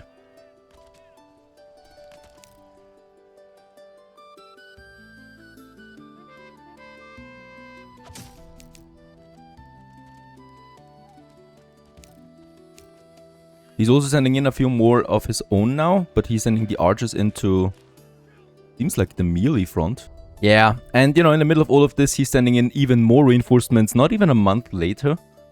So I will have, I will have to abandon this, honestly. Alright, so after trying this a couple of more times and with different tactics, this is the tactic that actually won me this battle. So for those of you interested, the next 5 minutes are just going to be battle. And I'm not going to jump over everything. So if you're interested in that, you can watch it. The final battle against the Baron. Do we win or do we finally lose and give up? You'll see.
And so the battle was won. It's victory after 5,928 days. Hooray, we could say. We also won all 9 challenges, as a matter of fact, and killed 3,526 soldiers. Alright, after this glorious victory and the battle over the Baron, yeah, my troops are returning home, of course. The thing is, a good thing here, we lost most of my soldiers. So there's only 3 of them returning now. That's Ravenlight North, and or Ravenlight itself. They're gonna push back. These are gonna be brothers forever, I guess.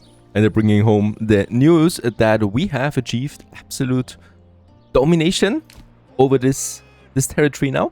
And despite, yeah, Ravenlight also being a bit void now of workforce because they need to grow back again, we have very successfully defeated them all. And with that, yeah, the map belongs to us. We can now freely explore and expand in any kind of direction.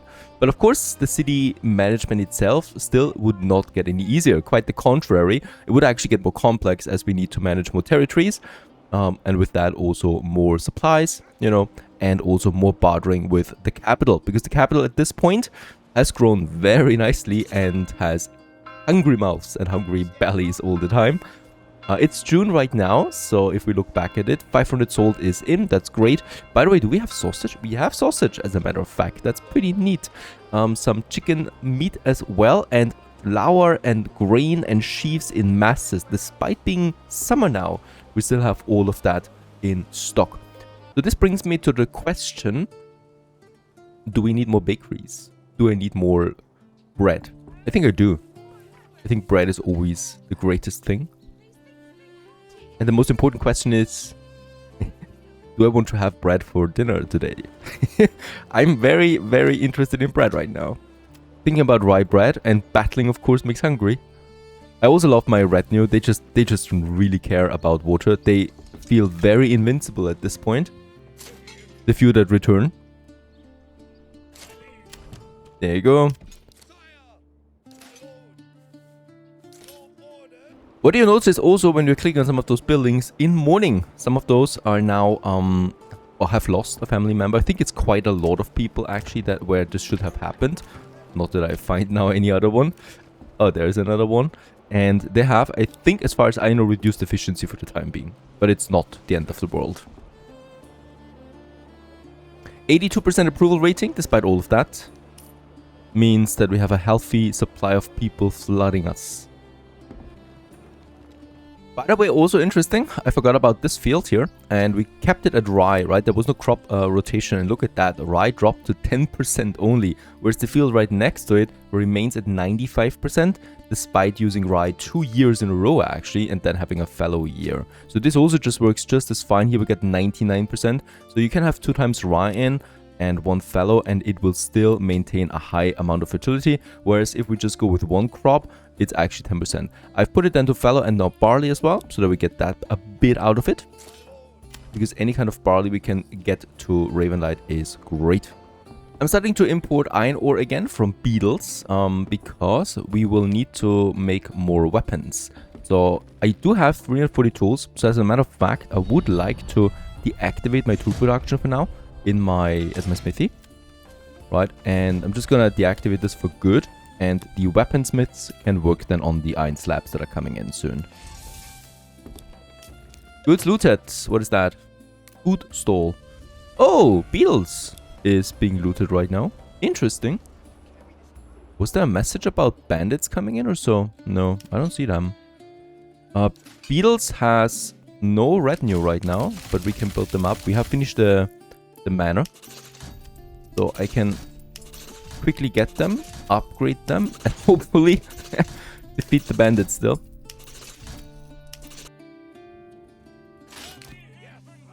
It's just these here? Is that right? Yeah. Okay, funnily enough, they've been looted for real. So yeah, we lost some supplies here.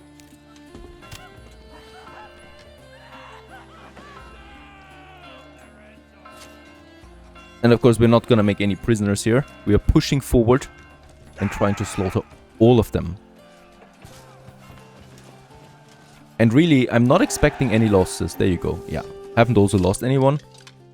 Fully armored retinues are really strong, these knights. And in that case, yeah. Beetles does not have a corpse pit so far. Never thought I would need it. And let's just get this one, yeah, somewhere up here. Far away a bit. And what's happening with the houses? They're not, you know, completely burning down anymore. So if you have a fire in the previous version of the game, your whole village was doomed. Now it's just 3 to 4 houses, and that's it. The problem is that one of those houses, in fact, was the lumber camp. I mean, what are the odds? Really? With that, we lost the lumber supply that beetles had. And the problem here is that you can still now get deadlocked into the death of a territory because I cannot repair the lumber camp without lumber. I lost the lumber in the fire. Yeah, it's problematic, to say the least. Now, the only thing that we can do is we can dismantle something and hope that we get lumber out of it. Look at that. My farmhouse over here is also destroyed. Destroying the bloomery gave me 1 piece. Thank you very much.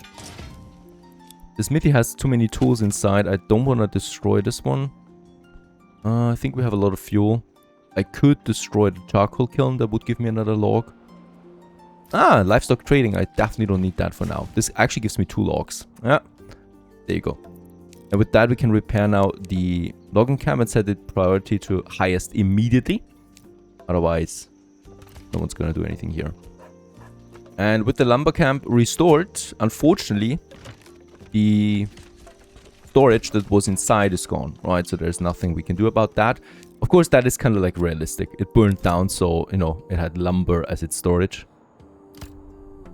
Corpse pit finished. Let's get, yeah, some 2 families in here. Get rid of the corpses that we have. Only 4. It's more than that. 7. My storehouse has also been destroyed. Luckily, the resources inside are being saved. Very nice. So there is a bit of hope. I will need to disable the... Oh, nice. Okay. The saw pit is also gone, so nothing here I need to disable for now. I'm very pleased to see, by the way, that sausage is indeed climbing right now in Ravenland. That's the first time I've ever seen this happening on all of my Let's Plays, because sausage usually is something that gets consumed rather quickly. And with the iron coming out, we are also producing more spears and polearms again. So we can, at this moment, replenish our troops there a bit. And as another year is over and we successfully conquered everything and also built up a nice big city with over 500 people, I think this is a nice cutting point.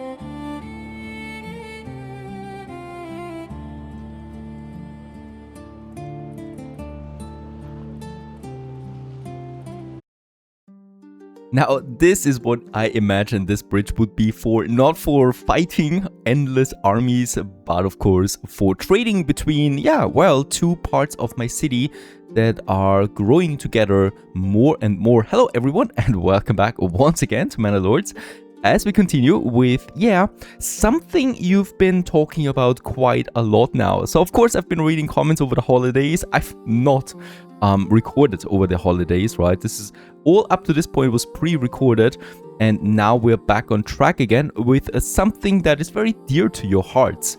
Now, it's not really apparent that we do need, or obvious that we need more food. I mean, it's the middle of winter and we have 6 months of food supply left. That is actually quite fine. But of course, building too many burgage plots with with little gardens is not gonna last me forever with food supplies, because these burgage plots are not producing a lot of food by themselves. So having a small burgage plot like this one here with a vegetable garden or an orchard is not producing that much. So we need to rectify this. I've already started with that, yeah, in these fields out there. And some of you have been pointing out that it would be pretty cool if there's a second village forming over here somewhere where we can use all of that. And that's actually something I would like to do now. So we got the main city over here, and the main city kind of like is growing over here with smaller farming villages now, or farming burgages, and we want to expand this. So the first thing that I would like to have for this is, first of all, my large storehouse and my large granary here, they're completely used. So I'm gonna build me once again another granary and another storehouse, and this time it's actually for this territory here. So I'm gonna go ahead and have me my granary over here, and we're also building then a storehouse over here as well, both of them together. And then we're gonna have probably somewhere here, I haven't really figured it out yet, a market. Let's just check it out. I could have it here, right? And then just close to this well, we could actually get the well in as well, or not, right? And here we can have a smaller market now where people are buying goods and sell them from the region. This is actually going to be interesting how this is forming up to be at some point, because I've never done this before, right? At this up to this point, I've always just been building one city per territory, and now we're actually establishing a second city within a territory. So it's going to be interesting how the game handles that. I think it will be fine, but we'll just see. So we got the market, we got the buildings supplying the market. We are also going to have a smaller church for these people here. So I definitely would like to have this somewhere here, but right at the market, most likely. We could have it here, honestly, right? And then we're just going to have more burgages here. And the main focus of these burgages will be space. The first order of business, once again, is my logging industry. We will need to make sure that we could keep the timber rolling. The problem with that is this was logging industry up to this point, right? And we are moving this slowly over here. I'm not gonna reforest anything here anymore. So we do have another forest hut here. Then I'm also gonna move now into this area, that we make sure that this one here is also not regrowing. What we can do here real quick is deleting some of those trees, because some of you have been also pointing this out, that this is a security risk, of course, right? Having so many trees close to the bridge is not good for me. Not good for the defender. So that's why we are clearing more and more trees here. I definitely want to have a tree line here though, right beside the river. But here, this is not going to be necessary as the city continues to grow to the other side as well. And of course, with that market here, we have then more room here to grow more houses over time. That is something that is starting to develop now. We got 23 unassigned families at the moment, but no living space, which is great. Because that means I can also build more burgages now that produce a sizable chunk of my farming, of my vegetable gardens. And we can go crazy with all different kind of shapes, like this one here. We can have another one here. That, let's just see, how big can I actually go with that? Oh yeah, you can go really big with that, it seems. I would like to have another one over here then by the windmill. Make a huge one there too, and it's really just one giant field that is doing that. We're cutting down some trees here too, which is great for this windmill here, because the efficiency should go up. It's actually been pretty low up to this point because there are so many trees, but now that is changing. All right, so this is all gonna be quite interesting. There's another tree area here. Let's keep it for now. And then we got the big castle over there. The castle I would definitely like to keep, right? But we're gonna... Ooh, that looks super nasty. We're gonna develop more and more over it, right? Or towards it. This is still looking crazy. What is going on here? Why is it making this curve there? I never implemented a curve like this. Let's try to make it like so. Better. And then I would like to go in here. Now this looks better. And that means that we can also start with a few more burgages here. Now this is close again to the center. So some of you could complain already about what I'm doing here. And let's just see. I'm gonna switch this around. We're gonna reduce the density still. So this is still gonna be nice because it's got bigger gardens here in the back. Right? But they're already a bit closer together again. So it's not like I want to have low density burgages everywhere here. And these guys here, let's actually make 2 of them. Very good. Also huge gardens. And all of them will basically produce vegetables and apples for me. Gonna get this road down here too. The main thing here really is that we got a bit of a logging industry here. We'll just see how we handle that. Gonna be really interesting. Do we? Oh yeah, let's purchase another ox here. This one has an ox assigned, Wenzel, he's called. And Wenzel is now delivering all these logs. I mean, this logging camp has a lot of timber stored. They were busy over the fighting in the last episode. They continued to deliver timber to the logging camp, making sure that we have the supplies we need to build more houses here quickly. Yeah, we continue then with the houses here. There is a road already. Oh, I'm probably gonna get rid of this, as I would like to have a road here. And this road now continues once again as close as possible on the river, or by the river bank.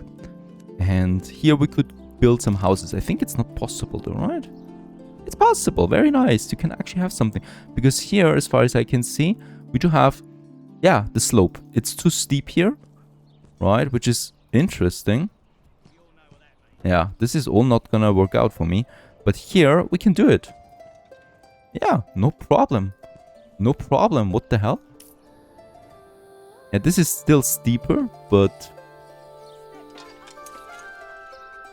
yeah, this is okay. This is way flatter than that territory there, okay? You can see it from this angle too. And of course, we can see it also with the overlay the game provides, that there is much more steepness here. But okay, I was hoping we could build some more houses there.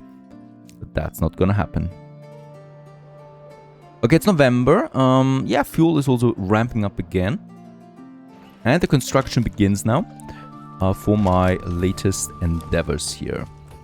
Now, the next order of business is that we switch the name of Beetles. And we're gonna call it Ravenlight East. Because, boy, I've received so many messages of people being bothered by this. Here we go. And these people will wake up now with the new year and, yeah, notice that their signs have changed. And they're now being called Ravenlight East, as it is proper. Because, of course, it's another district of Ravenlight coming together here. This would be then Ravenlight South. But that is not entirely accurate because there's already a village here that was called Riverside before. And I think I'm just going to keep it like that for the moment. Now, while these constructions rage on and actually being finished in a timely manner, what I would like to do... oh, by the way, sorry. I'm really a fan of the scenery this game provides, and it just never disappoints. When it comes to the change of seasons... and I like how this whole thing here is coming along. It's really looking like a smaller farmer village right now, scattered across the countryside. And it's going to grow together then over time around that castle here. Now, when it comes to my supplies for the capital, for the main city, we constantly need to check something. And that is, first of all, can I upgrade more people to tier 2 or tier 3 even? Tier 2, we could have more here. And I would like to do this. The reason for that is simple. It's providing me tax income. The royal tax is continuing to climb, so there is no end for this.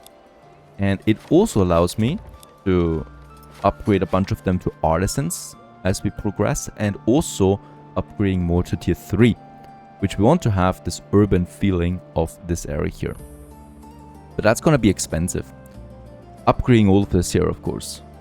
So what we also will need to go ahead with right away is Ravenlight North. Here we do have our pack station. What do we deliver right now? We send salt over.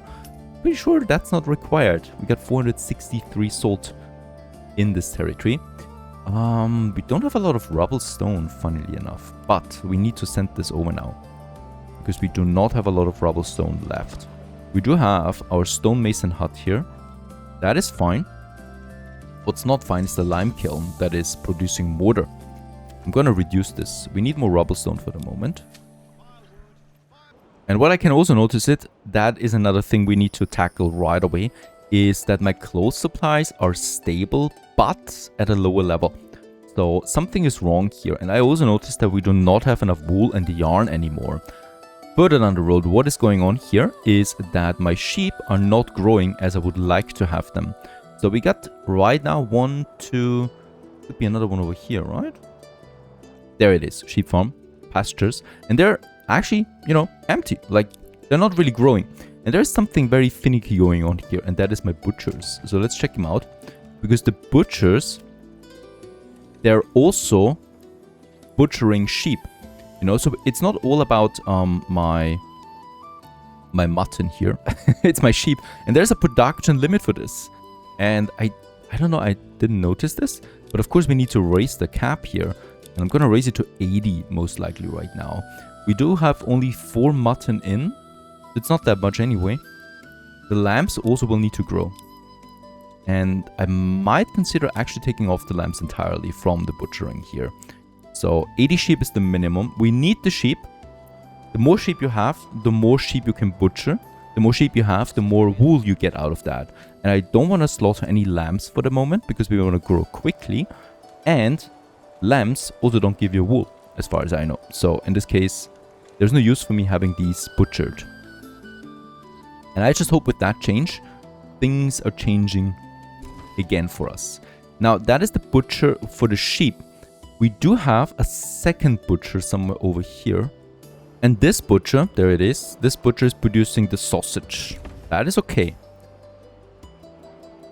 Perhaps I even forgot to switch this one around because we were slaughtering the sheep up to this point. But it should be fine now again. This one here sticks with the sausage. You gotta be very careful with the butchers because they can seriously disrupt your economy when you're not careful enough. So that should be fine now as it goes.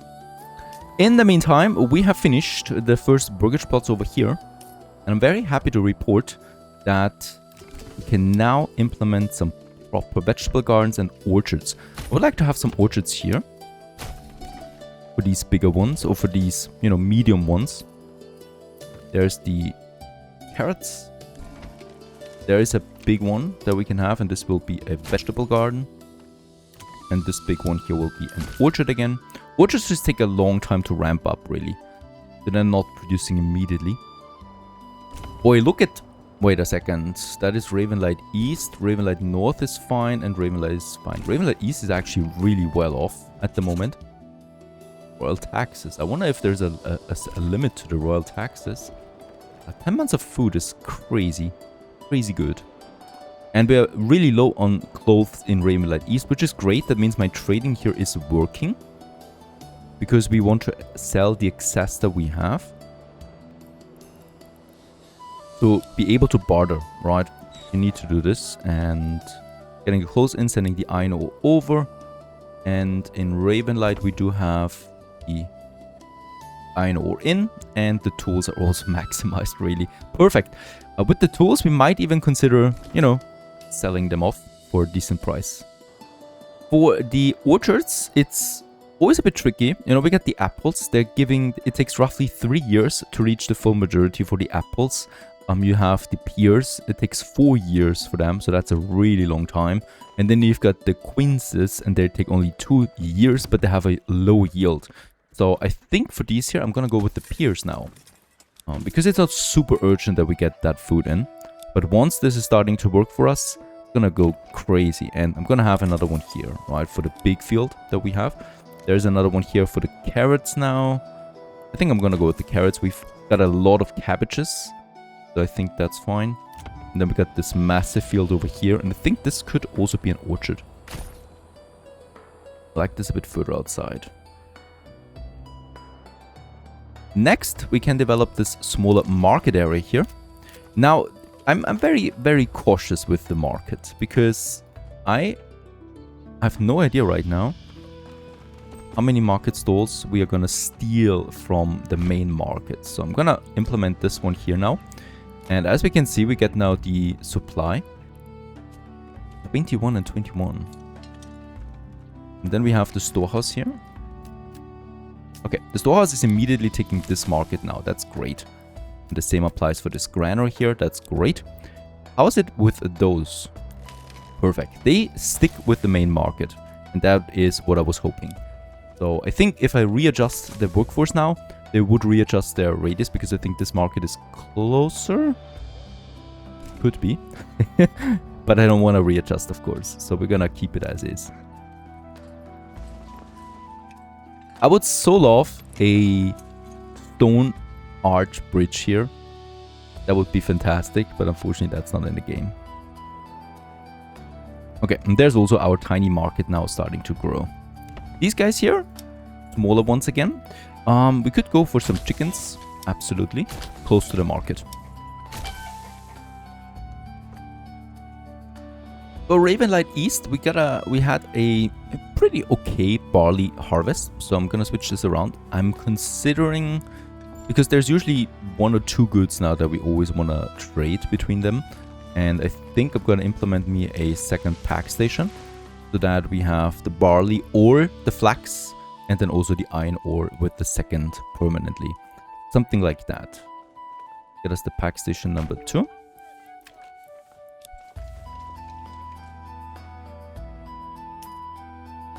And I just love how complicated it gets with so many territories, each having their own strengths and weaknesses.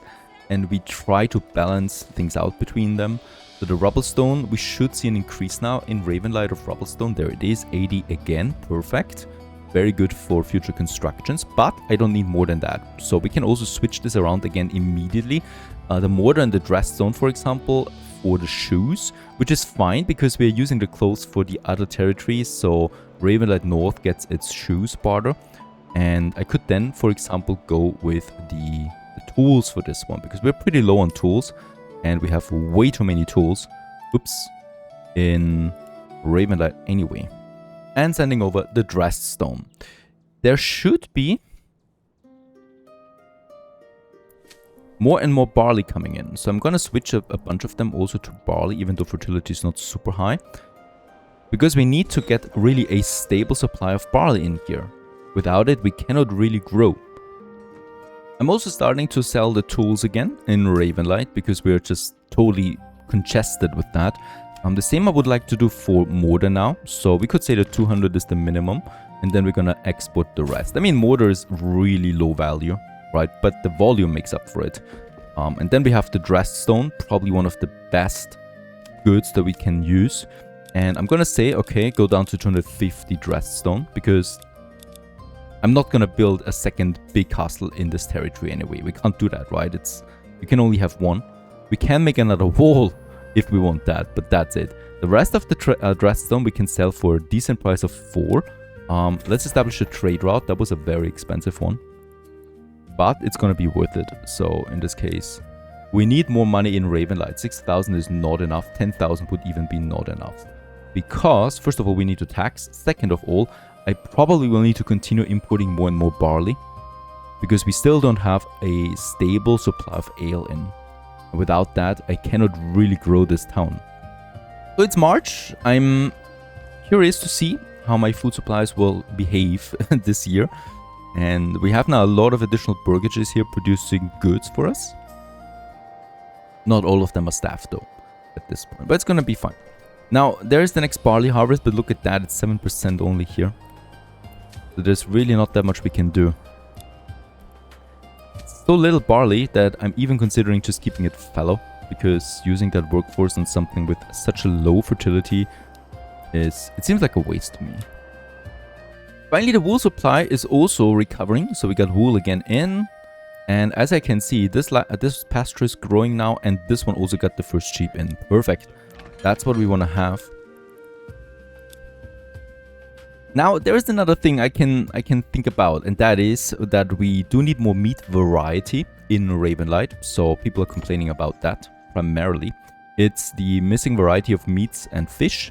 So fish we have plenty, I think, but meat is actually a bit of a problem. But we have a pretty stable and healthy food supply of pork in Ravenlight East. That's because we got the pig farms here, and we even have more burgages here that we can use for that. And I would like to go ahead with this and make Ravenlight East, beside my bit farming, also into a powerhouse for pork production, because this pork we can then use in my latest pack station.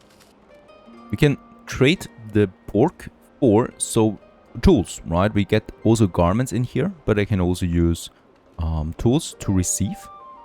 And that is exactly what I would like to do down there. Very nice. Let's assign someone to that and give him also a mule that he can use. for trading. That's also my area here. We could consider making this into a butcher town instead of a pork town, and getting the salt over from somewhere.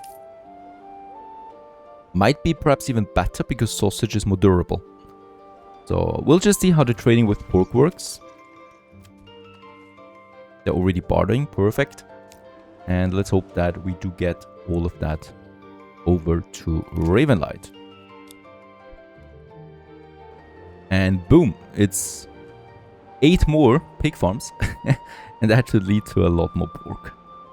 Fish, on the other hand, is potentially a massive problem because despite having a rich resource deposit for fish, it's not really visible in my fish's supply. So we could also have a look at my trading post or getting fish in. But I have a feeling this could be very expensive. It's at 13 coin. And for the eel, it's at 15. Eel we get in anyway, so I'm trying to import some carp now. Let's make it also a dedicated trade route. I'm getting this out or in, right? And we get the mortar and the dressstone out. So hopefully this counters my demand for fish. Looking at Riverside, there's something we still haven't done here is readjusting some workforce so we can start some proper exporting of clay. And in this case here, we got salt and clay deep deposits available. And we already have 500 clay in stock, which is nice for a bit of profit. Let's just see how much clay is worth. As expected, it's not that much, but don't forget, it's endless. I mean, we got the clay. What's the roof tiles? Perhaps roof tiles. Oh yeah, roof tiles are extremely valuable. So it's 4 times more. Let's go ahead and start implementing a proper roof tiles industry in Riverside so that we can profit from this. Haven't I built one yet? No, it doesn't look like it.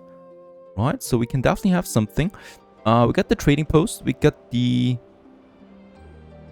charcoal burn over there.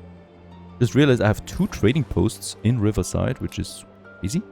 And we also have the storehouse here that only has 1 family assigned. But that's okay for now. Let's have the roof tile maker and let's have it somewhere over here. I mean, actually I want to have my industry close together, so let's have it here by the charcoal burner.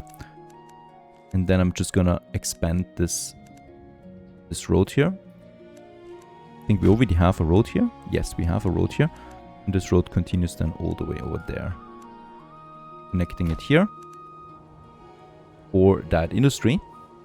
And I can see that I will also need more living space in Riverside. We have the food to supply a growing population. Great. Let's make sure that we leave the church. There's the market. So I can definitely have some more workages here. But don't forget, there is a limit here of how close you can get to the lake. This is the maximum. And these might be some artisan buildings then, because they have a very low size. And then looks like a very nice cohesive town. Let's have some bigger ones here with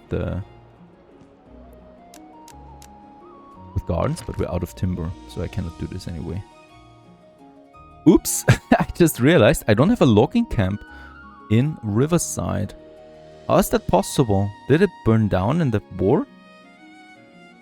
But I also cannot see the rubbles of a logging site. There's a manor house over there, but that's it. So we need to do this ASAP before we're running out of timber. And I think I'm just gonna stick around here where we already have some of my industry.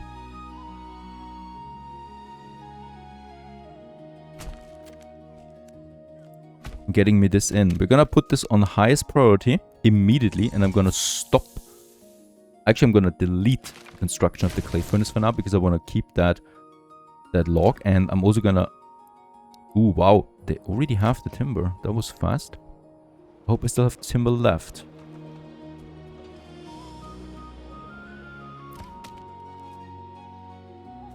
This is heavier than it looks.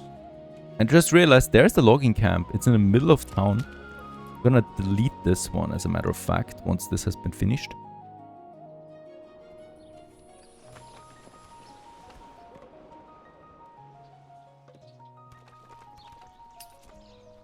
There you go. This already has... Yeah, already has the timber in. Let's delete that. It's crazy that we have it so close to the city. So that is definitely not my intention. Let's ramp it up then. To get that supply of timber in. And there it is, coming along now. Fantastic. Let's assign, 2 people to that, because I want to make a proper industry out of this. And these guys are now getting the coal that we have. And then, of course, all that clay that we have to make roof tiles. And that should be a nice business now for us. So let's go ahead, unlock us roof tiles as a major trade route. Start the exporting. I'm gonna say, okay, let's have at least 20 minimum. We should reach that very quickly. And the rest we can then sell for a nice profit down the road. I do have 2 trading posts again, so I didn't build them. That was the predecessor. But of course, both of them are now selling the roof tiles. We have nothing in here, so I'm actually gonna, disable trading post number 2. And we're just gonna keep this one now active, that is closer to my industry zone. Make trading a bit easier. So that is Riverside for this year. There was a lot of development here, and we should have started a new industry to make more taxes, ultimately, of course, because we want to grow in this area. Looking at Ravenlight, things have improved dramatically this year to 9 food supplies now, 9 months of food, as all of this here is now working. And we got 29 ale in, which is a new record, so the ale finally is growing. With 125 barley in. That is, of course, because we are now getting that barley in from my other territory. The malt house then works on this. Perfect. This is also looking significantly better. And how's it looking for my pasture? Not that much growth, unfortunately. And this pasture here is still empty. So this still takes a bit more time. I think they've adjusted it with a previous patch. So it's not the fastest growth anymore, but it should grow nonetheless. Hooray! With all of that, we can continue upgrading at least 2 more to tier 3. I'm looking forward to this. A growing skyline here in the center. And then we get a bunch more here that we can upgrade to tier 2. It's these guys here especially. And I think these guys, yep. Level 3, level 2. And also 2 more level 2s right over here.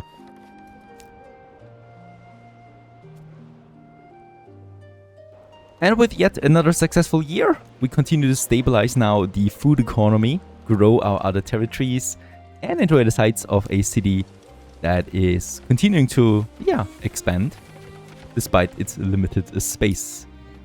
Well, I hope you enjoyed this one, as we continue to develop Ravenlight. Thanks for watching. Stay tuned.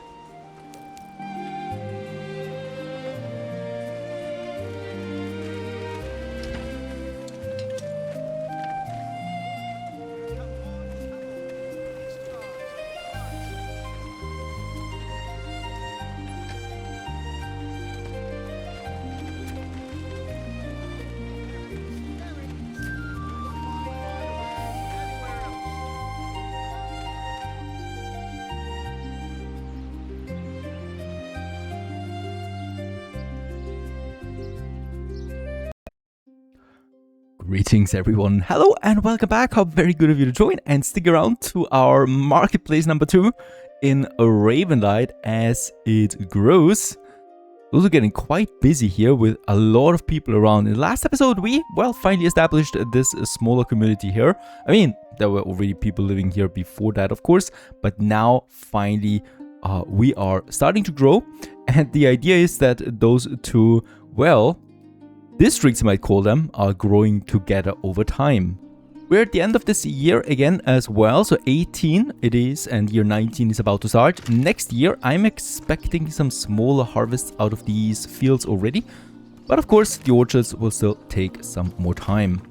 I think also we can call the food crisis officially over for now. Food has been stable for the whole year, and what we can also see is that we have had a splendid harvest where there's lots of things coming in, and I think the rye grain is still from last year too. So it's been a while, and I think on top of that we're gonna need a second, pretty sure a second oven, a second bakery, something along the line, and perhaps even a third windmill, as this one here seems to be also quite overloaded. In this regard, I would like to check out my granary, and no, we're far from the limit because I was a bit, you know, worried that there's only 250 rye bread in stable, but now it's climbing further. So I thought it was the limit of my granary has been reached, but that's not the case. Quite the opposite. So I would like to go ahead and have me another bakery. Now we do have a specialized one, but of course we can also get a bakery in here. So right in the artisan, and I'm gonna switch one of my vegetable gardens that we had into a bakery because this is one of those plots where we just had not enough space, right? So these are very tiny plots here, as a matter of fact, and I think the yield is not very, well, not very abundant out of these. So turning one of them into a bakery to process more of my rye grain into bread makes total sense to me at this point. I can also happily continue with upgrading more of my brokerages to tier 3. That's those two here in addition, and this guy as well.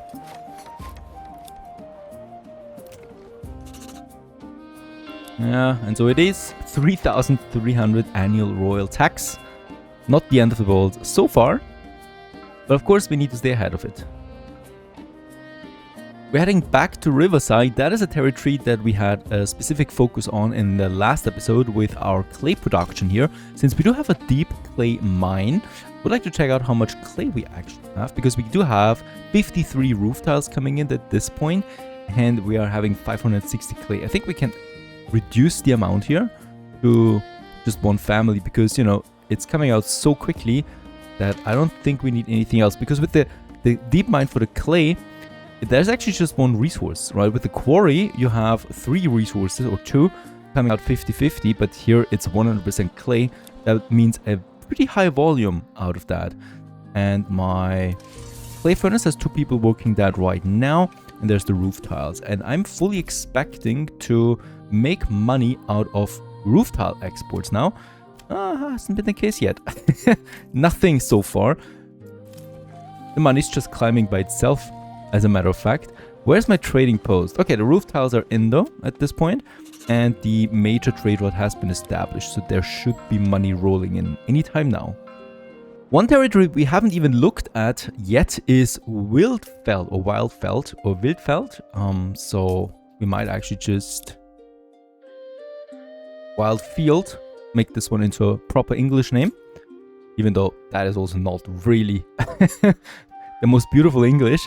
But in that case, Wildfield provides nothing so far. We conquered it, and it can survive on its own by quite a bit. 19 months of food supply. That's the beetroots and the carrots coming in huge quantities. So it seems like my predecessor made a nice... Oh yeah, first of all, we do have big orchards here with the abundant... I think it's the pear that we have here. But the quince, sorry, the quince. Actually, the quince should not give that much yield. So there's the beetroot, and it seems like we only have one? Really? Okay, it's a huge one though, but still. That gives so much that it can supply the whole town with beetroots. Interesting. Now, Wildfell doesn't really have anything particular interesting to us, right? It has the wild animal deposit over there.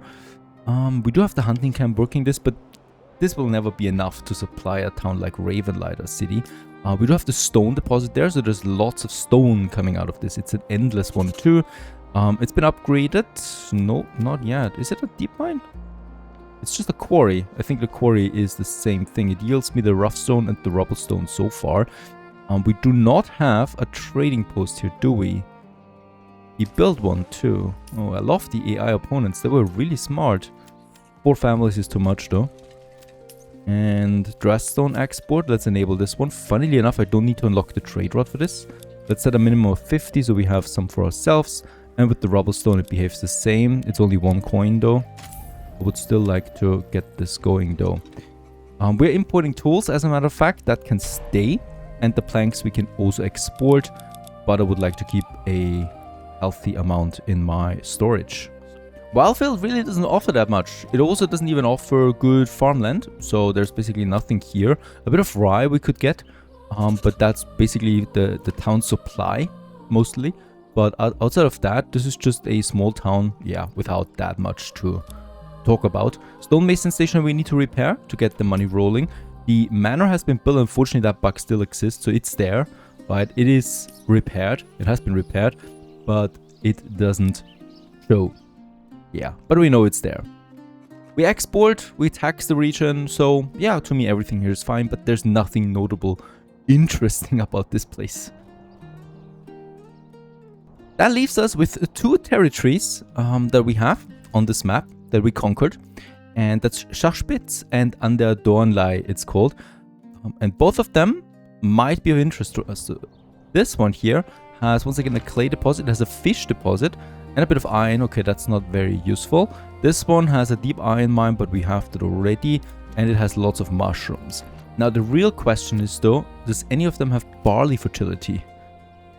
This one has barley. This one is the only territory on the whole map with a greenish barley fertility area here, right? So this is interesting for us because we can make a town here.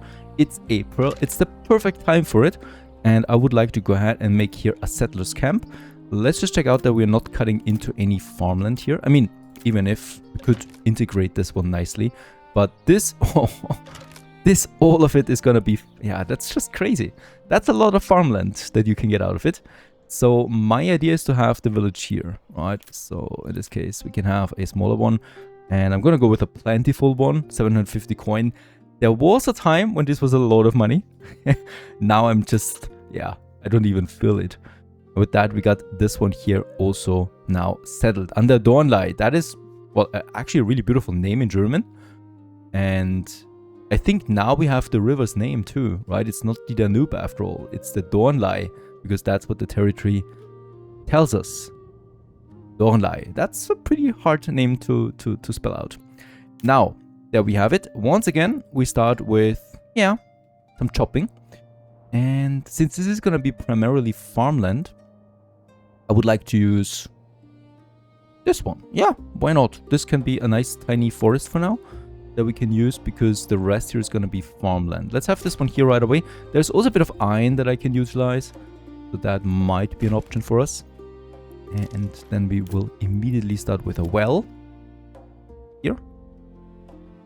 This is also, once again, just at the King's Road, right? So I would probably like to make... Do we have this on the King's Road? Ah, let's have it on the King's Road. It's fine. The well provides its own road now away from it. And of course, we will need to use some space for a village, right? Probably going to be here somewhere.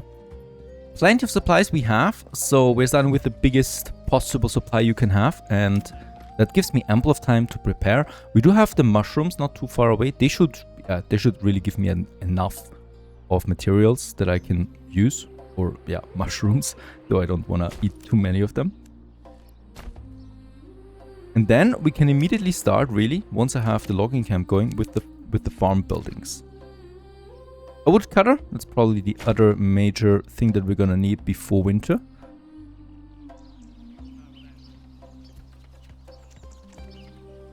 And we're starting with a lot of timber, as a matter of fact, so I can get my burgages going right away. And for the burgages, yeah, let's have some of them along the main road here. Oh, wow. Not so many. Do I want to get rid of those trees? I don't think so. I think I don't want to get rid of those trees. As a matter of fact, I'm gonna keep most of them. And we're gonna build some housing here. Gotta make sure that we have some decent plots here for farming too. It's those guys, and then probably can squeeze in 2 more here. That would be great. There you go. With some proper space. And the thing is, you know, we have this beautiful tree line here that I would like to use for some fields. So, of course, it's going to be mostly barley, but we're also going to need to work on some rye for my own bread production, or even wheat or emmer. I think rye is once again my target. And check it out. Probably the road now. From here to here to here. And then we can have our field. I hope we're not gonna cut away the tree line there. It's beautiful. There you go. I want to have those fields in between. I think this could look very nice.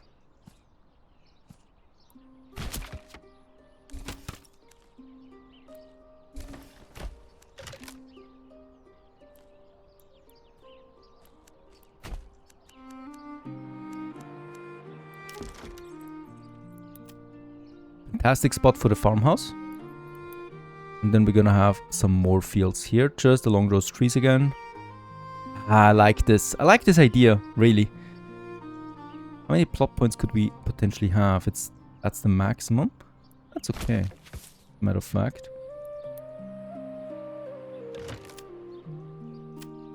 Yeah, this is all gonna be great farmland.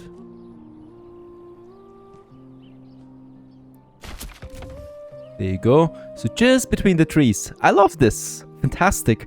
It's gonna be the farmhouse space. And then we have a smaller village here developing all of that. The logging camp has been finished. Let's immediately assign someone to that. I don't really care about the radius as we are over time chopping away most things. This is another great area for a field. It's got some good rye and barley fertility. That's also something I could use. So we are probably gonna have a road here. Over there. Then we have another field just here.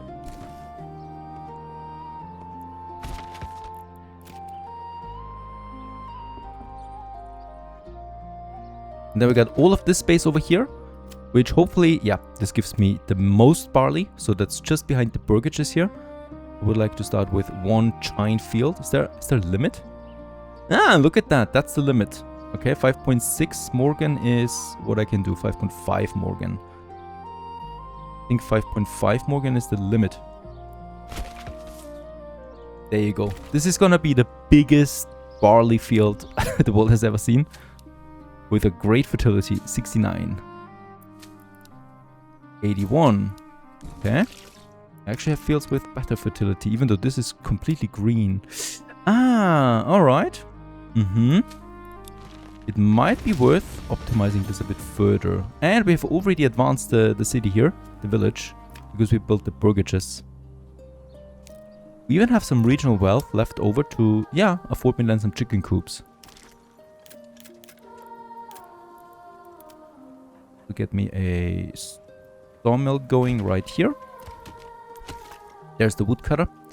And, of course, we're also gonna need a storehouse for a bit of industry and a granary.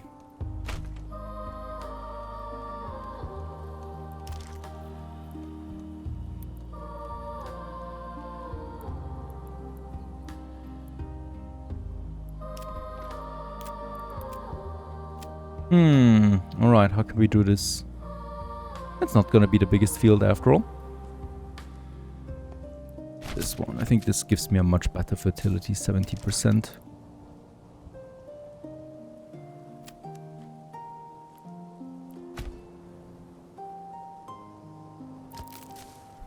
That was quick. Already got the first newcomers that would like to join us. That means we're gonna need more burgages, of course, because we want to have workers available. And let's make this one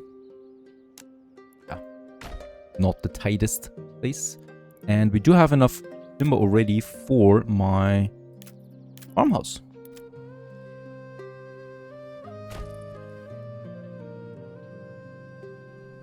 Now, this territory also has a fishing deposit, but look where it is, right? The fishing grounds. Is this even accessible? I have a road over there. Oh yeah, okay. You could have a road all the way here, but the fishing hut would need to be somewhere over there, and even that looks like a very steep slope here. Interesting stuff. Could be problematic. So that farmhouse is very important.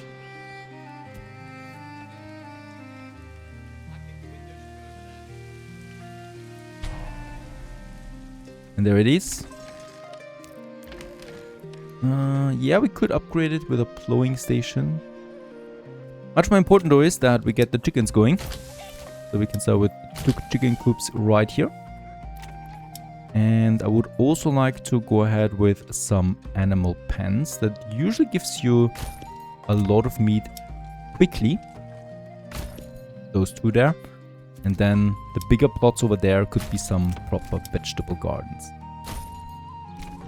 I mean, yeah, big.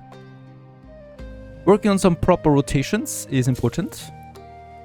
So every one of these fields has at least barley with it. So we really want to make a lot of it out of this territory that we can then send to Ravenlight. There's not going to be any room for flax, really. And it seems like we're being raided. Enemy units spawn right in this forest. I can't see them, but they're gonna go for Ravenlight East. Now, my own troops will not be fast enough. Can we have someone here? Very good. The Brotherhood of the Forest is Ravenlight East. They would come in right away, and then we have some of them spawning in Ravenlight itself. Did not expect a fight, honestly.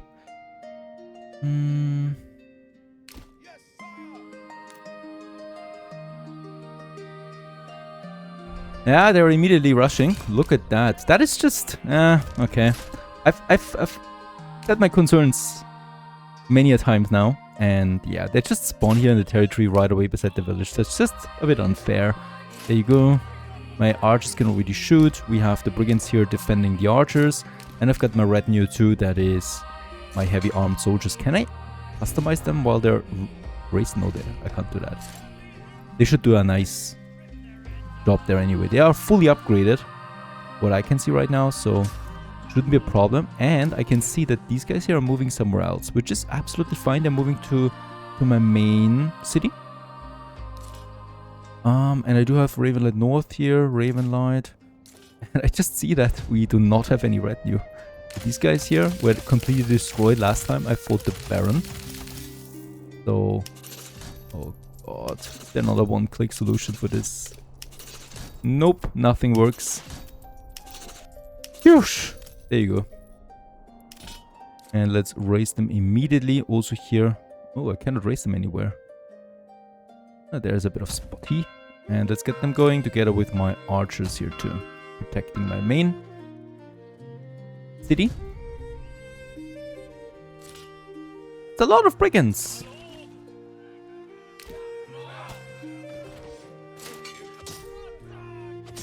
Push forward.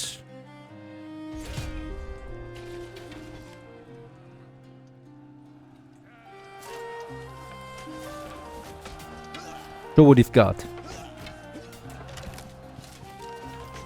Looks fine. At least in this area here it looks fine. Ravenlight North is running out of fuel.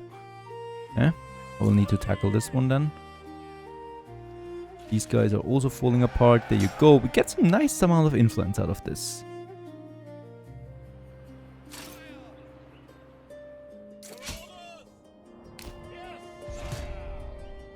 Okay, they're actually all staying here in this area, so that'll be fine. Let's help my retinue over there.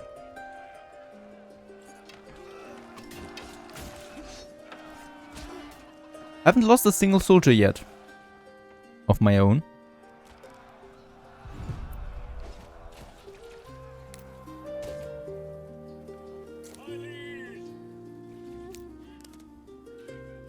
Okay, now we're losing some. Okay, these are gone now too, and then it's just those guys. Whoosh! A bit of excitement in all of that. Goes a long way. There you go.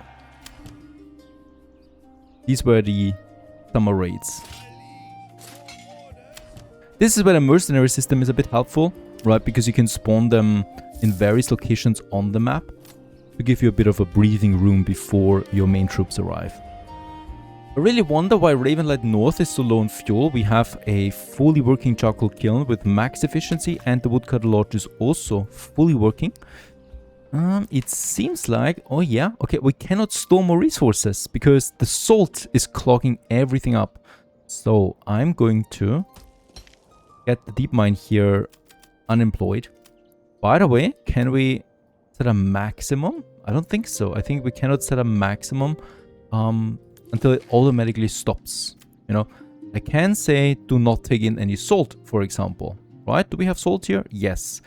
So we can actually do the maximum with a workaround, and that is having a specific storehouse just for the salt mines. I'm gonna have this one somewhere over here by the salt mine, right next to it. And this one here will no longer accept salt then, right? Because We cannot store anything else here. Despite having enough fuel, it's wasted because it's not being stored. Right, once this has been built and also upgraded, we can now say do not take anything in except the salt. I'm gonna assign 3 people to that. Well, and in this one, we're now gonna unaccept salt. I wonder what happens. Do they deliver it now over by themselves? Or do they just wait until it's consumed?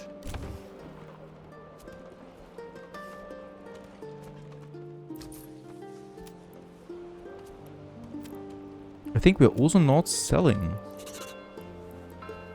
salt. There it is. No, we could sell it, as a matter of fact. It's worth way too much. I mean, salt was quite expensive in medieval times, so even 1,000 seems excessive. Let's say 500 and open up a major trade route here for salt.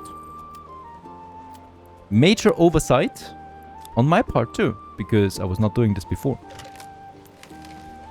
But yeah, they're actually getting this one over to the other storehouse now. So this one's going up fast. And here we should have more room again for fuel. Crisis averted.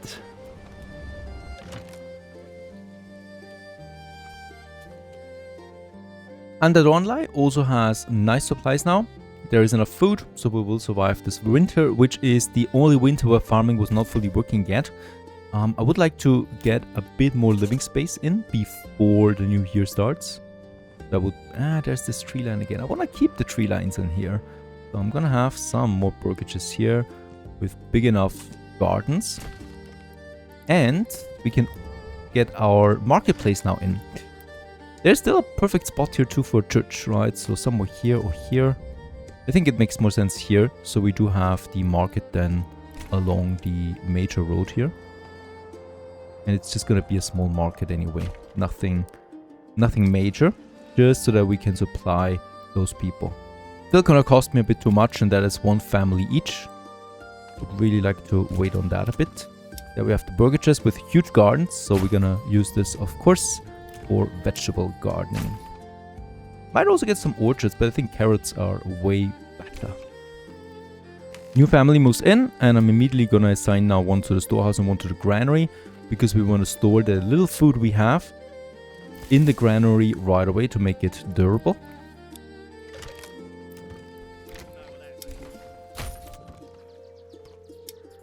I just realized, of course, we will also need to make some kind of money here. So a trading post for some basic trades will be important. I'm gonna have me that right here in my store area.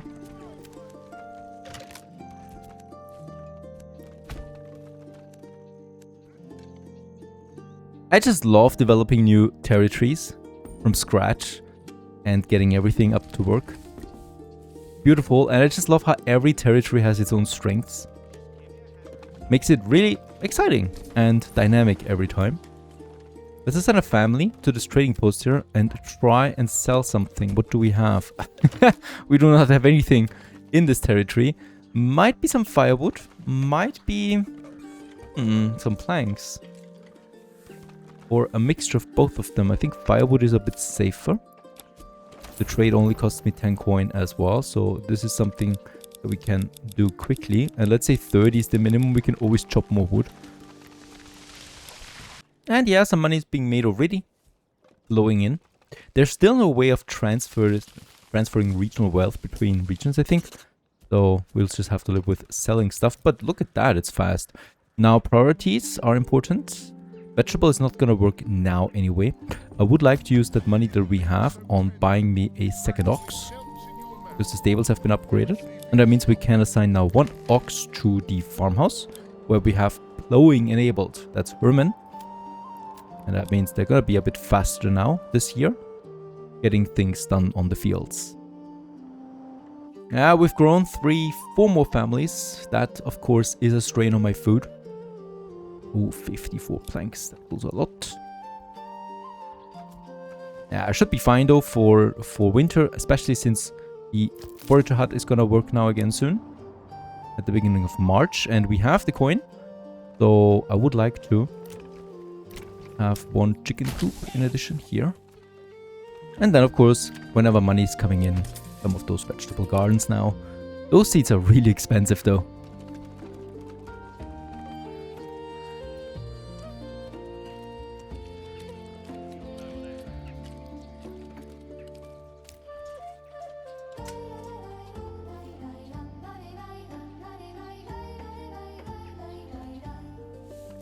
And yeah, it really doesn't take long for a proper amount of carrots to come in already in March.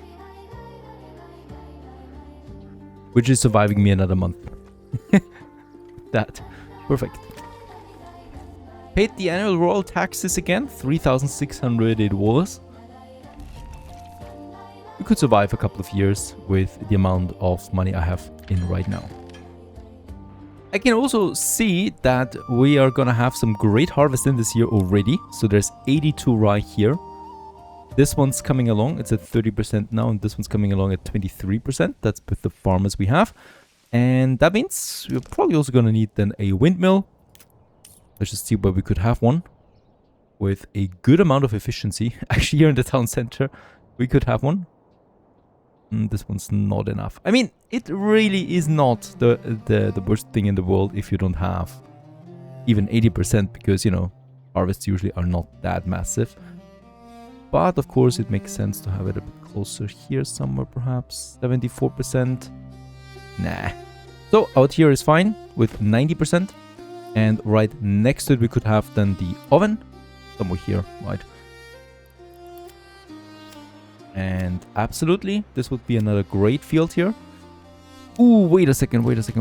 Somebody's chopping down those trees here. I don't like that. You stick to this area now. I want to keep the tree line. And let's make it like so. Really? That's 5 point. That's 6 more again. That's possible. I'm surprised.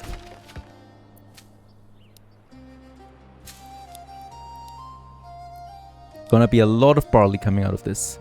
We need more workforce though for all of that. And yeah, we'll just see. Made a bit more coin, so I'm gonna get me another pig farm going. And it's not much, but it's a bit of stone over there. So I would like to use this to get me a bit of rubble stone in. That's a stone gatherer camp. We can have this close to town, because it's just stone. You don't need an ox to carry the stone over, but you need an ox to construct it. So I'm gonna have this one close. And by the way, I just love how we have all these fields now surrounded by trees. So this is a vastly different picture than, for example, Ravenlight East, where we really have mass farming lands, and here it's basically carved into the forest, into the landscape, giving it a different character. And yeah, since it's also on a hill, you can see quite far. Over there is another village. And more we have villages scattered across the territories, across the map. I like this feeling. It's a bit more developed, everything. And I'm surprised how many nuances the game still has to offer at this stage of the game. Hope you enjoyed this one. Thanks for watching. Stay tuned.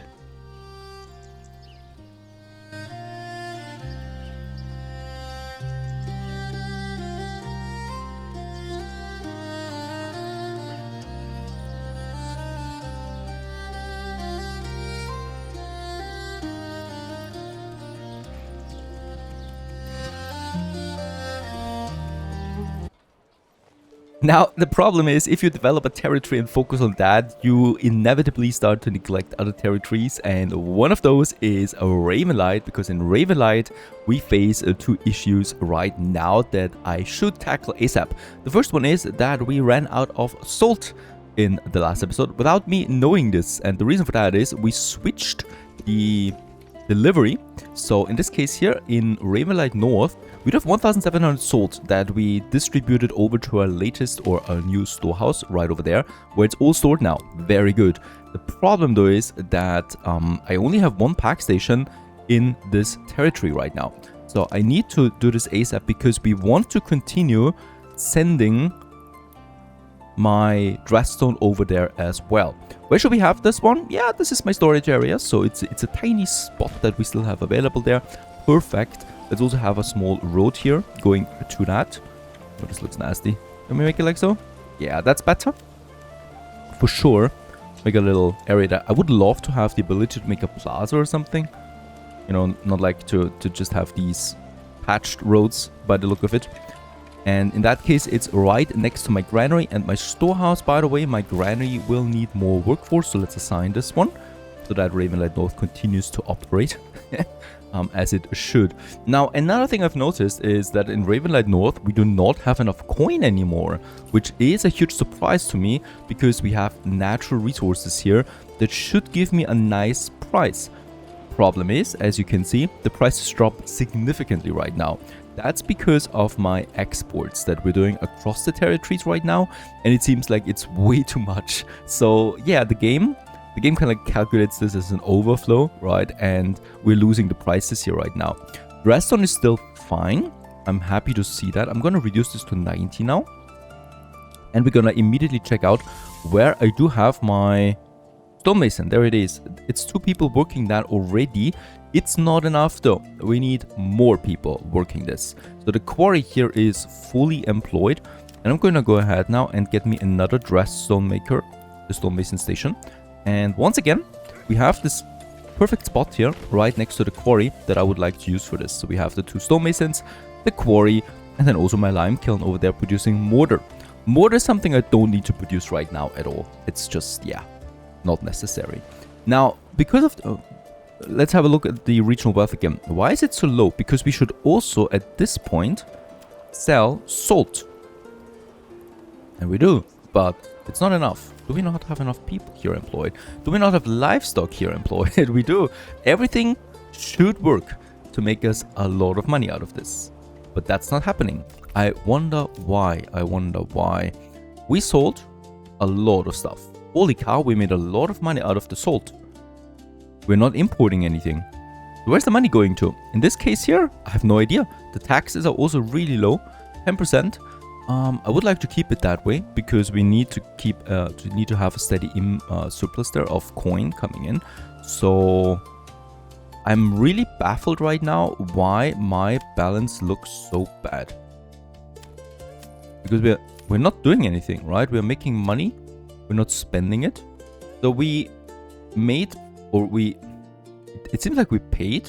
No, we actually made an export. So what I can see right now is it must have something to do with taxation. It's the only explanation I have right now. 10% taxation per month doesn't seem like a lot of money, but perhaps that's what's depleting us here right now. What's important is that the storehouse is not overflowing anymore with salt so that we can store resources again. Otherwise we lose them as well to spoilage out of the rain. So that's what's happening here. The next pack station is ready. Let's assign someone to that and immediately start sending salt again to Ravenlight. Now, that's the next problem that I'm facing, is if you do too much bartering, you know, Ravenlight doesn't really have endless amounts of resources all the time. The charcoal is there, okay. The garments we already sell, so I can only go ahead with shoes once more since we do have shoes available. This is my go-to right now. Might go for tools again as well. We got 300 tools available. We'll just see. I only know that we need salt. Otherwise, we cannot process 82 pork meat waiting already in my storage. Alright, but we still have 10 months of food now, so this continues to climb, which is great for us. The next issue that I'm facing in Ravenlight is my sheepies. They're not growing, and I have no idea why.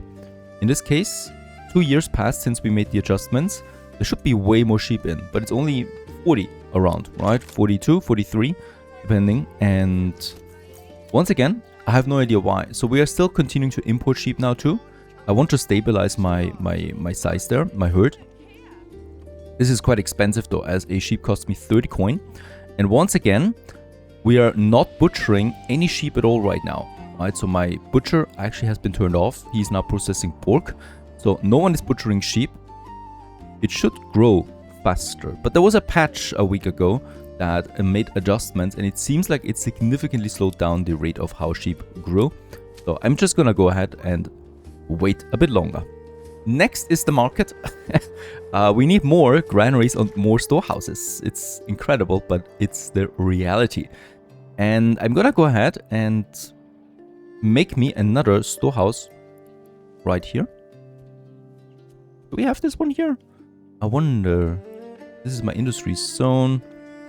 We can have one here though. The trees are misleading. There's plenty of space here. I'm gonna go ahead and have me another storehouse.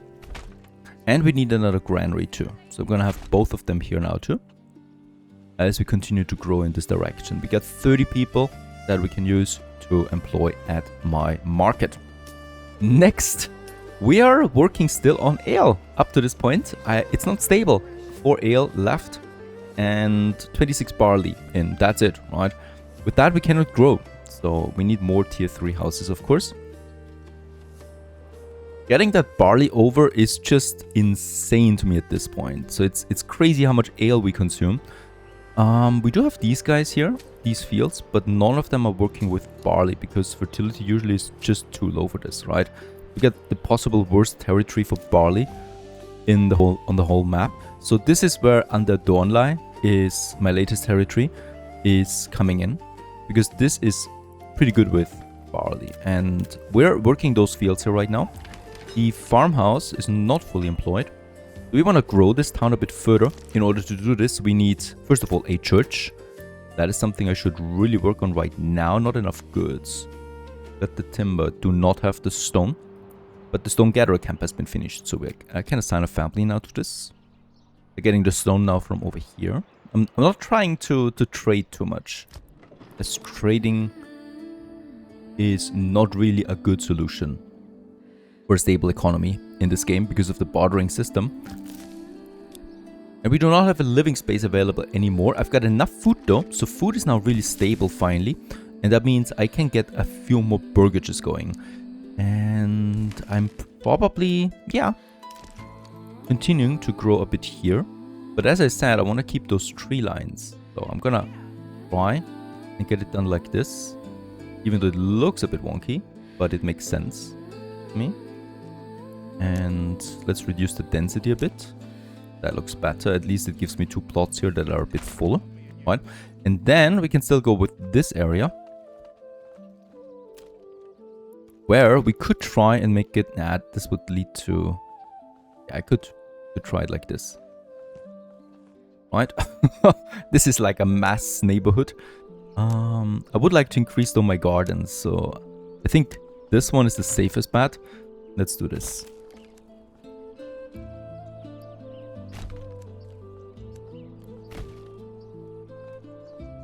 Okay, it's past summer almost, and yeah, the sheep have grown since then. So this is a nice surprise to me, as this second herb now is also growing past 30.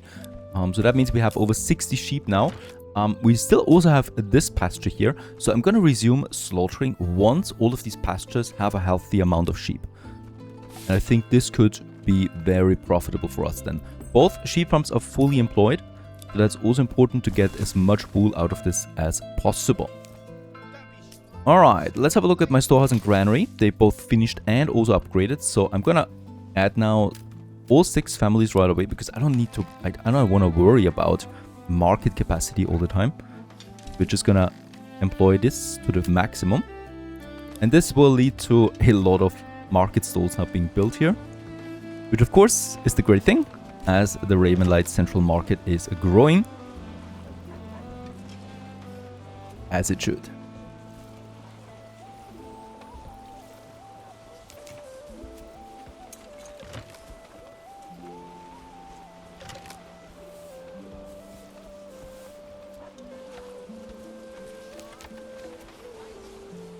This, by the way, brings me to my next idea for Ravenlight. I want to have also some big sheep farms over here. The reason for that is that garments is one of the prime goods and replenishable goods that we have, that we can barter with all the territories.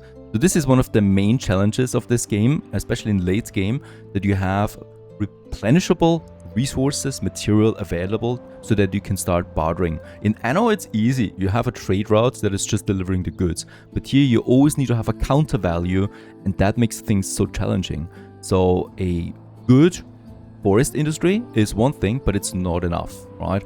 And especially since the war bows we use now for 2 territories plus exporting, so we are sticking around stable 50 war bows. And sheep is just something that we can use perfectly for this, because not only do we get, well, the clothes that we can then barter, but we also get meat. And we need meat for our community. And that means that over here we have plenty of space available for this. We have 6,800 regional wealth, so I'm continuing to import as much sheep as possible. We're almost at the limit now of my desired surplus, right? I'm gonna raise this limit now to 80, because I want to continue getting me my sheep farms going. There's my castle. So let's have, there's a beautiful big open field here. How big can you have a pasture, by the way? If I have it along this road here, this would make sense to me. Thing is, I can only have 4 plot points.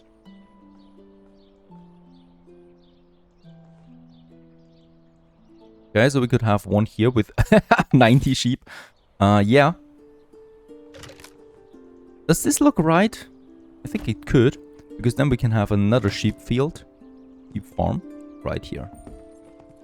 That's 2 massive new sheep farms, or pastures, and then we're gonna have the sheep farm number 1 here, and sheep farm number 2 here. Should be great, because that's a lot of sheep. Plus we have the workforce. I might even consider adding another one.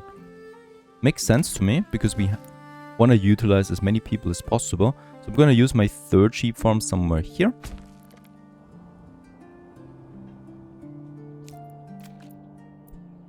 This one has been built immediately. I remember there was a time when you actually need to place the fences down. It's okay. And yeah, I think it's a great open location. Just with a beautiful view over my bugged castle. So that's my entry gates here. And they disappear from time to time. And I'm tired of reloading all the time to get them back. So for now, let's just pretend there's a beautiful gate over there. It disappears like literally every year. And you need to reload the game for these gates to reappear. I'm not doing that. I'm hoping for a patch. Nothing game breaking here though.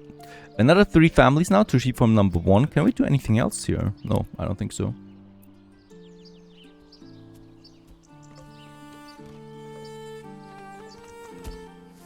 October already. That was a really quick year with so much planning going on. And sheep farm number 2. Actually, it's number 3 already, because this was faster. Let's get those families in. I don't care if they're a bit idle right now. It's not gonna last. And I'm going to increase the limit here to 100. Might be problematic when it comes to my wealth, but I want to quickly get this up. So I'm not going to wait around too long.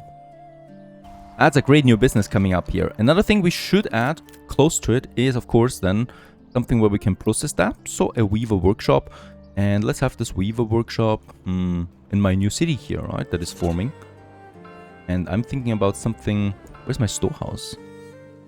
There's my storehouse, so somewhere here, close to that.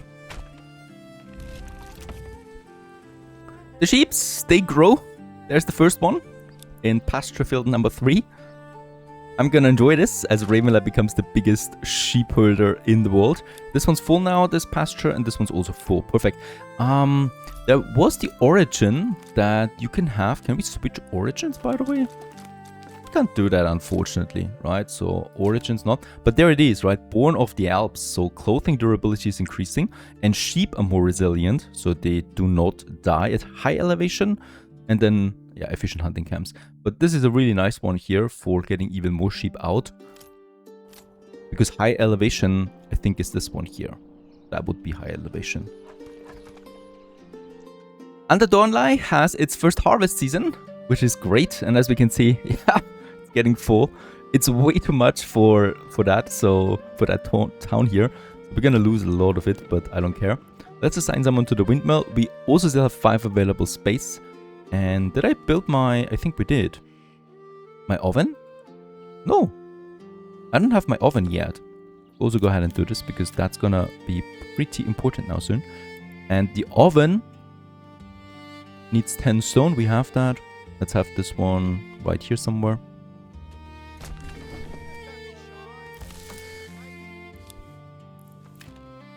That's really a great harvest there indeed. So there won't be any food problems. Fuel problem might be something that could be coming up. So I'm gonna advance this one. And yeah, this forest here needs some reforestation. Or it was meant for a barley field.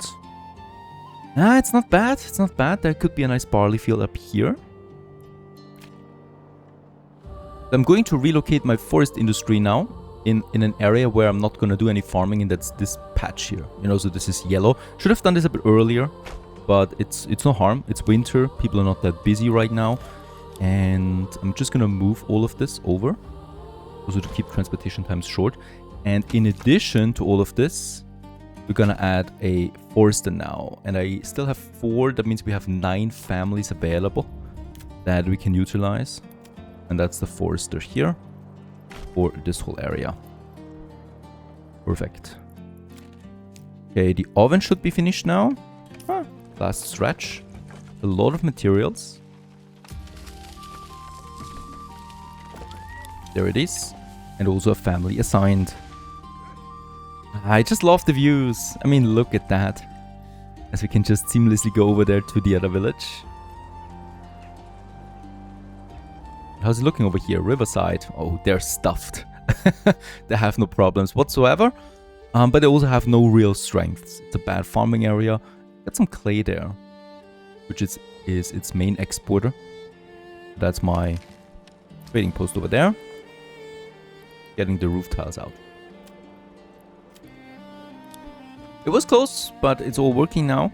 And the woodcutter is also getting its fuel in. We might even consider a charcoal burner here or so. Let's have the forester assigned to this area. And then it's only the logging camp missing.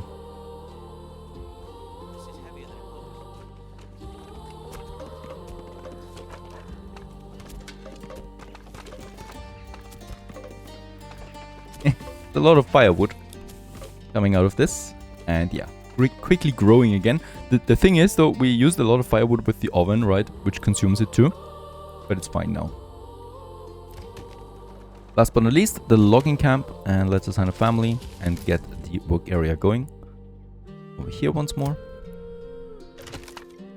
And I'm also reducing the woodcutters once again. Stone is still plenty there, so I'm just gonna cut it all.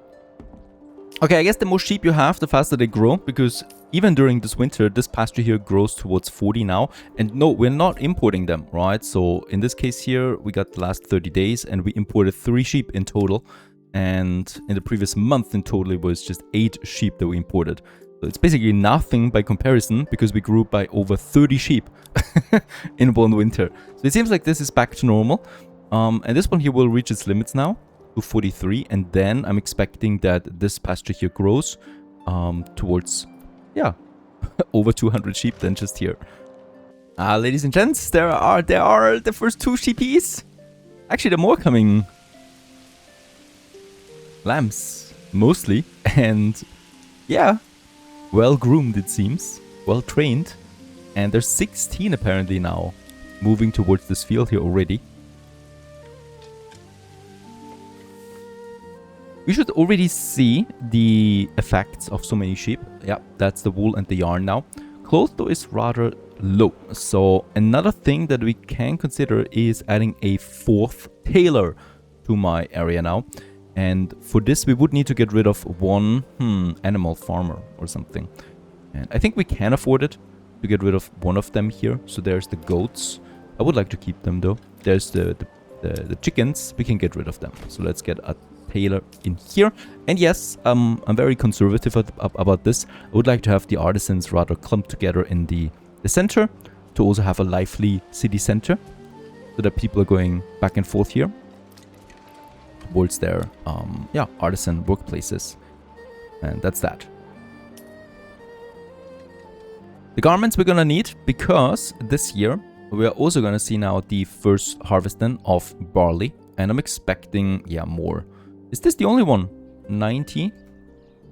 It seems like we need more barley fields. So that's exactly what we can do now. With the barley here. So there's the iron. I'm gonna keep the iron though. I think should be fine.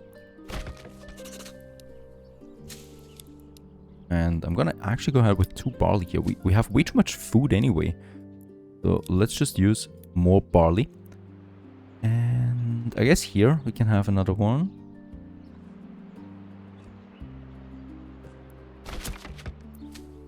With barley.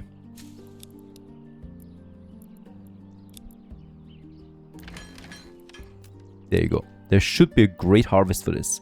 Now, I'm looking at my pack station. And I would like to go ahead with Riverside Ravenlight. And we're gonna send them barley.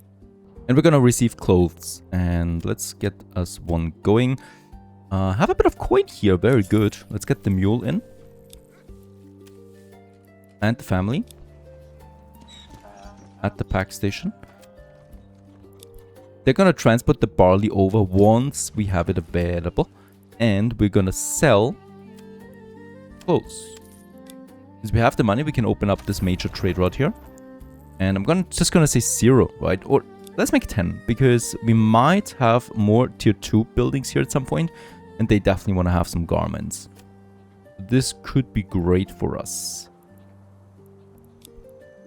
Farming barley to get clothes that we can sell to make a living out of this territory. Now we got a lot of families that moved in here too. And once again, I would like to use now some vegetable gardens here. Mixed with orchards. This one is also an orchard, and this one is also an orchard. Righto. Here we have a vegetable garden. These are smaller, so this could be chickens. The new fields are already being worked on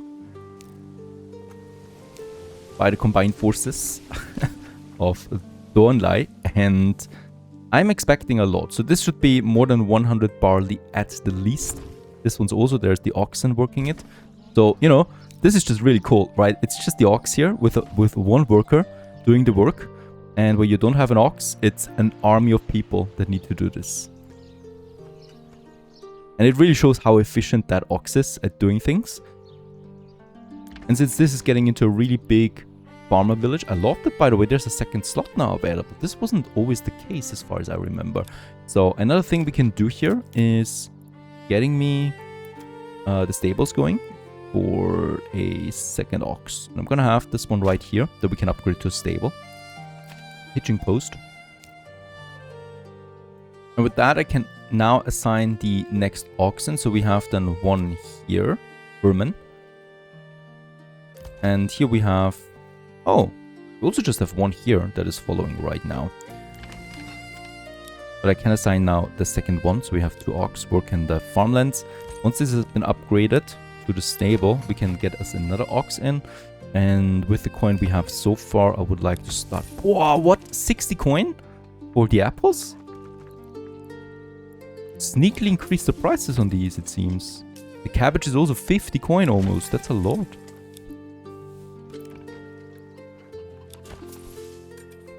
Okay, I need to wait for some coin again. In the meantime, the Weaver Workshop 3 is also now working and producing yarn for us so much that my tailors are not enough anymore. I need another tailor. I could think about one up here too. It would make sense. Alright, so let's go ahead and have us a tailor here right at the main road. We do have a bit of space here still left. And yeah, let's just go with 2 tiny buildings there. I don't want to snap it though. There you go.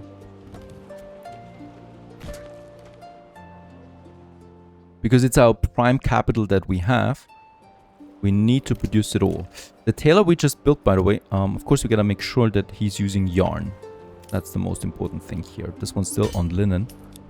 That's yarn now too. And then we got that one. And it's actually on gambeson that we don't need at all. So I'm also putting this one here to yarn now to clothes. This should be a lot of clothes coming in now. We already did it for the salt. I think now we need to do it for the sheepies. Let's go ahead and get me a storehouse going that is just taking in yarn and wool. Because the problem now is that my current storehouse is getting flooded with those materials, as this one is climbing rapidly with so many sheep. So a dedicated storehouse for this here, and I'm gonna go ahead with a dedicated storehouse over here as well for these, and we should have a bit of space left somewhere. There's my sheeps, so it makes sense to have it close by here somewhere. Oh, this reduced the efficiency of the windmill to 89%. That is still fine.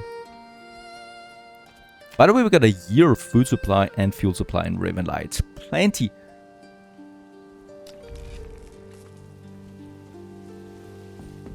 Upgrading of my burgesses is coming along nicely. So now we can go ahead and implement the tailor workshop for this. And then we have one more here. This could be a butcher, as a matter of fact, since we have so many sheep then close by. Having a butcher close by also increases efficiency. And there's now the storehouse. For this storehouse, I'm implementing now the new rule then, that there's no yarn. Oh, sorry. Wool and yarn. No wool and no yarn here. But instead it's going to be here in this storehouse. So that's the storehouse that is going to allow both of them. Still need a few more planks. Bandits, once again, Ravenlight East. Is that right? Yes, Ravenlight East. North, Ravenlight. Ooh, that's bad. There's no mercenaries that I can get over so quickly. It's just going to be the red new here. East. And let's immediately get them up to 12. Then raise them. In the town center. They might not even go for Ravenlight East. They might be on the path towards Ravenlight. But of course we want to play this safe. Then we got Ravenlight. There's then my people waiting over there. I think archers and retinue should be fine already. And whoops, we will need to work on my weapons there as well.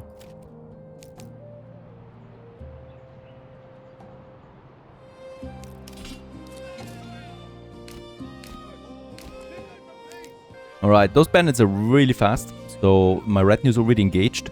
Poor souls, they're not gonna have much of a chance. This is problematic. That's a lot of bandits again, and my units are coming out somewhere else. It's the second time in a row that they're spawning here, so a castle in this area makes a bit more sense. So upgrading this manor is probably one of my next projects, depending on how much left we have of this village then. Afterwards. Yeah, they're not gonna last this one. Let's stand them ground, put them on defense mode primarily, because they're all rushing in now against those. So that's 30 outlaws against 7 soldiers left. And then I've got my main troops though, and they're gonna do the major damage. Yeah. Holy cow, please don't burn too much. And as you can see, they're being looted now. All of this here.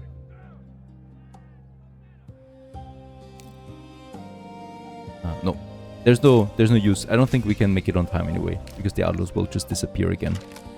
Yeah, they disappear already. This is problematic, so this is something we need to work on a lot in the next year. Because these villages are basically defenseless if I do not have castles everywhere. That's it though. Luckily the patch, or the major patch that we had a couple of weeks ago, fixed the issue with the everything is burning to the ground. So that's it, right? We were a bit looted, and it's not even that much.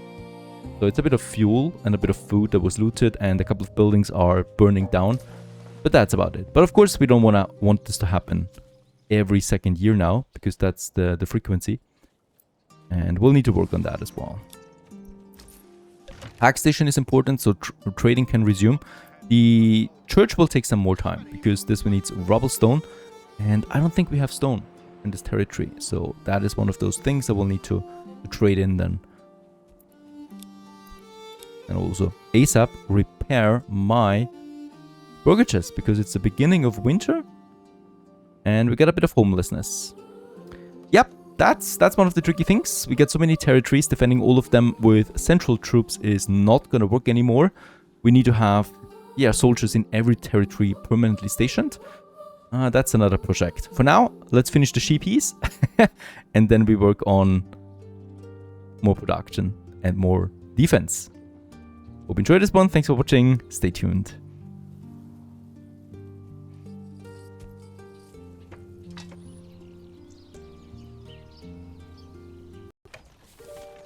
Now there's one thing we absolutely need to change, and that is, of course, the defenses of our territories. Hello everyone, and welcome back once again to the end of year 21. And that means that the year 22 should be a peaceful one. One that we're going to use for enhancing our defenses, strengthening our line of defense especially in territories that are important to us.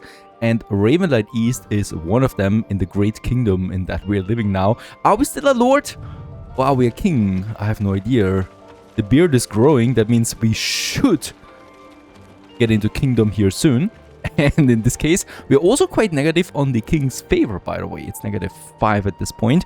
That can only mean one thing, and that is independence. Glorious independence. If only that feature would be in the game, I would be dangling with my feet high up in the air or something like that. Now, Ravenlight East actually is a really good territory to defend. It's bad because of the forest, of course. It's a huge forest. I really don't want to chop down the whole forest here. It doesn't make sense. But what we can do is we can get our weapon production up and running. And there's two things that are glorious for this. First of all, 1,600 tons, or, well, 1,600 planks that we have in our storage. And this, of course, I want to use right away to properly build me warbows. We do need to upgrade though first. And the problem here is now that, yeah, we lost the church. And at the same time, we lost the trading post. So right now, Ravenlight East is not getting anything done, really. The only thing we can do is we can rehire the whole retinue and wait for my trading post to be rebuilt. Because right now, there's nothing, right? We don't have any stone in this territory. We do have stone. Over here. That is a surprise. I didn't remember this at all. So, where's my stone cutter camp? Should we have one? We don't have one. I'm gonna build me a nice stone gather camp. Yeah, probably somewhere here. Gonna make this road all the way here. And with that, we can start cutting down the stone and start building us something here. Something proper.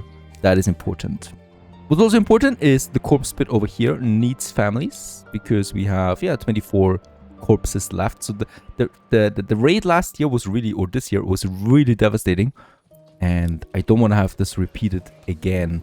And that is why we need to get things done ASAP. Let's put the variety here to high. This one's coming along again. I just love construction sites in this game. Beautiful, really.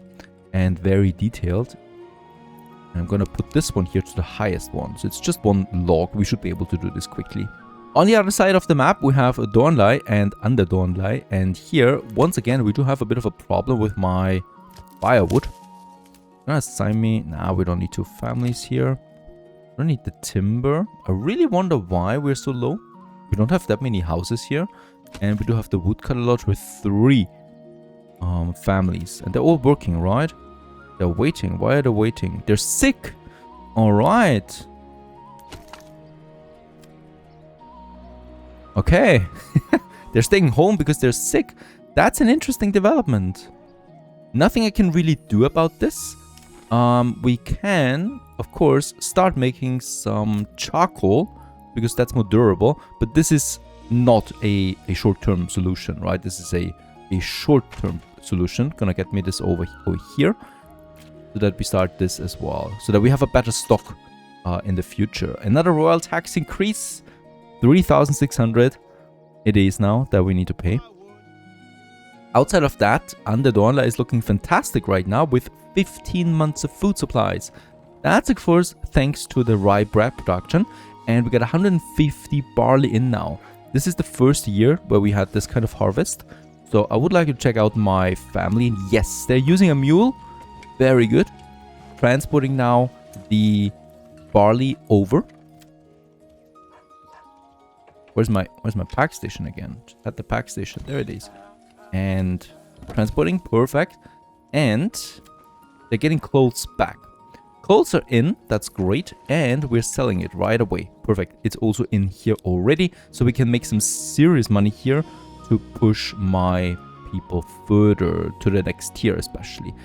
We can also finally afford a church for these people. I would like to do this. Right where we have the market. Here.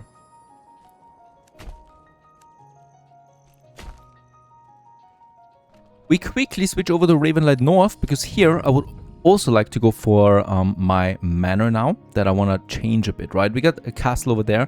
Yeah, building another castle makes sense to me. That would be over here now. And we're starting with the outer tower, because I want more space, the garrison tower. I want to increase my retinue. And I think, oh, look at that. I like trying to go with it. But this is just causing some hiccups. There it is. That's gonna work out. We do have the materials. I can already tell that we probably do not have enough for a wall. Nah, we need more planks for this. Let's start building this tower first. And, I mean, what? We got 193 planks in.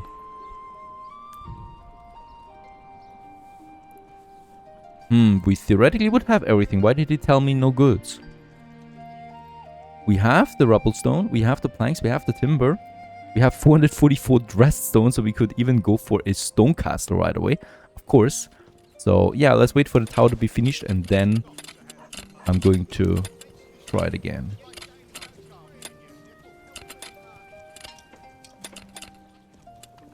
Next is Ravenlight again. So here we work on the defenses for the army especially. So we do not need anything further, right? We got a nice castle there. We got the bridges to protect us. So here I just want to have a nice army that we can get up. And for this we need to get our weapon production up and running again. I've stopped doing this a while ago. And it's needed again. Polearms especially. The good thing here is we should have iron ore in. I mean, we got 300 tools. So that is something I don't even need to do right now. I don't need to do any tools. I want to go with the pole arms. We have everything ready for this. Yeah, very good. Polearm production is up and running again. And with that, we should be seeing some polearms, and with that, some polearm militia coming out again. And I'm gonna reactivate my second smithy over here. So we're gonna send a family. And by the way, we're down to only one family left in Ravenlight. And those are the construction people, of course. And this smithy here is continuing now to produce then the tools for us, right? So one is on the weapons, one is on tools. We never want to run out of the tools. Especially in a city or territory of that development size. This could be devastating really quickly. Next, we have upgraded the large storehouse. I'm going to disable everything in here. Nothing is allowed except, of course, the wool and the yarn. So this is my dedicated storehouse for this now. And we got 2 people working this, perfect, or 2 families, you know. And there's the tailor that is then taking it from the storehouse, processes it, and yeah, actually can bring it back to this storehouse right next to it, because this accepts the clothes that we need as well. So this is a nice cycle of that. And the sheepies, yeah, they're growing nicely. So this one's here filling 60 now out of 89 fields, and way too much wool and yarn we have. And the clothes are going up again. Very good. 200 clothes are in. And here we got 3 pastures now full, right? So all 3 of them are now full, producing all that wool for us. And we need it, of course, to get all that ale in. Because, yeah, we got some nice harvest. There it is. 45 barley and 23 ale with that. Unfortunately, no upgrades are possible yet. It really is because of the missing beverages, but also of grains. So there should be something else that we provide them with. But of course, important is the tier 2 ones. And here, the beverages are still missing. We do have the tavern here. The tavern has the ale in, but it's always just a low amount. We got a good road connection too, so really, people drink. Go for a drink. Okay, I hope I'm not embarrassing myself here, but I cannot build a wall with that castle at the moment. I can build a tax office. That is possible, right? No problem here, no error messages whatsoever.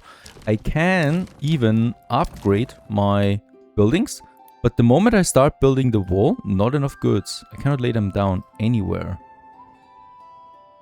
Not even behind it. Not in the front of it. Not possible. This is not even a level 2 one, right? So even if I go back on this, because it also tells me I have no dressed stone anymore. This seems like a deeper problem here. Because I do have enough. At least we finished the basics and I can now, yeah, double the size of my retinue here. Which is exactly what I want to do. To get this up. As we can also see, Polar Militia is growing now. So we got 6 more in the last minute. So that's fantastic. And then I would like to go and check out my Ravenlight East again. Because here we now finish the Stonegatter camp. Get me 2 people going for this. We can also finally repair that church here. Absolutely important. So that we can get the first people to tier 2 then as well. But we don't even, or theoretically, we wouldn't even need to wait that long. Because we do have a lot of iron in this region. Naturally, it comes from the deep iron deposit that we have over there. So I would like to go ahead and start doing some smithing as well for this. Church has been restored and Bloomery is working again. And with that, the smithy over here could also work again. But for the smithy, we're gonna say do not produce more than 10 tools, right? So we don't need more than that. This is just enough so that we can keep a healthy balance of that. The rest of the iron will then be processed into weapons. And as far as I know, you cannot have a dedicated weapon production, right? We have the smithy for the tools, but we need a tier 2 building to go for, a pole arm or production like that. Or even war bows, for that matter. And that means we need to make people a bit happier. So that's the meat and the fish. And what I can also see is the granary is working though. It has been destroyed, so the needs need to be filled again. And water access is there though. But let's upgrade the well also to a bigger well. This should all be fine. Let's jump back right away to Ravenlight because I have a feeling there's something wrong here. And that is my ale. It's still not going up, but we have a lot of barley in. So that can only mean one thing, that the malt house is not keeping up with it. And it's working though, right? But with the amount of barley that we have, it's not working properly. So let's just see what's going on here, because those people are actually on the other side. And I think they're going... Where are they going? Is the barley in here? There's the barley, right? It's on this side of my city, which is strange because the pack station is over... Oh, wait a second. Okay, it's not trading with the pack station. It's trading with the storehouses right away. The thing that's going on here is that we got the garments stored here, right next to the tailor. So the packer goes in here and then unloads the goods right away next to it. So, okay, this way we have all the barley over here right now, which means that the malt house needs to go all the way this distance here to make the malt. Let's build a second malt house. I'm not gonna delete the first one, but I'm gonna build me a second one somewhere here as well. Besides perhaps even the granary, because I want to make as much of that as possible. I mean, we could also just say, do not allow barley in this granary. Makes sense. Let's do that. Let's actually go ahead with this route, because I'm not happy with having a malt house on that side. Yeah, I'm just going to disable it, and we're only going to accept barley in those granaries here. Should be better for the malt house. That's also the reason why I've seen a very low productivity of only 57%. So this should increase again, hopefully, with the barley being on that side.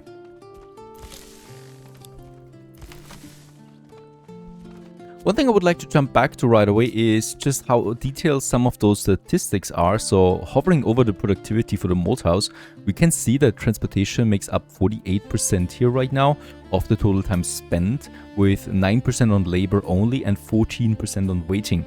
That's a lovely statistic because it gives you immediately, what you need to know, that they're spending way too much time here with transporting. Is this for real? The Baron is actually claiming a territory again. I thought we destroyed him. Wildfield it is. Now this baffles me. Okay, who wants to take this one? Yeah, sure. I mean, I'm ready. I don't think we're gonna get that much influence out of it. Before it ends, we need to resolve that on the battlefield. The battlefield is over here. So this is where all my soldiers are now gathering.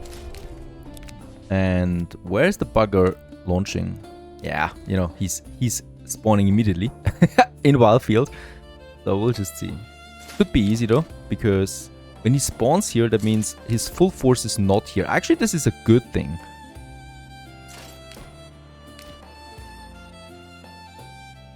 I think this is a very good thing, in fact, now that I think about it. Because we will be able to crush him quickly and end this before the reinforcements arrive. We should get a battle message. Please, there it is. Perfect. That means we only need to destroy those few troops there. Not the best strategic place that we have right now, but I think the game doesn't really calculate that in too much. You know what? To make this quick, let's charge right away. The reason why I'm doing this is when they're, you know, engaged, my archers just do a lot of damage immediately. And that's exactly what I would like to do. We engage the enemy and we break them.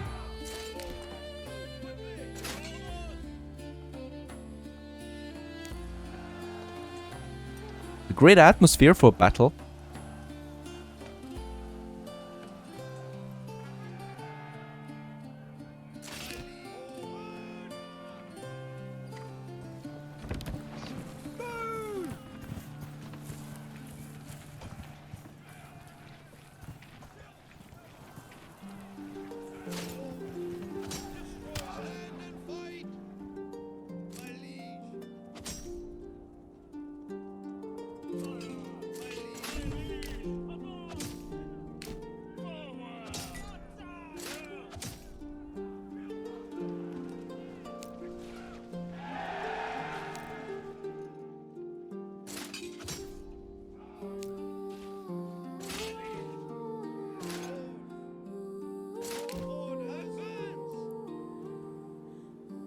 So it's all about those archers now.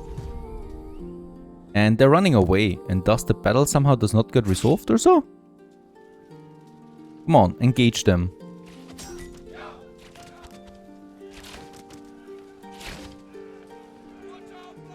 Yeah, this is wicked. I mean, we won, you know. They're just running away. What is that? Like, come on. Crush them. Ah, there you go. And we actually got some influence out of this. Hooray! That's the Baron again. He is still alive. Well, so much for a peaceful year.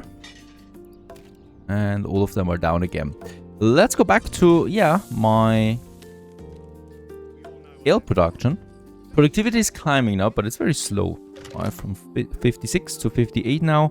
Should continue to grow further as they, yeah, do their business. So the most of my barley should be now in these granaries here. We might even, wait a second, there's the granary. And there's a granary. This one has no barley. There's a granary. This one has a bit of barley. In total, we have 86 barley. So somewhere along the lines, barley is missing. There's also a granary. I'm gonna actually say no to barley and to malt. So this is something I never had to do before, because I never had a territory of that size that is fully cultivated, you know. So all of the granaries now, and I had to think about where I built some of them, and all of these granaries now have disabled barley except this one, right? Except this one here. This one allows now. This one is not the one. There it is. It's right next to it, in fact. And this one has now the barley stored. There's the malt house, so this should really reduce the amount of traffic. But I'm going to have a second malt house now, because I reckon 2 or 1 is not enough.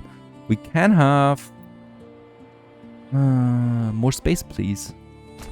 Let's have it right next to the other one and close to my granary. And this is a great location for the malt to be in then, because we have the taverns close by and the brewery close by. I'm considering even adding a second brewery. So this one is the brewery that we have. Having a second one definitely diversifies it. So let's upgrade the burgage right next to it. And once that's done, let's switch this also to a brewery now.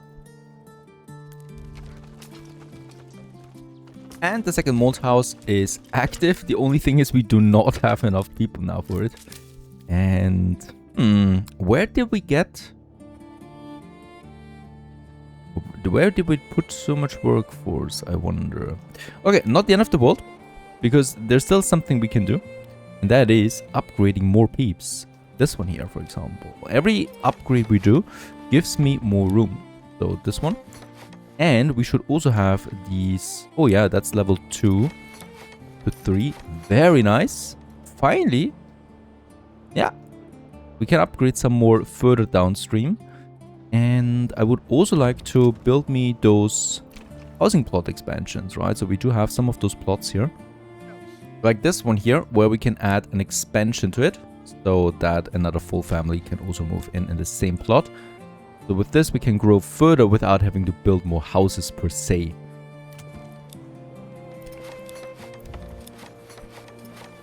Five more living space. Very good. With the approval rating of 83%, those people should move in soon. And at this point, I'm really convinced that one malt house is not cutting it anymore. So 80 barley we have at all times. And that's despite these people here going back and forth, getting their things done.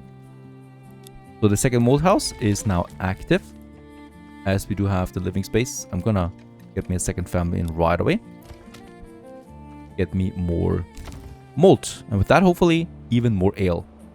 Alright, another interesting development. This pasture here is growing. So 19 sheep are in already. That's the last pasture that we're gonna have for a while now.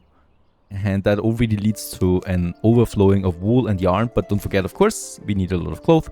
So it's not overflowing with cloth right now. So 200 would be a healthy supply. Or stable stock of what we have. It's harvest season, so it's always interesting what the harvest is looking like under Dornlai, where we have all the farming here going on. Let's check it out. Closing in on 300 barley right now. Get some great harvest. So that will be over 400 barley that we're having. And look at that. The packers are already on their way. Making sure that we get all that barley over. But what I can notice is that we do not have enough mules. Is that my... That's my barley trader, in fact. Let's order one. So that's the number 2. So that we have 2 horses working this one. Getting my barley over. Because that's the most important thing before it spoils. We are very low on cloth. Perfect. That means we are selling the right amount. So it's safe to say at this point that that system is fully operational. We also have more than 10 months of fuel and food supply left in my main corn area now. And yeah, that's just a happy expansion. That's just one farmhouse for now. A second farmhouse, of course, would make the whole thing even more optimal. And this looks just really fantastic.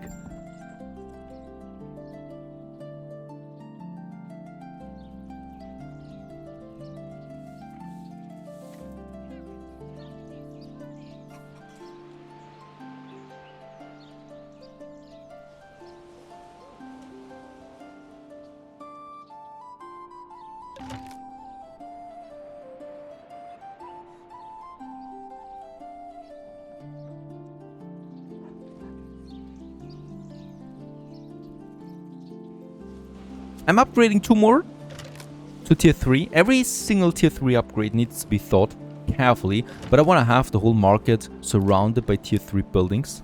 So that's basically those houses here. And then some more here to make a nice picture of the city from the river as we grow towards that. I'm still not entirely sure about the trees. Please let me know in the comments what I should do with that.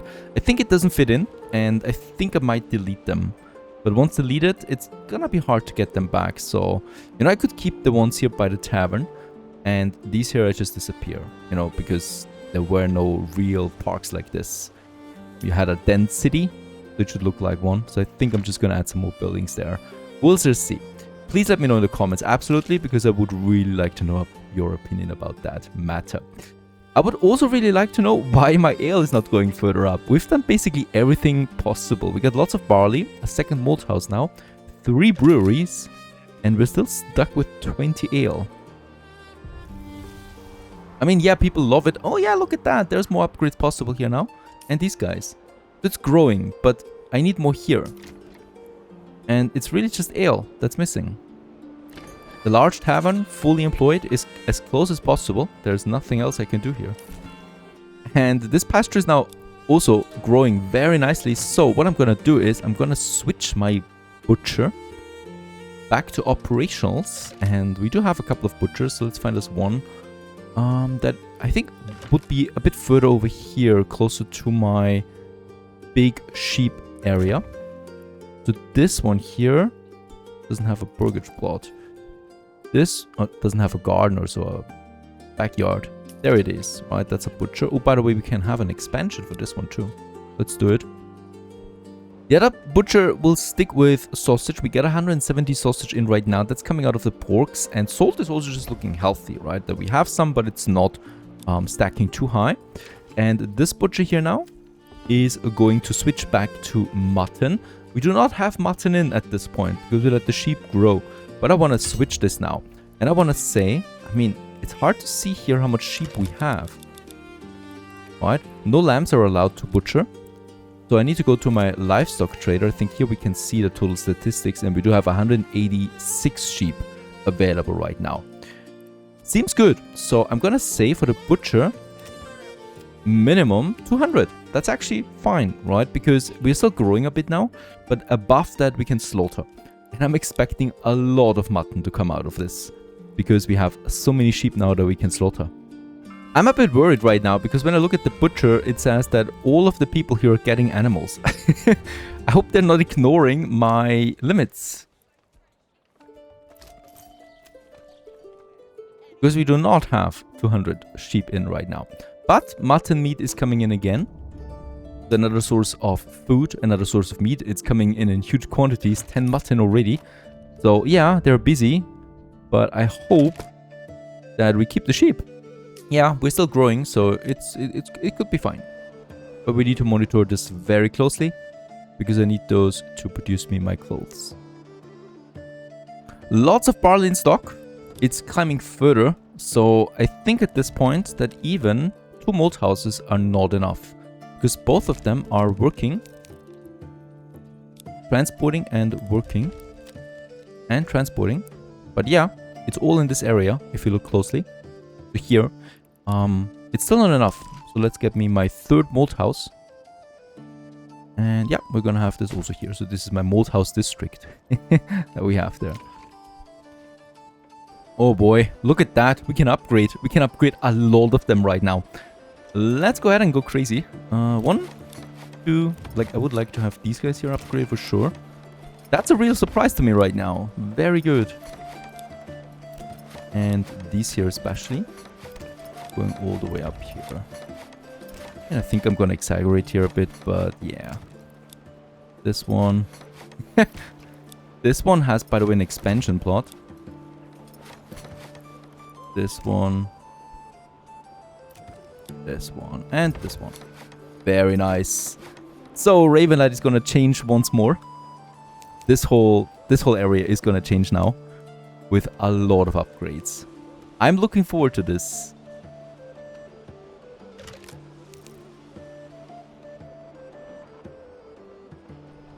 Ravenlight East has its manor house also upgraded.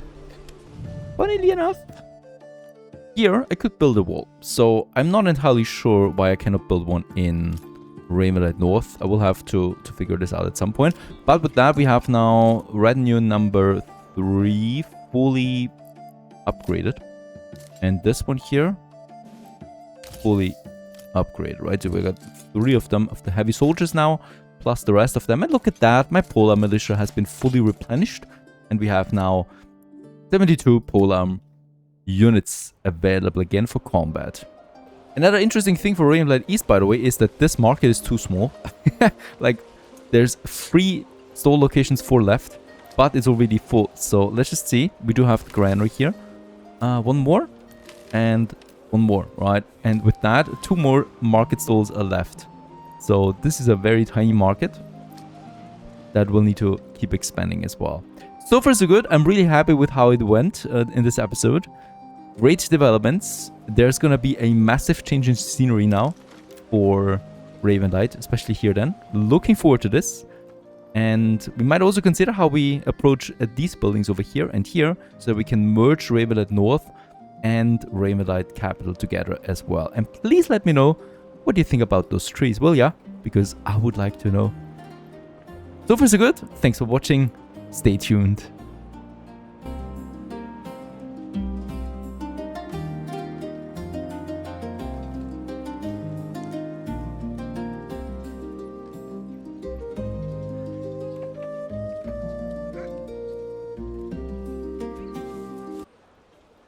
My, how things have changed in Ravenlight. It seems like we lost a bunch of houses right here, but nope, they're all under construction. Thanks to our massive efforts of the last episode, we are finally able to upgrade a lot of them to tier 3. My main goal also is now to upgrade more here. As we can see, the upgradable area is coming closer. I really wonder how it's been calculated, of course, with those closest to the tavern, but it just seems so even, you know, like really, you've got these areas where you can upgrade everything, you've got a full area where you cannot upgrade anything, and then there's an area again where you can upgrade. Seems really strange to me. There is definitely a deeper calculation behind that, rather than just people going randomly to the tavern and getting a drink here and there. It seems like it's really calculated based on areas like this. Anyway, we are upgrading. This is gonna take a while, right? People are very busy. We do not have that many families unassigned right now, so that's helping us out. Yeah, with my economy, but not with construction, as this is basically taking a bit longer. I'm also really happy how great performance is at this point with a city of that size and so many families and people all simulated, working really flawlessly right now. What's also really working flawlessly right now is my barley income, thanks to my territories that we have developed. So we have now closing in on 30 ale, that's more than we've ever had. And there's close to 100 barley coming in, but still not that much malt. So the malt is still one of those things that we need to keep a close look on. The third malt house has been finished now, very good. So we can assign once again families to that. And I'm gonna go with only one family for the moment because I really want to finish those upgrades here as quickly as possible. Now, on the other side of the river, we do have these burgages here. These are all level 1s. That's absolutely fine for me right now. We also have more in Ravenlight North. So here, I'm also gonna go ahead now and add me a bunch more. So this is gonna be higher density. And closing in on 4,000 annual royal tax. And these guys here, let's just see that we can make this. I'm not entirely sure. Yeah, this should be fine. Build them. 16 timber is fine. Can we still get a road here? I think we can. Like so. So with the road, we do not need to worry about the territorial border that we have here. Right? The game automatically recognizes this as two territories that belong together.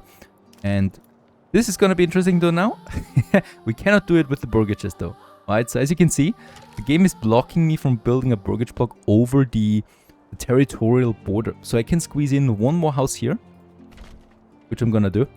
And this red line here is basically unbuildable, right? Yeah. I cannot build anything here because, yeah, it's recognized as a border and you cannot build burgages across the border. Still, that's already a nice expansion. For Ravenlight North, I want to make sure that we have enough workforce or enough jobs for all of that workforce coming in. And food is definitely an issue here then. So we are getting some barley done. Okay. The farmhouse is though fully employed. That's not that easy in winter to see something. But I will need to get more fields out. Lucky us, we do have them. And I'm going to carve me another field here. This one. Then we can have another road. Going around those fields. Perfect. So I can have even more here. I'm actually a bit surprised right now how many fields we have, right? How many fertile area we have called the bug. Let's build it along the trees here.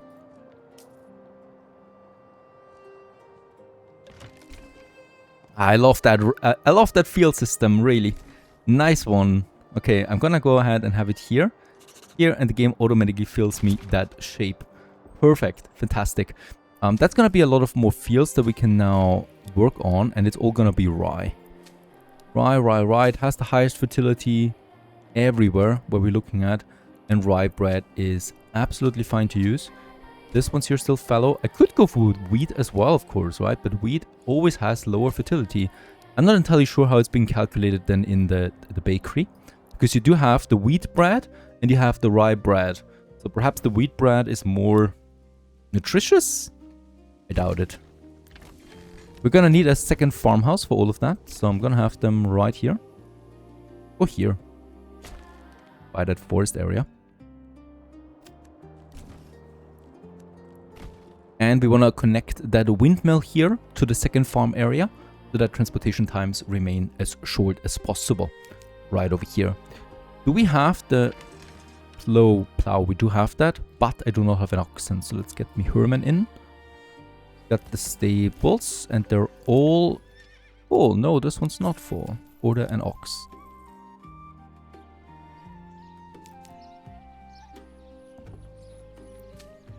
It's March. Why is this field full?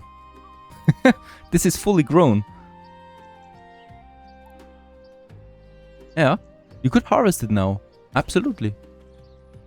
Now that's super strange. Perhaps it was not harvested during winter and it actually remained instead of, you know, withering away. Seems like it. Alright, second farmhouse is complete and we can assign immediately 8 families to that. I'm very happy about it. Otherwise they would just be roaming the streets, and I certainly do not like unemployed people roaming around on the streets. Now, they're all on the way, diligent as they are, getting those fields ready. That's going to be very important. I'm going to... Oh, the windmill is full. 3 families should be fine though. And with the oven, I'm considering adding a second to this one. Ah no, we still have workplace available. Perfect. So this one's also fully employed now. Should be absolutely gorgeous with all that bread coming in. Now for the food type or the food variety, I would like to do something that I haven't really done in the past that much, and that is adding more pigsties, right? We have them, the porks, but I never even realized that the pork meat can actually come in without a butcher. So we get the pork meat without having a butcher. That's just great. And in a Ravenlight, we got the sausage production then, thanks to the salt. You know what we also have in Ravenlight? 106 ale. I mean, I kid you not. And that means that we can now certainly upgrade everyone that we want to upgrade. And of course, I'm going to do this right away along this line here. That one, here. And probably here. Yeah, but I think it's fine now. Look at that. I love how it changes. Fantastic. Can we upgrade? Yeah. Also, the streets are getting bigger. When you upgrade to tier 3, there is a tiny patch of street coming in addition. Okay, I think that's enough. I'm heading back to Under Dornlai, one of our other territories that we have, or that we started developing. And yeah, this is really putting out a lot of wheat now, barley every year, thanks to also its fully employed, upgraded farmhouse in the center of it all. Now, this one here still has a problem, and that's the tools. They are running low, and we're using our regional wealth right now to import that. It's not really necessary though, as we have 120 iron here, and I think iron comes in with a higher ratio towards tools, you know, so it's not 120 tools, I think it's rather 400 tools or so that we have here. So this could last us for decades to come that we can use. So let's go ahead. Yeah, the problem will be workforce, but still, let's go ahead and get me an iron mine going here, a mining pit. The planks we have, so I would like to have this here just by the fields. Not too close. No, it actually works. Fantastic. And then we have this road here going over like so to that pit. And I think also we are going to need to get us a few more brokerages going. Do we have? Oh, wait a second. There's still apples here. Because we had a lot of upgrades to make this self-sufficient, which it is, of course, at this point with 12 months, 18 months of food supply. Fantastic. And let's have a bunch more brokerages. So here. Yeah, that's fine. Just need a bit of workforce. Here, it's the end. Because in this territory, it really is important to me to keep the trees active, the terrain, to respect that. And ooh, this looks bad. Yeah, let's make it like so. So that's 4 more families coming in. That should be enough, really. And here we have a bit of space, of course, that we can use with the only real ornament we have in this game. That's the shrine. Gonna have one here and one here. Boy, there needs to be a statue here of some sorts. Incredible. Alright, Burgage is finished. Mining pit finished. Let's go ahead and also give me access to a bloomery. Now, here things are getting a bit tricky. So first of all, we do have my saw pit that I need to employ again. We have the charcoal kiln. That is really powerful, right? So the charcoal burner is already giving me the charcoal that I need. And that is really pushing my fuel supply to over a year, or to close to a year. That wasn't the case before with the same amount. So I also want to check out my storage real quick, my storehouse. And yeah, we have now mostly coal in it. So the 110 charcoal is going to last us for quite some time already. Upgrading to the saw pit, or yeah, producing now something here is the most important thing. And I think there's my stable. We can, oh yeah, easily afford us a second ox. I also realized that in the trading post, we do not have the tools import active right now. So the regional wealth we have is nice, of course, to have, but it would be 0 again if we start importing tools. So 13 tools, we consumed another one. It's really great that we use the mining pit that we have here for a while. Having now everything that we need, we can finish our bloomery. I would like to have it close to the mining pit, of course, together with the smithy, also right here. Now that I think about it, cancel both of them. Let's have the smithy closer to town, you know, and the bloomery a bit further away. Because I think the bloomery will be nastier.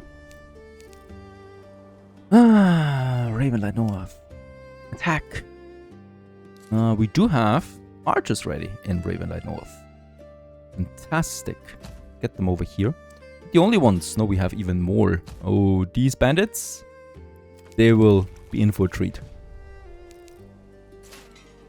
Oh yeah. Okay, they already picked up the scent. That's the problem. They spawn right here and rush towards us. So my retinue needs to be ready ASAP. Perfect weather as always. I need to make sure that none of my archers gets attracted. And only my retinue gets attacked. The bandits are usually pretty stupid, so it should be fine.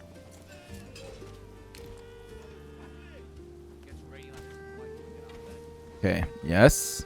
Very good. So far they are only going for the retinue. And that's the upgraded one, right? 24 with heavy armors. And they're all going for the retinue completely. Perfect.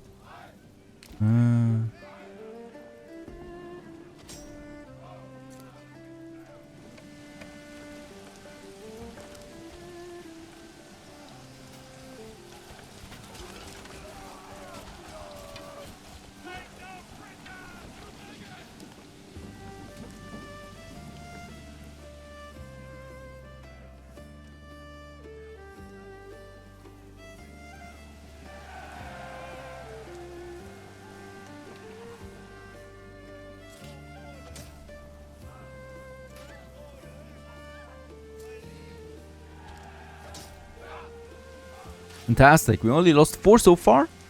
And that's not a big deal, because we can just quickly recruit them again. And there it is. I think that's all of them, right? Ah, and we get a lot of influence. Over 1,000 influence out of this. little skirmish, and once they are back, we can now go ahead and immediately purchase them back with a bit of coin, you know, like 50 coin each. We don't even feel that. Fantastic. Of course, we cannot use them for my fields, unfortunately. So I need to employ the corpse pit again. And perhaps also the church. So that my townspeople get their deserved burial. Those 4 that we lost. The rest is the bandits. Or the bandits. How's it looking here? Aha, fantastic. This is great. This is what I like. What I've imagined. Got a beautiful city line here now with tier 3 houses. And we could even go further, honestly. At this point we have such a massive surplus that we should be safely able to do this. Even though... yeah, we're running low on ale again. It's a harvest thing, right? So I'm confident that we can fix this. That's of course the primary factor then of Undead Online. So here we do get the barley in, 137 at this point. And we still haven't even pulled in the full harvest. Very good. So there's huge fields here right now waiting for their cutting. I might get me a... yeah, we can afford it. I might get me another farmhouse going. Difficult because I would really like to keep, of course, the trees. Yeah. Here. Oh, nice. Nice. Let's have this one here. Fully used. And then I can have another farmhouse here at the edge of this.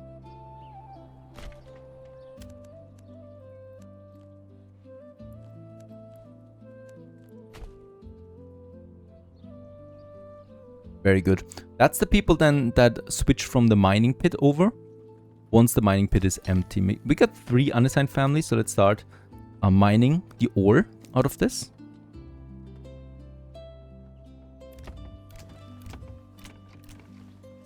And I'm also going to get me some chickens. These are very small gardens here, so I think chickens would work the best together with some animals here. And we should also upgrade the warehouse there, the storage. Together with the granary. Oh yes, we're capped on food. Of course, with so much rye coming in. Brings me to my next idea, because we only have 1 pack station rolling right now. That should actually have a mule. Yeah, it has 2 mules in fact. And I'm gonna get me now the next one. Right here by my trading post. So that we can... efficiency's up. What? The efficiency just went up by, I think, 1% because we built the pack station here. Perhaps we funnel the wind now towards the windmill.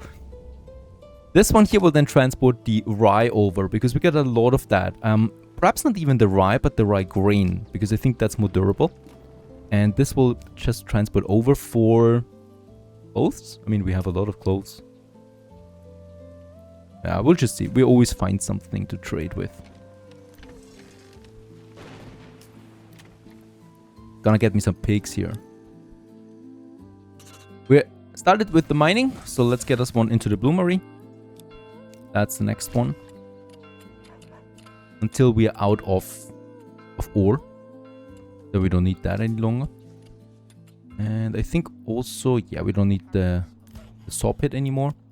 And the stonecutter camp is already empty. And we certainly don't need that many families for the woodcutter. So I can safely get rid of one here. That's 2 more for the farmhouse plus the upgrade. And then we got the pack station number 2 plus the mule. And now we're starting the trading again with Ravenlight. And we're sending them, yeah, I think it's going to be rye grain. I think it's the safest one to get over. And we're going to get what exactly? As a matter of fact, it's going to be dressed stone because we got lots of that in Ravenlight. We do not need to build a castle anymore.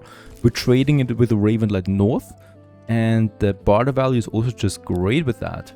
And I'm just going to export the rest of my dressed stone then. Away from here. And let's just say the minimum is 20 so that we're not clogging it up. 150 is the trade route. We can safely establish this. to get it in. This might be then a great trade route, by the way, that gives me the money that we need for importing tools. Because at some point, that will happen. Because we will not have endless amounts of iron here. For the crop rotation, of course, it's rye and barley. And I might even go with more barley down the road. As I think we have a bit too much rye. But this area is just so great. It gives me the ale and it gives me more food. Everything we need for a great city. In Ravenland North, the harvest is also coming in. So this area is now fully working. And giving me the food that we need. And by the way, that was 2 fallow years is certainly not a great idea. 1 fallow year is the maximum I want to afford. And that's just funny. All of these are now filled. All of these houses, someone moved in. So we're out of living space again. But I think that's also the maximum. I want to stretch Ravenlight North for the moment. Also, there's a forest and I want to keep forest intact. I think it's just looking nicer this way. Plus, we have lots of space here anyway. Funny also, we're getting higher and higher on the clothes despite using it as a barter resource to most of my other territories. So I think we do not have it active right now. We have it active. I'm going to increase the minimum. I know this is not logical what I'm saying right now, but I want to keep a bit of a surplus here for trading with the other territories. The rest we can sell. But it seems like we are not even selling enough right now as it is. Because there's simply not the demand for that much cloth.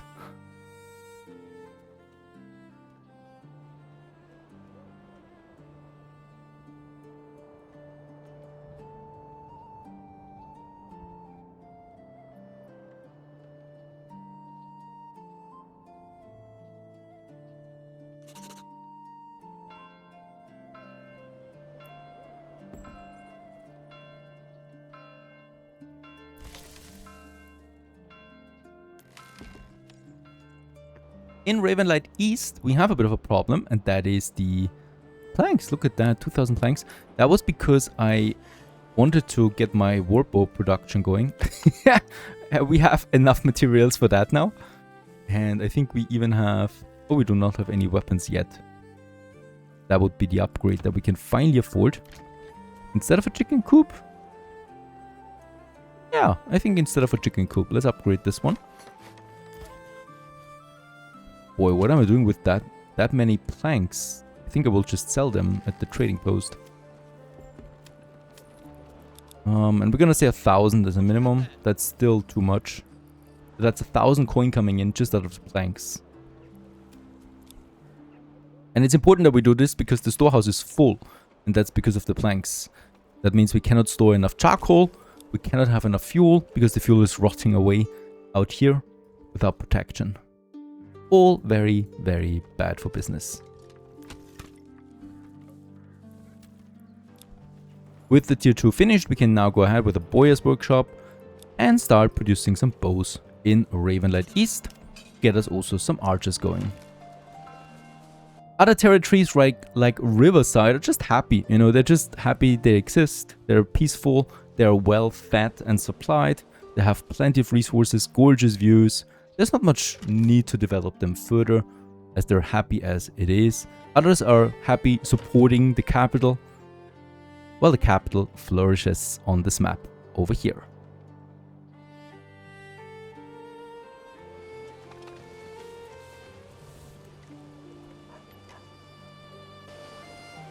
Now, with the modern approach, most of you told me that we should keep those trees here, at least based on my comments that I've received. And yeah, we're gonna keep this one here. It's actually a really nice location there with the tavern as well, having a little garden in the back of it.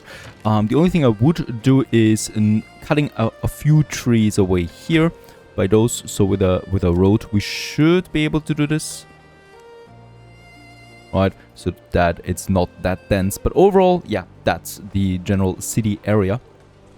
With those final city images, it's time to put this series to rest. I think this was a very, very interesting let's play, exploring the latest updates, building a beautiful big city out of that one here. I love how the river comes close to that. I love that we have tier 3 houses here everywhere. I would love to get some paved roads going or something like that.